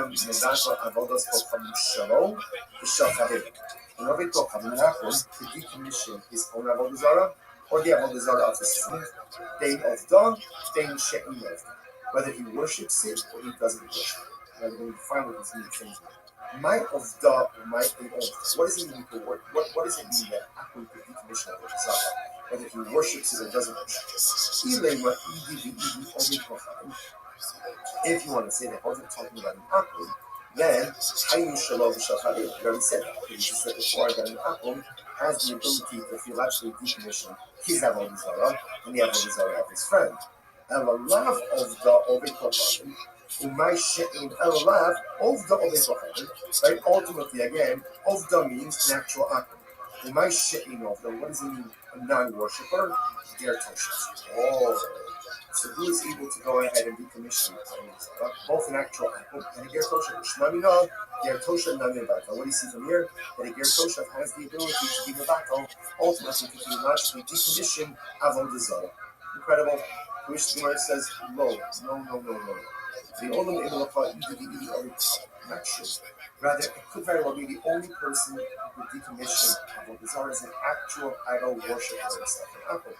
I did the Kamrit, Henu Shalom B'Shachar, and he already said that. And then the price is redundant. He already said that Akum could go ahead and decommission his Avodah Zarah and his friend's Avodah Zarah. The Gemara says, Reisha, listen to this. Two different cases. Reisha, Zeh Lepa'ar, Zeh Lemarcus. Reisha is teaching you like this. If you have two Akums, right, and both worship Pa'ar, or both worship Marcus. So obviously, again, Akum 1 can negate his idol and his friend's idol, and Akum 2 can negate his idol and his friend's idol. Seifa, Zela Pa'ar, Zela Marcus. Oh, the Seifa is teaching something different. So there's different. Let's say you have one Akum who worships Marcus and one who worships Pa'ar. What's the novelty over here? An Akum can worship an idolatry even if he doesn't worship it. So let's say, so there are really three halachas we cover. Number one, an Akum can negate his own idolatry. Good. Number two, an Akum can negate his friend's idol if they worship the same idolatry. And halacha number three is an Akum can negate his friend's idolatry even if he worships a different idol. Incredible. So the Gemara says, but again, no raya about a ger toshav. Right? So when it comes to a ger toshav, we still have can a ger toshav, which is a Gentile who repudiated idolatry, can he be mevat rabbi? That's still the rest. Is a ger toshav? What's a ger toshav? So now we're getting more definition. What is the definition of a ger toshav? So that kosher kibbutz that make gimos and Meir says it's any Akum who is accepted upon himself in front of three Chavim. Chaver, we spoke about this before. Chaver normally means someone who's careful. Someone who's careful about three Chavim. So in this context, the Pasha said it just means he has to be in front of a base. Anytime an Akum comes in front of a base, and he repudiates idolatry, that's a ger toshav. That's the ger toshav. Good. That's our name. From say, Koshekiba Allah Sheva Mitzvos. So Koshekiba Allah Sheva Mitzvos Shekibah B'nei. From say, a ger toshav is any Gentile who has accepted upon himself the 7 Noachai Shech. From don't seem to require a base. That's a ger toshav. Sheva Mitzvos B'nei makes it ger toshav. Freedom Omrim in global with the Mechal ger toshav. That's true. Chayyim say naturally, neither of these definitions satisfy the definition of ger toshav. What is a ger toshav? And that is a ger toshav. Ze ger ochel nevelos shekiber alav lekayim kol mitzvos hamuros katorah chutz me'isser nevelos. So this is very interesting. What is the definition of a ger toshav? The ger toshav is someone ultimately again who eats not kosher, eats nevelos, but he has accepted upon himself the rest of the mitzvos in the Torah. It's a pretty shocking definition. So it looks like three main methodologies out there. The definition of the ger toshav. Rabbi Meir, he accepted upon himself in front of the base and not worship idolatry. Chachamim, he accepted upon himself Shem Yisrael Noach. Acherim, he has accepted upon himself all of the mitzvos except for all the kosher. He's not kosher. Incredible. But the Brisa goes on. Yachadin Etzler, Yari, Machid Etzler, Tachi would be Air Sharubi Yisrael. What the halacha is, you keep a constant wine with a ger toshav, right? You can leave it within for a little bit of time. It should be positive. You can leave with him wine for a short amount of time, but you can't deposit with him wine for a longer amount of time. Now, what's the reason? What are we concerned about over here? What are we concerned about over here? We're concerned ultimately again that Rashi says Rashi says over here, we saw Maniach the Chanusa actually elected in the oil. So Rashi came out with the Akiva the Lopala, no, not the Homanasa. The Mago with from us in the Amma they saw Rokash. And Kiva the Ima another craft, Inomanico, Liga Ola. He said, Bismana Muat, like a message. So ultimately, I think we can deposit wine with him for a short amount of time.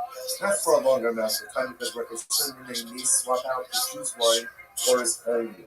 Okay. And this is true even in a city where the majority of the inhabitants are Jews. So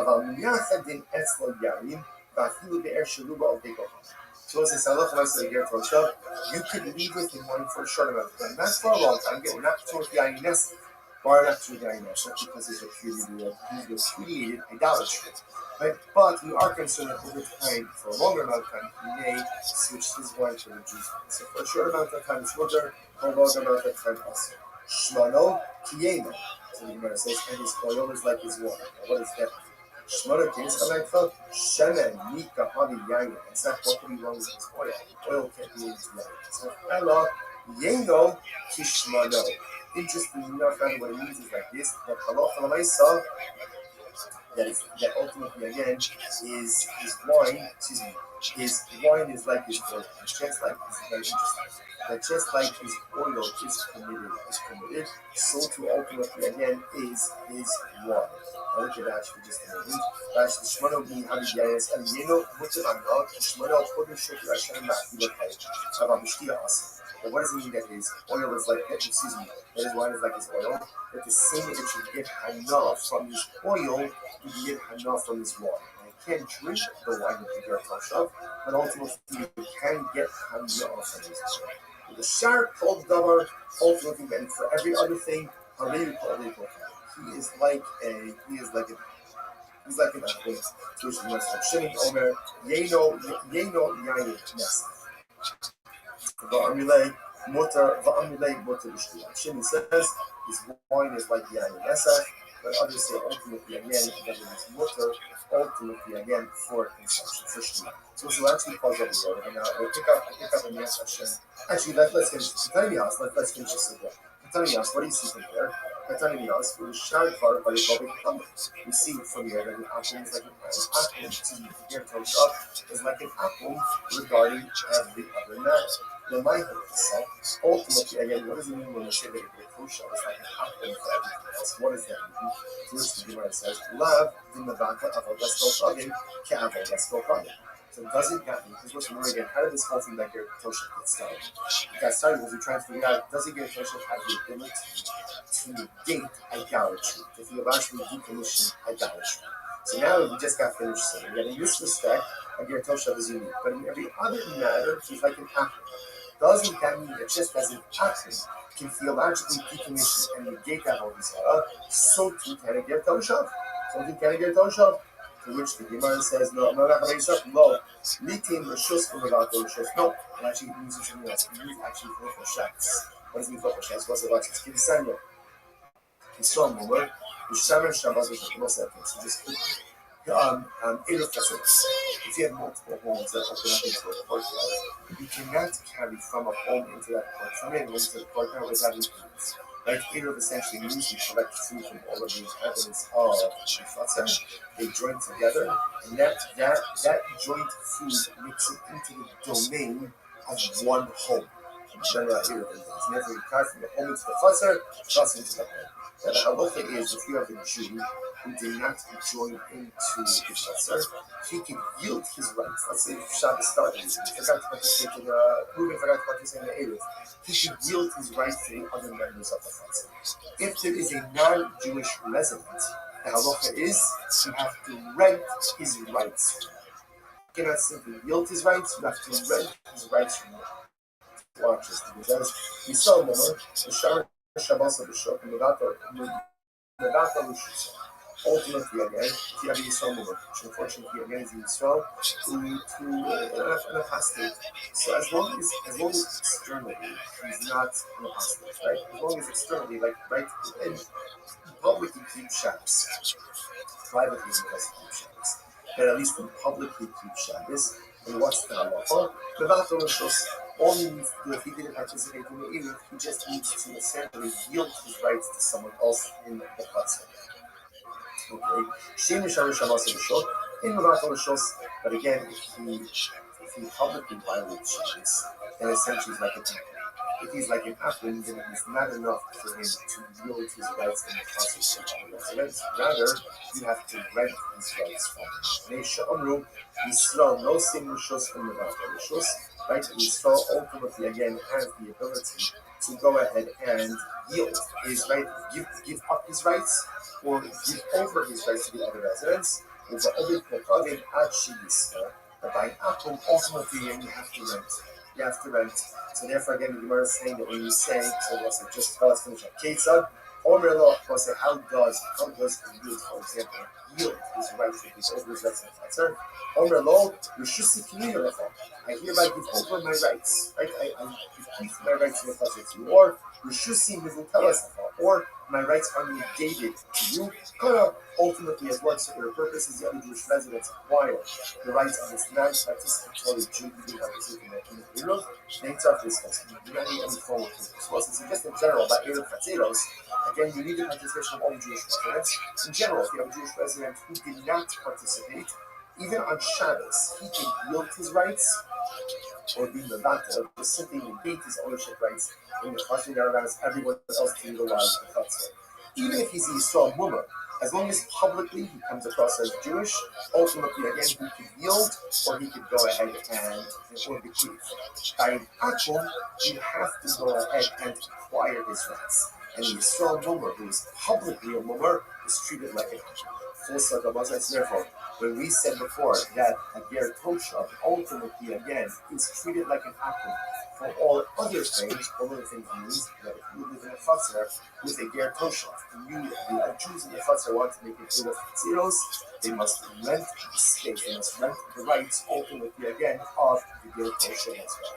Now, whether or not the ger toshav could actually join the group of Obisara, in the Shorosai, we will see in tomorrow's daf.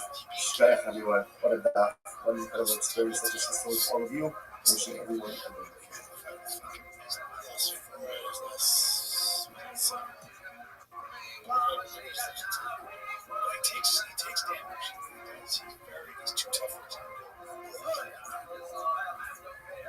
I will say a great spot for some to be able to tell all of you this morning, beginning by thanking all of our sponsors for this morning's share to thank our annual Talmud Torah sponsor, dedicating all the Sherman Drushos this year as a Swiss for the sales troubles for Am Yisrael. Talmud Torah sponsors for the month of Av, Abba Avinu and Tova, Stephen Randy Drazen in honor of their parents, Israel Drazen, Dina Drazen, and Lou Rosenzweig in memory of Stanley Rosenzweig on the Rafa. Our week of learning sponsors, Dr. Eddie Faith Wolf, commission of the yard site of Dr. Wolf's father, Cyrus Wolf, Shalom, Ben Steve Hirsch is on the Rafa, Nathan and Beth Adler in memory of their father, Ben Adler, Father Baruch Mordechai, Ben Moreno Rabbi. The only sponsors for today, Jerry Applebaum in memory of his beloved mother, Rosalind Applebaum, Rachel Bas, Red Arab, the American all of the Nishamos have the families in the family, all those who need to worship together, wonderful ladies, all our hostages, Shalom and Bekaros, and our Holy Soldiers to be successful fall in my Savior. For those of that, let us begin today's daf is Samach Dalet 64. Really the incredible daf ahead of us today. We are picking up from Samach Gimel on the days 63b, and we are picking up 2, 4, 6, 7 lines up from the bottom. That's Rav Nachman Ula Ba'adini Ba'Papi. So again, Rav Nachman Ula Ba'adini Ba'Papi. Yes, Rabbi is sitting with them. This is a fascinating expression. What is the halacha if an akum hires a Jew to smash barrels of yayin? Basically, when this akum comes over to the bank, I'm going to pay you $50 an hour. Do me a favor, smash these barrels of yain nasa. Mahu, what is the halacha? Is the Jew allowed to receive or to accept, to keep the wages in this life? Let's remember again, in yesterday's daf, we were dealing with the concept of funds or income that is generated from what may or may not be permitted activity, or dealing with items that themselves may be also value. So here, the Akum is asking me to do something with Yayin Mesach, but he's asking me to destroy Yayin Mesach. And he's going to pay me for it. So am I allowed to keep those proceeds? The Gemara says, "Ma what's halacha? Mi amiyam kiv l'ros b'chimo osas." This is very interesting. On one hand, I want the existence of the Yayin Mesach. Now, why do I want the existence of the Yayin Mesach? Because if the barrels were to break on their own, I would lose the opportunity to break them, and I lose the financial. So on one hand, interestingly enough, I want the existence of the Yayin Mesach. So because I want it, therefore, again, maybe that makes the process perfect. Look at actually this language. We have been on Kiva. 3 lines up in the bottom of Rashi. The Yisrael said, "Lo tzedek yivon she'afal yosai." The Jew actually wants the existence of these barrels. Shelo yishtavu achshav me'aleim. I don't want her. Reuben doesn't want them to break on their own. Achi yishav v'yitos namaser. So do we say that since the Jew actually wants, and it's interesting to think about this here, right? The Jew actually wants the Yayin Mesach to remain in existence. I don't want it to break on its own. So therefore, maybe that's considered to be closest from the Yayin Mesach, and therefore, again, it's awesome. On the other hand, oh dear Lord, on one hand, what are you talking about? This is the destruction of the Yayin Mesach. So that's the level of the Zara. This is a good thing. Sure, I want the mouse to remain in existence, but again, ultimately, to describe what the Zara is a good thing, and therefore the proceeds, ultimately, again, should be permitted. Fascinating child. Oh, no, nothing. So Nachman says, Yishpar the Kalav Yocha. Nachman says, no, take the job, take the job, get the money, and tell Rabbi you should be blessed. You have the opportunity to go and root out of Zara. That is a good thing. Take the money and go. So let me say this. Let's bring a proof to this, I guess. Let's see it on that. Ain't Ochi in Ma'avik from the Quran. Let's say again. In Akum plants Kilayim, right? Kilayim is for giving mix. So wheat, we had session just 2 days ago. Wheat and, let's say, for example, wheat and grape farms. That's the kind of Americans. And you put in for giving mix. So if an Ovid Kochavi is planting Kilayim, I, the Jew, can't go ahead and assist him in the planting. Ovid means like pulling. You know, when you can use the seed covering with dirt, you can't do that. How about Son of God? 64 about Ovid Mobilim. What can I do? I can uproot, right? I can uproot Kilayim. That I am allowed to do. Look at that sheet. About Ogrin, Lashlichon, the Ibud, Ba'afan, Gabdulosi, the Kumashli, Akum, they're not checking. Let's say Akum hires me and they say, listen, Silver, do me a favor, I planted Kilayim. Now, again, we actually planted every Kilayim you're on. So let's say again, he asks me to uproot it. I am allowed to do that even though I'm going to get paid for working with Kilayim, right? And I want the existence of Kilayim because if the Kilayim is not uprooted on their own, I lose out on my muscle. So the Gemara says, so it appears from here, this is to support the Nachman. The Nachman says you are allowed to go ahead and benefit financially from a forbidden item when that benefit ultimately again results in the destruction of the item, even though you by definition want the continued existence of the prohibited item because you want to be the one who destroys it so you get paid for it as opposed to being destroyed on its own. So when it says Savua, second one from the top 64, Savua Harmony, who's the Yakiva, so Yakiva Damar, and the Kilayim Locus. This is very interesting.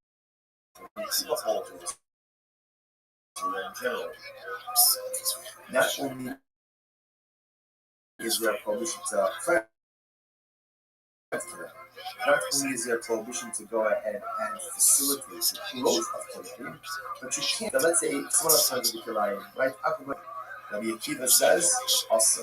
Why? Because the act of putting up a fence, by definition, is part of the sustaining of Kilayim. Putting up a fence has nothing to do with the actual plant itself.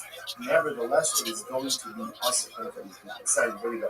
Nefesh means reading. Nefasa means covering the seeds with dirt. So Nefesh and Nefasa, look at you get Malchus, right? Because again, that's Tanakama.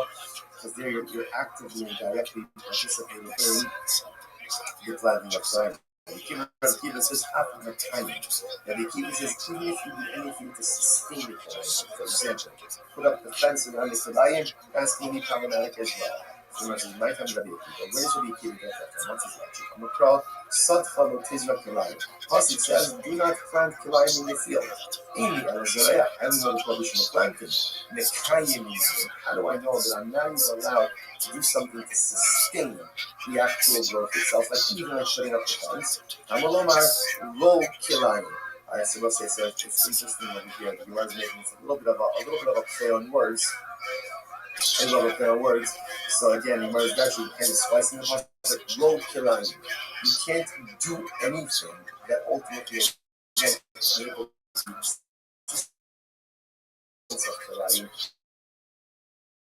even if it's not directly involved with the actual plant itself, but just something that sustains it, that's going to be asiyah as well. Ilu, the Gemara says, the ilu, the mi'utei tifla shari. But ultimately, interestingly enough, even according to the Kiva, what about if somebody's willing to pay me to uproot the Kilayim? So the Pashtos, it sounds like that is going to be totally interesting. The Gemara says, not necessarily low. Doesn't be the opinion of Rabbi. Rather, Haman, who's the opinion? This Rabbanon, the Rabbanon might be open that he would give me any shadow. That is not true. According to the Rabbanon, this is Rabbanon is going to put up a fence. Right? Rabbanon only can be a kiva. Rabbanon only can be planting the planting or actively do something that facilitates the growth of the plant itself. Some type of like supporting activity, like putting up a fence they hold is mutter. So if putting up a fence is mutter, and you can get paid for that, then certainly again you can get paid for uprooting the plant itself. So that's not going to be a problem. To which the Gemara says, Hachamas, this is very interesting. What's the case here? Interesting. Where ultimately, again, I am uprooting the Kilayim for free. Yaakov asked me to do it, and I'm doing it for free. So what's the problem? Marcus, Rabbi Yehuda Amar, Listing Lahan Matnastinam Asa. Ultimately, Rabbi Yehuda is of the opinion that Allah said you are not allowed to do a favor for us. But he actually had this in the beginning of our Lo Sechanim. So Omar quote is what Lo Sechanim means. That doesn't mean to compliment them, don't give them a skin on them. He says, don't give them a skin, you can't work for free. You can't just someone for an alcohol for free. You can get some free favors, destruction of all this love. You still can't do it. So which the message from Rabbi Yehuda, Nishma Rabbi Akiva, wow. The fact that you're saying the suffering of Yehuda, something according to the Akiva, does not be permitted. Rabbi Yehuda, Asra Litin and Maknasina, about the Ute Tifla Shaki. The message, no. According to Yehuda, Rabbi Yehuda says it's true. You can't do a favor so that you give a free gift. You can't do a favor for an but to do something to uproot Abo Vizala, that's absolutely committed. It's a good thing. That's an objective benefit. I had Rabbi Akiva Nami. I thought of Rabbi Akiva. I'm Rabbi Akiva, the friend to my look at. And the Tishla Shakazam. You say something to Rabbi Akiva. Even though Rabbi Akiva was a more expensive, approach to the prohibition of Kilayim. They're not only Kinyat planted. Not only Kinyat is the actual planting itself, but you can't even put up a fence to sustain it. Even Rabbi Akiva would agree to uproot Kilayim, to get rid of Isser, to get rid of prohibited, is absolutely permitted, and you can get paid for that from the Akim. To which the Gemara says, Isu lo midi. There is nothing else to go ahead and discuss. It's great. This phrase, Isu lo midi. This is like the Talmudic equivalent of like a mic drop. Isu lo midi. That's it. We're done. There's nothing more to discuss. So also, it's very interesting. Because therefore, what this means is ultimately, let's go for full circle. How did we start with this? This all started by the case of an Absalom wants to break his barrels of Yain. He asks him, he wants to hire me a Jew to go and break his barrel to pay me $50 a barrel. Right? So am I allowed to do it or not? So remember, on one hand, you could say no, because therefore that means I want to continue the existence of the Yain. I'm benefiting from the Lord's up. On the other hand, I'm just trying to hold it up. But Nassim said, do it and cover along. If it involves the destruction of a Zara, or for that matter, a prohibited item, Even though, yes, I do want the continued existence of the INS, I get that. I don't want it to break on its own. I want to break it. I don't want it to be uprooted on its own. I want to uproot it. But nevertheless, I am permitted to go ahead and do these activities, get paid for them, and keep the proceeds, because the destruction of people, the destruction of the Zara, the destruction of prohibition ultimately is a good thing. And so Nachman says you get paid and Tavo Allah. Incredible.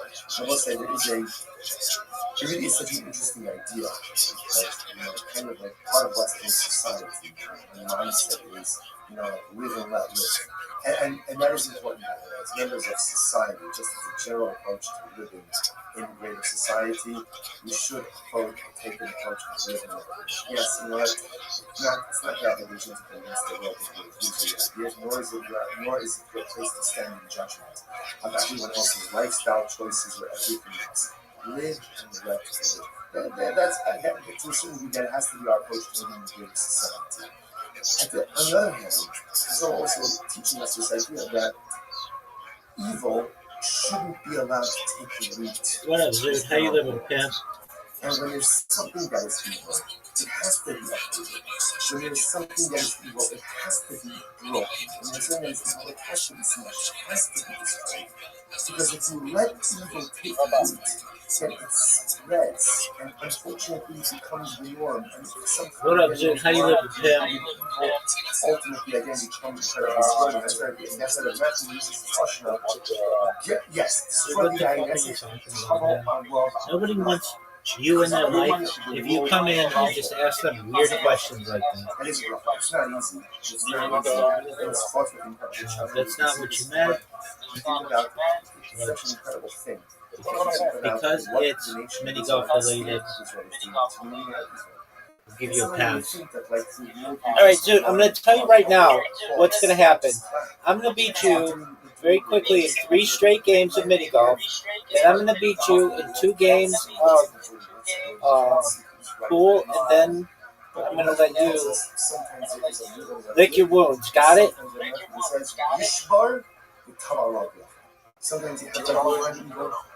Baby, how's my girl Chelsea?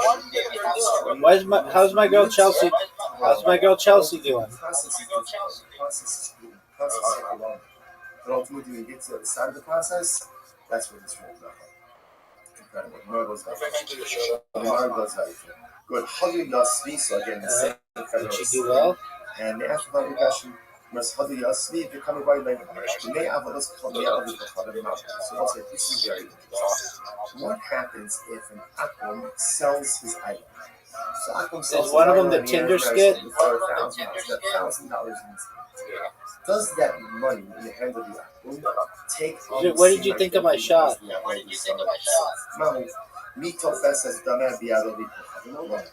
it take on the identity, right? Does it take on the identity of the idolatry? I've watched some. So it's very interesting.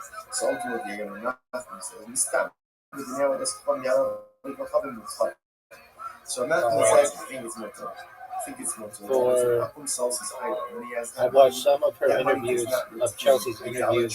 Well, you're the one asking me, did you watch interviews? And I say, what interviews do you mean? On her Instagram?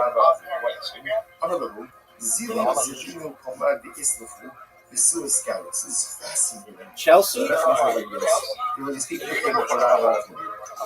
But for sure, dog. I'm gonna have a viewing party. Chelsea? Whose interviews are you talking about?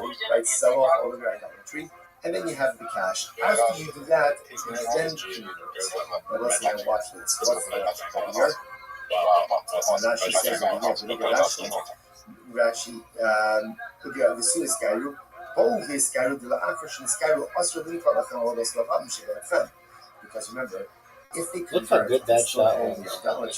Then that's idolatry owned by a Jew. Idolatry owned by a Jew, number one, can never be negated, right? Can never hide its identity. You're terrible. Dude, you're absolutely dog shit, dog. Gentiles sell it off. You have zero. What do you see from here? Obviously, see from the love of my son himself, his idol, that cash is permitted So the Gemara says, my time off, you shouldn't have No, got why is that? let's go home and get out of this so that the proceeds of the sale of idolatry and ultimately is permitted. Okay. I the Dylan Shining person, the thing that Ray, Vadai, No. maybe that case is different. Why is that different? Because since they're in the process of conversion, obviously they're in the contract. Yeah, They're it's pretty good. negating the theological significance of Thanks, the idol baby. conversion. So how can the doctor is that Why is it a so subject maybe here? that's why the person's I want to now the Gemara says, here's the proof. Yeah. You saw Shai Moshe A pretty easy shot. Dude, I'm I just won the first game. So what happened? So the Apple went and sold his idol. Right? He brought me the proceeds from the sale. Or Dude, you didn't do Yayin shit. Nessa, in the same case, I went ahead and I bought $1,000. Go ahead. This is Yayin Nessa, and then he brought me the proceeds of the sale. What's that? Local? Okay. Mutter. What do you want to do Ultimately, about again, it? it's mutter. Okay, interesting. The Gemara says, now, however, watch this.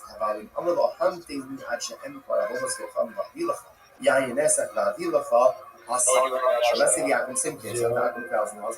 Okay, so don't worry, pay you. I mean, the way I'm just going to sell my I only got with the proceeds. Or I'm going to sell my Yayin Nesach and we got with the proceeds. In that case, it's awesome. Zero. See here, interesting. Case number one, same case. I lent Akum $1,000. Case number one, he goes off, sells his idol, goes off, sells his Yayin Nesach. I have no idea what he's doing. He brings me the proceeds, pays back the debt, moved on. Case number two, same thing. I lent him $1,000. He says, I want to pay you back. Give me a couple of hours. I got to sell my idol. I got to sell my Yayin Nesach. Then he comes back with the proceeds. The proceeds are prohibited. I kept the Gemara. So what's the distinction? I don't understand what's the difference in these two cases. And Rav Sheshes, Seifam Dushum V'Havim Lekilot V'Kidim. So this is very serious. So now this seems to circle back a little bit. Yeah, baby. Rav Sheshes, here's the difference. In the second case, where the Akum says, wait here while I sell my idol, or while I go ahead and sell my wine, Not you. I want the continued existence of it. I don't want the continued existence of the wine. Why? Because I want to get paid. So because I want it, therefore, if Sheshes passes the proceeds of us, Joe Rogan if he and loves it, Ted that's Tony. what we just said before. That's what. That's what. In other words, we'll say when you want the continued existence of something, but I'm not doing anything to further the existence. So yes, of course, No, you asked me I a question want the last time. continued existence I'm of not the answering idol it until the anymore. apple sells it. Think back, I want because I answer your question all the time. You just talk to hear yourself talk. But I'm not doing Literally it. just flap your lip. The continued existence of these prohibited items. Why should it be also? Vatnan, Ger, this is Vatnan, Ger Ba'ali Kochavim, Shiyarshu Aviyan Ovikon. So this is very interesting case. You have two brothers. One Dude, converted, you're getting and one, skunked. they're Akum brothers. One converted and one still. So brother Ger, brother Akum. So what happens? Their father died. Their Akum father died. They don't inherit their father. So they want to split the estate. In Perhaps, the who estate knows? is idolatry. What people do Let's behind say closed perverted doors. idols. So Ger Yachal Lomar Lo Tol Ata Bodas Kochavim Ba'animos Tol Ata Yayin Esach Maniperos. So brother Ger can say to brother Akum, I said, brother Akum, you take all the idolatry stuff, you take all the Yayin Esach, and I'll take the money and the neros. You can do that.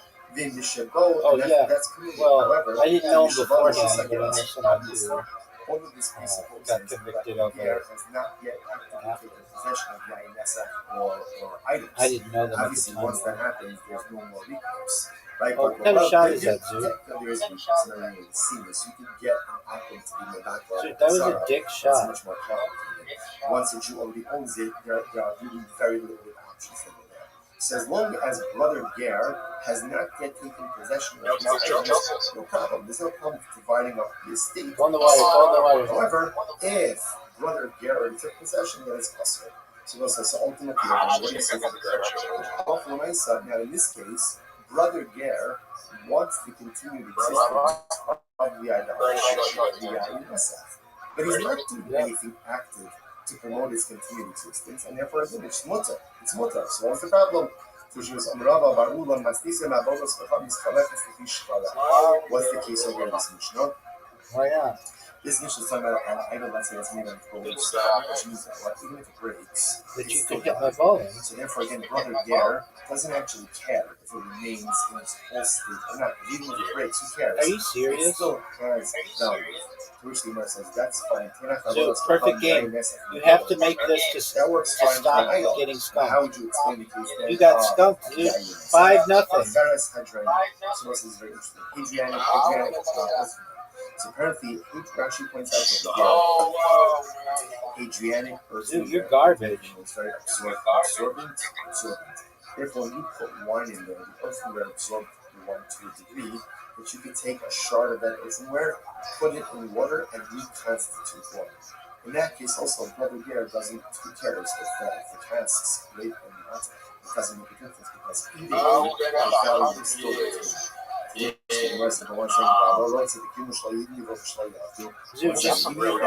How about you just hit the shot? Doesn't care about the fact that it's going to break, right? But he does care whether or not it gets stolen or lost. So he still wants it to continue existence. Don't bring a raya from this case. You're bringing a raya in the case of the inheritance of Ger. No. Shani Yerusha Dude, you lost 6 holes in a row. Rabbis will make us by the Yerusha.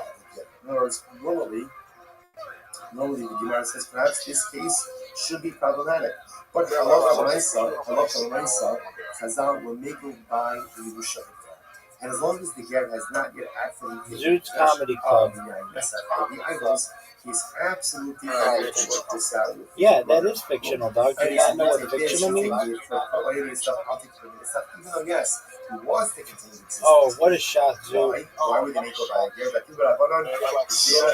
Ger? We are afraid that if the Ger has to make How is it popular and fictional?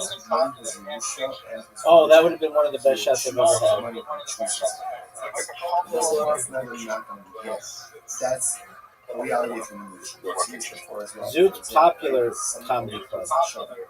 Chazal said that in certain cases, he doesn't always have to return that which he stole. Right? And the victim should not accept back the stolen item of wine in order to go ahead and facilitate the thief's truth. I'm afraid if the thief has to return everything, he's not going to commit action. It's difficult for people to engage in self-sacrifice when it comes to financial matters. Right? Money is necessary. Money is important. And as much as we say, as long as you have your health, it's true. As long as you have your health, and you can pay your bills. No, Zoot. How about you just go, baby? And many people could not stand up to religious challenges. There was a choice between religion and money. We're afraid that the Ger, if he has to choose between halacha. Dude, what did you think of my shot? He may be tempted to choose his Yerusha. Again, not because of a Ger. So if it's not that they want to put him in that situation, therefore they will make a by a Ger. I'm saying that often in this kind of case, they don't have in the state of sacrifice items. Oh, you're fucked up. Therefore, allowed him to keep the committed items, give his Akum brother all of the privileges. Tanya Rachel that supports this. When is this so? Why? What happened? But in the case, let's say the business partnership will be us. So you see from here that Chazal allowed certain things to happen in the context of Yerusha that they would not have normally allowed to occur in other contexts as well, because we don't want to put the person on this, in this precarious type of situation. It's incredible. How do you get some time on? So we're going to get all of this is the same group of Rabbi. Okay, well, Ger Tosha now. Do they also suck at mini golf? So this is a very interesting case. Can a Ger Tosha go ahead? And we'll say, just before you go on, just thank you. this idea that Chazal will make it by the Ger. Just so you understand the tremendous concern on this. Halacha is structured in a way to make us succeed. That a Bono Shel Olam wants us to succeed. Sometimes people have a very skewed view of HaKadosh Baruch Hu, a very skewed view of halacha. That HaKadosh Baruch Hu is waiting for us to mess up, so he could smack us down. Because I'm waiting for us to mess up, so let me some type of punishment that can appear against us. That should be further from the truth. Don't hit my ball, dog. Success more than we want our success. Chazal want our success more than Double water bump? No. All the scriptures and all the punishments are only there to put us on a path to success, not to smack us down when we go ahead and make a mistake. Baby, you're Again, done. You can't hit this shot. You need like the greatest shot we've ever seen. And when There's no way you hit that. No way. To make us successful, they do it. I wanted you to break that, but When you didn't. success is accomplished through relaxing of standards, Chazal do that. No greater application. Yeah, baby. That's in this world than in the next world. In the next world, Chazal. All right, well, I appreciate your evaluation of my shot. I'm doing exactly what I said I was going to do, which is beat you in every game, and then I'm going to beat you. Hit the tree, hit the Go tree. ahead and abolish or negate. Remember it. Oh, yeah, for sure, dog, but you're done. To negate this idol, thereby diminishing it from its status of theological significance. So, what is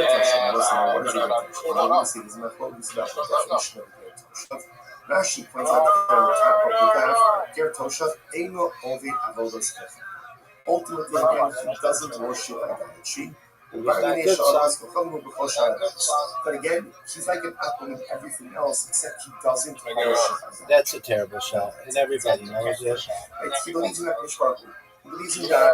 He doesn't worship idolatry. In every other respect, he's Adele, the singer? So does such a person have the ability Yeah. to decommission idolatry, to negate idolatry? Gemara says, on one hand, the public about the world, we say only one who worships idolatry. She grew up in England, and you grew up in the house. Or maybe not. Or maybe say like this: anyone who's what we call a bar mineh. If you're in the parsha of an album, then you can go ahead and decommission the whole design. And this guy is in the parsha. He's not Jewish. He's not Jewish. Bullshit. So because he's not Jewish, he's in the parsha of an album. So because of that, even though Baruch Hashem, the guy Kiss from a Rose, but he has the koach to go ahead and negate it. Oh, see ya. Was she?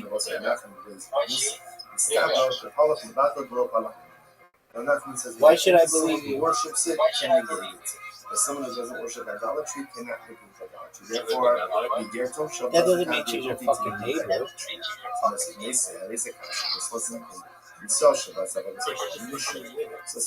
I mean, I can say Kobe Bryant. I can say Kobe Bryant's my neighbor because he lived within walking distance. But they're two totally different neighborhoods. So let's say, listen to this case. I'm working in the shop. I'm working in the marketplace. I see a gold idol sitting there on the ground. If I lift it up, that's problematic. Yeah, within walking distance.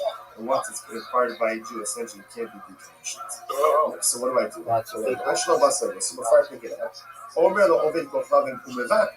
I can call over and But again, it's like two different neighborhoods. I mean, dog, he had like a ton of guards and gates around his house. So go ahead and engage in theological. My house is just like a suburban. However, again, you should must drive though. But again, possession of it. He lives in a gated community. עובד כוכבים מדעת עבודות כוכבים שלו ושחרים. ועובד כוכבים נעקון, כיסוי לעבוד זרה, or the עבוד זרה as his friend. They don't gain shame. $5 to $10 million. Whether he worships it or he doesn't worship it. I'm going to define what this means. Not always, though. I shouldn't say that. I have some friends who live in gated communities. They don't have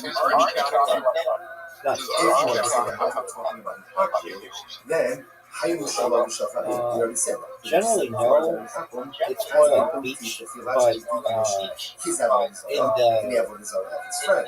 in the like northern part of the county, yeah.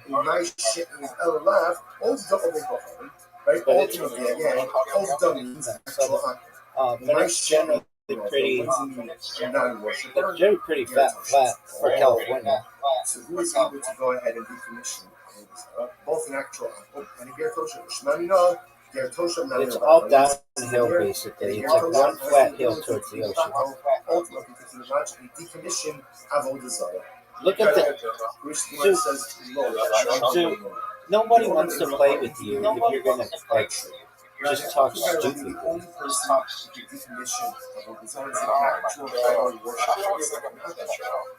Well, guess what? I didn't, baby. I made it. You said already said that. Then the prices will come up because you already said that happened to try and decommission his Avodah Zarah and his friend's Avodah Zarah. You know, it says, Reisha, listen to this. Gonna have the best shot you've ever seen. Reisha, Zeh, Lefa'ar, Zeh, Lemartis. Reisha is teaching you that place. So you have two apples, right? And both worship Pa'ar.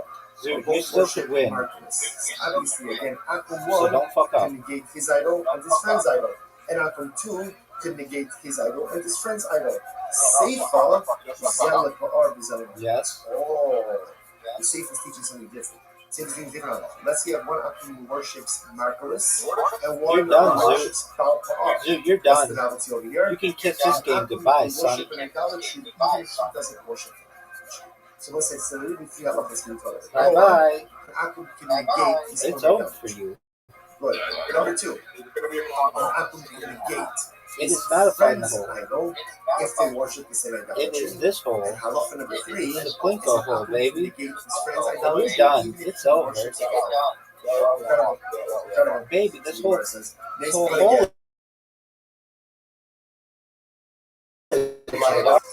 Which is a Gentile. Perhaps, baby. Oh, make it. He lost. Zoo lost. I did exactly what I said I was going to do. Now, I'm going to. Alright, well, you Zoo, choose the rules. Mayor says it's any who is accepted. 8-ball or 9-ball?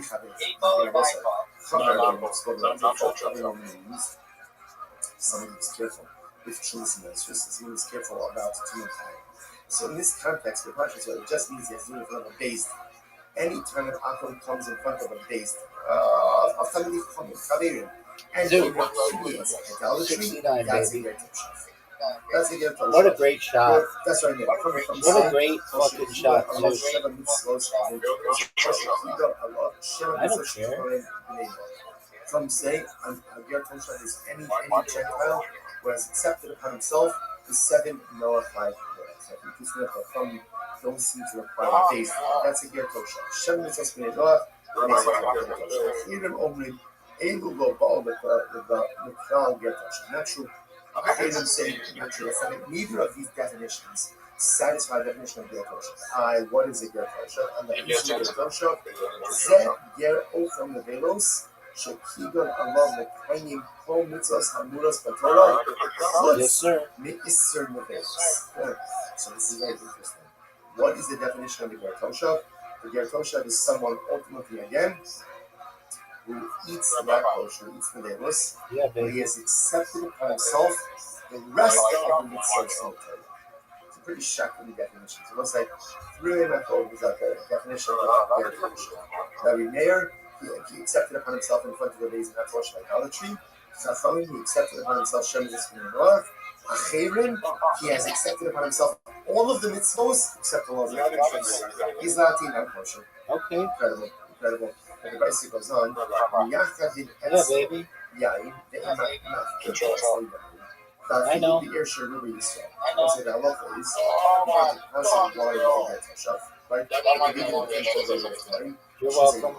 You can leave within wine for a short amount of time, but you can't deposit within wine for a longer amount of time. Now, what's the reason? What are we concerned about over here? We're concerned ultimately again that Rashi says Rashi says over here. You saw my death, the Hanusa actually the Akiva below Kala will not go below the Hasa. It will not go below the Hasa in the Amma base of the You can control your thread stuff. So ultimately, again, you could deposit wine with him for a short amount of time. not for a longer amount of time, because what they said when they may swap out the juice wine for his You said that you can through nicotine. This is true even in a city where the majority of the inhabitants are Jews.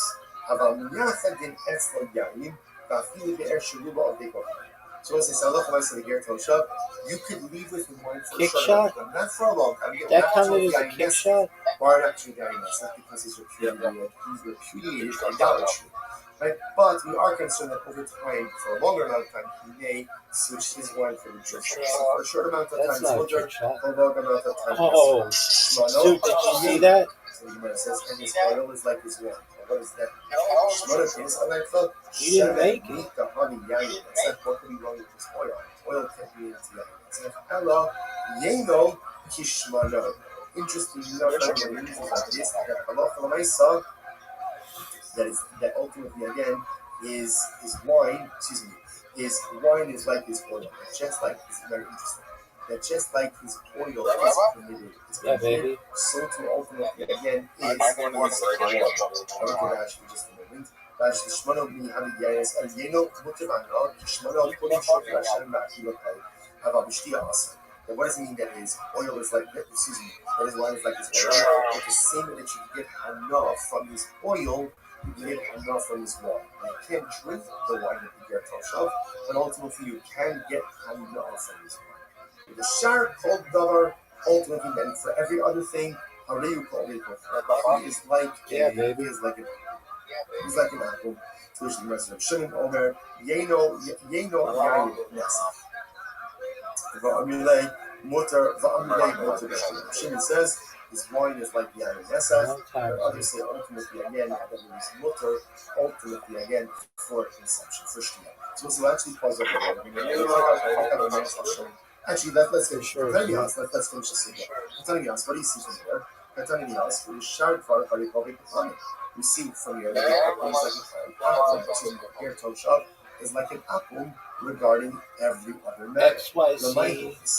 Ultimately, again, what does it mean when we say that it is like an apple for everything? What does that mean? First, the Gemara says, "Love in the back of the So doesn't that? This was again. How did this whole thing like get kosher? You guys started trying to figure out does it get kosher to negate idolatry? If we actually decommission idolatry. So now we just got finished saying that in this respect, Agir Toshav is unique. But in every other matter, he's like an apple. Doesn't that mean that just as an apple can theologically decommission and negate that whole Israel, so too can Agir Toshav? So too can Agir Toshav? To which the Gemara says, no. Meeting Rishus without Rishus. No, You could still win. Actually for Shabbos. What does he for Shabbos? What's it about? It's Kid Samuel. Get him. He's strong, remember? Shabbos was so just quickly. If you have multiple homes that open up into a courtyard, you cannot carry from a home into a courtyard. Some homes that courtyard without any heat. Right? Eruv essentially means we collect food from all of the inhabitants of the Chatzar. They join together, and that joint food makes it into the domain of one home. And therefore, you carry from the home into the Chatzar into the home. And the halacha is, if you have a Jew who did not join into the Chatzar, he can yield his rights. Let's say if Shabbos started, he forgot to participate in the proving, forgot to participate in the Eruv. He can yield his rights to the other members of the Chatzar. If there is a non-Jewish resident, the halacha is you have to rent his rights. You cannot simply yield his rights, you have to rent his rights. Where is Iggy Azalea from? It says, Yisrael Yishar Shabbos B'Shok Medata Rishos. Ultimately, where is she from? So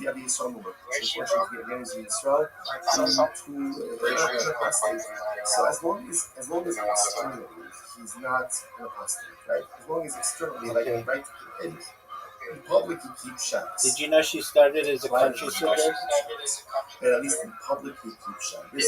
And what's the Medata Rishos? All he needs to do if he didn't participate in the Eruv, he just needs to essentially yield his rights to someone else in the Chatzar. Okay, but again, if he publicly violates Shabbos, then essentially he's like an apple. If he's like an apple, then it's not enough for him to yield his rights in the Chatzar to the other residents. Rather, you have to rent his rights from him. Yisrael, no sin Rishus from the Rishus, right? Yisrael ultimately again has the ability to go ahead and yield his right, give up his Are rights, you gonna go? or give over his rights to the other residents. But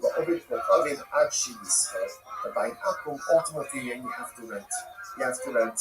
So therefore, again, the Gemara is saying that when we say, so we'll say just let's finish up Kesad, Omer Law, we'll say how does Israel, for example, yield his rights or give over his rights to the Chatzar? Omer Law, I hereby give over my rights. Right? I bequeath my rights to the Chatzar to you, or my rights are negated to you. Ultimately, it works for the purposes of Jewish residents acquire the rights of this non-participatory Jew who didn't participate in the Eruv. They start this first. You do not need any formal clearance. So also, just in general about Eruv Chatzeros, again, you need the participation of all the Jewish residents. In general, if you have a Jewish resident who did not participate, even on Shabbos, he could yield his rights or be Mevatel, or just simply negate his ownership rights and the Chazir Yargan as everywhere else to utilize. Incorrect. Even if he's a Yisrael woman, as long as publicly he comes across as Jewish, ultimately, again, he could yield or he could go ahead and or bequeath. By Akum, you have to go ahead and acquire his rights. And the Yisrael woman, who is publicly a woman, is treated like a therefore, when we said before that a ger toshav ultimately again is treated like an akum for all other things, although yeah, baby, that if you live with a ger toshav, the Jews in the Chatzar want to make zeros, they must rent the space, they must rent the rights ultimately again of the ger toshav as well. Now, whether or not the ger toshav could actually bring the Brit of Zara, and the rest will say, we will see it tomorrow's daf. Shkayach, everyone. What a daf. Okay, what an incredible experience such as for all of you. I wish everyone a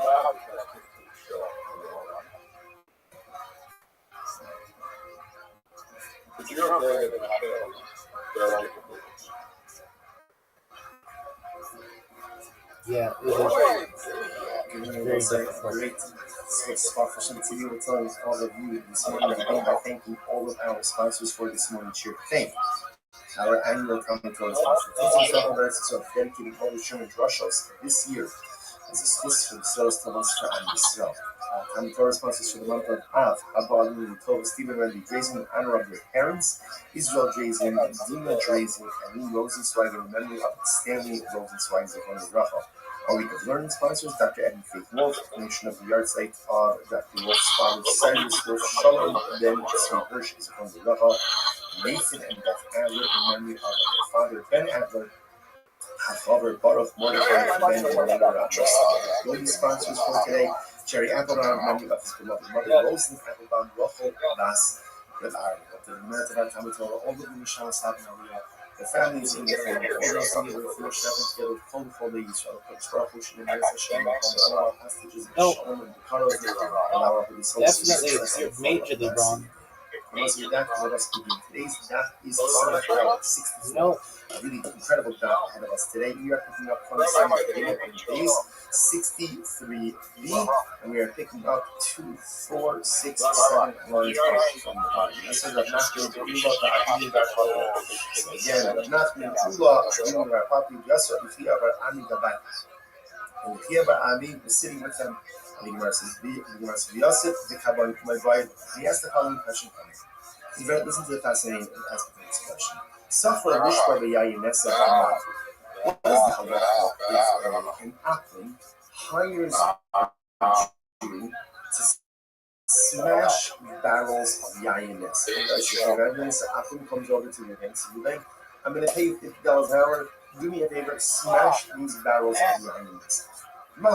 What is the halacha? Is the Jew allowed to receive and to accept and to keep the wages from this law? Let's remember again, in yesterday's daf, we were dealing with the concept of funds or income that is generated like that guy at BAFTA, did you see him? May or may not be permitted activity, or dealing with items that themselves may be asur b'amina. So here, the Akum is asking me to do something with the Yayin Nesa, and he's asking me to destroy Yayin Nesa. I was going to pay me for it. So am I allowed to keep those proceeds? I mean, I would avoid putting myself in that position. This is very interesting. I would put a muzzle over myself I want the existence of the INS. Now, why do I want the existence of the INS? Because if the barrels were to break on their own, I would lose the opportunity to break them, and I'd lose Like, he knew it was going to happen, so I want the just muzzle existence yourself. of the INS. Just, because yeah, I you do. want it. Therefore, again, maybe that makes the closest word, but look at Rashi for just a moment. Near Minan Kevan, 3 lines up from the bottom of Rashi, the Yisrael Zerlotze Bikiyuban Shachari Osai. The Jew actually. So just muzzle yourself. Just put like a scarf over your mouth. I don't know. Ruben doesn't want him to break on the actually, dude, he was there accepting some kind of award for his documentary on having Tourette's syndrome. Like, you know that's going to happen, so just put a scarf over your mouth. I almost feel like he did it knowing he was going to do it to give more visibility to the issue. And whether he did it purposefully or not, I don't know. But he gave a lot of visibility to the issue, which is good. Again, ultimately, to describe what Zara is a good thing, and therefore the proceeds, ultimately, again, fascinating show. Oh, no, not so. Nachman says, Yishbar and Tawal Bracha. Nachman says, no, take the job, Jew, take the job, get the money, and Tawal Bracha, you should be blessed. You have the opportunity to go root out. Yeah, baby. Zara, and that is a good thing. Take the money and go.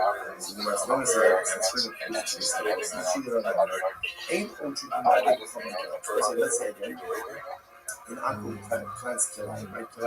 Whatever you want. Wheat, that's such just you know you can clear that shit by blocking. You just block shit that you don't like. If you say I'm not interested in this, it won't show you that shit. Like home, you know, when you can read to see comfort, you can't do that. How about Sonic Valid 64? What can I do? I can uproot, right? I can uproot Kila. That I am allowed to do. Look at Rashi. About again. Let's say the Akku hires me and he says, listen, sir, yeah, baby. But let's say again, he asks me to uproot it. I am allowed to do that even though I'm going to get paid for working with Kilayim, right? And I want the existence of because if the client's in an upward brother, I use that on my like appropriate Jewish jokes. So it appears from here this is to support the nothing. There's one, I mean, you kind of have to understand Judaism to get them, but there's some from the Talmud that I really like. There are some just in general, like even your rabbi, a priest, and a pastor who walk into a bar and tell jokes. Those can be funny. Dude, what I want to know is that are you going to get 50 points on this shot? Dude, you didn't? And I'm about to do what I said I was going to do. I came out, I told everybody, I said, look, I'm going to beat Zoot in 3 games of... For example, Rashi points out over here that let's say one of times of the Kilayim, right? Games of to put up a fence around the Kilayim. Rabbi Akiva says mini golf. Also, why? And 2 games of pool. And I've beat you 3 games in mini golf and 1 game in pool. And I have a 50-point lead on you in pool right now. Dude, are you gonna go? Okay, let's see it then. Let's see it.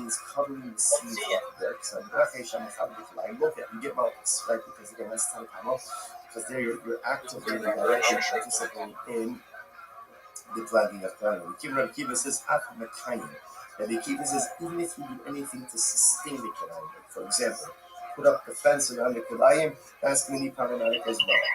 So where does the Kiva get that from? What's his logic? On the crawl, Sadcha Mutizra Kilayim. Pasuk says, do not plant Kilayim in the field. I did what I said I was going to do. That's what I'm talking about. All right, Zoot. It was fun. Take care, big dog. Alright, so let's say, so it's interesting over here. The Gemara is making this a little bit of a play on words. A little bit of a play on words. So again, the Gemara is actually kind of splicing the pasuk. Lo Kilayim. You can't do anything that ultimately, again, enables the existence of Kilayim, even if it's not directly involved with the actual plant itself, but just something that sustains it, that's going to be Asr as well. Ilu, Gemara says, Ve'ilu, the Mi'ute Tefla Shari. But ultimately, interestingly enough, even according to Yekiva, the prohibition ultimately is doing something that sustains the Kilayim. And what about if somebody's willing to pay me to uproot the Kilayim? So the Pashtos, it sounds like that is going to be totally permitted. Interesting. Gemara says, not necessarily. No, it doesn't have to be the opinion of Rabbi Kiva. Rather, Haman, whose opinion is this? Rabbanoni. It's the Rabbanon. Rabbanon might be a okrin afilu kiyumi nami shakeh. No, but it's not true. According to the Rabbanon, if it's the Rabbanon even hold to put up a fence, right? Because the Rabbanon, only Rabbi Akiva, the Rabbanon hold one thing you can do with plants to get planted, or actively do something that facilitates the growth of the plant itself. There's some type of like supporting activity, like putting up a fence they hold is mutter. So if putting up a fence is mutter, and you can get paid for that, then certainly again you can get paid for uprooting the plant itself. Certainly that's not going to be a problem. To which the Gemara says, Hachamaskina, this is very interesting. What's the case over here? Teka'avid b'china. Oh, interesting. Where ultimately, again, I am uprooting the Kilayim for free. Yaakov asked me to do it, and I'm doing it for free. So what's the problem? Ultimately,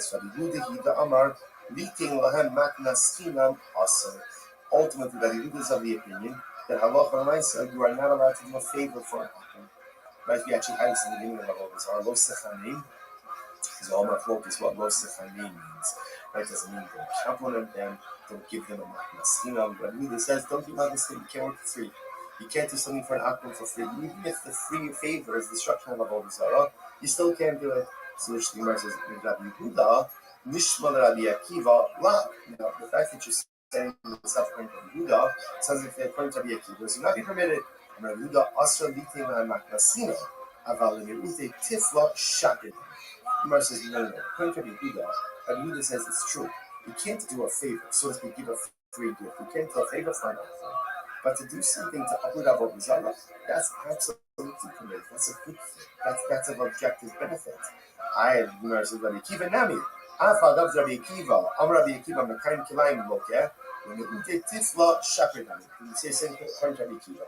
Even according to Rabbi Akiva has a more expansive, approach to the prohibition of Kilayim. They're not only can you not plant it, not only can you not the actual planting itself, but you can't even put up a fence to sustain it. Even Rabbi Akiva would agree to uproot Kilayim, to get rid of Isser, to get rid of something prohibited, is absolutely permitted, and you can get paid for that from the akum. To which the Gemara says, "V'su lo midi." There is nothing else to go ahead and discuss about this. Well, so it's great. This phrase, "V'su lo midi," this is like the Talmudic equivalent of like a mic drop. "V'su lo midi." That's it. We're done. There's nothing more to discuss about this. So it's very interesting. Because therefore, what this means is ultimately, let's go full circle. How did we start with this? This all started by the case of an akum wants to break his barrels of yayin nesef. He asks me, he wants to hire me, a Jew, to go and break. He's willing to pay me $50 a barrel, right? So am I allowed to do it or not? So remember, on one hand, he could say no, because therefore that means I want the continued existence of the yayin nesef, and I'm benefiting from Avodah Zarah. On the other hand, I'm destroying Avodah Zarah. Rabbi Nachman said, do it, and tavo Allah. If it involves the destruction of Avodah Zarah, or for that matter, a prohibited item, even though, yes, I do want the continued existence of the Ines. I get it. I don't want it to break on its own. I want to break it. I don't want the Kilayim to be uprooted on its own. I want to uproot it. But nevertheless, I am permitted to go ahead and do these activities, get paid for them, and keep the proceeds, because the destruction of evil, the destruction of Avodah Zarah, the destruction of prohibition ultimately is a good thing. And as Rav Nachman says, you get paid and tavo Allah. Incredible. And I must say, it really is such an interesting idea, because kind of like part of Western society, our mindset is like live and let live, and that is important. As members of society, just as a general approach to living in a greater society, we should take an approach of living like live. Yes, you know what? It's not your obligation to convince the world that you're refusing your ideas, nor is it the place to stand in judgment of everyone else's lifestyle choices or everything else. Live and let live. That's to a certain degree, that has to be our approach to living in a society. On the other hand, it's also teaching us this idea that evil shouldn't be allowed to take root within our world. And when there's something that is evil, it has to be uprooted. When there's something that is evil, it has to be broken. When there's something that is evil, it has to be smashed. It has to be destroyed.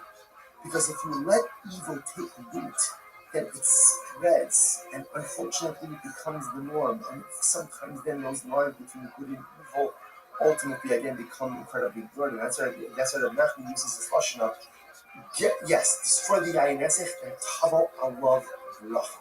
Because ridding the world of evil is a bracha. That is a bracha. It's not easy. It's not easy. And it's fraught with incredible challenges. We see this for what we think about. It's such an incredible thing. If you think about what the nation of Israel, what the state of Israel is doing, it's rooting out evil. And somehow you would think that like the world would just line up, applause, right? Just clap. Because we're doing the world's dirty work. And yet again, it's hard because often the world can't see what's evil, what's good, can't see who's right and who's wrong. But the Nachman tells us sometimes there is a live and let live, and sometimes the Nachman says, Yishbar v'tavar. Sometimes you have to identify the evil, you have to break it, you have to smash it, you have to destroy it, and if you do it, ultimately the process is difficult, the process is cruel, the process is overwhelming. But ultimately when you get to the other side of the process, that's when it's worth bracha. Incredible. The Gemara goes right there. The Gemara goes right there. Good. Hadri Yasvi, so again, the same federal is sitting. And the after the question, Ras Hadri Yasvi, if you tell me why they, so what's it? This is very interesting. What happens if an Akum sells his idol? So Akum sells his idol and he has now sold it for $1,000. He's got $1,000 in his hand. Does that money in the hands of the Akum take on the same identity as the Avodah Zarah itself? Mahu, mitofes as dameh biyado v'kochadim. Does it take on the identity, right? Does it take on the identity of the idolatry or not? So I'm going to do So this is very interesting. So ultimately, again, the Nachman says, "We stop with the name of us from the Arabic of having mutar." So Nachman says, "I think it's mutar. I think it's mutar that if an Akum sells his idol and he has that money does not retain idolatrous identity, but rather that money is just mundane money." Now, why? Listen to this. So here's our Nachman's proof. There were these people who came up for Rabbi. What happened? Zilu zidinu komad v'isnefu. The Suez guy. This is fascinating. So Nachman says like this. There were these people who came before Rabbi and what happened? And they wanted to convert. Rabbi told them, guys, before you convert, here's what you need to do. Sell off all of your idolatry, right? Sell off all of your idolatry, and then you have the cash. After you do that, then convert. Now listen, I watch this. What's the logic over here? Now Rashi says over here, if you look at Rashi, look at the Suez guy.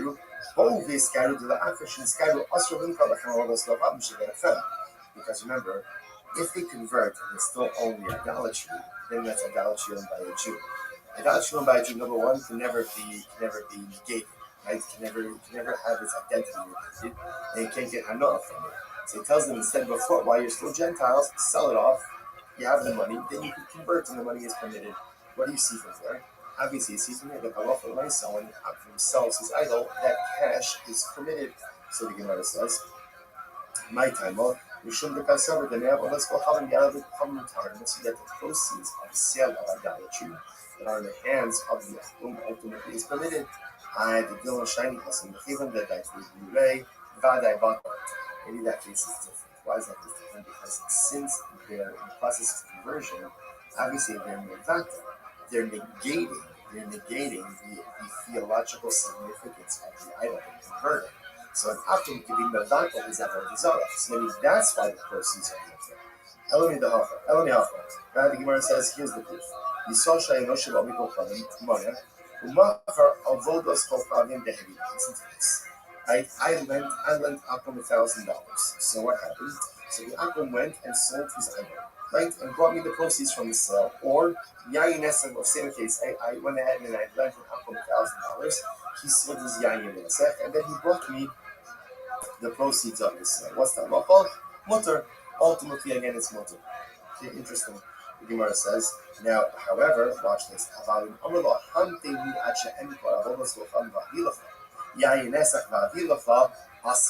And let's say the Akum Sim case, went to Akum $1,000. The case they don't pay you.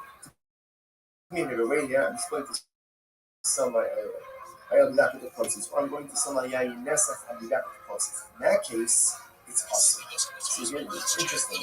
Case number one, same case. I lent after $1,000. Case number one, he goes off, sells his idol, goes off, sells his Yayin Nesach. I have no idea what he's doing. He brings me the proceeds, pays back the debt, Muslim. Case number two, same thing. I lent him $1,000. He says, I want to pay you back. Give me a couple of hours. I gotta sell my idol. I gotta sell my Yesa. Then he comes back with the proceeds. The proceeds are prohibited to me. I check the Gemara. My tradition, my so what's the distinction? I'm not sure what's the distinction. And says, see from the Shum the Abimelech to the Yotze. So this is very interesting. So now this seems to circle back a little bit to the previous Sugya. But here's the difference. In the second case, where the athlete says, wait here while I sell my idol, or while I go ahead and sell my wine, I want the continued existence of it. I don't want the continued existence of the wine, because I want to get paid. So because I want it, therefore Sheshus posits the proceeds for us. Listen, one second. If he wrote to the Kiyuma Kia Gavin, that's what we just said before, but that's not. In other words, it was like, when you want the continued existence, but I'm not doing anything to further the existence. So yes, of course, I want the continued existence of that idol until the apple itself because I want the money. I want the continued existence of the Nessa because I want my money. But I'm not doing anything to facilitate the continued existence of these particular items. Why should it be us? But none, they're using this Vatnan, they're always coming. So your shoe are doing everything. This is very interesting. You have two brothers. One converted, and one they're both Akim brothers. One converted and one's one Akim. So brother Ger, brother Akim. So what happens? Their father died. Their Akim father died. Now they inherit their father. So they want to split the estate. In the estate is idolatry and Yainesa, and let's say primitive items. So Ger, Yofo, Lomar, Lo, Tom, Akkad, Lomas, I mean, that mouse. So Ata Yainesa, Klankeros. So brother Ger is saying to brother Akim, so you take all the idolatry stuff, you take all the idolatry stuff, and I'll take the money and the bills. If you do that, then the Shabbat, and that's good. However, the Shabbat is just like your husband. Obviously, all of this presupposes that the care has not yet actively taken possession of the idolatry. Obviously, once that happens, there's no more weakness, right? But technically there is weakness, no really seamless. You could get happen to be Mahaka of the Sarah, and it's much more complicated. Once the Jew only owns it, there are very little options. So as long as brother Ger has not yet taken possession of these items, no problem. There's no problem dividing up the estate this year. However, if brother Ger already took possession, then it's possible. So we'll say, so ultimately, again, what do you see from there? But Halach L'maisa, now in this case, brother Ger wants the continued existence of the idolatry of the Yain, but he's not doing anything active to promote his continued existence, and therefore it's mutter. So what's the problem? Which is what's the case over this? With coffee creamer and This is just talking about boiling water. This is made like a cheese soup that I'm going to put on ramen. So brother Ger doesn't actually care if it remains in its whole state or not. Even if it breaks, who cares? It still has value. Which we must say, that's fine. That works fine for an idol. Now, how would you explain the case then of Yayin? The Pharis had joined you. So what's these very Adrianic earth. So apparently, Rashi points out that here, Adrianic earthenware ultimately is very absorbent. Therefore, when you put wine in there, the earthenware absorbs the wine to a degree that you could take a shard of that earthenware, put it in the water, and reconstitute water. In that case, also, brother here doesn't care if the casks break or not. It doesn't make a difference because either way, the value is still retained. To which the Gemara says, but one second, even if that's so, even if brother Ger doesn't care about the fact that they're going to break, right? But he does care whether or not they get stolen or lost, so he still wants their continued existence. Yerushas Hager Kamat, don't bring a riot in this case. You're bringing a riot, bringing a proof from the case of the inheritance of Hager. No. Shani Yerushas Hager, Dakilu Barapa. Rabbis were naked by the Yerusha. In other words, normally, the Gemara grabs this case should be problematic. But halacha l'maisa, Chazal were naked by the Yerusha. And as long as the Ger has not yet actually taken possession of the Nessa or the idols, he's absolutely permitted to work this out with his brother. Right? And so you take this, you take the proprietary stuff, I'll take the permitted stuff. Even though, yes, he wants to continue existence. Why? Why would they make a by a Ger? We are afraid that if the Ger has to make a choice between his money, his Yerusha, and his religion, he will choose his money and choose his inheritance. And we'll say that's not a knock on the Ger. That's a reality of human nature. We've seen this before as well. For example, right? There's something called commercial showing. Chazal said that in certain cases, theft. The thief doesn't always have to return that which he stole, right? And the victim should not accept that which stolen item wine in order to go ahead and facilitate the thief's truth. If the thief has to return everything, he's not going to know. It's difficult for people to engage in self-sacrifice when it comes to financial matters. Right? Money is necessary. Money is important. And as much as we say, as long as you have your health, it's true. As long as you have your health, and you can pay your bills. Right? Because if you don't have money, you just easily have to.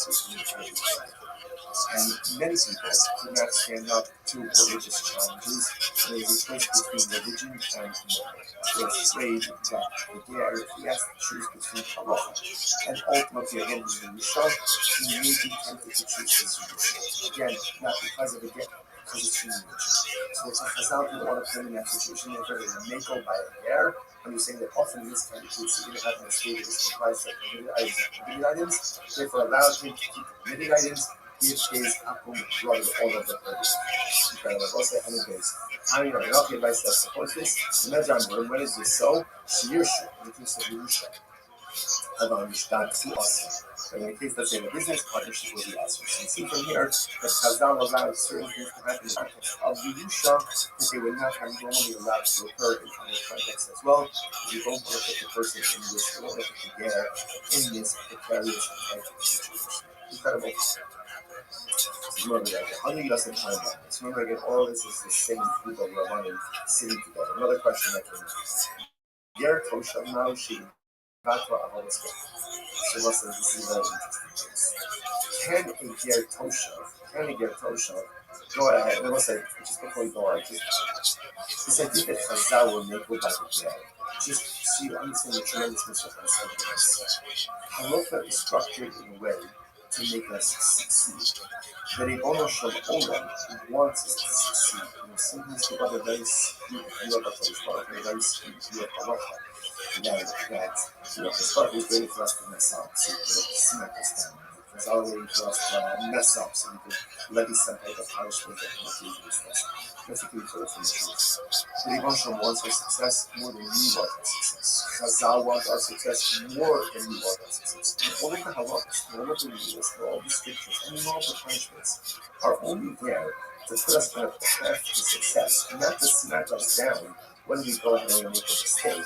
But again, Mishpach understood what we really wanted to be successful. Chazal understood what we really wanted to be successful. And when they need to relax the standards to make us successful, they do it. Incredible. They do it. When success is accomplished through relaxing of standards, that's what we want. Know that you have no greater advocate in this world than Hashem. That's in this world than in the next world. In this world, Chazal constantly committing for our successes. Okay, incredible question. How do you guys talk about it? Ger Tosha, Ma'am Sheba Tosh. So that's a very interesting question. Can a Ger Tosha go ahead and abolish or negate idolatry? Remember again, an Akul has the ability to negate his idolatry, thereby decommissioning it from its status of theological significance. So a Ger Tosha, now let's know what is a Ger Tosha. Now we're going to see this much more about the definition of a Ger Tosha. Rashi points out that in the top of the Ger Tosha, Eino Ovid Avodas Chofar. Ultimately, again, he doesn't worship idolatry. But again, he's like an apple in everything else, except he doesn't worship idolatry. Right? He believes in Hakadosh Baruch Hu. He believes in God. He doesn't worship idolatry. But in any other respect, he's a non-Jew. So does such a person have the ability to decommission idolatry, to negate idolatry? Where it says, on one hand, the Kabbalah Levat will follow. We say only one who worships idolatry can decommission idolatry. So maybe not. Maybe we say like this: anyone who's what we call a barnines. If you're in the parsha of an apple, then you can go ahead and decommission all the time. And this guy is in the parsha. He's not Jewish. He's not Jewish. So because he's not Jewish, he's in the parsha of an apple. So because of that, even though Baruch Hashem, he himself doesn't worship idolatry, but he has the Torah to go ahead and negate it. You must only rule that nothing. So I'm going to say nothing against this. Stab like the halach and battles will halach. The nothing says only someone who worships it can negate it. But someone who doesn't worship idolatry cannot worship idolatry. Therefore, the Gerson doesn't have the ability to negate idolatry. Unless it makes it, it's a fashion. It's what's happening. It's social. That's how it is. So, went ahead and found idolatry in the marketplace. Found idolatry in the marketplace. What's that like? Actual boss of the so what's it? So now remember again. So let's say, listen to this case. I'm walking in the shop, I'm walking in the marketplace. I see a great item sitting there on the ground. And if I lift it up, that's problematic, right? Because it's not acquired. And once it's been acquired by a Jew, essentially it can't be used. So what do? So actually, Rabbi said this. So before I pick it up, I can call over an apple. Remember, you always say call over an apple and say the apple. And you just negate this idolatry, decommission it. Right? Theological decommission. So go ahead and engage in theological decommission of this abortion. I know it becomes committed. However, again, in the Shabbat Saliyago, ain't no only open to whom the but again, that's if I take it out. I take possession of it. At that point, it cannot be decommissioned. They should only Ovid Kochaven Modato Avodos Kochaven Shalom, the Shalchavim. Ovid Kochaven Lakon to decommission his own Avodizara or the Avodizara of his son, day of God, day Shekin whether he worships it or he doesn't worship it. So again, the final decision is might of God might be earth. What does it mean? What does it mean that actually to decommission of the Sabbath? Whether he worships it or doesn't worship it. If you want to say that Paul is talking about it properly, then Hainu Shalom B'Shachadeh. We already said that, because we just said before that an Akum has the ability to theologically decommission his Avodizara and the Avodizara of his friend. And a lot of the Obekofanim, a lot of the Obekofanim, right? Ultimately, again, of the means natural Akum. What does it mean? A non-worshipper? Their Oh. So who is able to go ahead and decommission both an actual Akum and a Gertosha? Shmamino, Gertosha, Nanudach. I already see from here that a Gertosha has the ability to be Mevato, ultimately to theologically decommission Avodizara. Incredible. Jewish Gemara says no. The Olam in the not true. Rather, it could very well be the only person who can decommission of a desire is an actual idol worshiper inside the Akum. I did the Kamrit, I knew Shalom B'Shafar. We already said that. Then the price is redundant. Because we already said that Akum could go out and decommission his Avodizara and his friend's Avodizara. The Gemara says, Reisha, listen to this. It's two different cases. Reisha, Zed L'Pa'ar, Zed L'Marcos. Reisha is teaching me like this. If you have two Akums, right, and both worship Baal Pa'ar, or both worship Marcos. So obviously, again, Akum 1 can negate his idol and his friend's idol, and Akum 2 can negate his idol and his friend's idol. Seifa, Zed L'Pa'ar, Zed L'Marcos. Oh, the Seifa is teaching something different. Let's say you have one Akum who worships Marcos and one who worships Baal Pa'ar. What's the novelty over here? An Akum can worship in idolatry even if he doesn't worship. So let's say it's the really three halachos to follow. Number one, an Akum can negate his own idolatry. Good. Number two, an Akum can negate his friend's idol if they worship the same idolatry. And halacha number three is an Akum can negate his friend's idolatry even if he worships a different idol. Incredible. So the Gemara says, next, but again, no lie about a ger tosha, right? So when it comes to a ger tosha, you still have to can a ger tosha, which is a Gentile who repudiated idolatry, can he do that level? So that was starting this. What's a ger tosha? What's a ger tosha? Tosha kiba. So now we're getting more definition. What is the definition of a ger tosha? So that kosher kibbutz definition of shalom la'avod avodas k'am. Meir says it's any akim who is accepted upon himself in front of three tabernacle.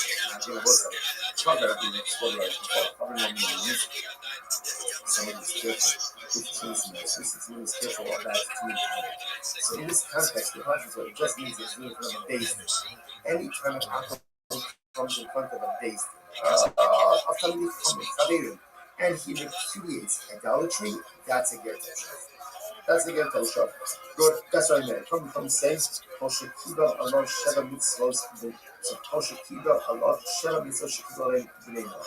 Some say a ger tosha is any Gentile who has accepted upon himself the 7 nullified years. From those seem to require the base. That's a ger tosha. Sheva Mitzvos B'nei. The next type ger tosha. Even Omen.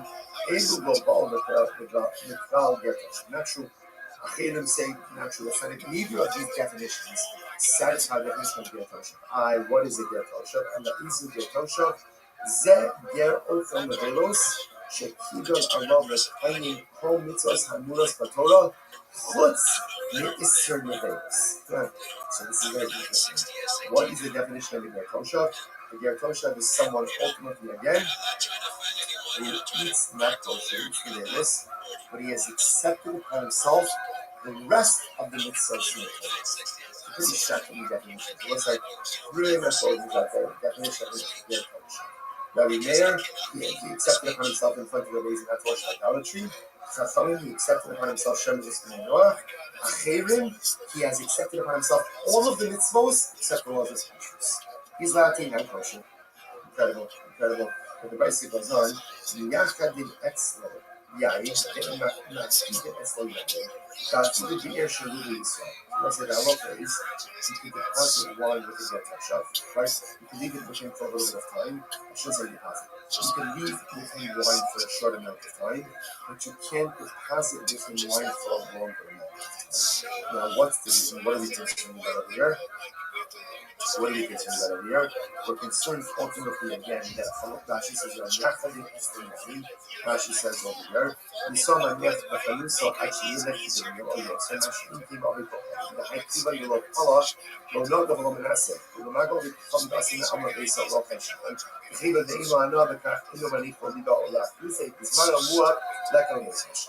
Ultimately, again, you can deposit wine with him for a short amount of time. Not for a longer amount of time because we're concerned that he may swap out the juice wine for his own use. Okay. And this is even in the city where the majority of the inhabitants are Jews. So as I look at the ger tosha, you can leave with him wine for a short amount of time, not for a long time. Again, we're not talking about Yainess. Why not to the Yainess? That's because he's repudiated idolatry. Right? But we are concerned that over time, for a longer amount of time, he may switch his wine from his juice. So for a short amount of time, it's water. For a longer amount of time, it's Shmano Kieno. So the Gemara says, and his oil is like his water. What is that? Shmano Kieno is like that. Sheme Nika Hani Yain. It's like what can be wrong with oil.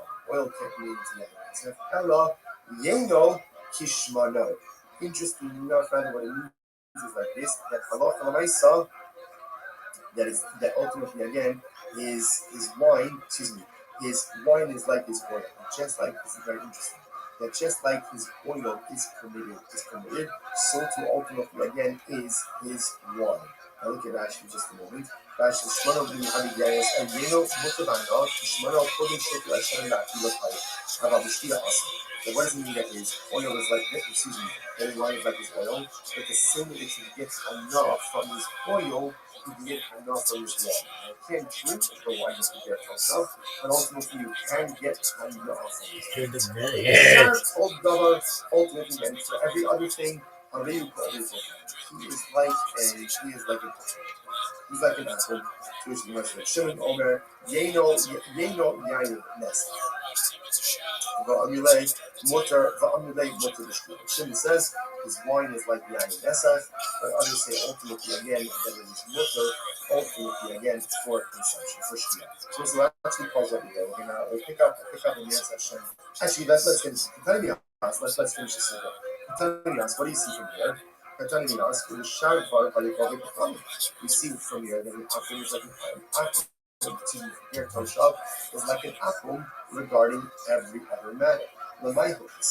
Ultimately, again, what does it mean when we say that a Toshav is like an akum for everything else? What does that mean? Which the Gemara says, "Lav dimavaka avodas kofavim ke'avodas kofamis." So it doesn't matter because listen here again. How did this whole thing like get Toshav get started?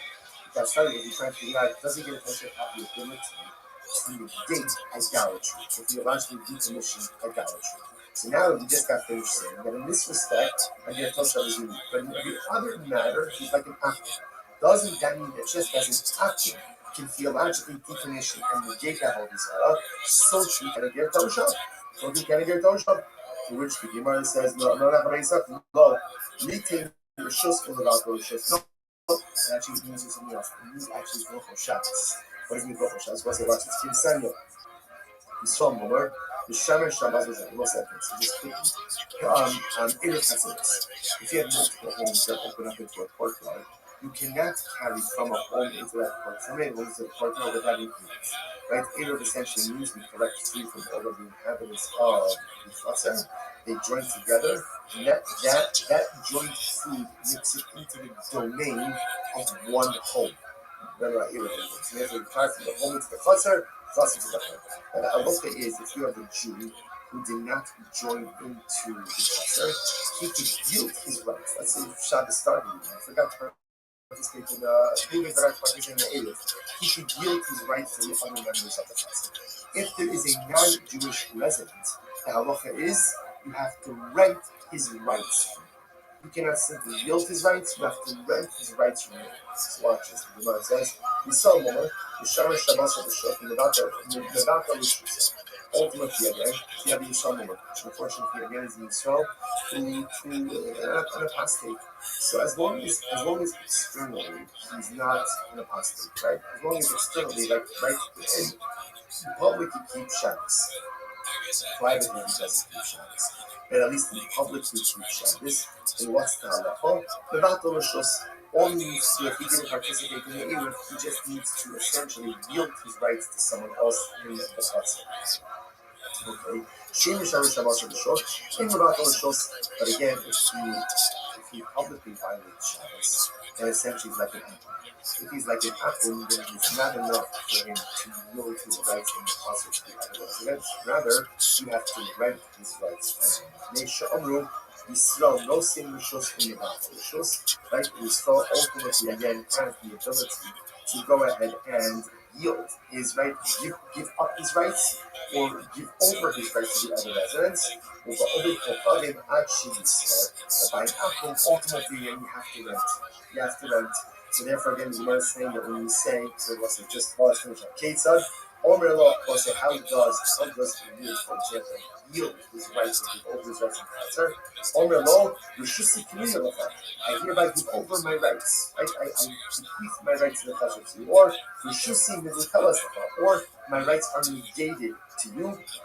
Ultimately, it works for the purposes the other Jewish residents acquire the rights of this non-participatory Jew who didn't participate in the Erev.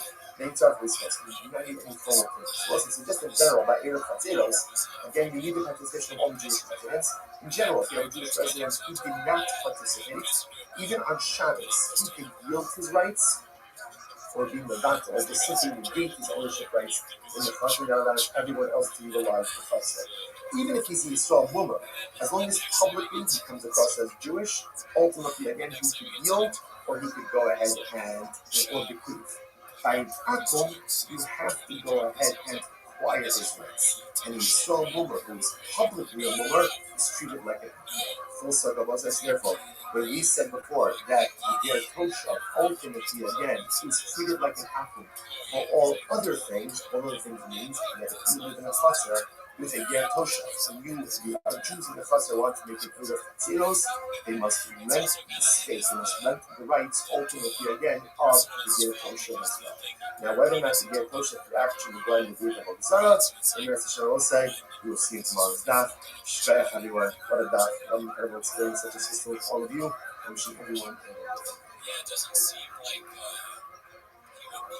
That would be for a professional. He's raising with the big.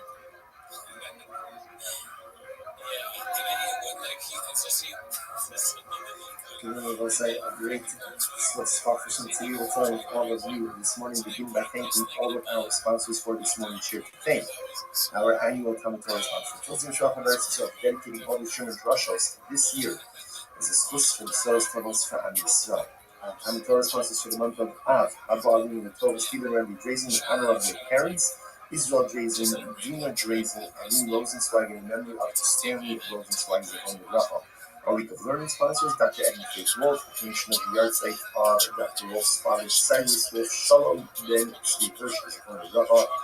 Nathan and Beth Adler in memory of their father, Ben Adler, Havaver Baruch Mordechai Ben Moreno Nosser. Yogi sponsors for today, Cherry Applebaum, memory of his beloved mother, Rosalind Applebaum, Rachel Bas, Ben Arnold. In the of our Talmud Torah, all of the Mishnahs have the families in the Chama, all those who need their food, Shabbat, David, Kol ladies, for the Kodesh Baruch Hu, Shalom, all of our pastors, Shalom, and the Karos, allow all of the soldiers to be successful in all of my seasons. For those of the dance, let us begin. Today's dance is Samach Dalet 64. A really incredible dance ahead of us today. We are picking up from Samach Gimel on the days 63b, and we are picking up 2, 4, 6, 7 lines up from the bottom. So Rav Nachman Ula Ba'avini Bar Papi. So again, Rav Nachman Ula Avini Bar Papi Yasser B'Fia Bar Ami Gabai. And here by Ami is sitting with them, and he must be Yosef, the Kabbalah, my bride. He asked the following question. Listen to the fascinating question. What is the halacha if an Akum hires a Jew to smash barrels of yayin nesa? Right? So if you imagine this, Akum comes over to you and says, I'm going to pay you $50 an hour. Do me a favor, smash these barrels of yayin nesa. Mahu, what is the halacha? Is the Jew allowed to receive and to accept and to keep the wages from this halacha? Let's remember again, in yesterday's daf, we were dealing with the concept of funds or income that is generated from what may or may not be permitted activity, or dealing with items that themselves may be asur ba'anah. So here, the Akum is asking me to do something with yayin nesa, but he's asking me to destroy yayin nesa. And he's going to pay me for it. So am I allowed to keep those proceeds? The Gemara says, no, what's halacha? So this is very interesting. On one hand, I want the existence of the yayin nesa. Now, why do I want the existence of the yayin nesa? Because if the barrels were to break on their own, I wouldn't lose the opportunity to break them, and I'd lose the kainos. So on one hand, interestingly enough, I want the existence of the yayin nesa. So because I want it, therefore, again, maybe that makes the proceeds good. Look at Rashi for just a moment. Near Minan Kevan, you learned that from the bottom of Rashi. The Jew actually wants the existence of these barrels. I don't know, Ruben doesn't want them to break on their own.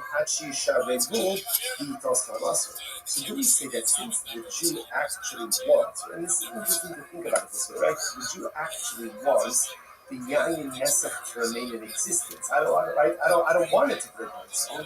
So therefore, maybe that's considered to be proceeds from yayin nesa, and therefore, again, it's us. On the other hand,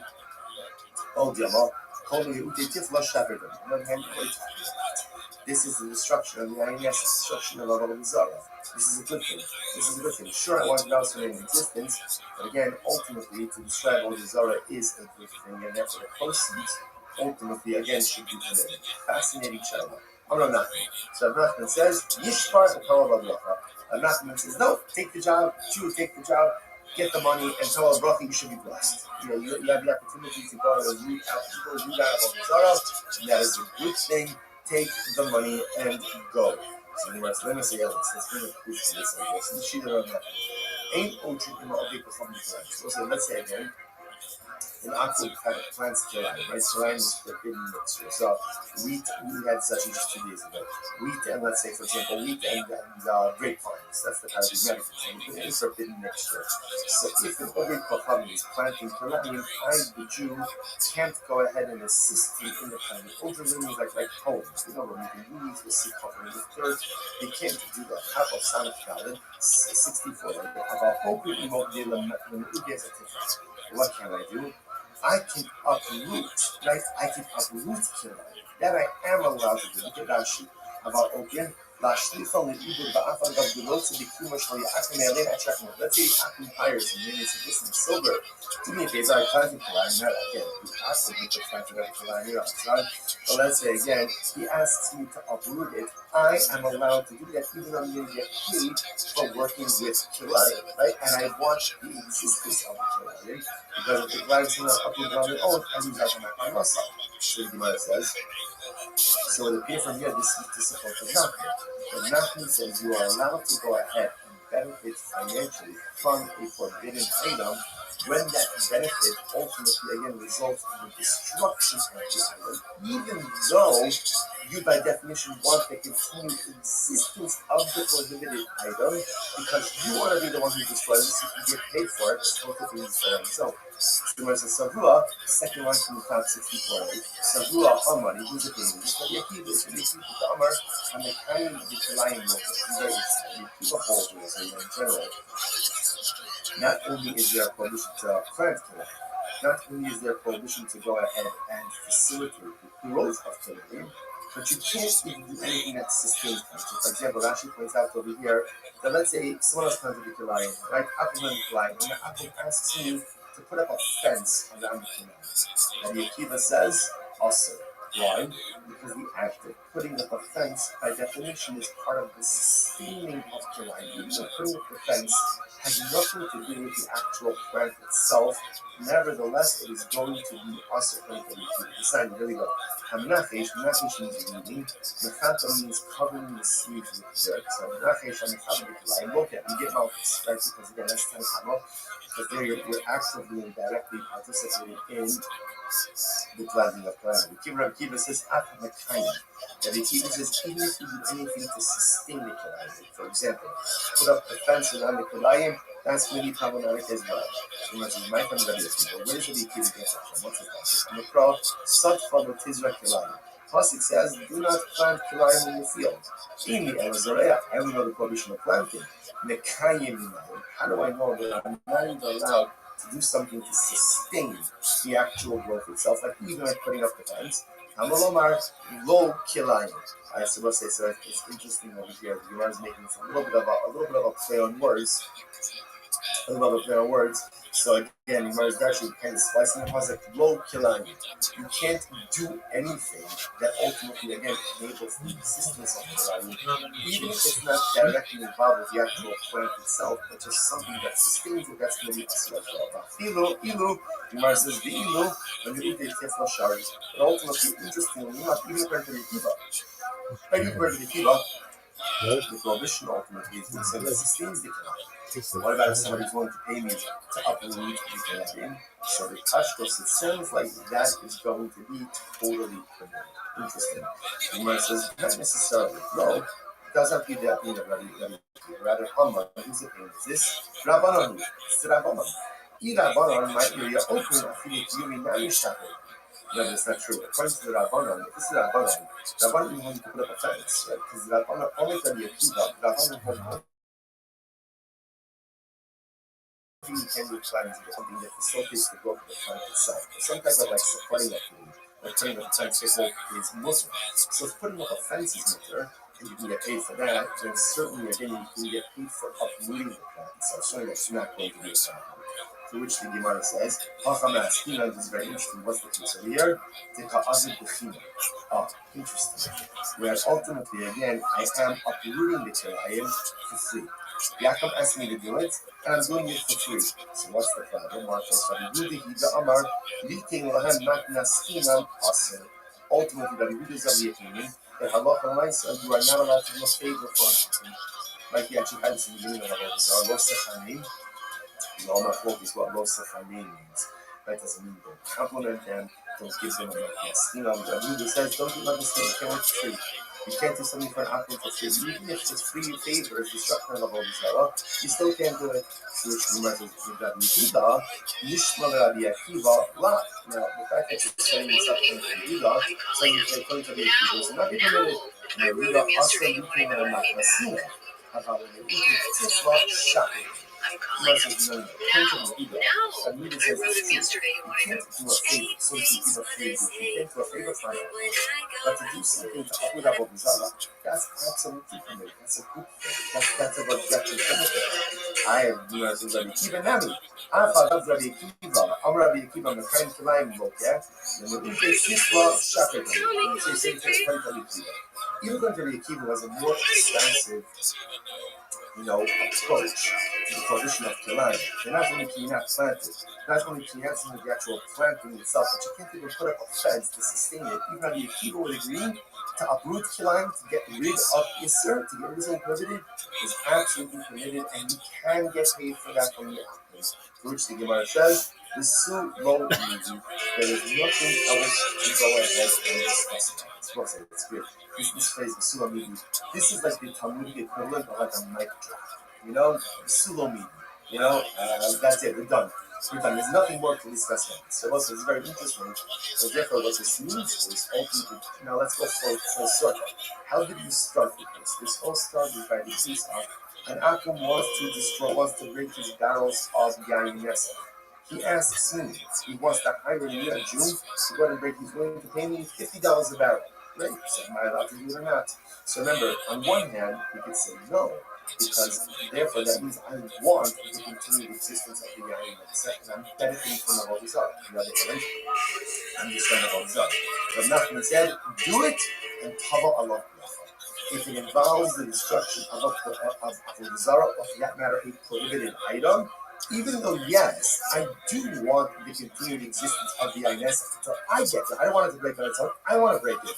I don't want the plant to be uprooted on its own. I want to uproot it.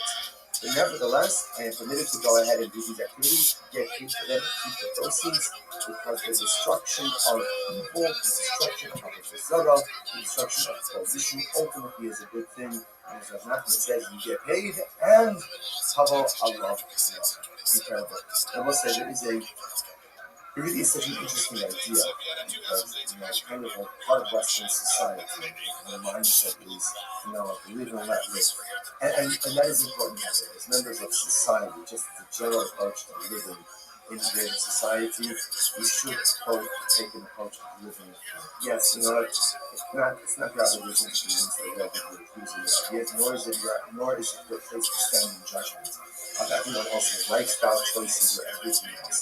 Live and let live. That's to a certain degree, that has to be our approach to living in integrated society.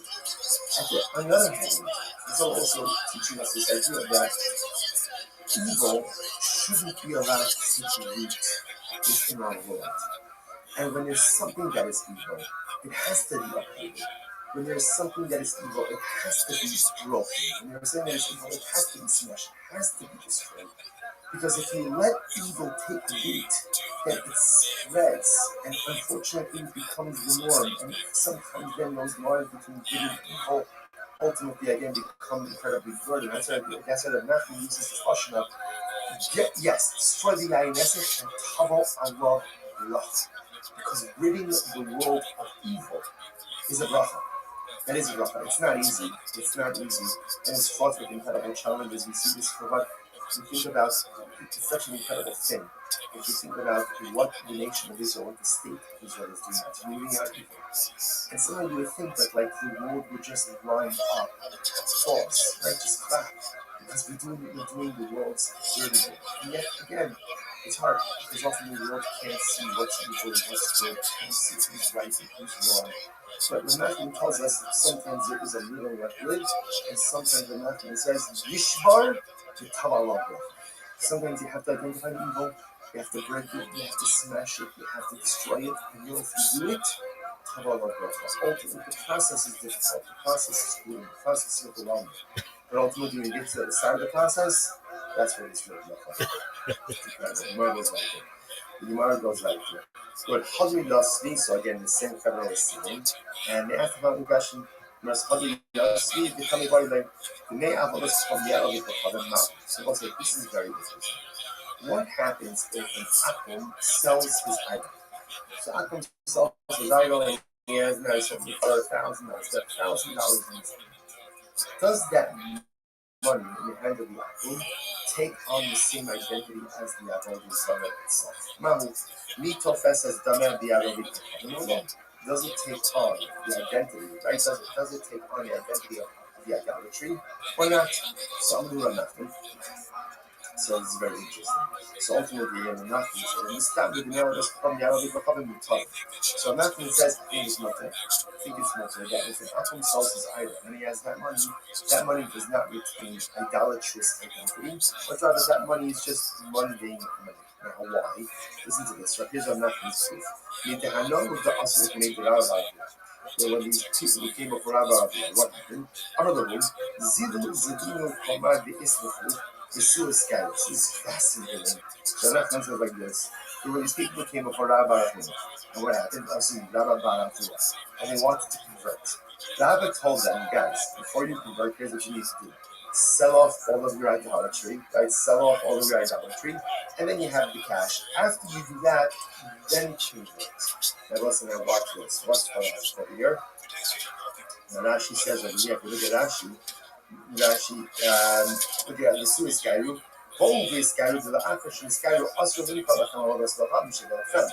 Because remember, if they convert, if it's still only idolatry, then that's idolatry owned by a Jew.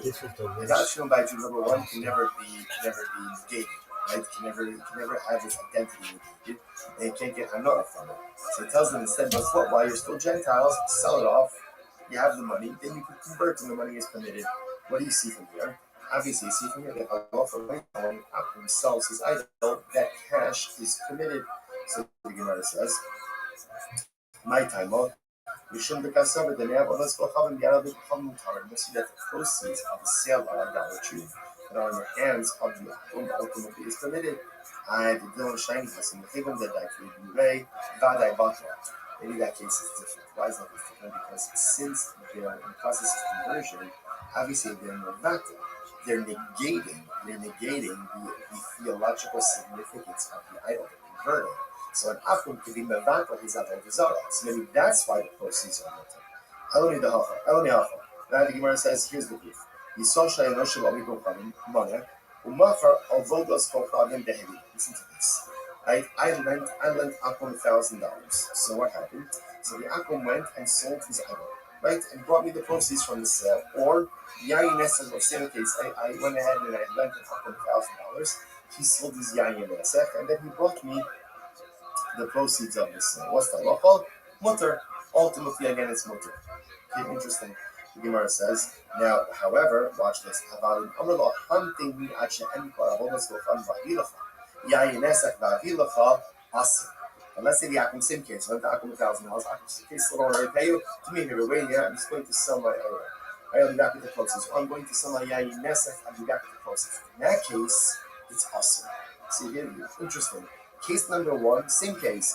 I lent Akum $1,000. In case number one, he goes off, sells his idol, goes off, sells his Yayin Nesach. I have no idea what he's doing. He brings me the proceeds, pays back the debt, mufta. Case number two, same thing. I lent him $1,000. He says, I want to pay you back. Give me a couple of hours. I got to sell my idol. I got to sell my Yayin Nesach. Then he comes back with the proceeds. The proceeds are prohibited to me. I affected the Gemara. So what's the distinction? I don't understand what's yours in these two cases. So this is very serious. So now this seems to circle back a little bit to the previous survey. Here's the difference. In the second case, where the Akum says, wait here while I sell my idol, or while I go ahead and sell my wine, I want the continued existence of the idol and the continued existence of the wine, right? Because I want to get paid. So because I want it, therefore Sheshas posits the proceeds are us. Listen 1 second. The hero said the kiyum kia gavim. That's what we just said before, that's mutter. In other words, we'll say, when you want the continued existence of something, but I'm not doing anything to further the existence. So yes, of course, I want to continue the existence of that idol until the Akum sells because I want my money. I want to continue the existence of the Yain Nesach because I want my money. But I'm not doing anything to facilitate the continued existence of these prohibited items. Why should it be us? Vatian, Ger, reason for this, Vatian, Ger, Alikochavim, Shiyarshu Avian Ogin Konsulos. This is a very interesting case. You have two brothers. One converted, and one, they're Akum brothers. One converted, and one is still Akum. So brother Ger, brother Akum. So what happens? Their father died. Their Akum father died. They're not getting inherit their father. So they want to split the estate. In the estate is idolatry, and let's say permitted items. So Ger Yochel Loma Lo Tol Ata Vodesko Animals Tol Ata Yain Esak Manikeros. So brother Ger can say to brother Akum, listen, brother Akum, you take all the idolatry stuff, you take all the Yain Esak, and I'll take the money and the Deros. You can do that. The Mishabot, and that's permitted. However, the Mishabot is just like your Asr. Obviously, all of this presupposes that the Ger has not yet actively taken possession of the Yain or items. Obviously, once that happens, there's no more recourse, right? But technically there is recourse. No one really see this. You could get an Akum to be in the background of the Sarah, but it's much more complicated. Once a Jew already owns it, there are really very limited options that they have. So as long as brother Ger has not yet taken possession of these items, no problem. There's no problem dividing up the estate in this way. However, if brother Ger already took possession, then it's possible. So we'll say, so ultimately, again, what do you see from here?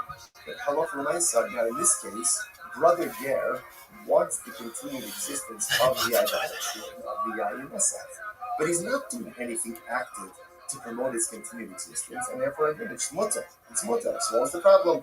What's the case over here in this Mishnah? This Mishnah is talking about an idol, let's say, that's made out of gold or silver, which means that, like, even if it breaks, it's still valuable. So therefore, again, brother Ger doesn't actually care if it remains in its whole state or not, because even if it breaks, who cares? It still has value. To which the Gemara says, that's fine. That works fine for an idol. Now, how would you explain the case then of Yain? The Cheres Hadrani. So this is very interesting. Hadrianic earthenware. So apparently, Rashi points out over here, Hadrianic earthenware ultimately was very absorbent. Therefore, when you put wine in there, the earthenware absorbs the wine to a degree that you could take a shard of that earthenware, put it in water, and reconstitute water. In that case, also, brother Ger doesn't care if it has straight or not. It doesn't make a difference because either way, the value is still retained. Which the Gemara said, the one saying, one second, even if that's so, even if brother Ger doesn't care about the fact that he didn't break, right? But he does care whether or not he gets still in the lost, so he still wants it to continue existence. Yerushas Hager Kamrat, don't bring a riot in this case. You're bringing a riot, bringing up this in the case of the inheritance of Hager. No, Shani Yerushas Hager, Zakil Barabba. Rabbis were makled by the Yerusha. In other words, normally the Gemara says perhaps this case should be problematic. But halacha l'maisa, Chazal were makled by the Yerusha. And as long as the Ger has not yet actively taken possession of the Yain Nesach or the idols, he's absolutely committed to work this out with his brother. Right? And so you take this, you take the prohibited stuff, I'll take the prohibited stuff, even though, yes, he wants to continue existence. Why? Why would they make it by a Ger? We are afraid that if the Ger has to make a choice between his money, his Yerusha, and his religion, he will choose his money, he will choose his inheritance. And listen, that's not a knock on the Ger. That's a reality of human nature. We've seen this before as well. For example, right, there's something called the Chazal Shalom. Chazal said that in certain cases of theft, the thief doesn't always have to return that which he stole, right? And the victim should not accept back the stolen item of wine in order to go ahead and facilitate the thief's truth. They're afraid if the thief has to return everything, he's not ready to know what it's difficult for people to engage in self-sacrifice when it comes to money. Right? Money is necessary. Money is important. And as much as we say, as long as you have your health, sure. As long as you have your health and you can pay your bills, right? Because if you don't have money, just things in life become incredibly complicated. And many people could not stand up to religious challenges. And there was a choice between religion and money. They're afraid that if he has to choose between halacha and ultimately again his Yerusha, he may be tempted to choose his Yerusha. Again, not because of the gift, because of human nature. So the Chazal didn't want to put him in that situation, therefore they would make go by it there. And we're saying that often in this kind of case, you're going to have mistakes comprised of committed items. Therefore, allowed him to keep the committed items, give his actual brother all of it. We'll say on the base. Tanya Rachi advice that supports this. When is this so? Shirshu, in the case of Yerusha. But in the case, let's say, the business partnership will be also. So you see from here that Chazal allowed certain things to happen in the context of Yerusha that they would not have normally allowed to occur in other contexts as well, because we don't want to put the person in this, we don't want to put the bear in this precarious type of situation. Incredible. This is one example. How do you guys find that? So remember again, all of this is the same group of Rabbanim sitting together. Another question that came up. Ger Toshav now Shivata Avodah. So listen, this is a very interesting case. Can a Ger Toshav go ahead? And we'll say, just before we go on, this idea that Chazal will make about the Ger, just to understand the tremendous misrepresentation of this. Halacha is structured in a way to make us succeed. The Ribono Shel Olam wants us to succeed. Sometimes people have a very skewed view of HaKadosh Baruch Hu, a very skewed view of halacha. That HaKadosh Baruch Hu is waiting for us to mess up, so he can smack us down. He's already waiting for us to mess up, so he can levy some type of punishment or penalty against us. That's a clear further from the truth. The Ribono Shel Olam wants our success more than we want our success. Chazal wants our success more than we want our success. And all of the halachas, all of the rules, all of the scriptures, and all of the punishments are only there to put us on a path to success, not to smack us down when we go ahead and we make a mistake. But again, Hishbach understood what we need in order to be successful. Chazal understood what we need in order to be successful. And when they need to relax the standards to make us successful, they do it. It's incredible. They do it. When success is accomplished through relaxing of standards, that's all people know. You have no greater advocate in this world than Hashem. That's in this world than in the next world. In this world, Chazal constantly aiming for success. Okay, incredible question. How do you guys talk about Ger Toshav? So what's a very interesting challenge? Can a Ger Toshav go ahead and abolish or negate idolatry? Remember again, an Akum has the ability to negate his avodah, thereby decommissioning it from its status of theological significance and importance. So Ger Toshav, now let's know what is a Ger Toshav. Now we're going to see this is not about the definition of a Ger Toshav. Rashi points out here in the top of the daf, Ger Toshav eino ovid avodas kofar. Ultimately, again, he doesn't worship idolatry. But again, he's like an apple in everything else, except he doesn't worship idolatry. Remember, that's a pretty big thing. Right? He believes in HaKadosh Baruch Hu. He believes in God. He doesn't worship idolatry. But in every other respect, he's imaginary. So does such a person have the ability to decommission idolatry, to negate idolatry? So where it says, on one hand, the Palach Mevatu Ro Palach Mevatu. When we say only one who worships idolatry can decommission idolatry. Or maybe not. Maybe we say like this: anyone who's what we call a bar mineh. If you're in the parsha of an apple, then you can go ahead and decommission avodah. And this guy is in the parsha. He's not Jewish. He's not Jewish. So because he's not Jewish, he's in the parsha of an apple. So because of that, even though Baruch Hashem, he himself doesn't worship idolatry, but he has the Torah to go ahead and negate it. I'm going to rule out Nachman, so I'm going to say Nachman is this. Stavlo, the Palach Mevato, Dro Palach Mevato. Now Nachman says, no, only someone who worships it can negate it. But someone who doesn't worship idolatry cannot live in idolatry. Therefore, the Ger Toshav doesn't have the ability to negate idolatry. You must say, Mason, there is a question. Just 1 second. Himself should have said, so went ahead and found idolatry in the marketplace. Found idolatry in the marketplace. What's that like? Actual boss we have. So what's it saying? I remember again. So let's say, what? Listen to this phrase. I'm walking in the shop. I'm walking in the marketplace. I see a gold idol sitting there on the ground. And if I lift it up, that's called an idol, right? Because another quality. And once it's required by a Jew, essentially, it can't be decommissioned. Yeah, so what do? Actual boss service. So before I pick it up, over the oven go problem in the vat.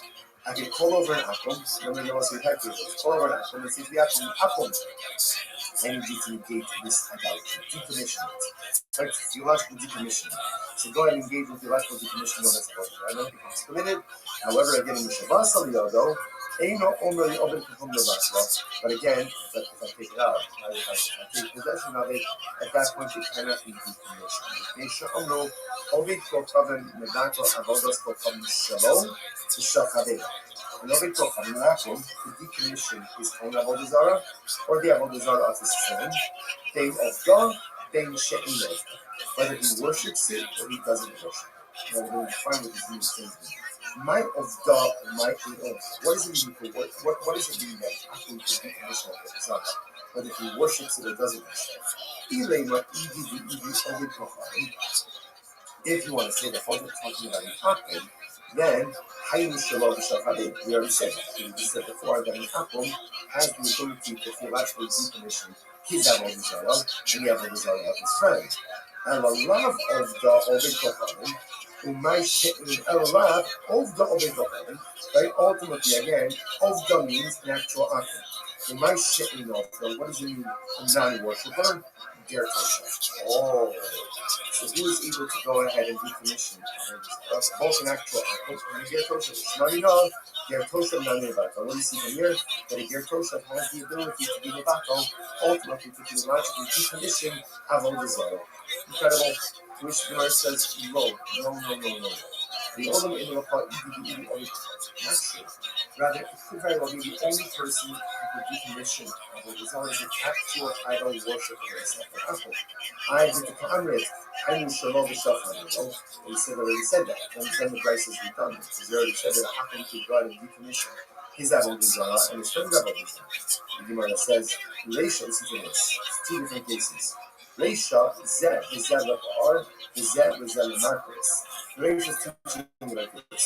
If you have two Akims, right, and both worship Par, or both worship Marcus. So obviously, again, Akum 1 can negate his idol and his friend's idol, and Akum 2 can negate his idol and his friend's idol. Seifa, Zeh Lepar, oh. The safest teaches something different. So it's different. Let's say you have one Akim who worships Marcos and one who worships Baal Pa'ar. What's the novelty over here? An Akim can worship an idolatry even if he doesn't worship it. So let's say, so there are three halachas we follow. Number one, an Akim can negate his own idolatry. Good. Number two, an Akim can negate his friend's idol if they worship the same idolatry. And halacha number three is an Akim can negate his friend's idolatry even if he worships a different thing. Incredible. So the Gemara says, but again, no raya about a ger tosha, right? So when it comes to a ger tosha, we still have to Hashem. Can a ger tosha, which is a Gentile who repudiated idolatry, can he be without level? So that was starting with. What's a ger tosha? What's a ger tosha? So now we're getting more definition. What is the definition of the ger tosha? So that Kosher Kiva definition of Kavilim shall allow Avodas Kavilim. Meir says it's any Akum who is accepted upon himself in front of three Kavilim. Again, I will say, Kavilim being spoken about, Kavilim normally means someone who's careful with trees and this means careful about team past. So in this context, what it just means that you have a base. Anytime an Akum comes in front of a base, and he repudiates idolatry, that's a ger tosha. That's a ger tosha. Good. That's what I mean. Come say, Kosher Kiva Allah Sheva Mitzvot Kibei. So Kosher Kiva Allah Sheva Mitzvot Kibei. Some say a Ger Toshav is any Gentile who has accepted upon himself the 7 Noahide years. Some don't seem to apply the base. That's a Ger Toshav. 7 mitzvahs for Noah, then it's a Ger Toshav. Even only Elu lo ba'al the Ger Toshav. Not true. Achirim say, not true. That's not it. Neither of these definitions satisfy the definition of Ger Toshav. What is a Ger Toshav? On the east of Ger Toshav, Ze Ger Othel Nevelos, שתפידות עליו ותחיינים כל מצוות המילות בתורה, חוץ מאיסר נבלס. So this is very interesting. What is the definition of the Ger Toshav? The Ger Toshav is someone ultimately again who eats not kosher, eats nevelos, but he has accepted upon himself the rest of the mitzvahs. It's pretty shocking definition. So what's like really my focus is out there, the definition of the Ger Toshav. Rabbi Meir, he accepted upon himself in front of the lazy half idolatry. Rabbi, he accepted upon himself Shem and Noah. Achirim, he has accepted upon himself all of the mitzvahs except the laws of conscience. He's Latin, that's for sure. Incredible. But the Rabbi goes on, Yachadid Etzlo, Yain, Yachadid Etzlo Yain. That's the Be'er Shalom itself. What's the halacha is, you can deposit wine with the Ger Toshav, right? You can leave it with him for a little bit of time. I shouldn't say deposit. You can leave with him wine for a short amount of time, but you can't deposit with him wine for a long amount of time. Now, what's the reason? What are we concerned about over here? We're concerned ultimately again that Rashi says, Rashi says over there, we saw Maniach Bechaluso actually next to him, or Yosem, actually came over the Hakiva Yulot Kala, or not the Holomanase, who are not going to come to us in the Amar Besa or Rothschild. Even the Ino another Kachino Maniko Liga Ola, who say, Ismana Muat, like a message. So ultimately, again, you can deposit wine with him for a short amount of time. Not for a longer amount of time, because we're concerned that he may swap out the Jews' wine for his own wine. Okay. And this is true even in a city where the majority of the inhabitants are Jews. So as I look once to the Ger Toshav, you could leave it in wine for a short amount of time, not for a long time. Again, we're not to the GUINNESS. Why not to the GUINNESS? That's because he's repudiated idolatry. Right? But we are concerned that over time, for a longer amount of time, he may switch his wine for the Jews. So for a short amount of time, it's water. For a long amount of time, also. Shmano, Tieno. So the Gemara says, and his oil is like his wine. What is that? Shmano is anarcha. Shemen, Mika, Havi, Yayin. Is that what can be wrong with oil? Oil can't be into that. Hello, Yeno, Kishmano. Interestingly enough, what it means is like this, that Halach Lamaisa, that ultimately again his wine is like his oil. It's just like, it's very interesting. That just like his oil is permitted, so too ultimately again is his wine. I look at Rashi just a moment. Rashi Shmano bin Habi Yayes Yeno Mutabana Shmano Kodem Shoter Hashem La'Kilakai Rabbi Shtia Asa. But what does it mean that his oil is like, that his wine is like his oil?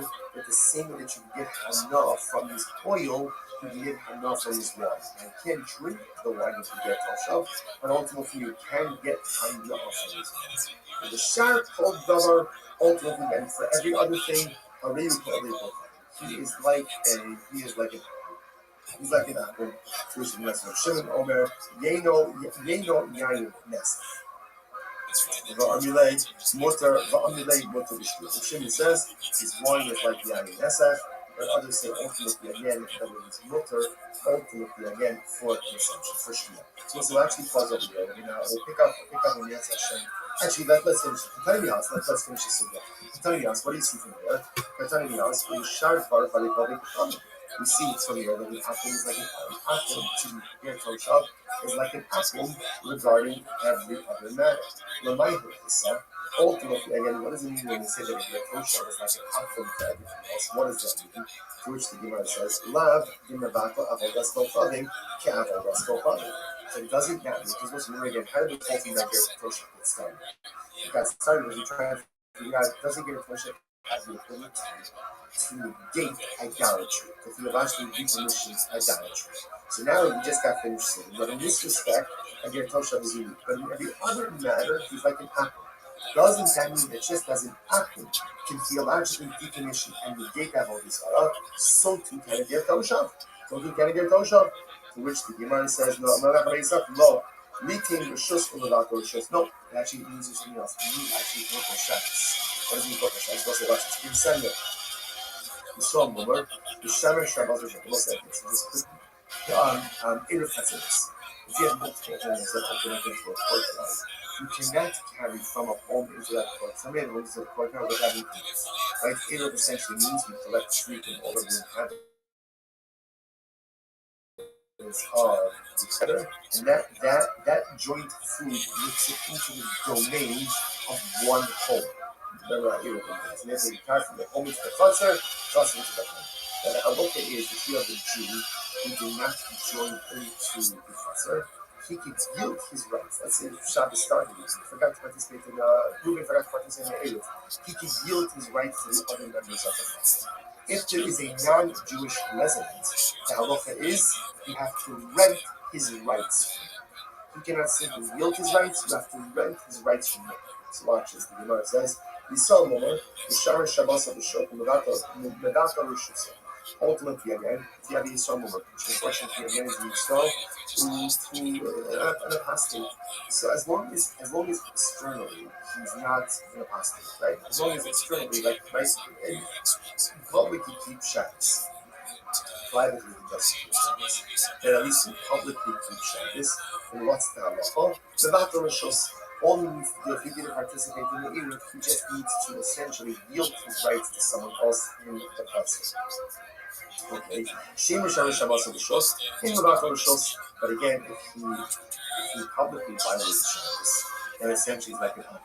If he's like an apple, then it's not enough for him to yield his rights in the chutzner to the other residents. Rather, you have to rent his rights from him. Meisha Amru, Yisrael, no sin Rishos in the Vato Rishos. Right? Yisrael ultimately again has the ability to go ahead and yield his right, give up his rights, or give over his rights to the other residents. But by an apple, ultimately you have to rent. You have to rent. So therefore, again, the Gemara is saying that when you say to us, just Palestine cases, Omer law, how does the yield, for example, yield his right to give over his rights to the chutzner? Omer law, I hereby give over my rights, right? I bequeath my rights in the chutzner to you, or or my rights are negated to you. Ultimately, it works for your purposes. Any Jewish residents acquire the rights of this non-participatory Jew who didn't participate in the Erev. Makes up this case. Not even control of it's just in general, not Erev Katzeros. Again, you need the participation of all Jewish residents. In general, if you have a Jewish resident who did not participate, even on Shabbos, he could yield his rights or be Mevata, or just simply negate his ownership rights in the chutzner that allows everyone else to utilize the chutzner. Even if he's a Yisrael Mumar, as long as publicly he comes across as Jewish, ultimately again he could yield or he could go ahead and or bequeath. By an atom, you have to go ahead and acquire his rights. And a Yisrael Mumar who is publicly a Mumar is treated like a first like therefore, when we said before that the Ger Toshav ultimately again is treated like an atom for all other things, one of the things means that if you live in a chutzner with a Ger Toshav, the other Jews in the chutzner want to make an Erev Hatzos, they must rent the space, they must rent the rights ultimately again of the Ger Toshav as well. Now, whether or not the Ger Toshav is actually going to be the Sarah, the ROTHSCHILD will say, we'll see in tomorrow's daf. Shkaya, everyone. What a daf. What an incredible experience that this is with all of you. Everyone.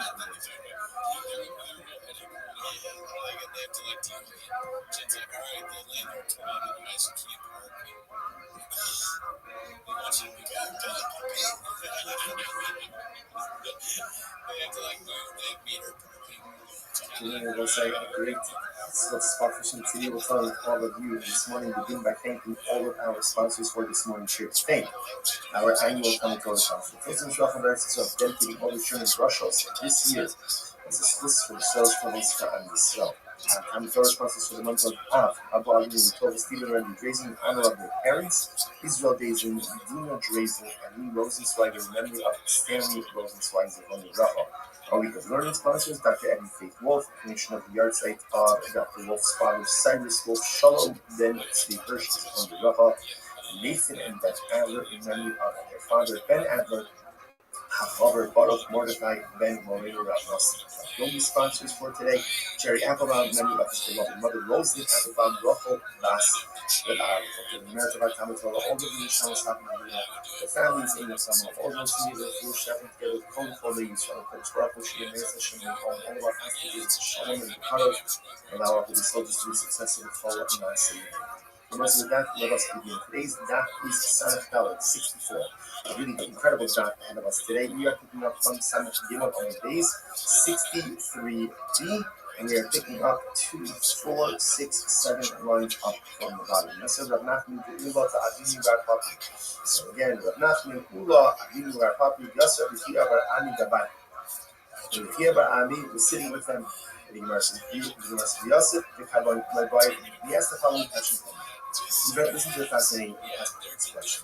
Sachlo Lishbar B'Yayin Nesach Ma. What is the halacha if an akum hires a Jew to smash barrels of yayin nesach? Right, so if you're an akum comes over to the event, so you're like, I'm going to pay you $50 an hour.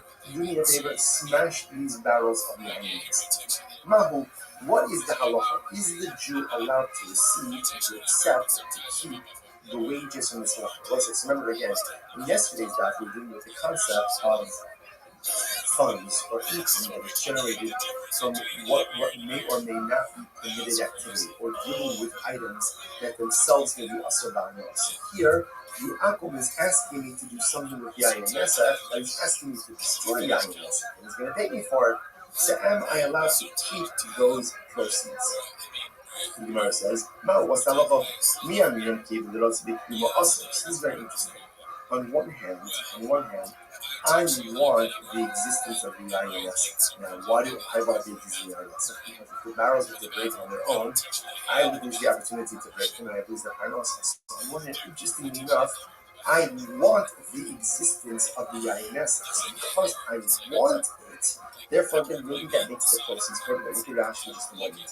Miyam minan kevan, 3 lines up from the bottom of Rashi. The Yisrael Zerotzi B'Kiyuvan Shachari Osayim. The Jew actually wants the existence of these barrels. Shalom Yishtabu Achshamei Lehem. I don't know, Reuven doesn't want him to break on their own. Actually, Shavregu V'Yitos Kamaser. So do you say that since the Jew actually wants, and this is interesting to think about this way, right? The Jew actually wants the yayin nesach to remain in existence. I don't want it to break on its own. So therefore, maybe that's considered to be proceeds from yayin nesach, and therefore again, it's asur. On the other hand, oh dear Lord, on the other hand, what are you talking about? This is the destruction of the yayin nesach, destruction of our Zara. This is a good thing. Sure, I want the barrels to remain in existence, but again, ultimately, to destroy our Zara is a good thing, and therefore the proceeds ultimately, again, should be permitted. Fascinating child. Rav Nachman. So Rav Nachman says, Yishpar v'kol bracha. Rav Nachman says, no, take the job, Jew, take the job, get the money, and tell al bracha you should be blessed. You have the opportunity to go to root out of Zara. That is a good thing. Take the money and go. So let's bring a proof to this idea. So this sheet of Rav Nachman. Ain't ochit ima ovek b'chol mikra. So let's say again, in akum plants kilayim, right? Kilayim is forbidden mixture. So wheat, we had such just 2 years ago. Wheat and, let's say, for example, wheat and grapevines. That's the kind of American. So kilayim forbidden mixture. So if an ovik kocham is planting kilayim, I, the Jew, can't go ahead and assist him in the plant. Odor lilies like porridge. Remember, making weeds with seed covered with dirt. You can't do that. Top of Samach Dalet 64. What can I do? I can uproot, right? I can uproot kilayim. That I am allowed to do. Look at Rashi about Okrin. Let's say Akum hires and maybe it's listen, silver. Do me a favor, I planted kilayim. That's again, I could be the planter of kilayim. But let's say again, he asks me to uproot it. I am allowed to do that even though I'm going to get paid for working with kilayim, right? And I want the existence of the kilayim, because if the kilayim is not uprooted on their own, I lose out on my parnasa. So the Gemara says, So it appears from here this is to support Rav Nachman. Rav Nachman says you are allowed to go ahead and benefit financially from a forbidden item when that benefit ultimately again results in the destruction of the item, even though you by definition want the continued existence of the prohibited item because you want to be the one who destroys it so you can get paid for it as opposed to being destroyed itself. Similar to Savua, second line from the top 64. Savua Haman, who's a big use, but Yakiva, so Yakiva Amar, and the kind of the Kilayim Moket. It's very interesting. Yakiva holds us in general. Not only is there a prohibition to plant killer, not only is there a prohibition to go ahead and facilitate the growth of planting, but you can't even do anything that sustains planting. For example, Rashi points out over here that let's say someone else plants a Kilayim, right? Apple went Kilayim, and the apple asks me to put up a fence around the Kilayim. Rabbi Akiva says, also, why? Because the act of putting up a fence, by definition, is part of the sustaining of Kilayim. So putting up the fence has nothing to do with the actual plant itself. Nevertheless, it is going to be also going to be decided very well. Hamnachesh means reading. Mechata means covering the seeds with dirt. So Hamnachesh and Mechata Kilayim. Look at you get out right because again that's time to come up because there you're actively and directly in the planting of planting. Rabbi Akiva says Mekayim. Rabbi Akiva says even if you do anything to sustain the planting, for example, put up the fence around the Kilayim, that's going to be problematic as well. Remember, this might come to Rabbi Akiva. Where does Rabbi Akiva get that from? What's it about? Satcha v'tizra Kilayim. Plus it says, do not plant Kilayim in the field. Imi elazareya. I only know the portion of planting. Mekayim meaning. How do I know that I'm not even allowed to do something to sustain the actual growth itself? Like even like putting up the fence. Amalomar lo Kilayim. Alright, so let's say so. It's interesting. Here, the Gemara is making a little bit of a play on words. So again, the Gemara is actually kind of splicing the house like lo Kilayim. You can't do anything that ultimately again enables the existence of Rabbi, even if it's not directly involved with the actual plant itself, but just something that sustains it. That's going to be asur. Ilu, Gemara says the ilu, the new tesla shari. But ultimately, interestingly enough, even according to the Akiva, already according to the Akiva, the prohibition ultimately is doing something that sustains the Kilayim. What about if somebody's willing to pay me to uproot the Kilayim? So the Kashkos, it sounds like that is going to be totally interesting. The Gemara says, not necessarily. No, it does not be that thing of Rabbi. Rather, Haman, who's the thing? Is this Rabbanon? It's the Rabbanon. Rabbanon might be open to you, Nami Shabbat. No, that's not true. According to the Rabbanon, this is Rabbanon. Rabbanon even has to put up a fence. Like, because Rabbanon, only Rabbi Akiva, Rabbanon holds only you can with plants that are planted or actively do something that facilitates the growth of the plant itself. There's some type of like supporting activity, like putting up a fence they hold is mutter. So if putting up a fence is mutter, and you can get paid for that, then certainly again you can get paid for uprooting the plant itself. So it's not going to be a problem. To which the Gemara says, Hachamas, Kina, this is very interesting. What's the case over here? Oh, it's interesting. Where ultimately, again, I am uprooting the Kilayim for free. Yaakov asked me to do it, and I'm doing it for free. So what's the problem?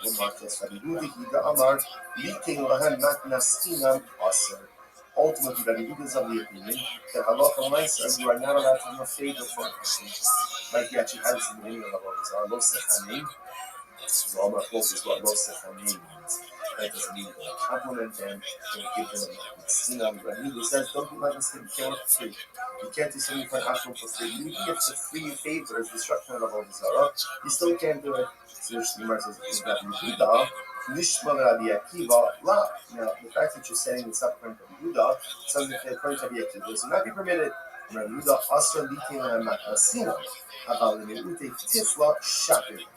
Gemara says, no. According to Rabbi Yehuda, Rabbi Yehuda says it's true. You can't do a favor, so you can give a free gift. You can't do a favor for anything. But to do something to uproot Avodah Zarah, that's absolutely committed. That's a good thing. That's an objective benefit. I have Gemara says Rabbi Akiva Nami. Afa Rabbi Akiva. Rabbi Akiva. Mekayin Kilayim Lo. Yeah. Lemeute Tifla Shapir. You say same according to Rabbi Akiva. Even according to Rabbi Akiva has a more extensive, approach to the prohibition of Kilayim. They're not only can you not plant it, it's not only can you not do the actual planting itself, but you can't even put up a fence to sustain it. Even Rabbi Akiva would agree To uproot kilayim, to get rid of Isser, to get rid of prohibited, is absolutely permitted, and you can get paid for that from the actor. Which the Gemara says, Isu lo midi. There is nothing else to go ahead and discuss about this. What's it? It's great. This phrase, Isu lo midi, this is like the Talmudic equivalent of like a mic drop. You know, Isu lo midi. You know, that's it. We're done. We're done. There's nothing more to discuss about this. So also, it's very interesting. And therefore, what this means is ultimately, now let's go for full circle. How did we start with this? This all started by the case of an Akum wants to break his barrels of Yain Nesek. He asks me, he wants to hire me, a Jew, to go and break his willing to pay me $50 a barrel. Great, so am I allowed to do it or not? So remember, on one hand, he could say no, because therefore that means I want the continued existence of the Yain Nesek, and I'm benefiting from all this up. On the other hand, I'm just trying to hold this up. But Nachman said, do it and tava Allah. If it involves the destruction of a Zara, or for that matter, a prohibited item, even though, yes, I do want the continued existence of the INS, so I get it. I don't want it to break on its own. I want to break it. I don't want the plan to be uprooted on its own. I want to uproot it. But nevertheless, I am permitted to go ahead and do these activities, get paid for them, to keep the proceeds, because the destruction of people, the destruction of Zara, the destruction of prohibition ultimately is a good thing. And as Rabbi says, you get paid and Tava Allah. Incredible. I must say, it really is such an interesting idea, because kind of like part of Western society and mindset is like live and let live. And that is important, as members of society, just as a general approach to living in greater society, we should take an approach to living. Yes, it's not for obligations to convince the world that it is your idea, nor is it your place to stand in judgment of everyone else's lifestyle choices or everything else. Live and let live. To a certain degree, that has to be our approach to living in greater society. On the other hand, it's also teaching us this idea that evil shouldn't be allowed to take root within our world. And when there's something that is evil, it has to be uprooted. When there's something that is evil, it has to be broken. When there's something that is evil, it has to be smashed. It has to be destroyed. Because if you let evil take root, then it spreads, and unfortunately it becomes the norm. And sometimes then those lines between good and evil ultimately again become incredibly blurred. And that's why the Matthew uses this question of, destroy the INS and tava Allah. Because ridding the world of evil is a bracha. That is a bracha. It's not easy. And it's fraught with incredible challenges. We see this for what we think about. It's such an incredible thing that you think about what the nation of Israel, the state of Israel is doing. It's rooting out Israel. And suddenly you would think that like the world would just line up for us, just clapping. Because we're doing the world's dirty work. And yet again, it's hard because often the world can't see what's evil and what's good. It can't see who's right and who's wrong. But the Matthew tells us sometimes there is a middle that good, and sometimes the Matthew says Yishbar and Tavarah. Sometimes you have to identify evil, you have to break it, you have to smash it, you have to destroy it, and once you do it, ultimately the process is difficult, the process is good, the process is overwhelming. But ultimately when you get to the other side of the process, that's when it's good. Incredible. The Gemara goes like that. The Gemara goes like that. Good. Hadu Yasli, so again, the same federal is sitting. And they ask about the question, Hadu Yasli, they come by like, the may have us from the other now. So what's it? This is very interesting. What happens if an Akum sells his idol? So Akum sells his idol and he has sold it for $1,000. $1,000.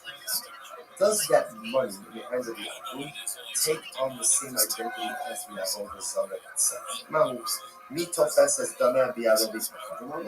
Does it take on the identity, right? Does it take on the identity of the idolatry or not? So I'm going to run nothing. So this is very interesting. So ultimately, the nothing says, we start with the nail from the other So nothing says, I think it's mortal. That if an Akum sells his idol, when he has that money does not retain idolatrous identity, but rather that money is just mundane money. Now, why? Listen to this. So here's a nothing's proof. So when these people came up with Rabbi, what happened? Zilu Zivino Koma de Islafu, the suicide. This is fascinating. This is a complete verse of the So story. when these people came before Rabbi Baruch, and what happened? Actually, Rabbi Baruch, and they wanted to convert. Rabbi told them, guys, before you convert, here's what you need to do.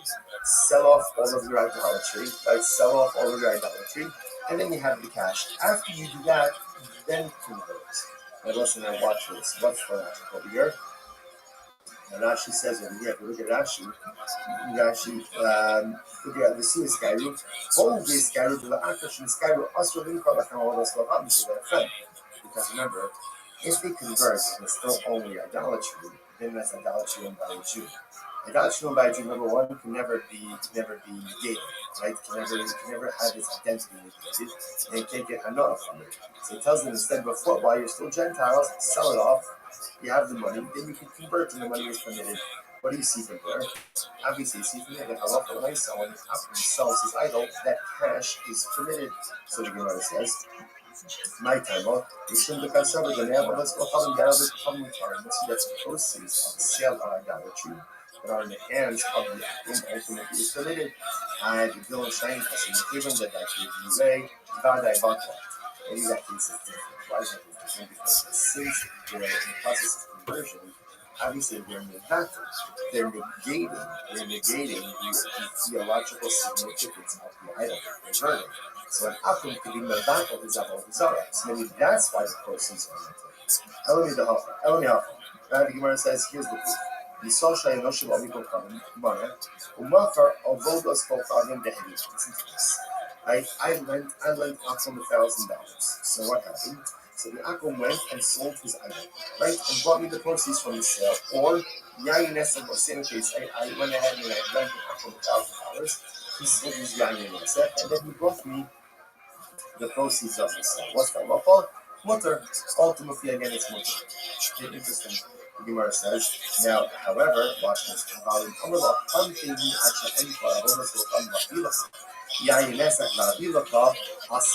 And let's say the Akim same case, $1,000. He's still already pay you. Give me the Romania and going to sell my area. I have got the proceeds. I'm going to sell my Yayin Nesek and we got the proceeds. In that case, it's awesome. See here, interesting. Case number one, same case. I lent Akim $1,000. Case number one, he goes off, sells his idol, goes off, sells his Yayin Nesek. I have no idea what he's doing. He gives me the proceeds, pays back the debt, Case number two, same thing. I lent him $1,000. He says, I want to pay you back. Give me a couple of hours. I got to sell my idol. I got to sell my Yayin Nesek. Then he comes back with the proceeds. The proceeds are prohibited to me. I take the Gemara, my explanation, my explanation. So what's the distinction? I understand what's the difference in these two cases. And Rav Sheshes, see from the Shum, but how do you make Kirot say the Gemara? So this is very similar. So now this seems to slow that down for a little bit to the previous sugya. But here's the difference. In the second case, where the Akim says, wait here while I sell my idol, or while I go ahead and sell my wine, I want the continued existence of the idol and the continued existence of the wine. Why? Because I want to get paid. So because I want it, therefore Sheshes posits the proceeds are us. And there's no second. The Hirot said the Yom Kiagatim. That's what we just said before, but that's what. But that's much. In other words, we'll say when you want the continued existence of something, but I'm not doing anything to further the existence. So yes, of course, I want the continued existence of that idol until the Akim sells it because I want the money. I want the continued existence of the Yayin Nesek because I want my money. But I'm not doing anything to facilitate the continued existence of these prohibited items. Why should it be us? Vatinan, Ger, this is Vatinan, Ger, Abikofadim, Shiyarshu Avian Ovikom. This is very interesting. You have two brothers. One converted, and one, they're Akum brothers. One converted and one is called Akum. So brother Ger, brother Akum. So what happens? Their father died. Their Akum father died. Now they inherit their father. So they want to split the estate. In the estate is idolatry, and Yayin Nesek, and let's say permitted items. So Ger Yochel Loma Lo Kol Akav Odos Kochavim Ba'animos Tol Ata Yayin Nesek Maniteros. So brother Ger can say to brother Akum, you take all the idolatry stuff, you take all the Yayin Nesek, and I'll take the money and Niteros. If you do that, then Mishabot, and that's permitted. However, the Mishabot is Shusagir Asr, obviously. of this presupposes that the ger has not yet actively taken possession of yain nesach or idols. Obviously, once that happens, there's no more recourse. Right, but there is recourse. Remember, you're seeing this. You can get what happened to be Mevatel or Sarah, but it's much more complicated. Once a Jew already owns it, there are really very little options. So as long as brother Ger has not yet taken possession of these items, no problem. There's no problem dividing up the estate. However, if brother Ger already took possession, then it's possible. So ultimately, again, what do you see from there? The halach l'maisa. Now, in this case, brother Ger wants the continued existence of the idolatry of the yain nesach, but he's not doing anything active to promote its continued existence, and therefore it's mutter. It's mutter. So what's the problem? What's the case over here in this Mishnah? This Mishnah is talking about an idol that says it's made out of gold or silver, which means that even if it breaks, it's still valuable. So therefore, again, brother Ger doesn't actually care if it remains in its old state or not. Even if it breaks, who cares? It still has value. Which the Gemara says that's fine. That works fine for an idol. How would you explain the case then of yain nesach? The Cheres Hadraim. So most of these witnesses, Hadrianic earthquake. So apparently, Rashi points out over here, Hadrianic earthenware ultimately was very absorbent. Therefore, when you put wine in there, the earthenware absorbs the wine to a degree that you could take a shard of that earthenware, put it in water, and reconstitute water. In that case, also, brother Ger who cares if the casks break or not? It doesn't make a difference because either way, the value is still retained. To which the Gemara says, one second, even if that's so, even if brother Ger doesn't care about the fact that they're going to break, right? But he does care whether or not they get stolen or lost. So he still wants their continued existence. Don't bring a riot in this case. You're bringing a riot in the case of the inheritance of Ger. No. Shani Rusha Sager, Dakilu Barabba. Rabbis were makled by the Rusha of Ger. In other words, normally the Gemara says perhaps this case should be problematic. But halacha l'maisa, Chazal were makled by the Rusha of Ger. And as long as the Ger has not yet actively taken possession of the yain nesach or the idols, he's absolutely permitted to work this out with his brother. Right, so you take this, you take the stuff, I'll take the stuff. Even though, yes, he wants to continue existence. Why? Why would they make up by a year? They are afraid that if the Ger has to make a choice between his money, his Yerusha, and his religion, he will choose his money, he will choose his religion. So we're saying that's not a knock on the Ger. That's a reality of human nature. We've seen this before as well. For example, right, there's something called the Shana. Chazal said that in certain cases, theft, the thief doesn't always have to return that which he stole. Right? And the victim should not accept back the stolen item of wine in order to go ahead and facilitate the thief's treatment. Okay, if the thief has to return everything, you have to return it. It's difficult for people to engage in self-sacrifice when it comes to financial matters. Right? Money is necessary. Money is important. And as much as we say, as long as you have your health, it's true. As long as you have your health, and you can pay your bills. Right? Because if you don't have money, you just easily continue to credit. And many people do not stand up to religious challenges. There was a choice between religion and money. We're afraid that the Ger, if he has to choose between halacha and ultimately, again, his Yerusha, he may be tempted to choose his Yerusha. Again, not because of the Ger, because it's human nature. So if Chazal didn't want to put him in that situation, if they were makled by a Ger, and you're saying that also in this kind of case, you're going to have an estate that's comprised of committed items and committed items, therefore allow him to keep the committed items, give his Akum brother all of the committed items. Also, any goes, Tanya, Rachi advice that supports this, when it is so, Shirshu, in the case of Yerusha, but in the case, let's say, the business partnership will be also. So you see from here that Chazal allowed certain things to happen in the context of Yerusha that they would not have normally allowed to occur in other contexts as well. Because you don't want to put the person in this, you don't want to put the Ger in this precarious type of situation. Incredible. So remember, like, how do you guys time that? So remember, again, all of this is the same group of Rabbanim sitting together. Another question that came in. Ger Toshav Nalo Shivata Avodas Kofar. So let's say this is a very interesting case. Can a Ger Toshav go ahead, and let's say, just before we go on, just this idea that Chazal will make it back just so you understand the tremendous misunderstanding of this. Halacha is structured in a way to make us succeed. The Ribono Shel Olam wants us to succeed. Sometimes people have a very skewed view of HaKadosh Baruch Hu, a very skewed view of halacha. That HaKadosh Baruch Hu is waiting for us to mess up, so he can smack us down. He's all waiting for us to mess up, so he can levy some type of punishment or not do against us. That's the key for us from the truth.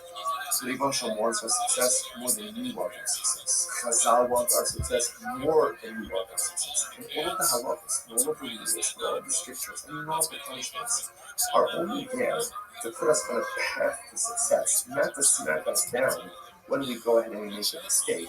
But again, HaKadosh understood what we need in order to be successful. Chazal understood what we need in order to be successful.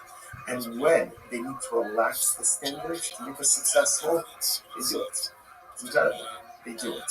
When success is accomplished through relaxing of standards, that's all you gotta do. Know that you have no greater advocate in this world than HaKadosh. That's in this world than in the next world. In this world, Chazal constantly ending for success. Okay, incredible question. How do you guys respond to that? Ger Toshav, Ma'aseh Ba'al HaZman. Very interesting. Can a Ger Toshav go ahead and abolish or negate idolatry? Remember again, an Akum has the ability to negate his idolatry, thereby decommissioning it from its status of theological significance. Now, Ger Toshav, and listen, what is a Ger Toshav? Now, we're going to see this is not focused about the definition of Ger Toshav. Rashi points out that at the top of the daf, Ger Toshav Eino Oved Avodas Kofar. Ultimately, again, he doesn't worship idolatry. But again, he's like an Akum in everything else, except he doesn't worship idolatry. That's a pretty big thing. Right? He believes in HaKadosh Baruch Hu. He believes in God. He doesn't worship idolatry. But in every other respect, he's a non-Jew. So does such a person have the ability to decommission idolatry, to negate idolatry? Gemara says, on one hand, the Padach Mevat the Ro Padach Mevat. When you say only one who worships idolatry can decommission idolatry, or maybe not. When we say like this, anyone who's what we call a bar mineh. If you're in the parsha of an apple, then you can go ahead and decommission avodas zarah. And this guy is in the parsha. He's not Jewish. He's not Jewish. So because he's not Jewish, he's in the parsha of an apple. So because of that, even though Baruch Hashem, he himself doesn't worship idolatry, but he has the koach to go ahead and negate it. You must only rule that nothing. So then also nothing is this. The Pollock and Battle World. So nothing says no. Only someone who worships it can negate it. But someone who doesn't worship idolatry cannot negate idolatry. Therefore, the Ger Toshav doesn't have the ability to negate idolatry. So much is next to that is the question. This one second. Yisrael Shabbat Sabbath Mishnah. So went ahead and found idolatry in the marketplace. What's that about? Actual Basri, she wasn't saying, I remember again. So let's say, listen to this case. I'm walking in the shop, I'm walking in the marketplace. I see a gold idol sitting there on the ground. If I lift it up, that's problematic, right? Because it's another quality. And once it's been acquired by a Jew, essentially you can't be decommissioned. So what do? Actual Basri, so before I pick it up, I can call over an apple. Remember, you also have to call over an apple and say, apple. I need you to negate this idolatry. Decommission. Like theological decommission. So go ahead and engage in theological decommission of its body. As it becomes committed. However, again, we should pass on the other. But again, I take it out. I take possession of it. At that point, it cannot be decommissioned. They should know. Ovid Kochaven Nevato Avodos Kochaven Shalom. And Ovid Kochaven Yaakov to decommission his own Avodah Zarah. Or the Avodah Zarah of his friend, being of da, being she'en of da. Whether he worships it or he doesn't worship it. Whether he finally is using my of da, my of. What does it mean to what does it mean that Akum should decommission Avodah Zarah? Whether he worships it or doesn't worship it. Ilema EDB Ovid Kochanim. If you want to say that both are talking about an akum, then Hayim Shalom Shahari. We already said that. We just said before that an akum has the ability to theologically decommission his avodah zarah and the avodah zarah of his friend.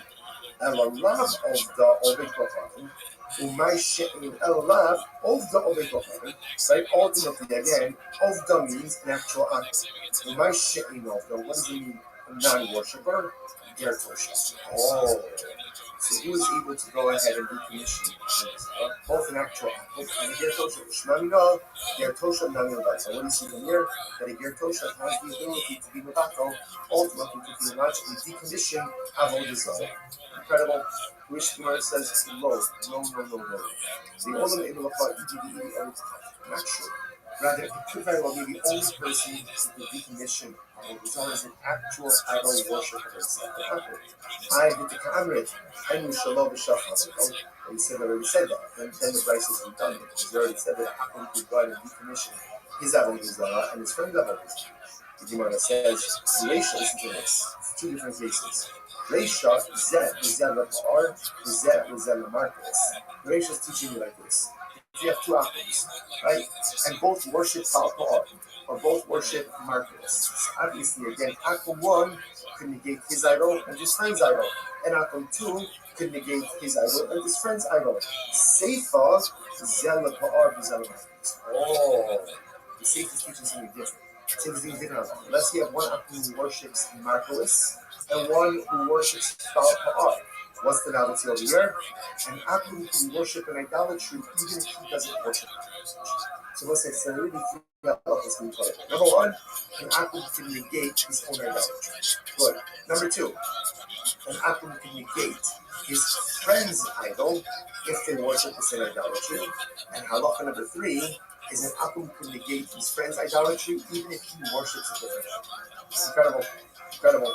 So the Gemara says, next, but again, no lie about a Gertosha. Right? So when it comes to a Gertosha, you still have the kind of Gertosha, which is a Gentile who repudiated idolatry, can he do the that level? So I'm still in this. What's a Gertosha? What's a Gertosha?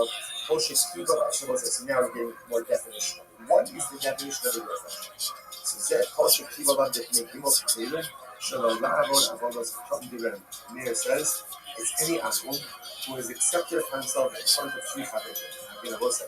Chaver being spoiled before Chaver normally means someone is careful with choosing. This is careful about to. So in this context, the Pasha says it just means it's in front of a base. Any time an Akum comes in front of a base of Chavim and he repudiates idolatry, that's a Gertosha. That's a Gertosha. Good. That's what I meant. From saying, Moshe Kiba Allah Sheva Mitzvos. So Moshe Kiba Allah Sheva Mitzvos Shekiba. From saying a Gertosha is any Gentile who has accepted upon himself the 7 Noah by from those seem to require faith. That's a Gertosha. Sheva Mitzvos Shekiba. That makes it short. Even only able to go with the Gertosha. Not true. Achirim say not true. Neither of these definitions satisfy the definition of Gertosha. What is a Gertosha? And the Easter Gertosha, Zeh Ger Otam Levelos, Shekidol Allah Mekayim Kol Mitzvos Hamulas Batorah, Chutz Me'Isser Levelos. So this is very interesting. What is the definition of a Gertosha? The Gertosha is someone ultimately again who eats not kosher, eats Levelos, but he has accepted upon himself the rest of the mitzvahs in the Torah. It's a pretty shocking definition. It looks like really not the definition of the Gertosha. Rabbi Meir, he accepted upon himself in front of the days of Gertosha idolatry. Chachamim, he accepted upon himself Shemizis from Noah. Achirim, he has accepted upon himself all of the mitzvahs except the laws of kosher. He's lacking not kosher. Incredible. But the Rabbi goes on, Miyachadin Etzlo. Yain, they keep it as like that. Feed the air share really yourself. What's it out is you keep a constant wine with the Gertosha. Right? You can leave it with him for a little bit of time. I should say you can leave with him wine for a short amount of time, but you can't constantly leave him wine for a long amount of time. Now, what's the reason? What are we concerned about here? What are we concerned about over here? We're concerned ultimately again that Rashi says Rashi says over here. We saw Maniach the Fanisa actually left the Oyos and actually came out with the Haikivan the Lopala, but not the Holomanase. The Mago from us in the Amma Base of Lokashan. Even the Ima another fact, nobody for the Dollar. He says he's not a Muat, like a Lokash. So ultimately, again, you take a passive wine with him for a short amount of time. Not for a longer amount of time because we're concerned that they may swap out the juice wine for his own wine. Okay. And this is true even in a city where the majority of the inhabitants are Jews. So as I said, look at the Ger Toshav, you could leave with him wine for a short amount of time, not for a long time. Again, we're not talking with the Ayines or an actual Ayines, because he's repudiated idolatry. Right? But we are concerned that over time, for a longer amount of time, he may switch his wine for the Jews. So for a short amount of time, it's mutter, for a long amount of time, it's asr. Shmano kiyema. So the Gemara says, and his oil is like his oil. What is that? Shmano kiyema is anayfa, shemen, mita, honey, yayin. It's like what we want with his oil. Oil can't be his yayin. So kiyama, yeno, kishmano. Interestingly enough, what it means is like this, that halacha l'maisa, that ultimately again his wine, his wine is like his oil, just like his oil. Just like his oil is permitted, so too ultimately again is his wine. Now look at that, just a minute. Shmano b'ni aligayas and yeno mutar anot shmano kodem shuklashan la'kilotai. Rabbi Shtira asked. What does it mean that his oil is like that his wine is like his oil? That the same as you get hana from his oil, you can get hana from his wine. And you can't drink the wine that you get from himself, but ultimately you can get hana from his wine. The sharp old Zavar ultimately meant for every other thing, how they would call it. He is like an apple. This is like the Shimon Omer, Yeno Yayin Ness. Va'amilei Mutter B'Shia. Shimon says his wine is like Yayin Nessa, but others say ultimately again that it is Mutter, ultimately again for Shia. Which will actually pause over here. Now we'll pick up in Yetz Hashem. Actually, let's finish. Let's finish this again. What do you see from here? You see from here that an akum is like an akum to Ger Toshav is like an akum regarding every other matter. Remind yourself, ultimately, again, what does it mean when you say that Ger Toshav is like an akum for everything else? What does that mean? To which the Gemara says, Love in the battle of Avodas Kofavim, Ke'avodas Kofavim. So doesn't that mean, because listen, we're again, how did this whole thing that Ger Toshav gets started? Got started as we try to figure out, does it Ger Toshav have the ability to negate idolatry? And we have actually decommissioned idolatry. So now we just got finished saying that in this respect, Ger Toshav is unique. But in every other matter, he's like an akum. Doesn't that mean that just as an akum can theologically decommission and negate that all these so too can a Ger Toshav? So too can a Ger Toshav?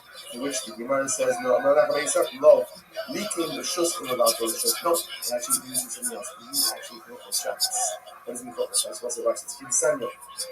We saw him the word. The Shaman Shabbos was like, what's that? It's just quickly. Erev Chatzos. If you have multiple homes that open up into a courtyard, you cannot carry from a home into that court. Somebody lives in a courtyard without including. Right? Erev essentially means we collect food from all of the inhabitants of the Chatzar.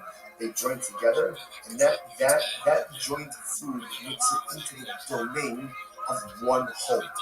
Remember, right here, and therefore you carry from the home into the Chatzar into the home.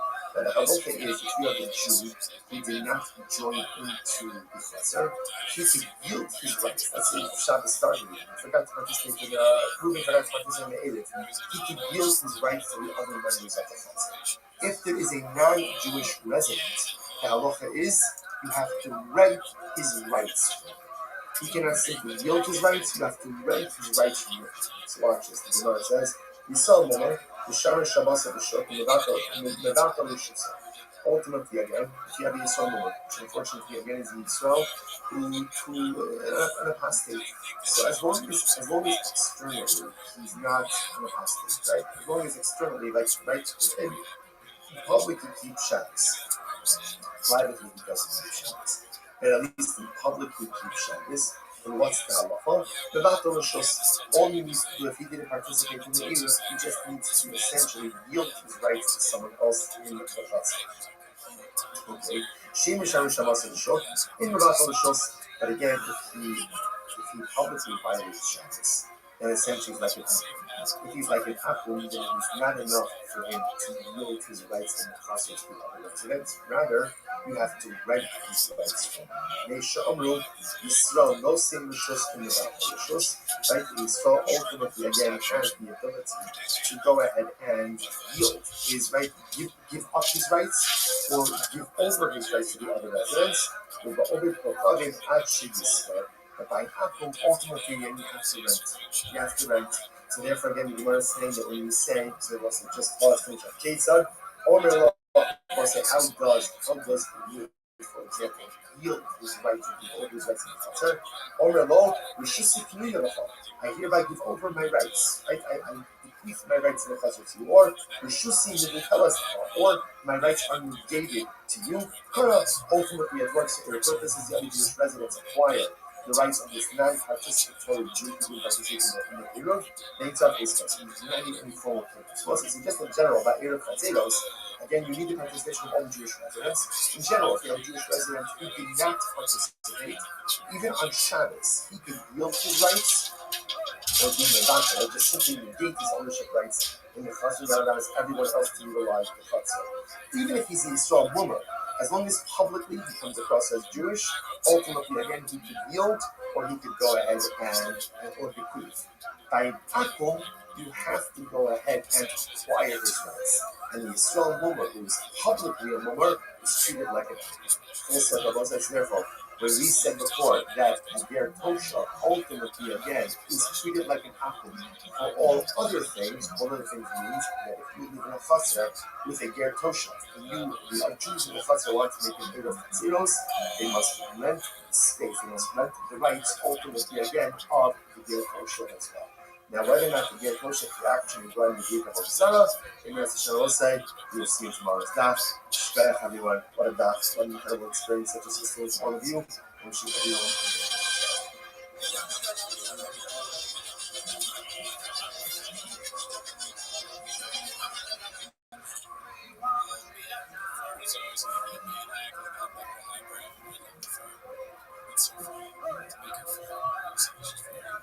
I will say a great spot for some to you. We're telling all of you this morning, begin by thanking all of our sponsors for this morning's Shir Spain, our annual Talmud Torah sponsor. Tilsim Shulchan Aruch is dedicating all the Shem Drushos this year as exclusive for the Soros Talmud Sha'an Yisrael. Talmud Torah sponsors for the month of Av, Abba Alin and Torah Stephen Randy Drazen in honor of their parents, Israel Drazen, Zina Drazen, and Lou Rosenzweig in memory of Stanley Rosenzweig on the Rabbi. Our week of learning sponsors, Dr. Evan Faith Wolf, commission of the yard site on Dr. Wolf's father, Cyrus Wolf, Shalom Ben Tzvi Hirsch is from the Rabbi, Nathan and Beth Adler in memory of their father, Ben Adler, Robert Baruch Mordecai, Ben Moreno Ramos.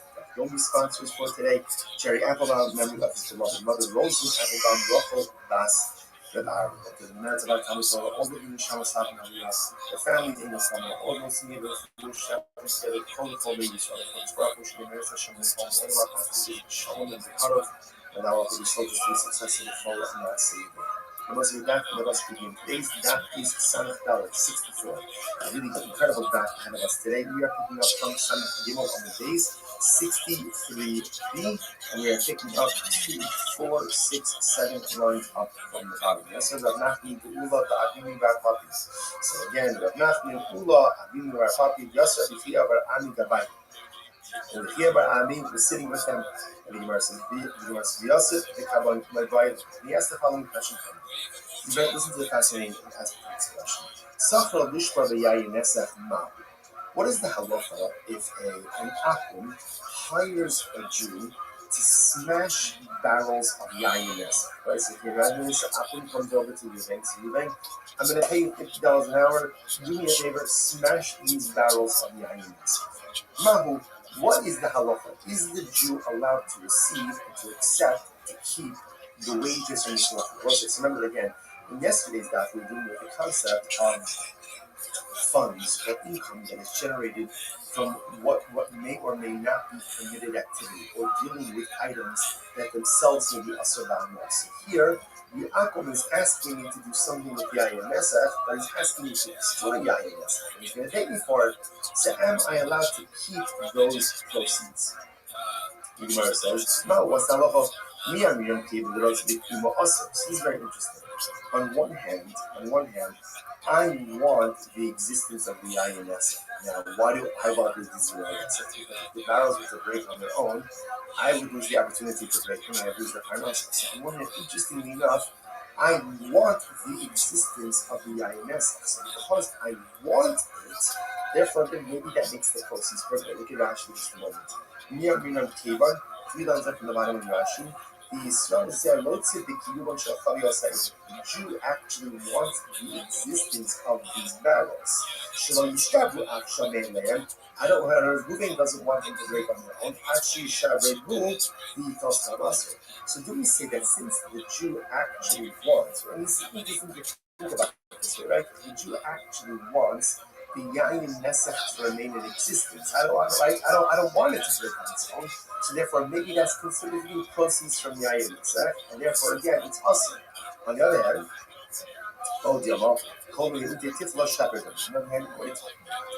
this is the destruction of the Yayin Nesach, destruction of Avodah Zarah. This is a good thing. Sure, I want it also in existence, but again, ultimately, to destroy Avodah Zarah is a good thing, and therefore the proceeds ultimately, again, should be committed. Fascinating child. Amar Nachman. So Nachman says, Yishbar Ekol Rav Yochanan. And Nachman says, no, take the job, Jew takes the job, get the money, and tell a bracha you should be blessed. You have the opportunity to go and do that Zara. That is a good thing. Take the money and go. So let me say this. Let's bring a proof to this. Let's treat it as nothing. Ain't ocean in my object from the class. So let's say again, an apple plants Kilayim, right? Kilayim is forbidden mixture. So wheat, we had such just 2 days ago. Wheat and, let's say, for example, wheat and grape products. That's what I would get. It's a forbidden mixture. So if an Obed Kohanim is planting Kilayim, I, the Jew, can't go ahead and assist him in the farm. Obed means like home. You know, when you need to assist someone in the third, you can't do that. Half of Sanach Dalet, 64. About Obed Kohanim, what can I do? I can uproot, right? I can uproot Kilayim. That I am allowed to do. Look at Rashi.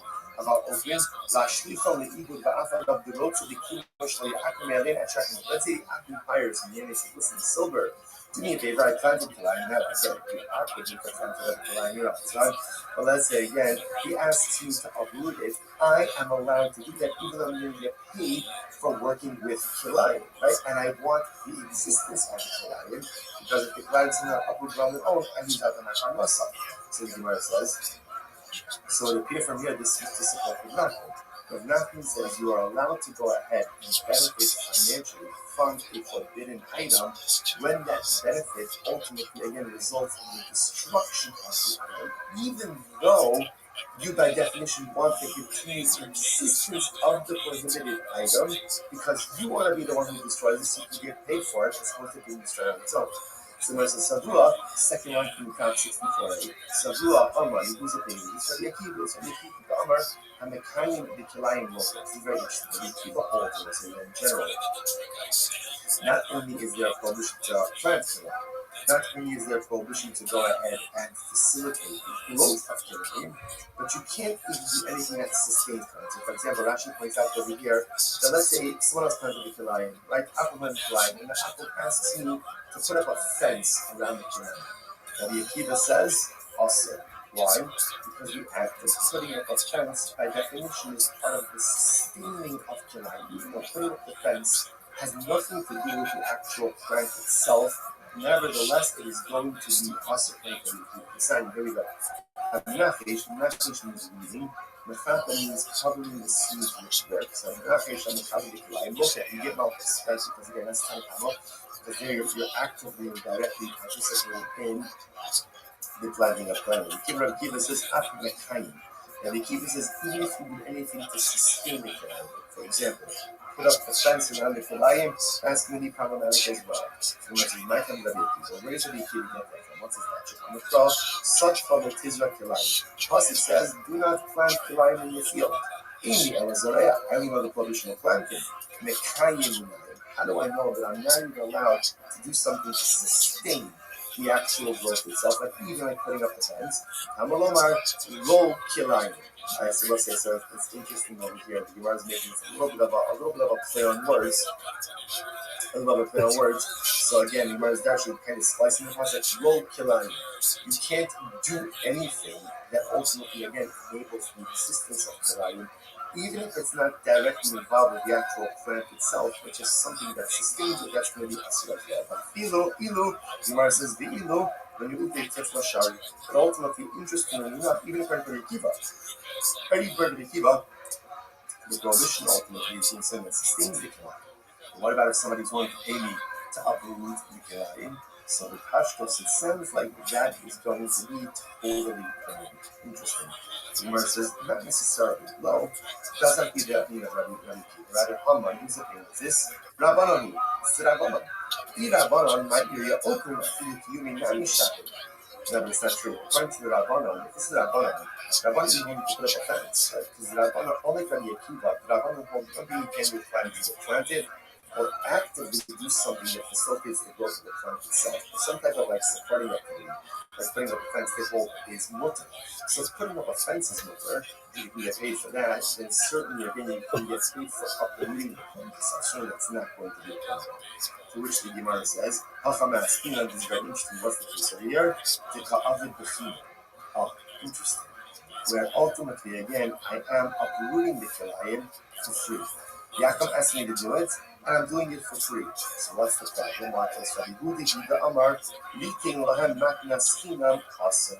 Ultimately, Rabbi Yehuda is of the opinion that halacha l'maisa, you are not allowed to do a favor for him. Like he actually had this in the beginning of our these are lo sechanim. All my fault is what lo sechanim means.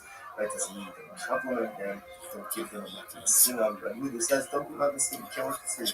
You can't do something for an akron for free. Even if the free favor is destruction of a Torah, you still can't do it. So which the Gemara says, Rabbi Yehuda, Nishma Rabbi Akiva, la. Now, the fact that you're saying it's up in Rabbi Yehuda, sounds like they're according to Rabbi Akiva. So not be permitted. Rabbi Yehuda, Asra Litin Ma'amakasina, Aval Me'ute Tifla Shapir. The Gemara says, no. According to Rabbi Yehuda says it's true. You can't do a favor, so to give a free gift. You can't do a favor for an akron. But to do something to Abu Abu Zala, that's absolutely committed. That's a good thing. That's an objective benefit. I have Rabbi Akiva Nami. Rabbi Akiva, Rabbi Akiva, Mekayim Kilayim Loke, when you take Tifla Shapir, you say something according to Rabbi Akiva. Even though Rabbi Akiva has a more expansive, approach to the prohibition of Kilayim. They're not only can you not plant it, not only can you not see the actual planting itself, but you can't even put up a fence to sustain it. Even the people would agree to uproot Kilayim, to get rid of Isser, to get rid of prohibited, is absolutely permitted, and you can get paid for that from your offering. To which the Gemara says, Isu lo Nivi, there is nothing else to go ahead and discuss about. It's good. This phrase is Sulo Nivi. This is like the Talmudic equivalent of like a knife shop. Sulo Nivi. That's it, we're done. There's nothing more to discuss about this. So it's very interesting, because therefore what this means is ultimately, now let's go full circle. How did we start with this? This all started by the case of an Akum wants to break his barrels of Yainess. He asks me, he wants to hire me, a Jew, to go and break his willing to pay me $50 a barrel. Right? So I'm not allowed to do it or not. So remember, on one hand, you could say no, because therefore that means I want the continued existence of the Yainess, and I'm benefiting from all this up. On the other hand, I'm just trying to hold this up. But Nachman said, do it and tava along. If it involves the destruction of a desire, or for that matter, a prohibited item, even though, yes, I do want the continued existence of the Yainess, so I get it. I don't want it to break on its own. I want to break it. I don't want the plant to be uprooted on its own. I want to uproot it. But nevertheless, I am permitted to go ahead and do these activities, get paid for them, and keep the proceeds. Because the destruction of evil, the destruction of the destruction of prohibition ultimately is a good thing. As Matthew says, you get paid and Tavo Allah. Incredible. I must say, it really is such an interesting idea, because kind of like part of Western society, our mindset is, like live and let live. And that is important as members of society, just as a general approach to living in a greater society. You should take an approach of living with live. Yes, you know what? It's not your obligation to convince the world of your accusing ideas, nor is it your choice to stand in judgment of everyone else's lifestyle choices or everything else. Live and let live. To assume that has to be our approach to living in a greater society. On the other hand, it's also teaching us this idea that evil shouldn't be allowed to take root within our world. And when there's something that is evil, it has to be uprooted. When there's something that is evil, it has to be broken. When there's something that is evil, it has to be smashed. It has to be destroyed. Because if you let evil take root, then it spreads and unfortunately becomes the norm. And sometimes then those lines between good and evil ultimately again become incredibly blurry. That's why the Matthew uses this question of yes, destroy the INS and cover Allah's wrath. Because ridding the world of evil is a bracha. That is a bracha. It's not easy. It's not easy. And it's fraught with incredible challenges. We see this for what you think about. It's such an incredible thing. But you think about what the nation of Israel, the state of Israel is doing. It's rooting out evil. And suddenly you would think that like the world would just line up, applause, right? Just clap. Because we're doing the world's dirty work. And yet again, it's hard because often the world can't see what's evil, what's good, can't see who's right, who's wrong. But the Matthew tells us sometimes it is a little like live, and sometimes the Matthew says Yishbar Yitavallah. Sometimes you have to identify evil, you have to break it, you have to smash it, you have to destroy it, and if you do it, ultimately the process is difficult, the process is clean, the process is overwhelming. But ultimately when you get to the other side of the process, that's when it's worth it. Okay, the Gemara goes back there. The Gemara goes back there. Good. Hadu Yasvi, so again, the same Kavra was sitting. And they asked about the question, was Hadu Yasvi, the coming by length, the may have us come the Arabic of Hadu now. So we'll say, this is very interesting. What happens if an Akum sells his idol? So Akum sells his idol and he has now sold it for $1,000. That $1,000 does that money in the hands of the Akum take on the same identity as the Avodah Zarah itself? Mahu, mitofes es dameh bi'adovi kochah. Does it take on the identity, right? Does the idolatry or not? So I'm going to nothing. So this is very interesting. So ultimately, nothing. So we stop with the elders from the Arabic of having fun. So nothing says, I think it's motor. That is an Akum sells his item. When he has that money does not retain idolatrous identity, but rather that money is just mundane money. Now, why? Listen to this. So here's what nothing's proof. I know that the Asl can make the Arab. So when these people who came up with Arab, what happened? Another one. Zidino Hamad Islifu, the Suez Scouts. This is fascinating. So that was like this. So when these people came up with Rabbi, and what happened? I see Rabbi, and they wanted to convert. Rabbi told them, guys, before you convert, here's what you need to do. Sell off all of your idolatry, right? Sell off all of your idolatry, and then you have the cash. After you do that, then convert. Now listen, now watch this. What's the logic over here? And Rashi says over here, if you look at Rashi, look at the Suez Skyru, all these Skyru, the African Skyru,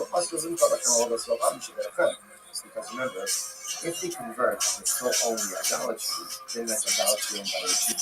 Idolatry and idolatry, number one, can never be negated, right? Can never have this identity with you. They can't get hanor from it. So he tells them instead, before, while you're still Gentiles, sell it off. You have the money, then you can convert and the money is permitted. What do you see from there? Obviously, you see from here that halacha when someone sells his idol, that cash is permitted. So the Gemara says, my time out, you shouldn't have considered the name of us for having the Arabic commentary. You see that the proceeds of the sale of idolatry and on the hands of the Akum ultimately is permitted. I did not shine as in the kingdom that I could relay, God I bought. Maybe that case is different. Why is that different? Because since they're in the process of conversion, obviously they're negating the theological significance of the idol conversion. So an Akum could be Mevaka is Avodah Zarah. So maybe that's why the proceeds are returned. Eloni the Hafa. Now the Gemara says, here's the proof. Yisrael Shayno Shel Omiko Kavim Timane Umakar Avodas Kavim Dehevi. Listen to this. I lent Akum $1,000. So what happened? So the Akum went and sold his idol, right, and brought me the proceeds from the sale. Or Yain Nessa, the same case, I went ahead and I lent Akum $1,000. He sold his Yain Nessa, and then he brought me the proceeds of the sale. What's that? Well, mutter. Ultimately, again, it's mutter. Interesting. The Gemara says, now, however, watch this.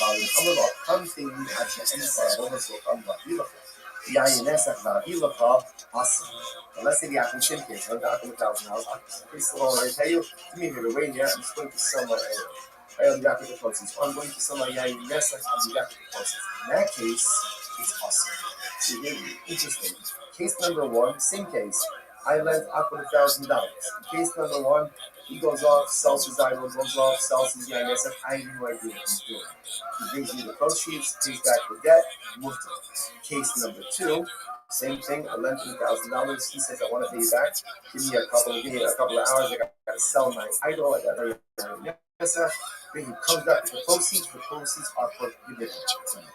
Effectively, more so what's the distinction? I understand what's yours in these two cases. And the Sheshas see from the Shum Gachalim to your So this is very interesting. So now this seems to sort of back a little bit to the previous Sivya. But here's the difference. In the second case, where the Akum says, wait here while I sell my idol, or while I go ahead and sell my wine, I want the continued existence of the idol and the continued existence of the wine, right? Because I want to get paid. So because I want it, therefore Sheshas posits the proceeds for us. And there's one second. If you wrote it, if you look here, that's what we just said before, that's what. In other words, I will say, when you want the continued existence of something, but I'm not doing anything to further the existence. So yes, of course, I want the continued existence of that idol until the Akum sells it because I want my money. I want the continued existence of the Yain Nesach because I want my money. But I'm not doing anything to facilitate the continued existence of these prohibited items. Why should it be awesome? But Tanan, Jared, these videos are Tanan, Jared, all we can have him. She Yarshu Adian Ovikos. What's a very interesting case? You have two brothers. One converted, and they're both Akum brothers. One converted and one is Akum. So brother Ger, brother Akum. So what happened? Their father died. Their Akum father died. You know, they inherit their father. So they want to split the estate.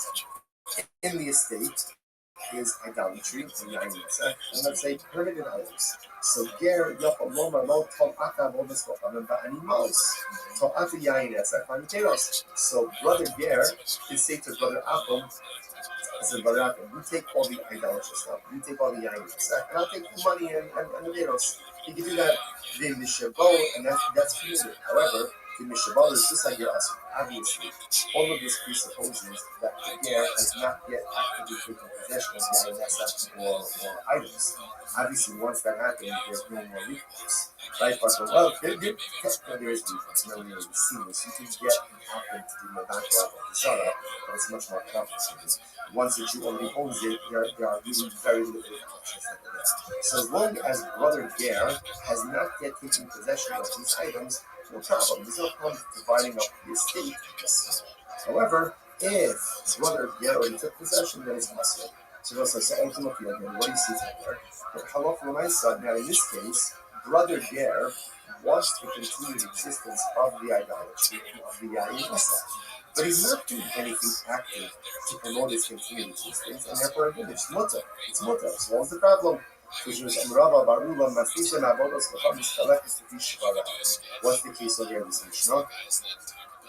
This Mishnah is talking about an idol that's made of gold or silver, which means that what even if it breaks, it's still valuable. So therefore, again, brother Ger doesn't actually care if it remains in its whole state or not. Because even if it breaks, who cares? It still has value. Bruce Lee says, that's fine. That works fine for an idol. But how would you explain the case then of Yain Nesach? The Pharis Hadraim. So this is very interesting. Adrianic earthquake. So apparently, Rashi points out over here Adriatic protein where ultimately was very absorbent. Therefore, when you put wine in there, the earthenware absorbs the wine to a degree, but you can take a shard of that earthenware, put it in water, and reconstitute wine. In that case, also, rubber beer doesn't care if the plants is great or not. It doesn't make a difference because either way, the value is still retained. To which the Gemara says, one second, one second, even if that's so, even if rubber beer doesn't care about the fact that it's going to break, right? But he does care whether or not it gets stolen or lost, so he still wants a continued existence. Don't bring a riot in this case. You're bringing a riot in the case of the inheritance of a ger. No. Shani Yerushas Hager, Dakilu Barabba. Rabbis were making by the Yerusha of the ger. In other words, normally, the Gemara says perhaps this case should be problematic. But halacha l'maisa, Chazal will make it by the Yerusha of the ger. And as long as the ger has not yet actively taken possession of the Nesach or the idols, he is absolutely permitted to work this out with his brother. Right? And so you take this, you take the prohibited stuff, I'll take the permitted stuff. Even though, yes, he wants the continued existence of it. Why? Why would they make it by a ger?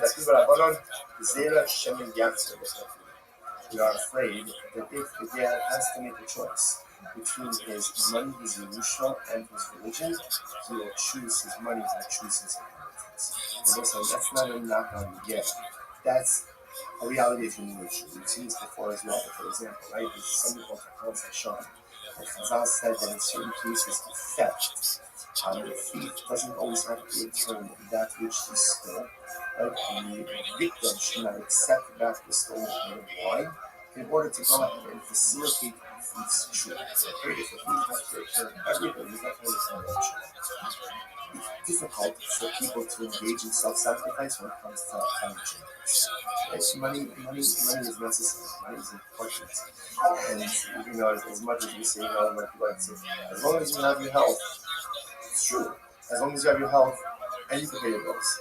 Right? Because if you don't have money, you just lose your life, you can incredibly suffer. And many people do not stand up to religious challenges. And there's a choice between religion and money. They're afraid that the ger, if he has to choose between halacha and ultimately again his Yerusha, he may be tempted to choose his Yerusha. Again, not because of the ger, because it's human nature. So the Chazal didn't want to put him in that situation. They're going to make a by a ger. And you're saying that often in this kind of case, you're going to have an estate that is comprised of permitted items and forbidden items. Therefore, allow him to keep the permitted items, give his akum brother all of the forbidden items. Incredible. I'll say other days. Tanya Nachi advice that supports this. Imagine when is this so? Shirshu, in the case of Yerusha. Avan Shtak Fu Asr. But in the case, let's say, the business partnership will be Asr. So you see from here that Chazal allowed certain things to happen in the context of Yerusha that they would not have normally allowed to occur in other contexts as well, because we don't want to put the person in this, we don't want to put the ger in this precarious type of situation. Incredible.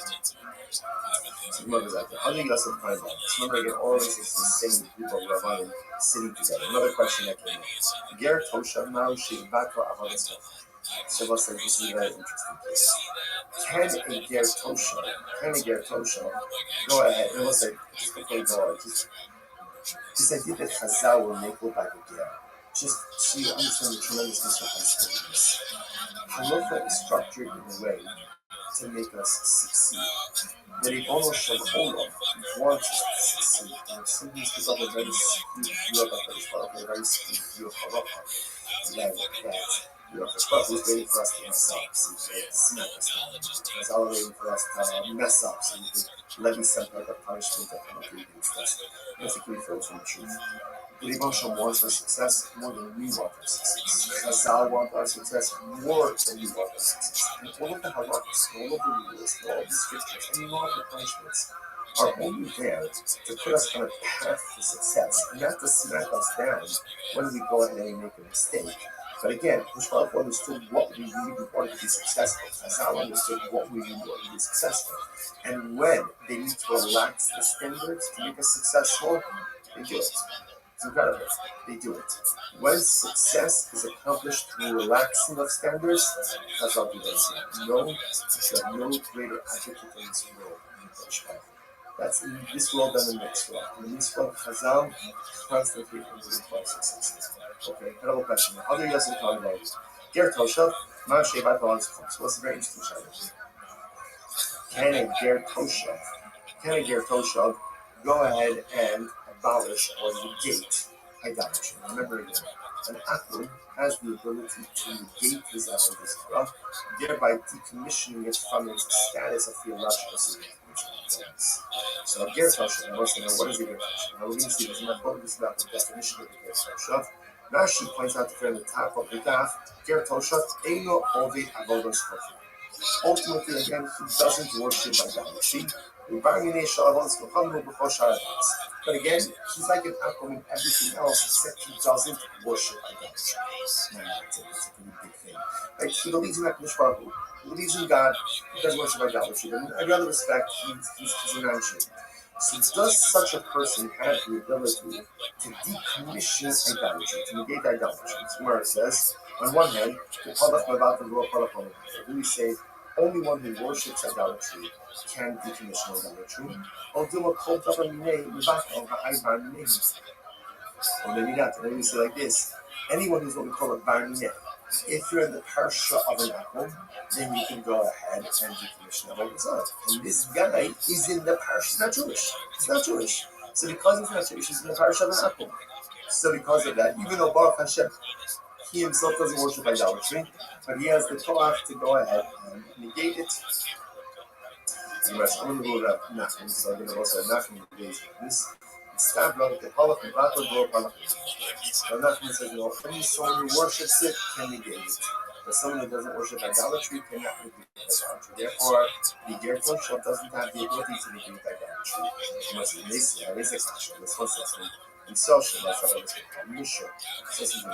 So, went ahead and found idolatry in the marketplace.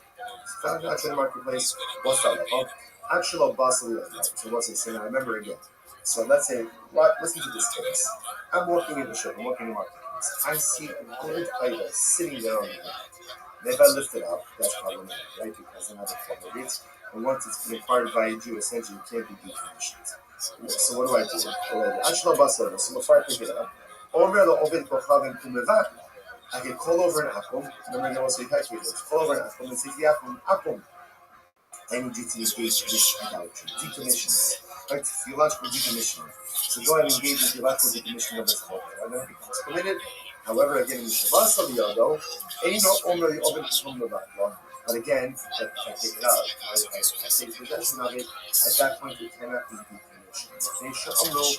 Ovid Kochaven Medanto Avodos Kochaven Shalom, Ishachavim. Ovid Kochaven Akum, to decommission his own Avodah Zarah, or the Avodah Zarah of his son, day of dawn, day She'ino. Whether he worships it or he doesn't worship it. And we find what this means. My Ovda, my Eov. What does it mean for work? What does it mean that Akum could decommission Avodah Zarah?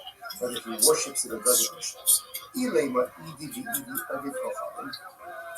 If you want to say that it's talking about an Akum, then Hayu Shalom B'Shachari. We already said that, because we just said before that an Akum has the ability to theologically decommission his Avodah Zarah and the Avodah Zarah of his friend. And the love of the Ovid Kochanim, Umay She'in Elav of the Ovid Kochanim, right? Ultimately, again, of the means an actual Akum. Umay She'in of the, what does it mean? A non-worshipper? Ger Toshav. Oh. So who is able to go ahead and decommission both an actual Akum and a Ger Toshav? Shnani no, Ger Toshav Nani Obata. What do you see from here? That a Ger Toshav has the ability to be Nebato, ultimately to theologically decommission Avodah Zarah. Incredible. Which the Gemara says, no. The older in the Lachar, not sure. Rather, it could very well be the only person who can decommission Avodah Zarah is an actual idol worshiper himself. I have the Kamrit.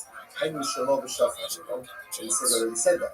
Then the price is redundant, because we already said that Akum could go ahead and decommission his Avodah Zarah and his friend's Avodah Zarah. The Gemara says, Reisha, listen to this. It's two different cases. Reisha, Zeh, is not like R, Zeh, Zeh, Marcus. The Reisha is teaching you like this. If you have two Akums, right, and both worship Baal Pa'ar, or both worship Marcus, so obviously, again, Akum 1 can negate his idol and his friend's idol. And Akum 2 could negate his idol and his friend's idol. Seifa, Zela Pa'ar, Bizela.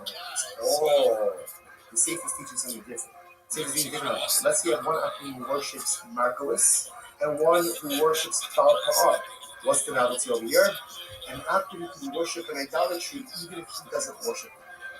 So let's say, so there are really three halachas we follow. Number one, an Akum can negate his own idolatry. Good. Number two, an Akum can negate his friend's idol if they worship the same idolatry. And halacha number three is an Akum can negate his friend's idolatry even if he worships a different idol. Incredible. Incredible. So the Gemara says, nice, but again, no raya about a ger tosha. Right? So when it comes to a ger tosha, we still act as our dashav. Can a ger tosha, which is a Gentile who repudiated idolatry, can he be medak level? That is still an answer. What's this is when it's kasha, this is ger tosha. What's a ger tosha? Kosher kibbutz. So now we're getting more definition. What is the definition of a ger tosha? So Zed Kosher Kibbutz is made Gimel Kavirim, Shalom La'avod Avodos Tom Diren. Meir says it's any Akum who is accepted on himself in front of three Chavim. Again, I will say, Chaver being Tzvobra as before. Chaver normally means somebody who's careful. This truth in this. This means careful about team time. So in this context, the Pasha says it just means you're in front of a based. Any time an Akum comes in front of a based,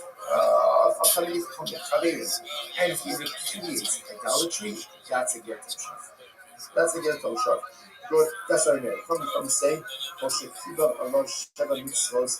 So Kosher Kibbutz Allah Sheva Mitzvos Shekibbutz Name.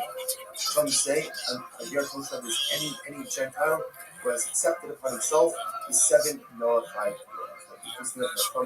Don't see to acquire the days. That's a ger tosha. Sheva Mitzvos Shekibbutz. That makes it tough. Even only able to go with the ger tosha. Not true. Achelim say not true. That's not it. Neither of these definitions satisfy the definition of ger tosha. What is a ger tosha? Allah is a ger tosha. Ze ger oton levelos shekibel Allah mekayim kol mitzvos hamuras b'Torah chutz me'isser levelos. So this is very interesting. What is the definition of a ger tosha? A ger tosha is someone ultimately again who eats not kosher, eats the levelos, but he has accepted upon himself the rest of the mitzvahs. It's a pretty shocking definition. So let's say, really important is out there, definition of ger tosha. Rabbi Meir, he accepted upon himself in front of the base of idolatry. Chachamim, he accepted upon himself Shemzus and Noah. Acherim, he has accepted upon himself all of the mitzvahs except the laws of kosher. He's allowed to eat non-kosher. Incredible. But the Rabbi goes on, Yachadin Etzlo, Yain, Ve'imachid Etzlo Yain, Ta'afidu Be'er Sherubi Yisrael. What's it halacha is, you can deposit wine with a ger tosha, right? You can leave it with him for a little bit of time. I should say deposit. You can leave with him wine for a short amount of time, but you can't deposit with him wine for a long amount of time. Now, what's the reason? What are we concerned about over here? We're concerned ultimately again that Rashi says, Rashi says over here, we saw my yes, the Hanusa actually left the Noah, so much in him of his the Hakivan will follow, will not go home and answer. The Mago will come to us in the Amma base of Rock and Shiva, the Ino another car, Inobani for Liga or Rak. You say this man or more like a location. So ultimately, again, you can deposit wine with him for a short amount of time. Not for a longer amount of time because we're concerned that he may swap out the Jews' wine for his own wine. Okay. And this is true even in a city where the majority of the inhabitants are Jews. So as I look at the ger tosha, you could leave with him wine for a short amount of time, not for a long time. Again, we're not concerned with Yainess. Why are we not concerned with Yainess? Not because he's repudiated idolatry. Right? But we are concerned that over time, for a longer amount of time, he may switch his wine for the Jews' wine. So for a short amount of time, it's mutter. For a longer amount of time, also. Shmano tiyena. The Gemara says, and his oil is like his wine. What is that? Shmano means, and I thought, shemen, mika, havi, yayin. That's not what to be wrong with his oil. Oil can't be linked to yayin. It's not ella, yeno, kishmano. Interesting enough, what it means is like this. That halacha l'maisa, that ultimately again his wine is like his oil. Just like this is very interesting. that just like his oil is committed, so to ultimately again is his water. I look at Rashi just a moment. Rashi Shmano bin Hamiyayas and Yeno Mutabana, Shmano Pudu Shuk Rashan Bakilakar, Ababishtia Asim. And what does it mean that his oil is like, excuse me, that his wine is like his oil? That the same that you get hana from his oil, you get hana from his water. You can't drink the wine if you get kosher, but ultimately you can get hana from his water. And the shark called davar ultimately, and for every other thing, he is like an apple. Here's the message. Shimon Omer, Yeno Yayin Nest. Va'amilei Mutter Bishkia. Shimon says his wine is like Yayin Nessa, but others say ultimately again that it is Mutter, ultimately again for consumption, for Shkia. So we'll actually pause it again. We'll pick up in the next section. Actually, let's finish. Let's finish this again. What do you see from here? We see from here that an apple is like an apple. Here, Tosha is like an apple regarding every other matter. Ultimately, again, what does it mean when you say that here, Tosha is like an apple for everything else? What does that mean? To which the Gemara says, so doesn't that mean, because once we again, how did this whole thing back there, Tosha get started? It got started was we're trying to figure out, does it get Tosha have the ability to negate idolatry, to theologically decommission idolatry? So now we just got finished saying that in this respect, Agir Tosha is unique, but in every other matter, he's like an apple. Doesn't that mean that just as an apple can theologically decommission and negate that whole Israel, so too can Agir Tosha. To which the Gemara says, no, leaking the shus about those shus. No, it actually means something else. It means actually Hilchot Shabbos. What does it mean Hilchot Shabbos? What's the last? In Samuel, the Psalm number, the Shaman Shabbos. One second, so just quickly. Erev Hasidus. If you have multiple homes that open up into a courtyard, you cannot carry from a home into that courtyard, from a home into the courtyard without ingredients. Right? Erev essentially means we collect food from all of the inhabitants of the Chatzar. They join together, and that joint food makes it into the domain of one home. Remember that Erev Hasidus. Means we carry from the home into the Chatzar into the home. Now the halacha is if you have a Jew who did not join into the Chatzar, he can yield his rights. Let's say Shabbos started, forgot to participate in Reuben forgot to participate in the Erev. He can yield his rights to the other members of the Chatzar. If there is a non-Jewish resident, the halacha is you have to rent his rights. He cannot simply yield his rights, you have to rent his rights from you. So watch this, the Gemara says, you saw more, the Sharon Shabbos of the Shok, Mevata Rishus. Ultimately, again, if you have the Yisrael moment, which unfortunately again is the Yisrael who an apostate. So as long as externally he's not an apostate, right? As long as externally, like right, in public he keeps Shabbos. Privately he doesn't keep Shabbos. But at least in public he keeps Shabbos. And what's the halacha? Mevata Rishus. All he needs to do if he didn't participate in the Erev, he just needs to essentially yield his rights to someone else in the Chatzar. Okay. Shemesh Shabbos Rishos, in Mevata Rishos, but again, if he publicly violates Shabbos, then essentially he's like an apple. If he's like an apple, then it's not enough for him to yield his rights in the Chatzar to the other residents. Rather, you have to rent his rights. Meishamru, Yisrael, no sin Rishos in the Rishos, right? Yisrael ultimately again has the ability to go ahead and yield his right, give up his rights, or give over his rights to the other residents. But by an apple, ultimately you have to rent. You have to rent. So therefore, again, the Gemara is saying that when we say, so let's say just pause, finish on Ketzad, Omer Lo, we'll say how does the youth, for example, yield his rights to give over his rights in the Chatzar? Omer Lo, Rishusi K'mina Lo, I hereby give over my rights, right? I bequeath my rights to the Chatzar to you, or Rishusi Nevukelas, or my rights are negated to you. Ultimately, at what the purpose is the only Jewish residents acquire the rights of this non-participatory Jew who didn't participate in the Erev. They talk this as not even any formal purpose. Well, since just in general about Erev Chatzeros, again, you need the participation of all Jewish residents. In general, if you have a Jewish resident who did not participate, even on Shabbos, he can yield his rights or being a dacha, or just simply negate his ownership rights in the chatzar that allows everyone else to live alive in the chatzar. Even if he's a Yisrael woman, as long as publicly he comes across as Jewish, ultimately again he could yield or he could go ahead and or the kiddush. By akum, you have to go ahead and acquire his rights. And a Yisrael woman who is publicly a woman is treated like a also therefore, when we said before that a ger kosher ultimately again is treated like an akum for all other things, one of the things means that if you live in a chatzar with a ger kosher, the Jews in the chatzar want to make a good of zeros, they must rent the space, they must rent the rights ultimately again of the ger kosher as well. Now, whether or not the ger kosher is actually running the group of Avodah in the Shana will say, we'll see in tomorrow's daf. Shperech everyone. What a daf. What an incredible experience such as this with all of you. Wishing everyone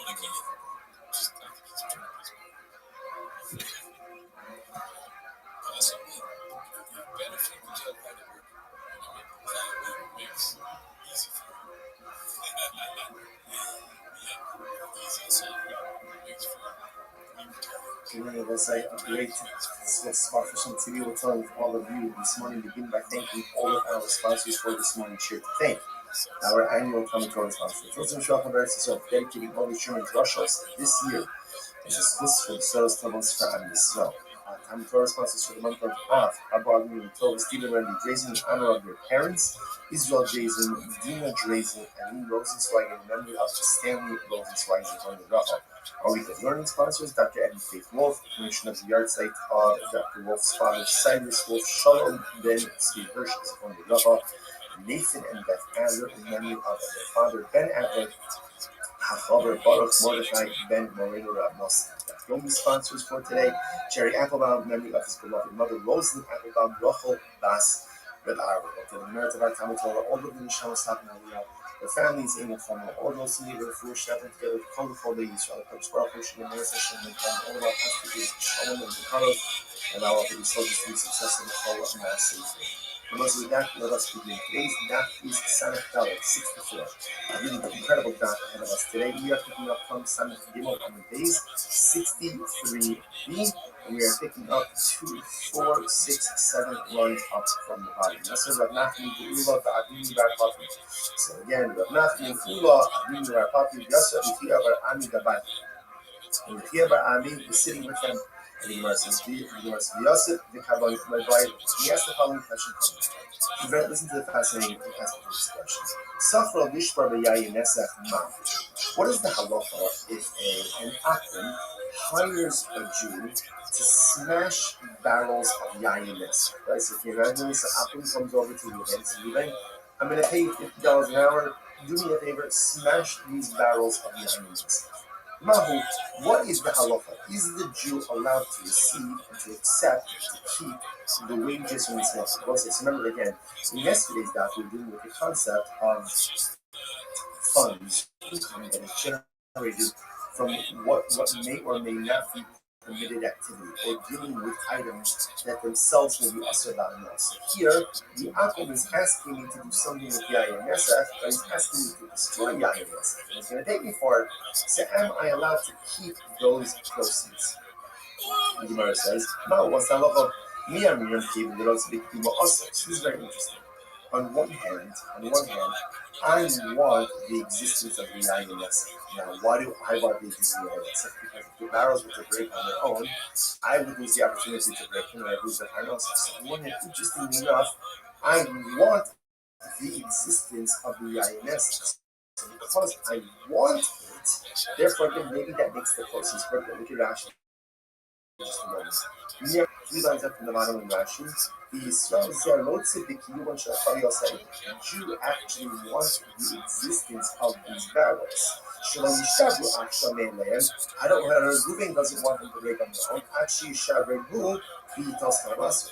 So do we say that since the Jew actually wants, and this is interesting to think about it this way, right? The Jew actually wants the yayin nesach to remain in existence. I don't want it to break on its own. So therefore, maybe that's considered to be proceeds from yayin nesach, and therefore again, it's asur.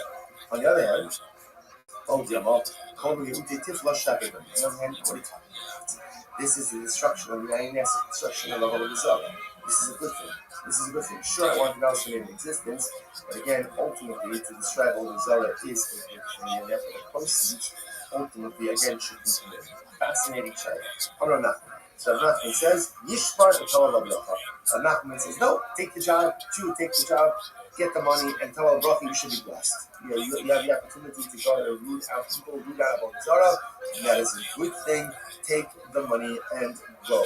So let me say this. Let's bring a proof to this, I guess. You see the Rabbi. Ain't Ocean in the Obey Performance Rights. Let's say again, an apple plants the line, right? The line is forbidden mixture. So wheat, we had such just 2 days ago. Wheat and let's say, for example, wheat and grapevines. That's the paradigmatic system. They're in forbidden mixture. So if an Obey Performance is planting the line, I, the Jew, can't go ahead and assist him in the planting. Overruling is like homes. You know, when you need to see cover in the dirt, you can't do that. Half of Son of God, 64. What can I do? I can uproot, right? I can uproot Kirai. That I am allowed to do. Look at Rashi. About opening. Let's say Akum hires me and it's just in silver. Do me a favor, I planted the line now. Okay, Akum becomes planted the line, you know. So, but let's say again, he asks me to uproot it. I am allowed to do that even though I'm going to get paid for working with Kilayim, right? And I want the existence of the Kilayim because if the Kilayim are not uprooted on their own, I lose out on my Hanasa. So the Gemara says, so it appears from here, this is the support of Nachman. So Nachman says you are allowed to go ahead and benefit financially from a forbidden item when that benefit ultimately again results in the destruction of the item, even though you by definition want the continued existence of the prohibited item because you want to be the one who destroys it so to get paid for it as opposed to being destroyed on its own. So when it says Savua, second one from the top 64a, Savua Hamani, who's a baby? This Rabbi Akiva, so they keep the Amar, and the kind of the Kilayim local. It's very interesting. They keep a hold to us in general. Not only is there a prohibition to plant Kilayim, not only is there a prohibition to go ahead and facilitate the growth of Kilayim, but you can't even do anything that sustains them. So for example, Rashi points out over here, that let's say someone else comes with the Kilayim, right? Apple went to Kilayim, and the Apple asks me to put up a fence around the Kilayim. Rabbi Akiva says, also. Why? Because the act of putting up a fence, by definition, is part of the sustaining of Kilayim. Even putting up the fence has nothing to do with the actual plant itself. Nevertheless, it is going to be also part of the besides very good. Hamnafish means weeding. Mechata means covering the seeds with dirt. So Hamnafish and Mechata look at you get malchus, right? Because again, that's kind of because there you're actively and directly participating in the planting of Kilayim. The Kiva says after the kind. And the Kiva says even if you do anything to sustain the Kilayim, for example, put up the fence around the Kilayim, that's going to be problematic as well. Where does Rabbi Akiva get that from? What's his logic? Mikra, Sotfalo Tizra Kilayim. Pasuk says, do not plant Kilayim in your field.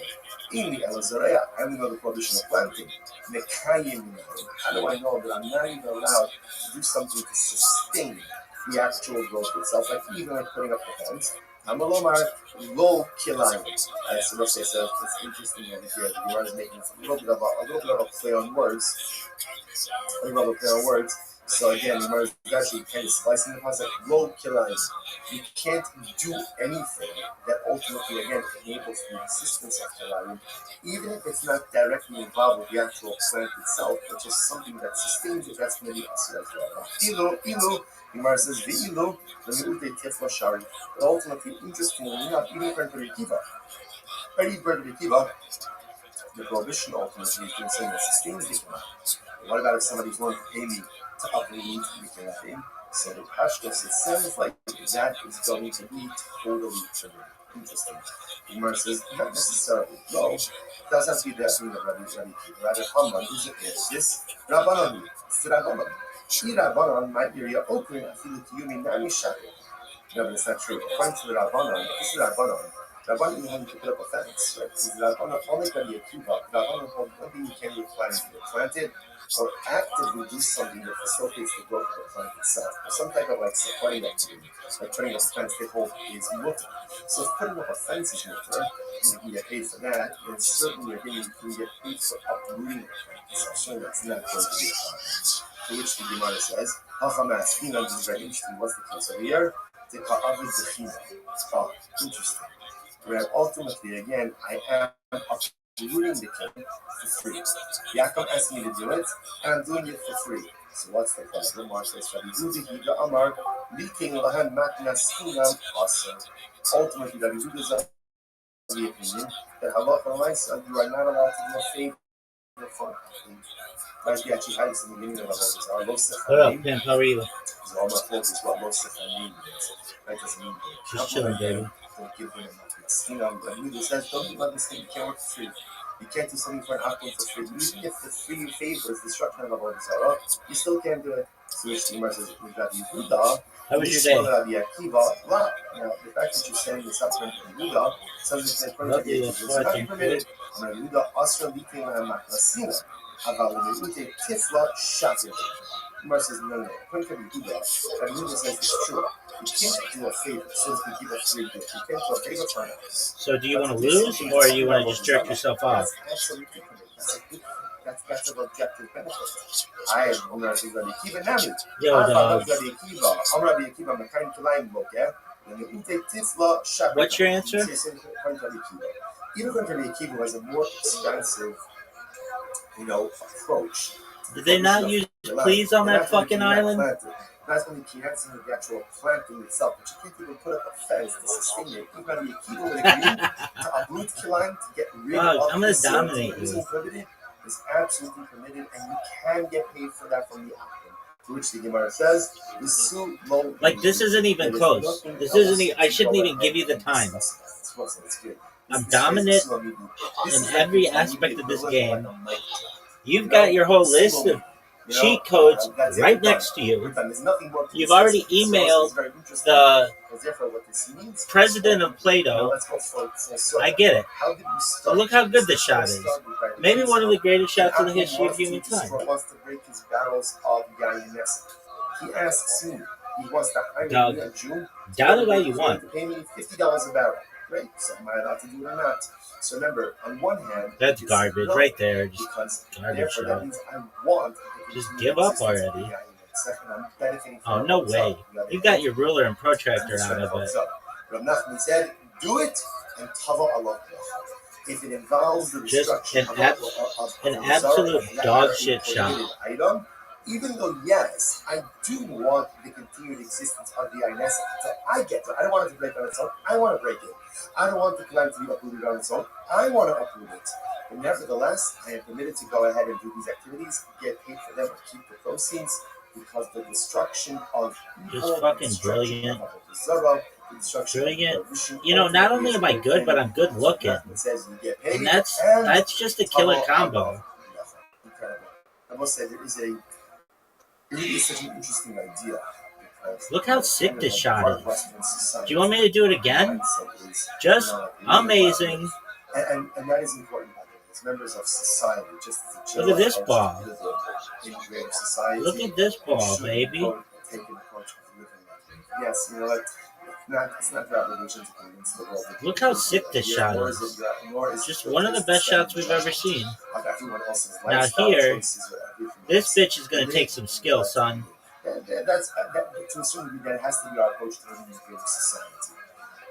On the other hand, it's also teaching us this idea that evil shouldn't be allowed to take root within our world. And when there's something that is evil, it has to be uprooted. When there is something that is evil, it has to be broken. When there is something that is evil, it has to be smashed. It has to be destroyed.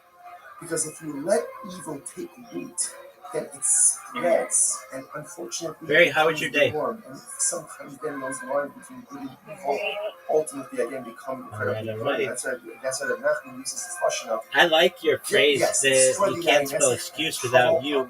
That's beautiful. Because ridding the world of evil is a bracha. That is a bracha. It's not easy.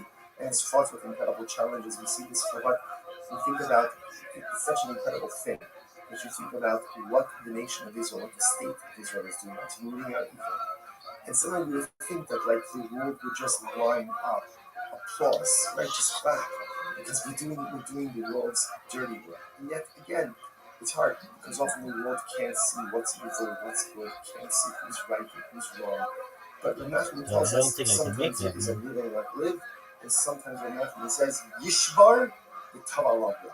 Sometimes you have to identify evil, you have to break it, you have to smash it, you have to destroy it, and you know if you do it, ultimately the process is difficult, the process is grueling, the process is overwhelming.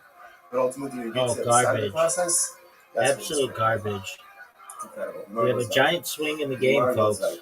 Because I'm busy. And they asked about the question, focusing. So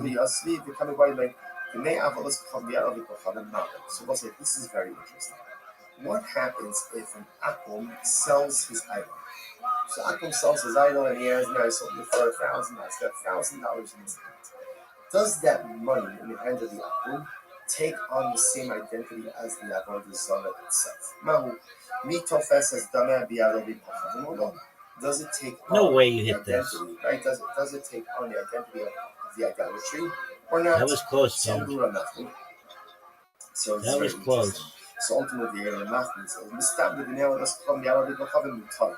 so Nachman says, I think it's solid. I think it's mutual that if an Akum sells his idol and he has that money does not retain idolatrous identity, but rather that money is just mundane. Look how sick and sexy. Look at that. That's just a killer combo, baby. There were these people who came before Rabbi. What happened? Another room. Oh, what a fucking horse shit. These people who came before Rabbi. What happened? Scratch. One of the worst scratches we've ever seen, people. Rabbi told them, guys, before you convert, here's what you need to do. Sell off all of your idolatry, right? Sell off all of your idolatry, and then you have the cash. Yes, sir. After you do that, then convert. Now listen, I watch this. What's the last over here? Rashi says over here, if you look at Rashi, look at the Suez Skyru. Both these Skyru, the African Skyru. There you go, big guy. If you convert, it's still only idolatry. I like churches better. God's no right, number one, can never be gated. Right? Can never have its identity negated, and you can't get hanor from it. He tells them instead before, while you're still Gentiles, sell it off. You have the money, then you can convert, and the money is permitted. What do you see from here? There you go. See from here that halacha by someone Trey's way. sells his idol, that cash Garbage. So the Gemara says, my time, your shit sucks. Everybody knows it. Terrible shot. Oh, dude. Easy, giving himself the easiest shot in the history of humankind. I'm over here deep in chicken discussion. Trey's over here just plotting. This MFer is plotting. Garbage. Garbage shot. Maybe that's why the proceeds are. No way you hit this. No way. No way. No how. Scratch on the 8, folks. We're calling it right now. Folks, scratch on the 8. Oh, that looks beautiful. Man, your cheat codes. Your fingers must hurt because you're putting in so many cheat codes. He sold his yayin and then he brought me the right. proceeds of this. I'm going to let you come at me one more time. Ultimately, again, it's mutter. Interesting. The Gemara says, now, however, watch this. Break this, just break this. That's all you needed to do. Now I'm going to take over the game. Like Jordan in Game 6, baby. I'm going to sell my yayin No, I actually don't have that good of a shot anymore. Psych, baby. Greatest shot you bet. Oh, garbage. Still made it. Still fucking made it. Bank shot and a kiss shot. You know that was amazing. Everybody knows that was amazing. Case number 2, same thing. I lent him $1,000. He says, I want to pay back. Give me a couple of hours. I got to sell my idol. I got to sell my yayin nesef. Then he comes back with the proceeds. The proceeds are prohibited to me. Oh, look at that shot. So what's the distinction? Look at that shot. What's these two cases? This is just ridiculous. The amount of skill that the world is witnessing right now, it's unparalleled. Here's the difference. In the second case, where the applicant Look at this move. Just dirty. Straight up dirtiness. Just dirty. Continued existence of the idol and the continued existence of the wine. Why? Because I want to get paid. Look at this move. Look at this move. Folks, I don't know if you're watching this at home, if you've got it TiVo'd, if this bitch is DVR'd, you're watching it on YouTube, on Twitch, on Rumble, on Kick, on Instagram, on Twitter, but it is just an absolute pleasure to put on this show for you all right now. This is just pure. It just might have to take a break on this one just because it's just been so good. I don't even know what to do. I don't even know what to do here, son. Just hit it, baby. Make it. Oh, that would have been dirty as F. That would have been dirty as F. So brother Ger, brother you know it. I know it. Their father died. Everybody knows it. Their father died. You're not getting married to their father. So they want to split the estate. In the estate is idolatry, and let's say permitted items. So Ger,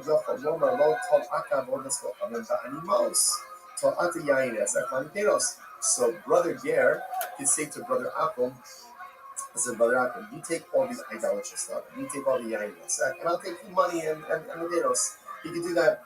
Then Mishabot, and that's committed. However, the Mishabot is just like your us. Obviously, all of this presupposes that the Ger has not yet actively taken possession of Yain or items. Obviously, once that happens, there's no more recourse. Right? But, well, technically there is recourse. No, we've seen this. You can get an apple to be in the backlog of the Sarah, but it's much more complicated. Once that you already own it, there are very limited options. So as long as brother Ger has not yet maybe just for you, I'm gonna give you the shot now because I realized that was not. Let's see here. I'm gonna try to make this. I'll just put it in the. I'll just scratch it. No. I'm scratching it. Put the ball back. Put the ball back. Put the ball back because I don't want to hear. Hey, you only won because my ball slipped. Yeah, just put it back. That's fine. No big deal. No harm, no foul. I saw what you did. I don't want to win like that. This is just talking about an item that's made on gold or silver, which means that even if it breaks, it's there you go.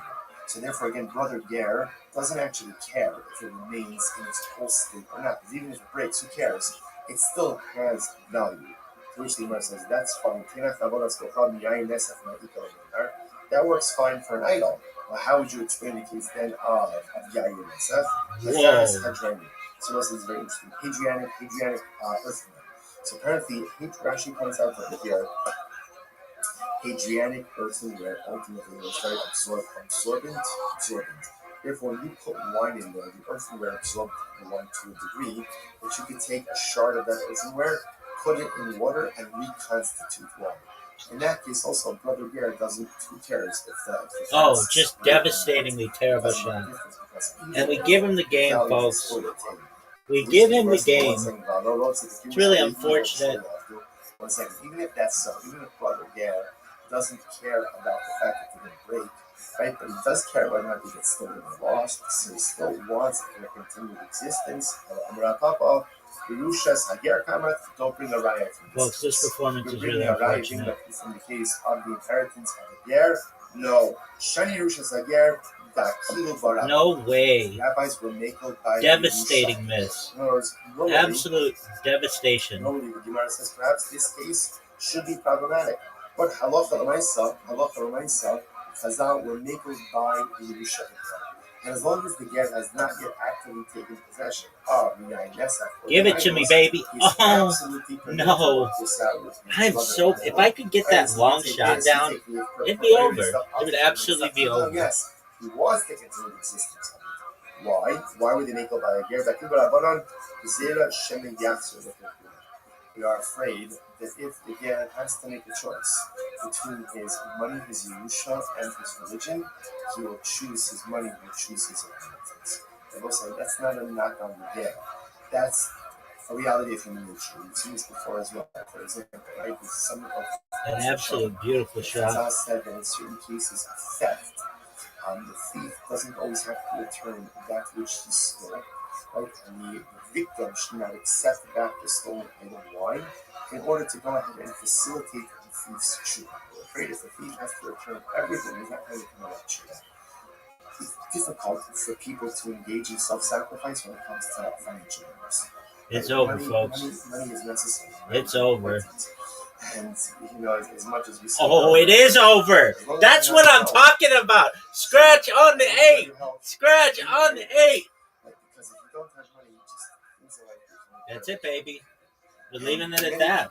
Could not stand up. You win one, I win one. We both walk away happy.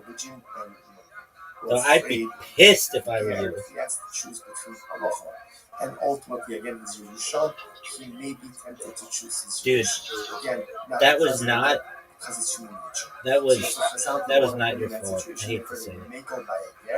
You should have won that game, but you didn't, and that's the key point. Therefore, allowed him to keep the permitted items. Give his brother all of the permitted items. Incredible. Also, on the base. Tanya Rachi Rabbi says supports this. When is this so? Shirshu, the case of Yerusha. Avan Yishtatfu also. But in the case, let's say, of a business partnership with the answers. So you see from here that Chazal allowed certain things to happen in the context of Yerusha that they would not have. Shout out to Traceway. Shout out to Barry. We don't want to put the person in this. Excellent gameplay. In this precarious type of situation. So remember, like the other Yosef time, remember again, all of this is the same people who are running sitting together. Question like Ger Tosha now she batra this is a very interesting case. Can a Ger Tosha go ahead? And we'll say just before we go on, just this idea that Chazal will make about the Ger, just so you understand the tremendous misrepresentation. Halacha is structured in a way to make us succeed. The Ribono Shel Olam wants us to succeed. Sometimes people have a very skewed view of Halacha, a very skewed view of Halacha. That the Shach was waiting for us to mess up, so he could smack us down. Because I was waiting for us to mess up, so we could levy some type of punishment of what we against us. That's a clear from the truth. The Ribono Shel wants our success more than we want our success. Chazal wants our success more than we want our success. And all of the halachas, all of the rules, all of the scriptures, and all of the punishments are only there to put us on a path to success, not to smack us down when we go ahead and make a mistake. But again, the Shach understood what we need in order to be successful. Chazal understood what we need in order to be successful. And when they need to relax the standards to make us successful, they do it. Incredible. They do it. When success is accomplished through relaxing of standards, that's all people know that you have no greater advocate in this world.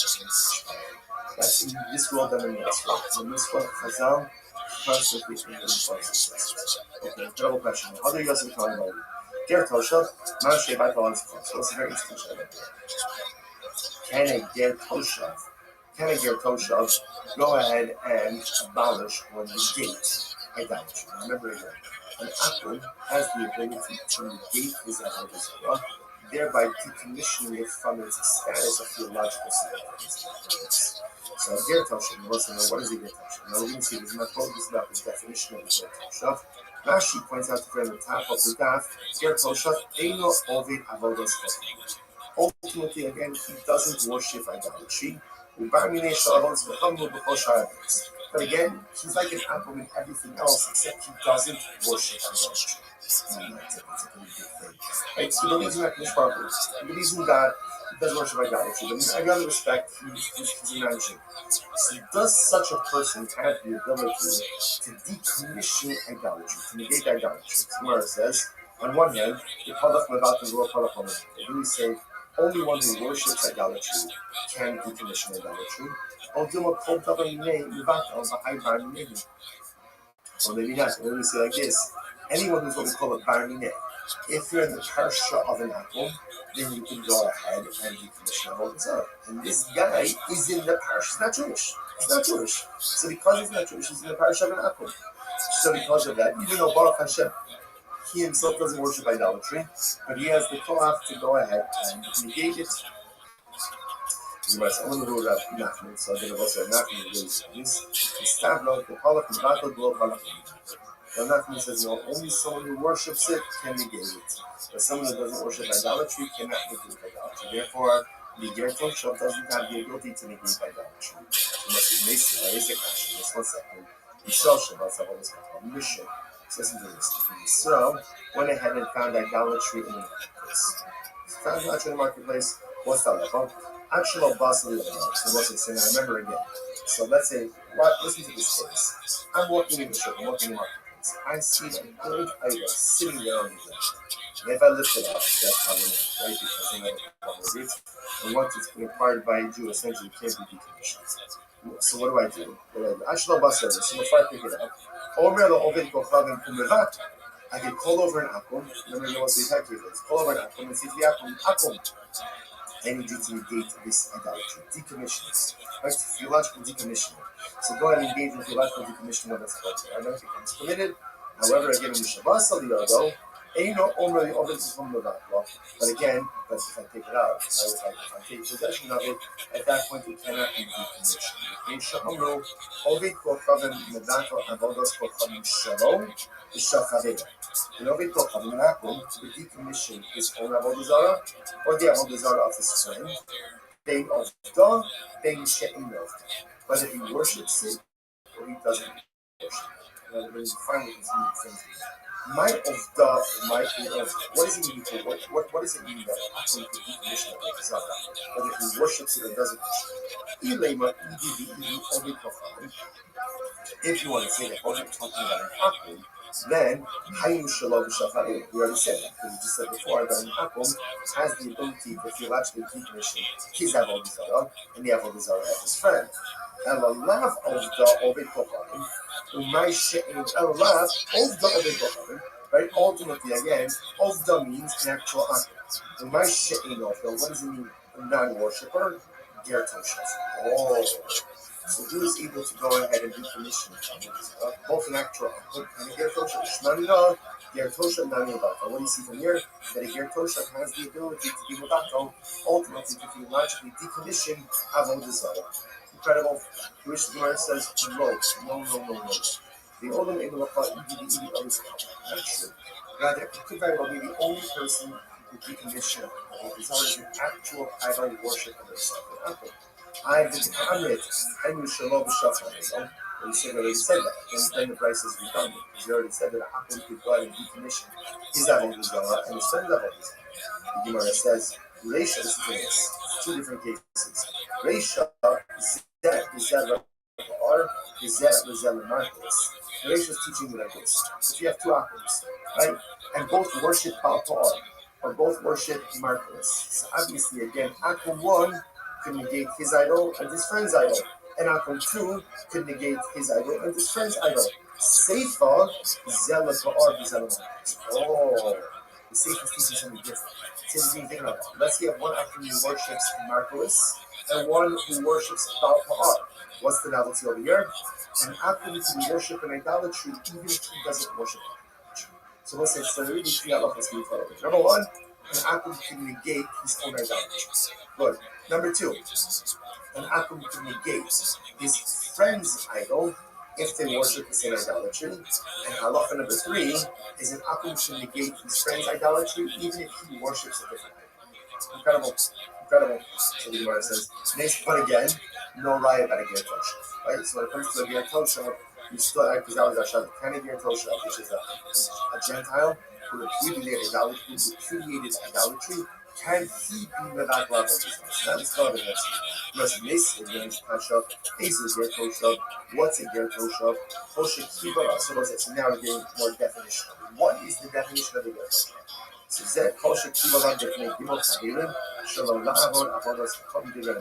Mayor says it's any Akum who has accepted upon himself in front of 3 Chaver. Chaver being spoken out before. Somebody was careful with truthfulness, somebody was careful about doing it. So in this context, the Pasha, so it just means it's really one of days. Anytime an Akum comes in front of a base, and he repudiates idolatry, that's a Ger Tosha. That's a Ger Tosha. Good. That's what I meant. From saying, Hoshekiba Allah Sheva Mitzvos. So Hoshekiba Allah Sheva Mitzvos Shekiba. From saying, a Ger Tosha is any Gentile who has accepted upon himself the 7 nullified years. This is what don't seem to require days. That's a Ger Tosha. Sheva Mitzvos Shekiba. It makes it tough. Who will follow the McDonald definition? Not true. Achelim say not true. That's not it. Neither of these definitions satisfy the definition of Ger Tosha. What is a Ger Tosha? And the piece of Ger Tosha, Ze Ger Otham Levelos, Shekibel Alom Lekani Kol Mitzos Hamuras Katorah, Chutz Me'isr Levelos. So this is very interesting. What is the definition of the Ger Tosha? The Ger Tosha is someone ultimately again who eats not kosher, eats nevelos, but he has accepted upon himself the rest of the mitzvahs in the Torah. It's pretty shocking definitions. It looks like really not kosher is out there. The definition of it is Ger Tosha. Rabbi Meir, he accepted upon himself in front of the base not kosher idolatry. Chachamim, he accepted upon himself Shem Yisrael Noah. Acherim, he has accepted upon himself all of the mitzvahs except the laws of kosher. He's allowed to eat not kosher. Incredible. But the Vice goes on. יחד עם אצלו יין, ומחליט אצלו יין, ואפילו באר שלו בישראל. What the halacha is, you put the passive wine with the Ger Tosha, right? You can leave it within for a little bit of time. I shouldn't say you can leave within wine for a short amount of time, but you can't deposit within wine for a long amount of time. Now, what's the reason? What are we concerned about over here? We're concerned ultimately again that Rashi says Rashi says over there, we saw Maniach the Chanusa actually left in the oil, so much thinking of it. The Akiva the Lotala, Lonaga Lomanase, Lonaga with from the Asina Amma base of the Kiva the Ino another Kafino Maniko Liga Ola. He says it's not a mua like a nefesh. So ultimately again, you put the present wine with him for a short amount of time. Not for a longer amount of time, because what they're saying they may swap out the juice wine for his own wine. Okay. And this is true even in a city where the majority of the inhabitants are Jews. So what's this halacha to the Ger Tosha? You can leave with him wine for a short amount of time, not for a long time. Again, we're not talking about the Aines, or not to the Aines, because he's repudiated idolatry. Right? But we are concerned that over time, for a longer amount of time, he may switch his wine from the juice wine. So for a short amount of time, it's mutter, for a long amount of time, also. Shmano, kiyeno, the Gemara says, and his oil is like his wine. What is that? Shmano, kiyeno, shemen, mika, havi, yayin. In fact, what could be wrong with his oil? Oil can't be into yayin. So, hello, yeno, kishmano. Interesting, you know, what it means is like this, that Allah, that ultimately again his wine is like his oil. Just like this is very interesting. That just like his oil is permitted, so to ultimately again is wine. Now look at Rashi for just a moment. Rashi Shmano bi Habiyayas Aliyeno Mutabana Kishmano Kodum Shotu Hashem Nachilotai Havamishtia Asa. But what does it mean that his oil is like, that his wine is like his oil? That the same way that you get hana from his oil, you can get hana from his wine. And you can't drink the wine that you get yourself, but ultimately you can get hana from his wine. The shar called davar, ultimately, and for every other thing, already called it. He's like an apple, which makes the Shimon Omer, Yeno Yayin Nest. Va'amilei Motor Shimon says his wine is like Yayin Nesach, but others say ultimately again that it is Motor, ultimately again for consumption, for sale. So we'll actually pause over here. We'll pick up in the next session. Actually, let's finish. Let's finish this again. What do you see from here? We see from here that an apple is like an apple to Ger Tosha is like an apple regarding every other matter. ultimately, again, what does it mean when we say that a Gertosha is like an apple for everything else? What does that mean? To which the Gemara says, Lav in the back of Avagasco Fading, Ka'avagasco Fading. So doesn't that mean, because what's more again, how does this that Gertosha get started? It got started as we try to figure out, does a Gertosha have the ability to negate idolatry, to theologically decommission idolatry? So now we just got finished saying that in this respect, a Gertosha is unique. But in every other matter, he's like an apple. Doesn't that mean that just as an apple can theologically decommission and negate that Avodah Zarah, so too can a Gertosha? So too can a Gertosha? To which the Gemara says, no, Litin Rishus from without the Rishus. No, it actually means something else. It means actually from Shabbos. What does it mean from Shabbos? What's the Rashi? In Samuel. We saw him over. The Shabbos Shabbat is one second. Just quickly. Erev Chatzos. If you have multiple homes that open up into a courtyard, you cannot carry from a home into that courtyard. So many homes that courtyard without improvements. Right? Erev essentially means we collect food from all of the inhabitants of the Chatzar. They join together, and that joint food makes it into the domain of one home. Therefore, you carry from the home into the Chatzar, Chatzar into the home. But the halacha is, if you have a Jew who did not join into the Chatzar, he could yield his rights. Let's say if Shabbos started, he forgot to participate in Reuben forgot to participate in the Erev. He could yield his rights to the other members of the Chatzar. If there is a non-Jewish resident, the halacha is you have to rent his rights. You cannot simply yield his rights, you have to rent his rights from you. So watch this. The Gemara says, "We saw him, the Shara Shabbos of the Shok, Medaka Rishus."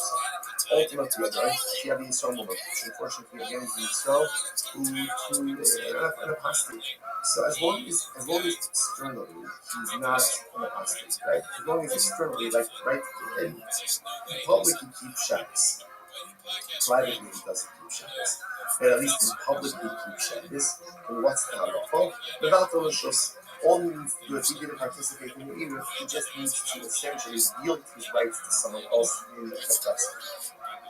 Okay. Shemesh Shabbos of the Shot, in without the Rishus, but again, if he publicly violates Shabbos, then essentially he's like an apple. If he's like an apple, then it's not enough for him to yield his rights in the process to the other residents. Rather, you have to rent his rights from him. Yisrael, no skin Rishus in the Rishus, right? Yisrael ultimately again has the ability to go ahead and yield his right, give up his rights, or give over his rights to the other residents. Was the Obed Pokavim actually Yisrael? By apple, ultimately you have to rent. You have to rent. So therefore, again, the Gemara is saying that when we say, so it was just last finish of Ketzad, Omer Law, of course, how does the yield, for example, yield his rights to give over his rights in Ketzad? Omer Law, Rishusi Tzriya Lecha. I hereby give over my rights, right? I bequeath my rights in the Ketzad to you. Or Rishusi Mivitelas Lecha. Or my rights are negated to you. Ultimately, as one particular purpose is other Jewish residents acquire the rights of this non-participatory Jew who didn't participate in the Erev. They start with this. You don't need any formal thing. So just in general about Erev Chatzeros, again, you need the participation of all the Jewish residents. In general, if you have a Jewish resident who did not participate, even on Shabbos, he could yield his rights, or being a doctor, or just simply negate his ownership rights in the Chatzar that allows everyone else to utilize the Chatzar. Even if he's a Yisrael woman, as long as publicly he comes across as Jewish, ultimately, again, he could yield, or he could go ahead and or bequeath. By Akum, you have to go ahead and acquire his rights. And the Yisrael woman, who is publicly a woman, is treated like an Akum. Also, the Lord says, therefore, when we said before that the Tosha ultimately, again, is treated like an Akum. For all other things means that if you live in a Chatzar with a Ger Tosha, and the Jews in the Chatzar want to make an Erev Chatzeros, they must lend the state, they must lend the rights, ultimately again, of the Ger Tosha as well. Now, whether or not the Ger Tosha is actually blending the Greek of Sarah, in Meretz Sharon said, we'll see it tomorrow's daf. Shkayach everyone, what a daf, what an incredible experience that just facilitates all of you, wishing everyone a wonderful day.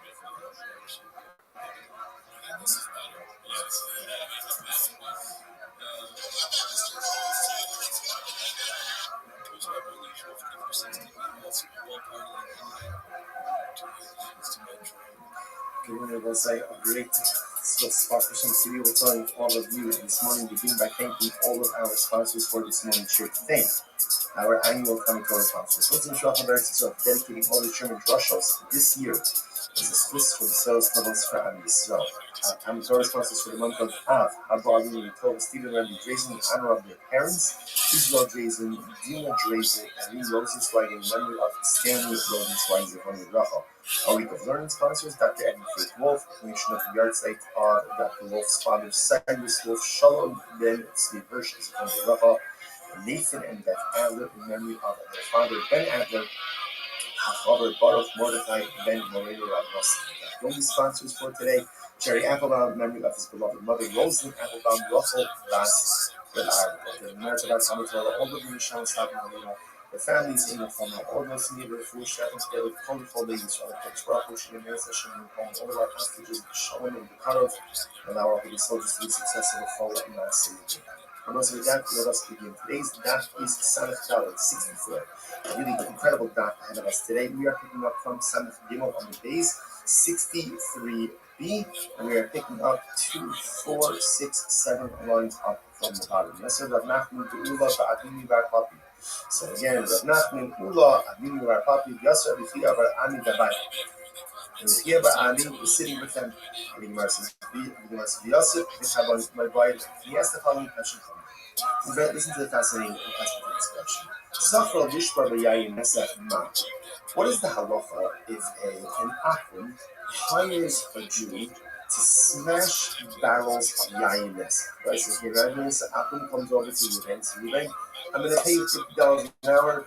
Do me a favor, smash these barrels of yayin nesach. Mahu, what is the halacha? Is the Jew allowed to receive and to accept, to keep the wages from this process? Remember again, in yesterday's daf, we were dealing with the concept of funds or income that is generated from what may or may not be permitted activity, or dealing with items that themselves may be asur b'anos. Here, the Akum is asking me to do something with yayin nesach, but he's asking me to destroy yayin nesach. And he's going to pay me for it. So am I allowed to keep those proceeds? The Gemara says, "No, what's the halacha? Me and me and keep the rest of the asur." This is very interesting. On one hand, I want the existence of the yayin nesach. Now, why do I want the existence of the yayin nesach? Because if the barrels were to break on their own, I would lose the opportunity to break them, and I lose the financial. So, on one hand, interestingly enough, I want the existence of the yayin nesach. So, because I want it, therefore, then maybe that makes the proceeds perfect. Look at Rashi this morning. Near Minan Kivan, 3 lines up in the bottom of Rashi. The Yisrael said, most of the Kiyuban Shafari say, the Jew actually wants the existence of these barrels. Shalom Yishtabu Akshamei Lehem.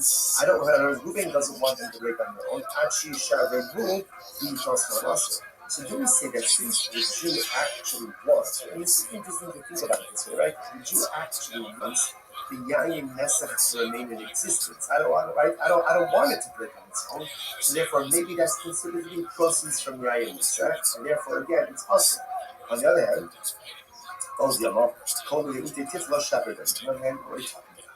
this is the destruction of yayin nesach, destruction of Avodah Zarah. This is a good thing. Sure, I want it also to remain in existence, but again, ultimately, to destroy Avodah Zarah is the good thing, and therefore the proceeds ultimately, again, should be clear. Fascinating child. Rav Nachman. So Rav Nachman says, Yishbar v'tol Rav Nachman says, no, take the job, Jew, take the job, get the money, and tell Rav you should be blessed. You have the opportunity to go and root out of Zara. That is a good thing. Take the money and go. So let me say this. Let's bring up proof to this idea. So this is Rav Nachman. Ain't Ochid Ima Oveko from the collapse. So let's say again, an Akum plants Kaline, right? Kaline is for hidden mixture. So wheat, we had such just 2 days ago. Wheat and, let's say, for example, wheat and grapevine. That's what I would medical thing, but any forbidden mixture. So if an Oveko comes is planting Kaline, I, the Jew, can't go ahead and assist him in the planting. Oveko means like home. When you can really to see covered with dirt, you can't do that. How of Samach Dalet 64. About hoping you must be the what can I do? I can uproot, right? I can uproot killing. That I am allowed to do. Look at Rashi about open. להשליך על מעיבוד ואף על גב דלא צדיקים אשר יעקם מעליהם at checking. Let's say Akum hires me and he says, listen, silver, do me a favor, I planted Kalayim. Now, again, Akum, who took planted every Kalayim you're on. But let's say again, he asks me to uproot it. I am allowed to do that even though I'm going to get paid for working with Kilayim, right? And I want the existence of the Kilayim, because if the Kilayim is not uprooted on their own, I lose out on my Karmasa. So the Gemara says, so it appears from here this is to support the Nachman.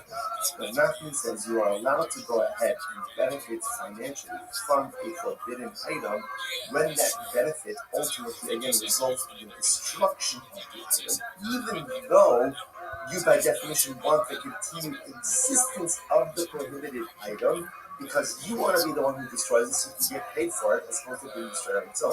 So there's a Savua, second one from the top 64. Savua Amar, who's a baby. This is Rabbi Akiva. So they see the Amar and the Kaim, the Kilayim Moshe. This is very interesting. We keep a hold of this in general. Not only is there a prohibition to plant trees, not only is there a prohibition to go ahead and facilitate the growth of Kilayim, but you can't even do anything that sustains them. So for example, Rashi points out over here, that let's say someone else comes to the Kilayim, right? Apple comes to the Kilayim, and the Apple asks me to put up a fence around the Kilayim. Rabbi Akiva says, awesome. Why? Because the act of putting up a fence, by definition, is part of the sustaining of Kilayim. Because putting up the fence has nothing to do with the actual plant itself. Nevertheless, it is going to be also going to be sorry, here we go. Hamnachesh means weeding. Mechata means covering the seeds with dirt. So Hamnachesh, I'm look at you get more respect because again that's kind of common. Because there you're actively and directly participating in the planting of Kilayim. Rabbi Akiva says after Mekayim.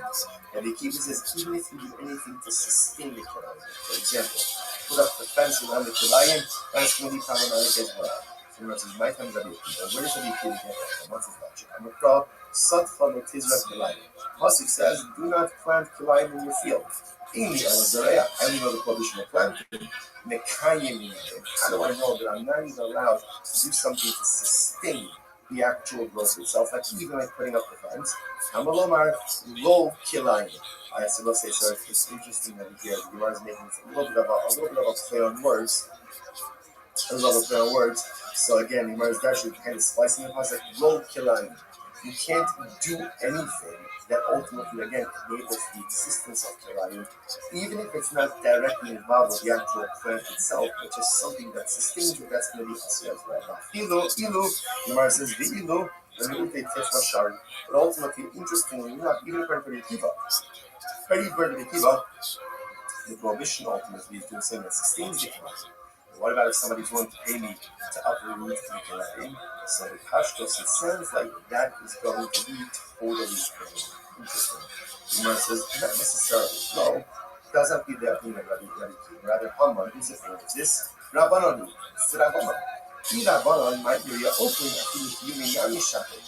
No, that's not true. According to the Rabbanon, this is Rabbanon even put up a fence, right? Because Rabbanon only can be a few up. Rabbanon only can be planted or actively do something that facilitates the growth of the plant itself. So some type of like supporting up like putting up a fence they hold is mutter. So if putting up a fence is mutter, and you can get paid for that, then certainly again you can get paid for uprooting the plant. So certainly that's not going to be a problem. To which the Gemara says, Hachamas, this is very interesting. What's the case over here? The Ka'avid Bechina. Oh, interesting. Where ultimately again I am uprooting the Kilayim for free. Yaakov asked me to do it, and I'm doing it for free. So what's the problem? Ultimately,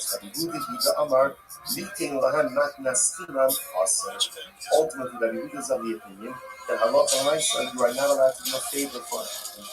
Like he actually had it in the beginning of the halacha. Lo sechani, lo machlokas is what lo sechani means. Like if you compliment them, don't give them a skin on. Rabbi Yehuda says, don't do like this thing. You can't work for free. You can't do something for an outcome for free. Even if the free favor is destruction of the Holy Torah, you still can't do it.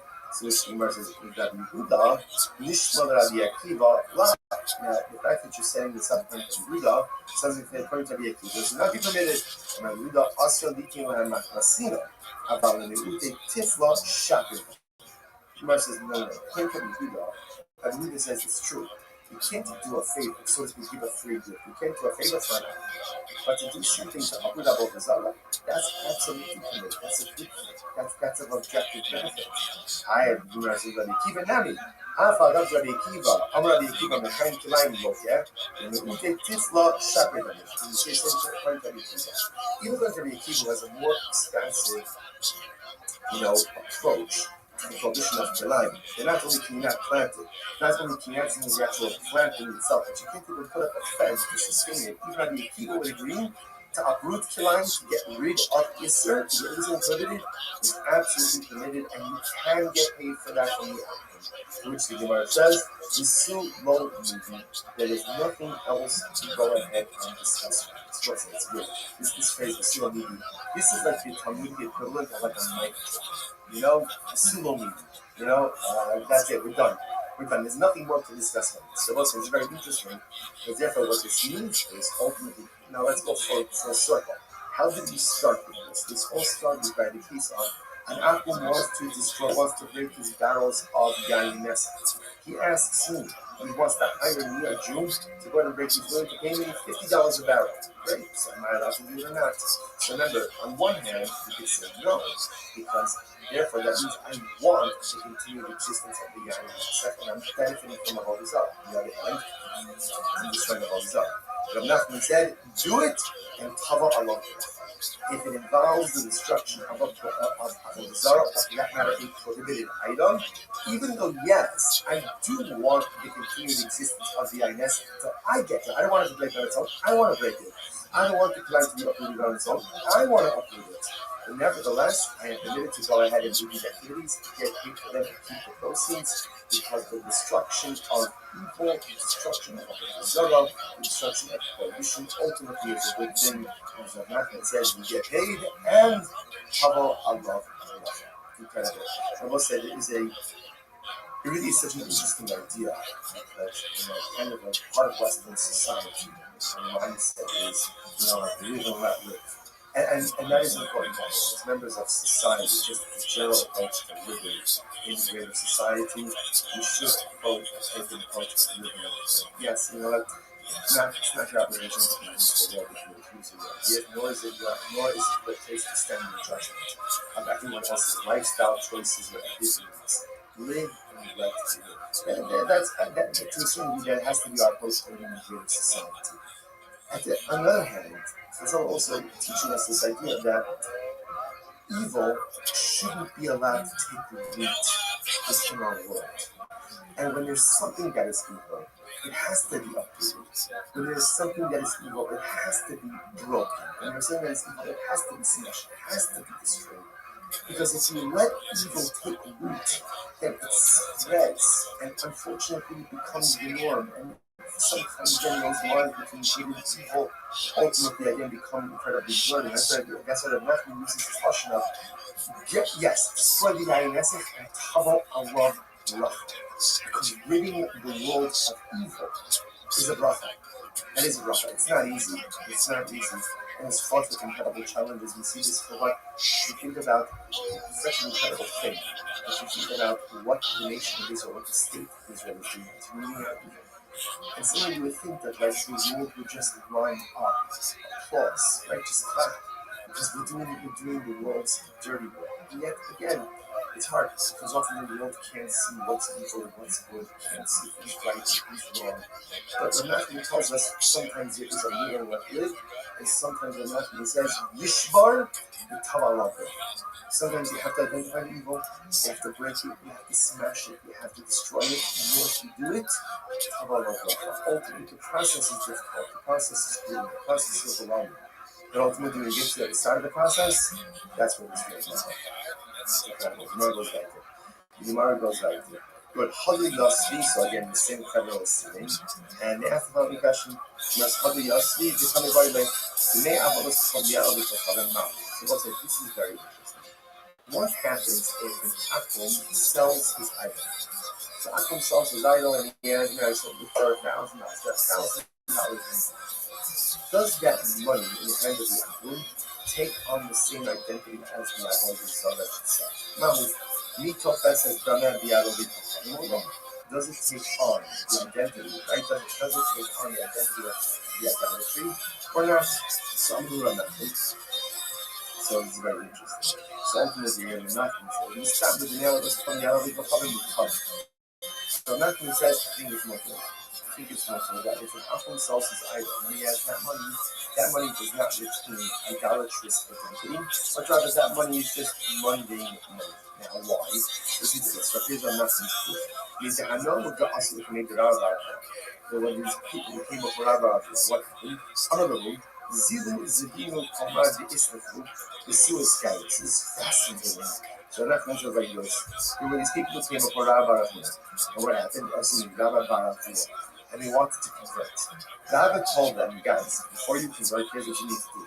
Sell off all of your idolatry, right? Sell off all of your idolatry, and then you have the cash. After you do that, then convert.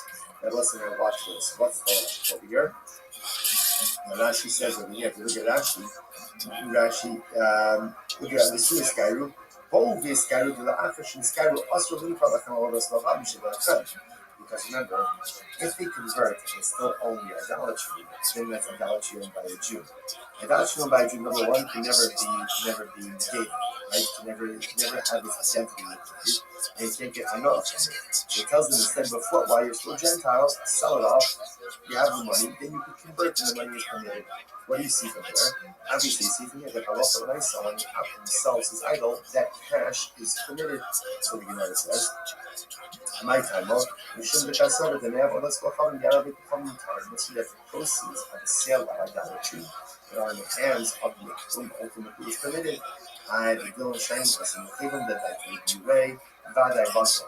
Maybe that case is different. Why is that different? Because since they're in the process of conversion, obviously they're in the contract.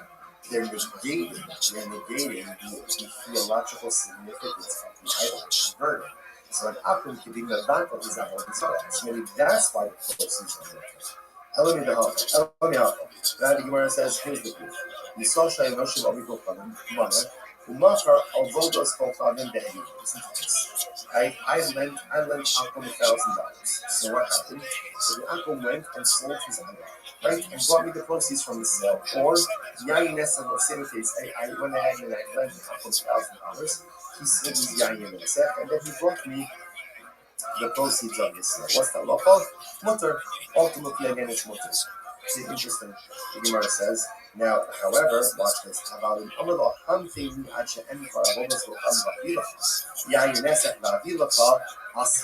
And let's say the Akum same case, right? The Akum $1,000. He's still already pay you. To me, they're waiting here. I'm just going to sell my idol. I'll be back with the proceeds. Or I'm going to sell my Yayin Nesach. I'll be back with the proceeds. In that case, it's possible. See, here's interesting. Case number one, same case. I lent Akum $1,000. Case number one, he goes off, sells his idol, goes off, sells his Yayin Nesach. I have no idea what he's doing. He brings me the proceeds, pays back the debt, mutter. Case number two, same thing. I lent him $1,000. He says, I want to pay you back. Give me a couple of hours. I got to sell my idol. I got to sell my Yayin Nesach. Then he comes back with the proceeds. The proceeds are prohibited to me. I checked the Gemara. So what's the distinction?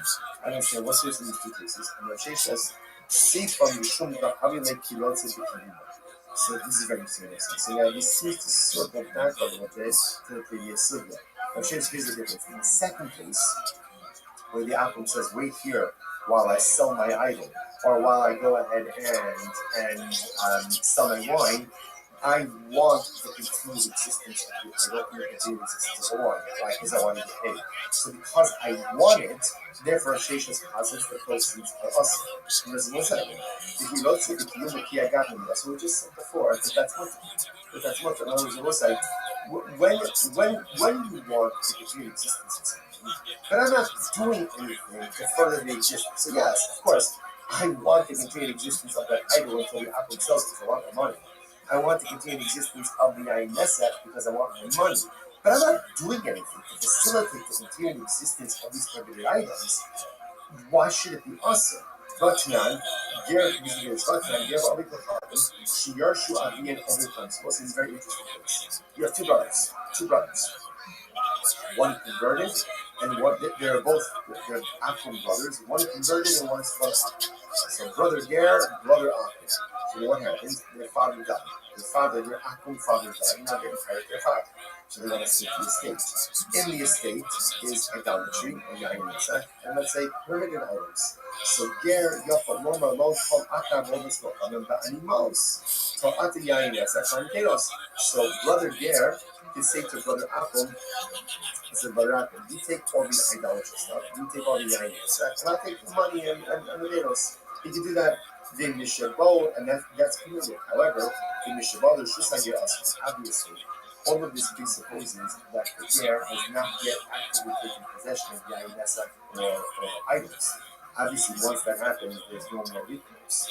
Right? But there is recourse. Now you see this. You can get an operate in the background of the Sarah, but it's much more complicated. Once the Jew already owns it, there are really very little recourse. So as long as brother Ger has not yet taken possession of these items, no problem. There's no problem providing up the estate. However, if brother Ger already took possession, then it's possible. So ultimately, again, what do you see from there? But halach l'maisa, now in this case, brother Ger wants to continue the existence of the idolatry of the yain nesach. But he's not doing anything active to promote its continued existence, and therefore it's mutter. It's mutter. So what's the problem? What's the case over here in this Mishnah? This Mishnah is talking about an idol, let's say it's made of gold or silver, which means that like, even if it breaks, it's still valuable. So therefore, again, brother Ger doesn't actually care if it remains in its whole state or not. Because even if it breaks, who cares? It still has value. Which the Gemara says, that's fine. That works fine for an idol. Now, how would you explain the case then of yain nesach? The Karas Hadraim. Very interesting person. So apparently, Rashi points out that here, Adriatic person that ultimately was very absorbent. Therefore, when you put wine in there, the person will absorb wine to a degree, that you could take a shard of that personware, put it in water, and reconstitute water. In that case, also, brother here doesn't care if the casks break or not. It doesn't make a difference because either way, the value is still retained. To which the Gemara said, one second, one second, even if that's so, even if brother there doesn't care about the fact that he didn't break, right? But he does care whether or not he gets stolen or lost, so he still wants to continue existence. Papa, Yerushas Ger Kamat, don't bring a riot in this case. You're bringing a riot, bringing a proof from the case of the inheritance. Ger, no. Shani Yerushas Ger, Gatilu Barabba. Rabbis will make them by the Yerusha. In other words, normally the Gemara says perhaps this case should be problematic. But halacha l'maisa, Chazal will make them by the Yerusha. And as long as the Ger has not yet actively taken possession of the yain nesach or the idols, he's absolutely permitted to work this out with his brother. Right, so you take this, you take the prohibited stuff, I'll take the permitted stuff. Even though, yes, he wants to continue existence. Why? Why would they make a buyer here? We are afraid that if the Ger has to make a choice between his money, his Yerusha, and his religion, he will choose his money, he will choose his right. So we're saying that's not a knock on the Ger. That's a reality of human nature. We've seen this before as well. For example, right, there's something called Chalas HaShanim. The Chazal said that in certain cases, theft, the thief doesn't always have to return that which he stole, right? And the victim should not accept back the stolen item. Why? In order to go ahead and facilitate the thief's choosing. If the thief has to return everything, he's not going to choose. It's difficult for people to engage in self-sacrifice when it comes to energy. Right? Money is necessary. Money is important. And, as much as we say, as long as you have your health, it's true. As long as you have your health and you can pay your bills. Right? Because if you don't have money, things are like you can't pay your bills. And many people could not stand up to religious challenges. There was a choice between religion and money.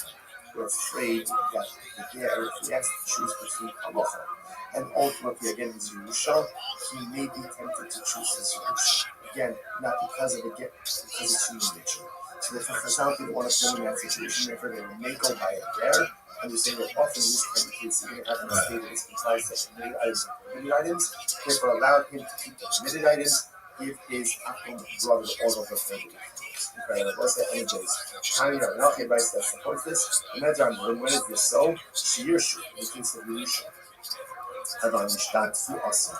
But in the case, let's say the business partnership will be awesome. So you see from here that Chazal allowed certain things to happen in the context of Yerusha that they would not have normally allowed to occur in other contexts as well. Because you don't want to put the person in this, you don't want to put the girl in this precarious type of situation. Incredible. So remember that. How do you guys find that? Remember again, all this is the same group of Rabbanim sitting together. Another question that came up. Ger Tosha Mao Sheivato Avodas. So let's say this is a very interesting case. Can a ger tosha go ahead? And we'll say, just before we go on, this idea that Chazal will make over by the glass, just so you understand the tremendousness of our statements. Halakha is structured in a way to make us succeed. The Ribono Shel Olam wants us to succeed. And sometimes people have a very skewed view of HaKadosh Baruch Hu, a very skewed view of halakha. That Kosh Baruch Hu is waiting for us to mess up so he can smack us down. He's all waiting for us to mess up so he can levy some type of punishment that might be against us. That's the truth from the truth. The Ribono Shel Olam wants our success more than we want our success. Chazal want our success more than we want our success. And all of the halachos, all of the rules, all of the strictures, and all of the punishments are only there to put us on a path to success, not to smack us down when we go ahead and make a mistake. But again, Kosh Baruch Hu understood what we need in order to be successful. Chazal understood what we need in order to be successful. And when they need to relax the standards to make us successful, they do it. It's incredible. They do it. When success is accomplished through relaxing of standards, that's how people do it. Know that you have no greater advocate in this world. That's in this world than in the next world. In this world, Chazal constantly encourages success. Okay, incredible question. How do you also call that? Ger Toshav, Man Shevat Balance. So it's a very interesting question. Can a Ger Toshav go ahead and abolish or negate idolatry? Remember again, an apple has the ability to negate his avodah, thereby decommissioning it from its status of theological significance. So ger toshav, you want to know what is a ger toshav? Now we're going to see this in my quote. It's about the definition of the ger toshav. Rashi points out to the top of the daf, ger toshav eino ovid avodas. Ultimately, again, he doesn't worship idolatry. But again, he's like an apple in everything else, except he doesn't worship idolatry. It's a really good thing. Right? He believes in Kosh Baruch Hu. He believes in God. He doesn't worship idolatry. But in other respect, he's a non-Jew. So does such a person have the ability to decommission idolatry, to negate idolatry? Where it says, on one hand, we say only one who worships idolatry can decommission idolatry. Or maybe not. We're going to say like this. Anyone who's what we call a bar mineh. If you're in the parsha of an apple, then you can go ahead and decommission the whole. And this guy is in the parsha. He's not Jewish. He's not Jewish. So because he's not Jewish, he's in the parsha of an apple. So because of that, even though Baruch Hashem, he himself doesn't worship idolatry, but he has the koach to go ahead and negate it. You might say, I'm going to go about Nachman, so I'm going to also have Nachman against this. Staff notes for Palach and Batal Glo Palach. Now Nachman says, only someone who worships it can negate it. But someone who doesn't worship idolatry cannot negate idolatry. Therefore, the ger toshav doesn't have the ability to negate idolatry. You must say, this is a question. This one second. Yisrael Shabbat Shabbat called Mishra. So Yisrael went ahead and found idolatry in the marketplace. Found idolatry in the marketplace. What's that about? Actual Basel. So what's it saying? I remember again. So let's say, listen to this case. I'm walking in the shop, I'm walking in the marketplace. I see a gold idol sitting there on the ground. And if I lift it up, that's problematic, right? Because they're not acquired it. And once it's been acquired by a Jew, essentially it can't be decommissioned. So what do? Actual Basel. So before I take it out, I can call over an apple. Remember, you also call over an apple and see the apple. I need you to engage this idolatry. Decommissioning. Right? Theological decommissioning. So go ahead and engage with theological decommissioning of this world. I know it becomes committed. However, again, in Shabbat Yodo, ain't no only oven from the Bakra. But again, but if I take it out, I take possession of it, at that point it cannot be decommissioned. Nation Amro, Ovid Kochaven Medako Avodos Kochaven Shalom, Bishakadeva.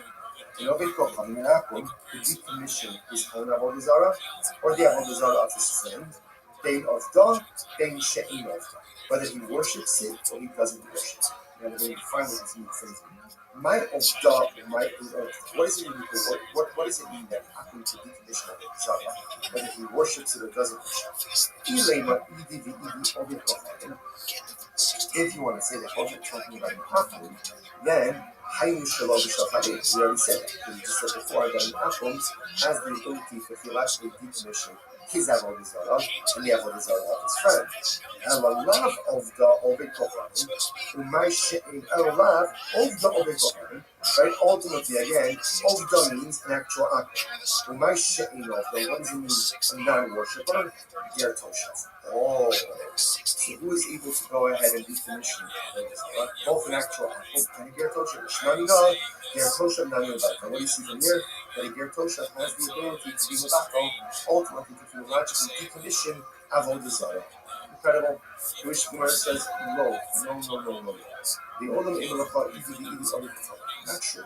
Rather, it could very well be the only person who can decommission Avodah Zarah is an actual idol worshiper.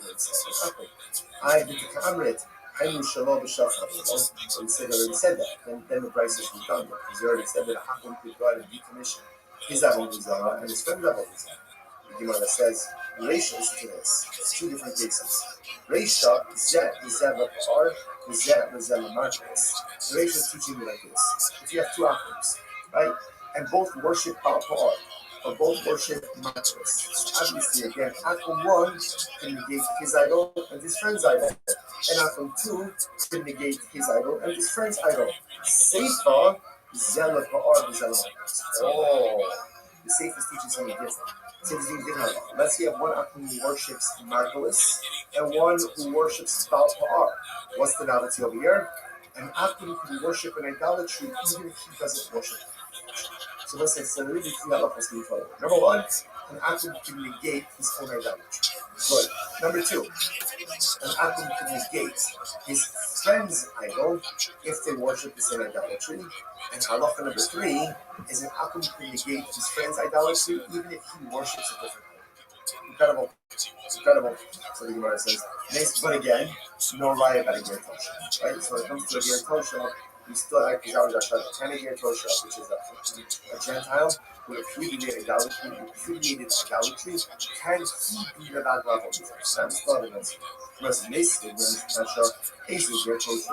What's a Ger Toshav? So now we're getting more definition. What is the definition of a Ger Toshav? So Zed Kosher Kibalad B'Knei Gimel Chavirim Shalom La'avod Avodas Chacham Divrei. Meir says it's any Akum who has accepted himself in front of three Chavirim. Now, I will say, Chaver being spoken about before. Chaver normally used someone who's careful with truth and justice. He is careful about team. So in this context, the practice it just means it's in front of a base. Anytime an Akum comes in front of a base, and he repudiates idolatry, that's a Ger Toshav. That's a Ger Toshav. Good. That's what I mean. Come say, Kosher Kibel Allah Sheva Mitzvos. Kosher Kibel Allah Sheva Mitzvos Shekibel B'nei. Some say a Ger Toshav is any Gentile who has accepted upon himself the 7 Noah 5. Because we have to come, don't seem to require a base. That's a Ger Toshav. Sheva Mitzvos B'nei Noah, the next Ger Toshav. Freedom only, able to go forward with the Ger Toshav. Not true.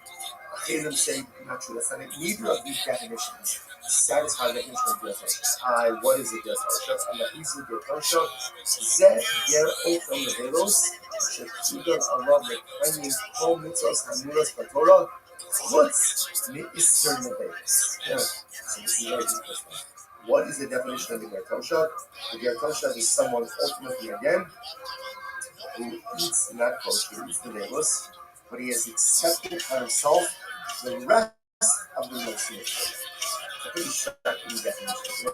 It's like really my focus is like the definition of clear.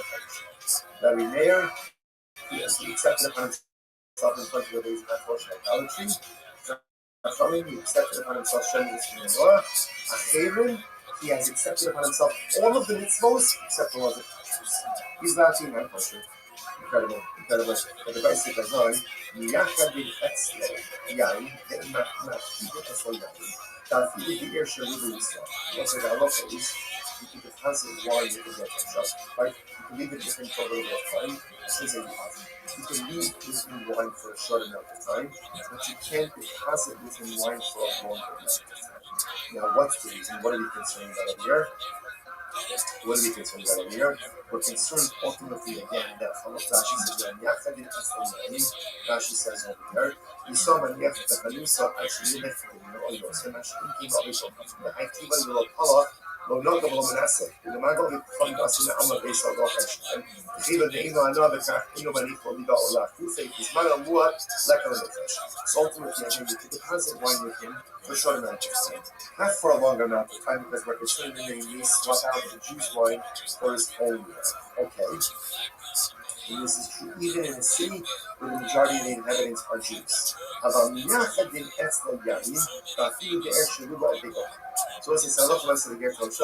you could leave with him wine for a short amount of time, not for a long time. Again, we're not talking about Yainess.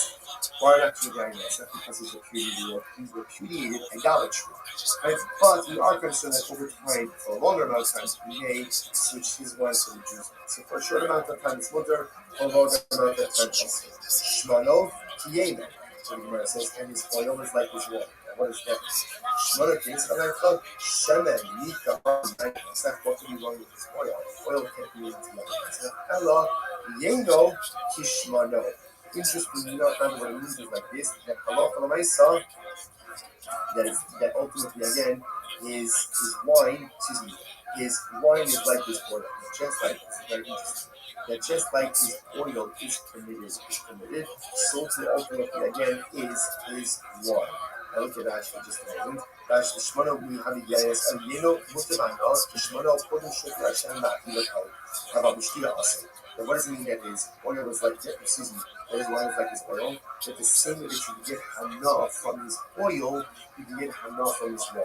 You can't drink the wine that you get from Shav, but ultimately you can get hana from his wine. The sharp called Davar, ultimately, and for every other thing, he is like an apple, which is much like Shimon Omer, Yeno Yayin Nessa. Shimon says his wine is like Yayin Nessa, but others say ultimately again, ultimately again for consumption, for Shia. So the last two parts of the video, we'll pick up in the next session. Actually, let's finish. Let's finish this again. What do you see from here?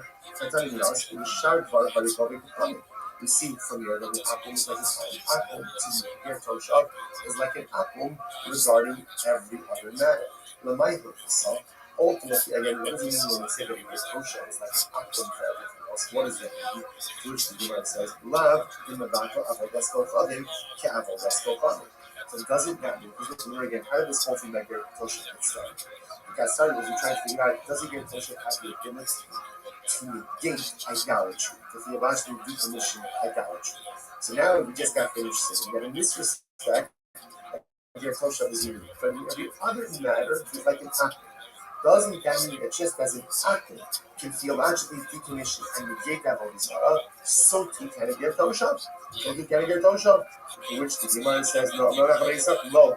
Litin Rishus Ulabato Rishus. No, actually, it means something else. It means actually Hilchot Shabbos. What does it mean Hilchot Shabbos? It's Kinsanya.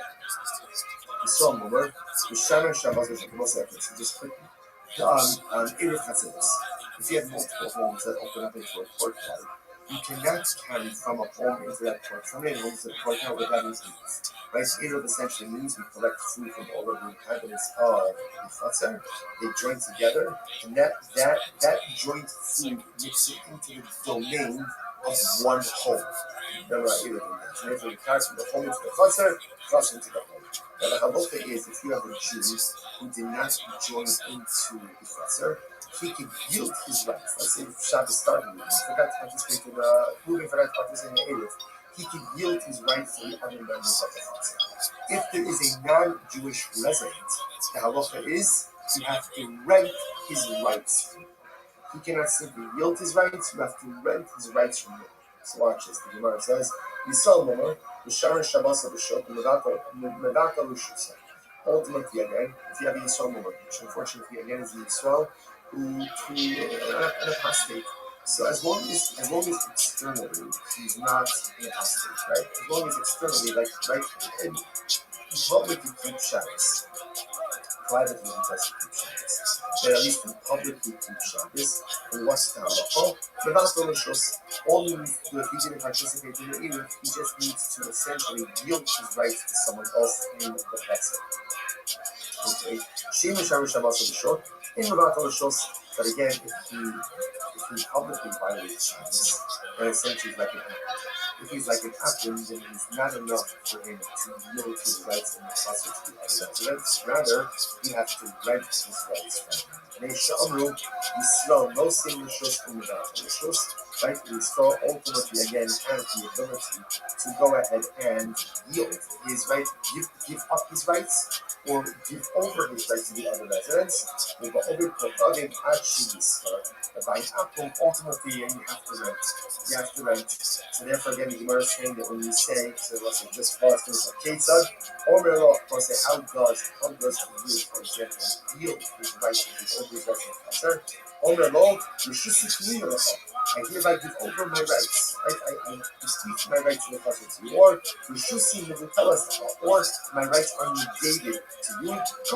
Ultimately, it works for the purposes of the Jewish residents acquire the rights of this non-participatory Jew who didn't participate in the Erev. They talk this much. Many forward. So just in general about Erev Katzeros, again, you need the participation of all Jewish residents. In general, if you have a Jewish resident who did not participate, even on Shabbos, he could yield his rights, or be Medasha, or just simply negate his ownership rights in the country that allows everyone else to utilize the Chatzar. Even if he's a Yisrael woman, as long as publicly he comes across as Jewish, ultimately again he could yield, or he could go ahead or bequeath. By Akum, you have to go ahead and acquire his rights. And a Yisrael woman who is publicly a woman is treated like a also, therefore, when we said before that a ger toshav ultimately again is treated like an apple for all other things means that if you live in a chatzar with a ger toshav, the Jews in the chatzar want to make it clear that zeros, they must rent the space, they must rent the rights ultimately again of the ger toshav as well. Now, whether or not the ger toshav is actually going to be the Hotzara, in the Sharo side, we'll see in tomorrow's daf. Shkaya, everyone. What a daf. What an incredible experience of this system with all of you. We'll see everyone enjoy.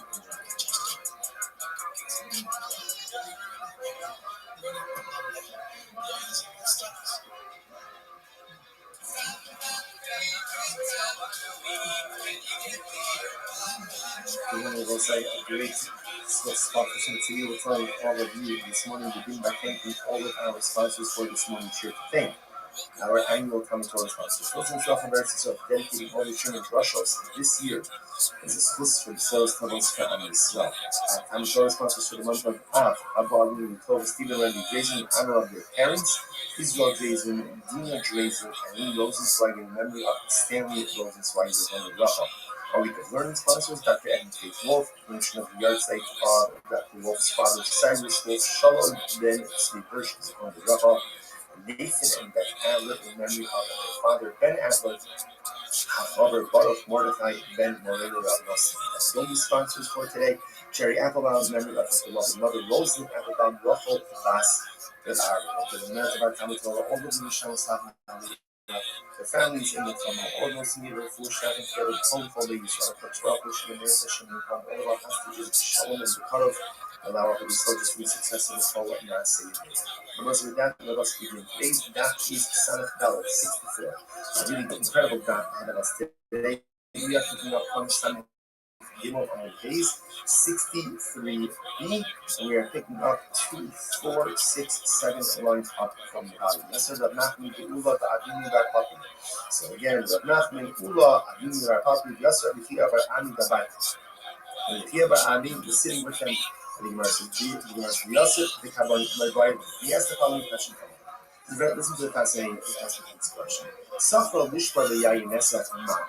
What is the halacha if an Akum hires a Jew to smash barrels of Yayin Nesach? Right? So if the Akum comes over to the bank, so I'm going to pay you $50 an hour. Do me a favor, smash these barrels of Yayin Nesach. Mahu, what is the halacha? Is the Jew allowed to receive and to accept, to keep the wages in his halacha? So remember again, in yesterday's daf, we were dealing with the concept of funds or income that is generated from what may or may not be permitted activity, or dealing with items that themselves may be usher ba'anos. Here, the Akum is asking you to do something with Yayin Nesach, but he's asking you to destroy Yayin Nesach, and he's going to pay you for it. So am I allowed to keep those proceeds? The Gemara says, "No, what's the halacha of miyar kiv v'lo tzedek kimo aser?" This is very interesting. On one hand, I want the existence of the Yayin Nesach. Now, why do I want the existence of the Yayin Nesach? Because if the barrels were to break on their own, I would lose the opportunity to break, and I would lose the parnosis. So on one hand, interestingly enough, I want the existence of the Yayin Nesach. So because I want it, therefore, again, maybe that makes the proceeds prohibited. Look at Rashi just a moment. Near Minar Kevan, 3 lines up in the bottom of Rashi. The Yisrael there notes it because you want to say the Jew actually wants the existence of these barrels. Shalom Yishtabu Akshamei Lehem. I don't know how Reuben doesn't want him to break on their own. Actually, Sharebu, the Tostamasa. So do we say that since the Jew actually wants, and this is interesting to think about it this way, right? The Jew actually wants the Yayin Nesach to remain in existence. I don't want it to break on its own. So therefore, maybe that's considered to be proceeds from Yayin Nesach, and therefore, again, it's awesome. On the other hand,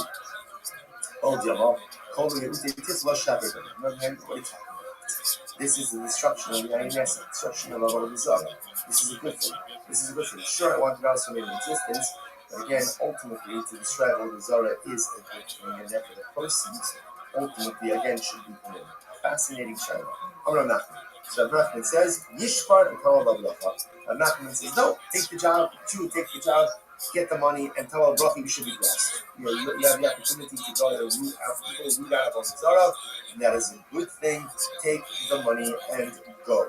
So you are going to say, let's bring a proof to yourself. Let's cheat it or nothing. Ain't Oju in the big performing class. Let's say again, an Akum plants Kilayim, right? Kilayim is for giving mixture. So wheat, we had session just 2 days ago. Wheat and let's say, for example, wheat and grapevines. That's the paradigmatic thing. But any forbidden mixture. So if an Obed Bacham is planting Kilayim, I, the Jew, can't go ahead and assist him in the planting. Oju means like home. You know, when you use the sea covering with dirt, you can't do that. How about Sanaf Daled, 64? How about Open Imot Dilam, what can I do? I can uproot, right? I can uproot Kilayim. That I am allowed to do. Look at Rashi about open. Let's say Akum hires me and he says, listen, Silver, do me a favor, I planted Kilayim. Now, again, Akum just planted every Kilayim you're outside. But let's say again, he asks me to uproot it. I am allowed to do that even though I'm going to get paid for working with Kilayim, right? And I want the existence of the Kilayim. Because if the Kilayim is not uprooted on their own, I lose out on my parnasa. So the Gemara says, so it appears from here, this is to support the Nachman. So Nachman says you are allowed to go ahead and benefit financially from a forbidden item when that benefit ultimately again results in the destruction of the item, even though you by definition want to continue existence of the prohibited item because you want to be the one who destroys it so you can get paid for it as opposed to being destroyed on itself. So when it says Savua, second line from the top 64a, Savua Hamani, who's the baby? It's Rabbi Akiva, the Amar, and the Kain, the Kilayim Motor. This is very interesting. The Akiva holders in general. Not only is there a prohibition to plant Kilayim, not only is there a prohibition to go ahead and facilitate the growth of Kilayim, but you can't even do anything that's sustainable. So for example, Rashi points out over here that let's say someone has planted the Kilayim, right? Apple planted Kilayim, and the Apple asks me to put up a fence around the Kilayim. Rabbi Akiva says, also. Why? Because the act of putting up a fence, by definition, is part of the sustaining of Kilayim. Putting up the fence has nothing to do with the actual plant itself. Nevertheless, it is going to be also here we go. Hamnachesh means weeding. Mechata means covering the seeds with dirt. So hamnachesh hamechata b'kilayim. Look at we get malchus, right? Because again, that's Tanakh. But there you're actively and directly participating in the planting of Kilayim. The Rabbi Kiva says af mekayim. And the Kiva says even if you do anything to sustain the Kilayim, for example, put up the fence around the Kilayim, that's really problematic as well. So when it says, my time Rabbi Akiva, where's Rabbi Akiva get that from? What's his logic? Mikra, Satfa Botizra Kilayim. Plus it says, do not plant Kilayim in the field. In the Elazarea, I only know the prohibition of planting. Mekayim Minayim. How do I know that I'm not even allowed to do something to sustain the actual growth itself? Like even like putting up the fence. Hamalomar, lo Kilayim. I should say, so it's interesting over here. The Gemara is making a little bit of a play on words. A little bit of a play on words. So again, the Gemara is actually kind of splicing the pasuk. Lo Kilayim. You can't do anything that ultimately, again, enables the existence of Kilayim, even if it's not directly involved with the actual plant itself, but just something that sustains it. That's going to be Ilu, the Gemara says, Ve'ilu, Ve'nute Tifla Shari. But ultimately, interestingly enough, even according to the Kiva, the prohibition ultimately is doing something that sustains the Kilayim. What about if somebody's willing to pay me to uproot? So the Pashtos, it sounds like that is going to be totally interesting. The Gemara says, not necessarily. No, it doesn't be that thing of Rabbi Kiva. Rather, Haman, his opinion is this. Rabbanon, it's Rabbanon. Rabbanon might be a open afilu kiyumi nani shaker. No, that's not true. According to the Rabbanon, this is Rabbanon even has to put up a fence, right? Because Rabbanon, only Rabbi Akiva, Rabbanon holds nothing you can do with plants that are planted, or actively do something that facilitates the growth of the plant itself. Some type of like supplying that plant, like putting up a fence, is mutter. So if putting up a fence is mutter, and you can get paid for that, then certainly again you can get paid for uprooting the plant itself. So that's not going to be a problem. To which the Gemara says, Hachamas, this is very interesting. What's the case over here? Interesting. Where ultimately, again, I am uprooting the Kilayim for free. Yaakov asked me to do it, and I'm doing it for free. So what's the problem?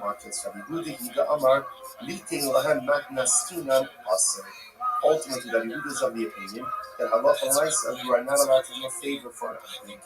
Like we actually had this in the beginning of halacha. Lo sechanim is all much more is what lo sechanim means. That doesn't mean don't compliment them, don't give them a matnaskinam. Rabbi Yehuda says don't give them a matnaskinam. You can't work for free. You can't do something for an athlete for free. Even if the free favor is destruction of Avodah, you still can't do it. Which the Gemara says Rabbi Yehuda, Nishma Rabbi Akiva, La. Now, the fact that you're saying it's not according to Yehuda, something that according to Rabbi Akiva is not be permitted. And Rabbi Yehuda also looking at Matnasina, Aval in Ute Tifla Shapin. The Gemara says no. According to Yehuda, Rabbi Yehuda says it's true. You can't do a favor, so to give a free gift. You can't do a favor for an athlete. But to do something to Abu Avodah, that's absolutely permitted. That's a good. That's what Rabbi Akiva Nami. Afadav Rabbi Akiva, Rabbi Akiva Mekayim Kilayim Locher, and Ute Tifla Shaperdam. You say same according to Rabbi Akiva. Even though Rabbi Akiva was a more expansive, approach to the prohibition of Kilayim. They're not only can you not plant it, not only can you have something the actual planting itself, but you can't even put up a fence to sustain it. Even Rabbi Akiva would agree to uproot Kilayim to get rid of Isser, to get rid of prohibited, is absolutely permitted, and you can get paid for that from the applicants. To which the Gemara says, Isu lo midi. There is nothing else to go ahead and discuss about. It's great. This phrase, Isu lo midi, this is like the Talmudic equivalent of like a mic drop. Isu lo midi. That's it, we're done. There's nothing more to discuss now. So also, it's very interesting, because therefore what this means is ultimately, now let's go for a circle. How did we start with this? We all started by the piece on an Akum wants to break his barrels of Yainess. He asks me, he wants to hire me, a Jew, to go and break, he's willing to pay me $50 a barrel. Right? So am I allowed to do it or not? So remember, on one hand, we could say no, because therefore that means I want the continued existence of the Yainess. And I'm benefiting from Avodah. On the other hand, I'm destroying Avodah. Rav Nachman said, do it and tava alot. If it involves the destruction of a zara, or for that matter, is prohibited item, even though, yes, I do want the continued existence of the INS, so I get it. I don't want it to break on its own. I want to break it. I don't want the plant to be uprooted on its own. I want to uproot it. But nevertheless, I am permitted to go ahead and do these activities, get paid for them, and keep the proceeds, because the destruction of evil, the destruction of the zara, the destruction of prohibition ultimately is a good thing. As Matthew says, you get paid and tavo Allah. Incredible. Rabbi said it really is such an interesting idea because, kind of like part of Western society, the mindset is, live and let live. And that is important as members of society, just the general approach to living in greater society, we should take an approach to living. Yes, it's not your obligation to convince the world that you're choosing ideas, nor is it your place to stand in judgment of everyone else's lifestyle choices or everything else. Live and let live. That to a certain degree, that has to be our approach to living in a greater society. On the other hand, it's also teaching us this idea that evil shouldn't be allowed to take root within our world. And when there's something that is evil, it has to be uprooted. When there's something that is evil, it has to be broken. And there's something that is evil, it has to be smashed. It has to be destroyed. Because if you let evil take root, then it spreads, and unfortunately it becomes the norm. And sometimes then those lines between good and evil ultimately again become incredibly blurred. That's why the Matthew uses this lesson of, yes, destroy the INS and tavo Allah racha. Because ridding the world of evil is a bracha. That is a bracha. It's not easy. And it's fraught with incredible challenges. We see this for what you think about. It's such an incredible thing. But you think about what the nation of Israel, the state of Israel is doing. It's rooting out evil.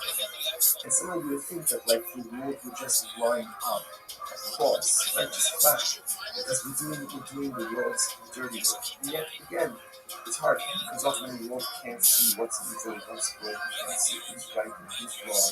But when Matthew tells us sometimes there is a middle and a live, and sometimes when Matthew says Yishbar, the Tavallah. Sometimes you have to identify evil, you have to break it, you have to smash it, you have to destroy it, and once you do it, Tavallah. Ultimately, the process is difficult, the process is good, the process is overwhelming. But ultimately, when you get to the other side of the process, that's when it's real.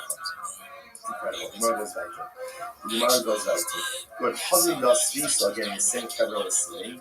And they asked about the question, Hadi Yasvi, becoming very like, the may have us from the other of the mouth. So we'll say, this is very interesting.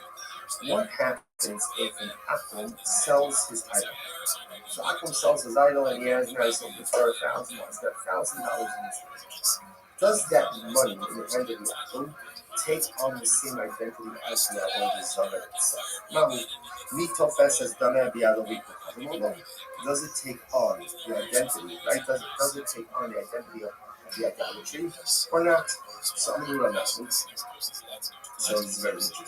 So ultimately, you're going to nothing. So we start with the name of this from the Arabic of so nothing says, I think it's mutter. That if an Akum sells his idol and he has that money does not retain idolatrous identity, but rather that money is just mundane money. Why? Listen to this. So here's on nothing's proof. Nishahano with the Asuk made the Rabbi. So when these people who came up with Rabbi, what happened? Another one, Zilu Zivino Kamad the Islamu, the Suez guy. This is fascinating. So that comes like this. There were these people who came up with Rabbi. And what happened? And they wanted to convert. Rabbi told them, guys, before you convert, here's what you need to do. Sell off all of your idolatry, right? Sell off all of your idolatry, and then you have the cash. After you do that, then convert. Now listen, now watch this. What's the logic over here? Now Rashi says over here, if you look at Rashi, look at the Suez Skyru, both these Skyru, the Akash and Skyru, also really call like all of us, well, probably should have a friend. Because remember, if they convert and they still own the idolatry, then that's idolatry owned by a Jew. Idolatry owned by a Jew, number one, can never be negated, right? Can never have this identity, and it can't get enough. So it tells them instead before, while you're still Gentiles, sell it off, You have the money, then you can convert, and the money is permitted. What do you see from there? Obviously, you see from there that Allah when Akum sells his idol, that cash is permitted. So the Gemara says, my time off. Rishon the Kasava, the Nav, let's go have got a bit common time. Let's get the proceeds of the sale of idolatry that are in the hands of the Akum ultimately is permitted. I had the Dylan Shiny Kasava, given that I could relay, Vadai Baka. Maybe that case is different. Why is that different? Because since they're in the process of conversion, obviously they're negating the theological significance of an idol converted. So an akum could be mevatel his idol. So maybe that's why the proceeds are missing. Eloni hacha. Now the Gemara says, here's the proof. Yisrael shayim nosher olikol chavim monat umachar avodos kol chavim dei. Listen to this. Right? I lent Akum $1,000. So what happened? So the Akum went and sold his idols, right? And brought me the proceeds from the sale. Or Yayin Nesser or same case, I went ahead and I lent Akum $1,000. He sold his Yayin Nesser, and then he brought me the proceeds of the sale. What's that? Well, mutter. Ultimately, again, it's mutter. Okay, interesting. The Gemara says, now, however, watch this.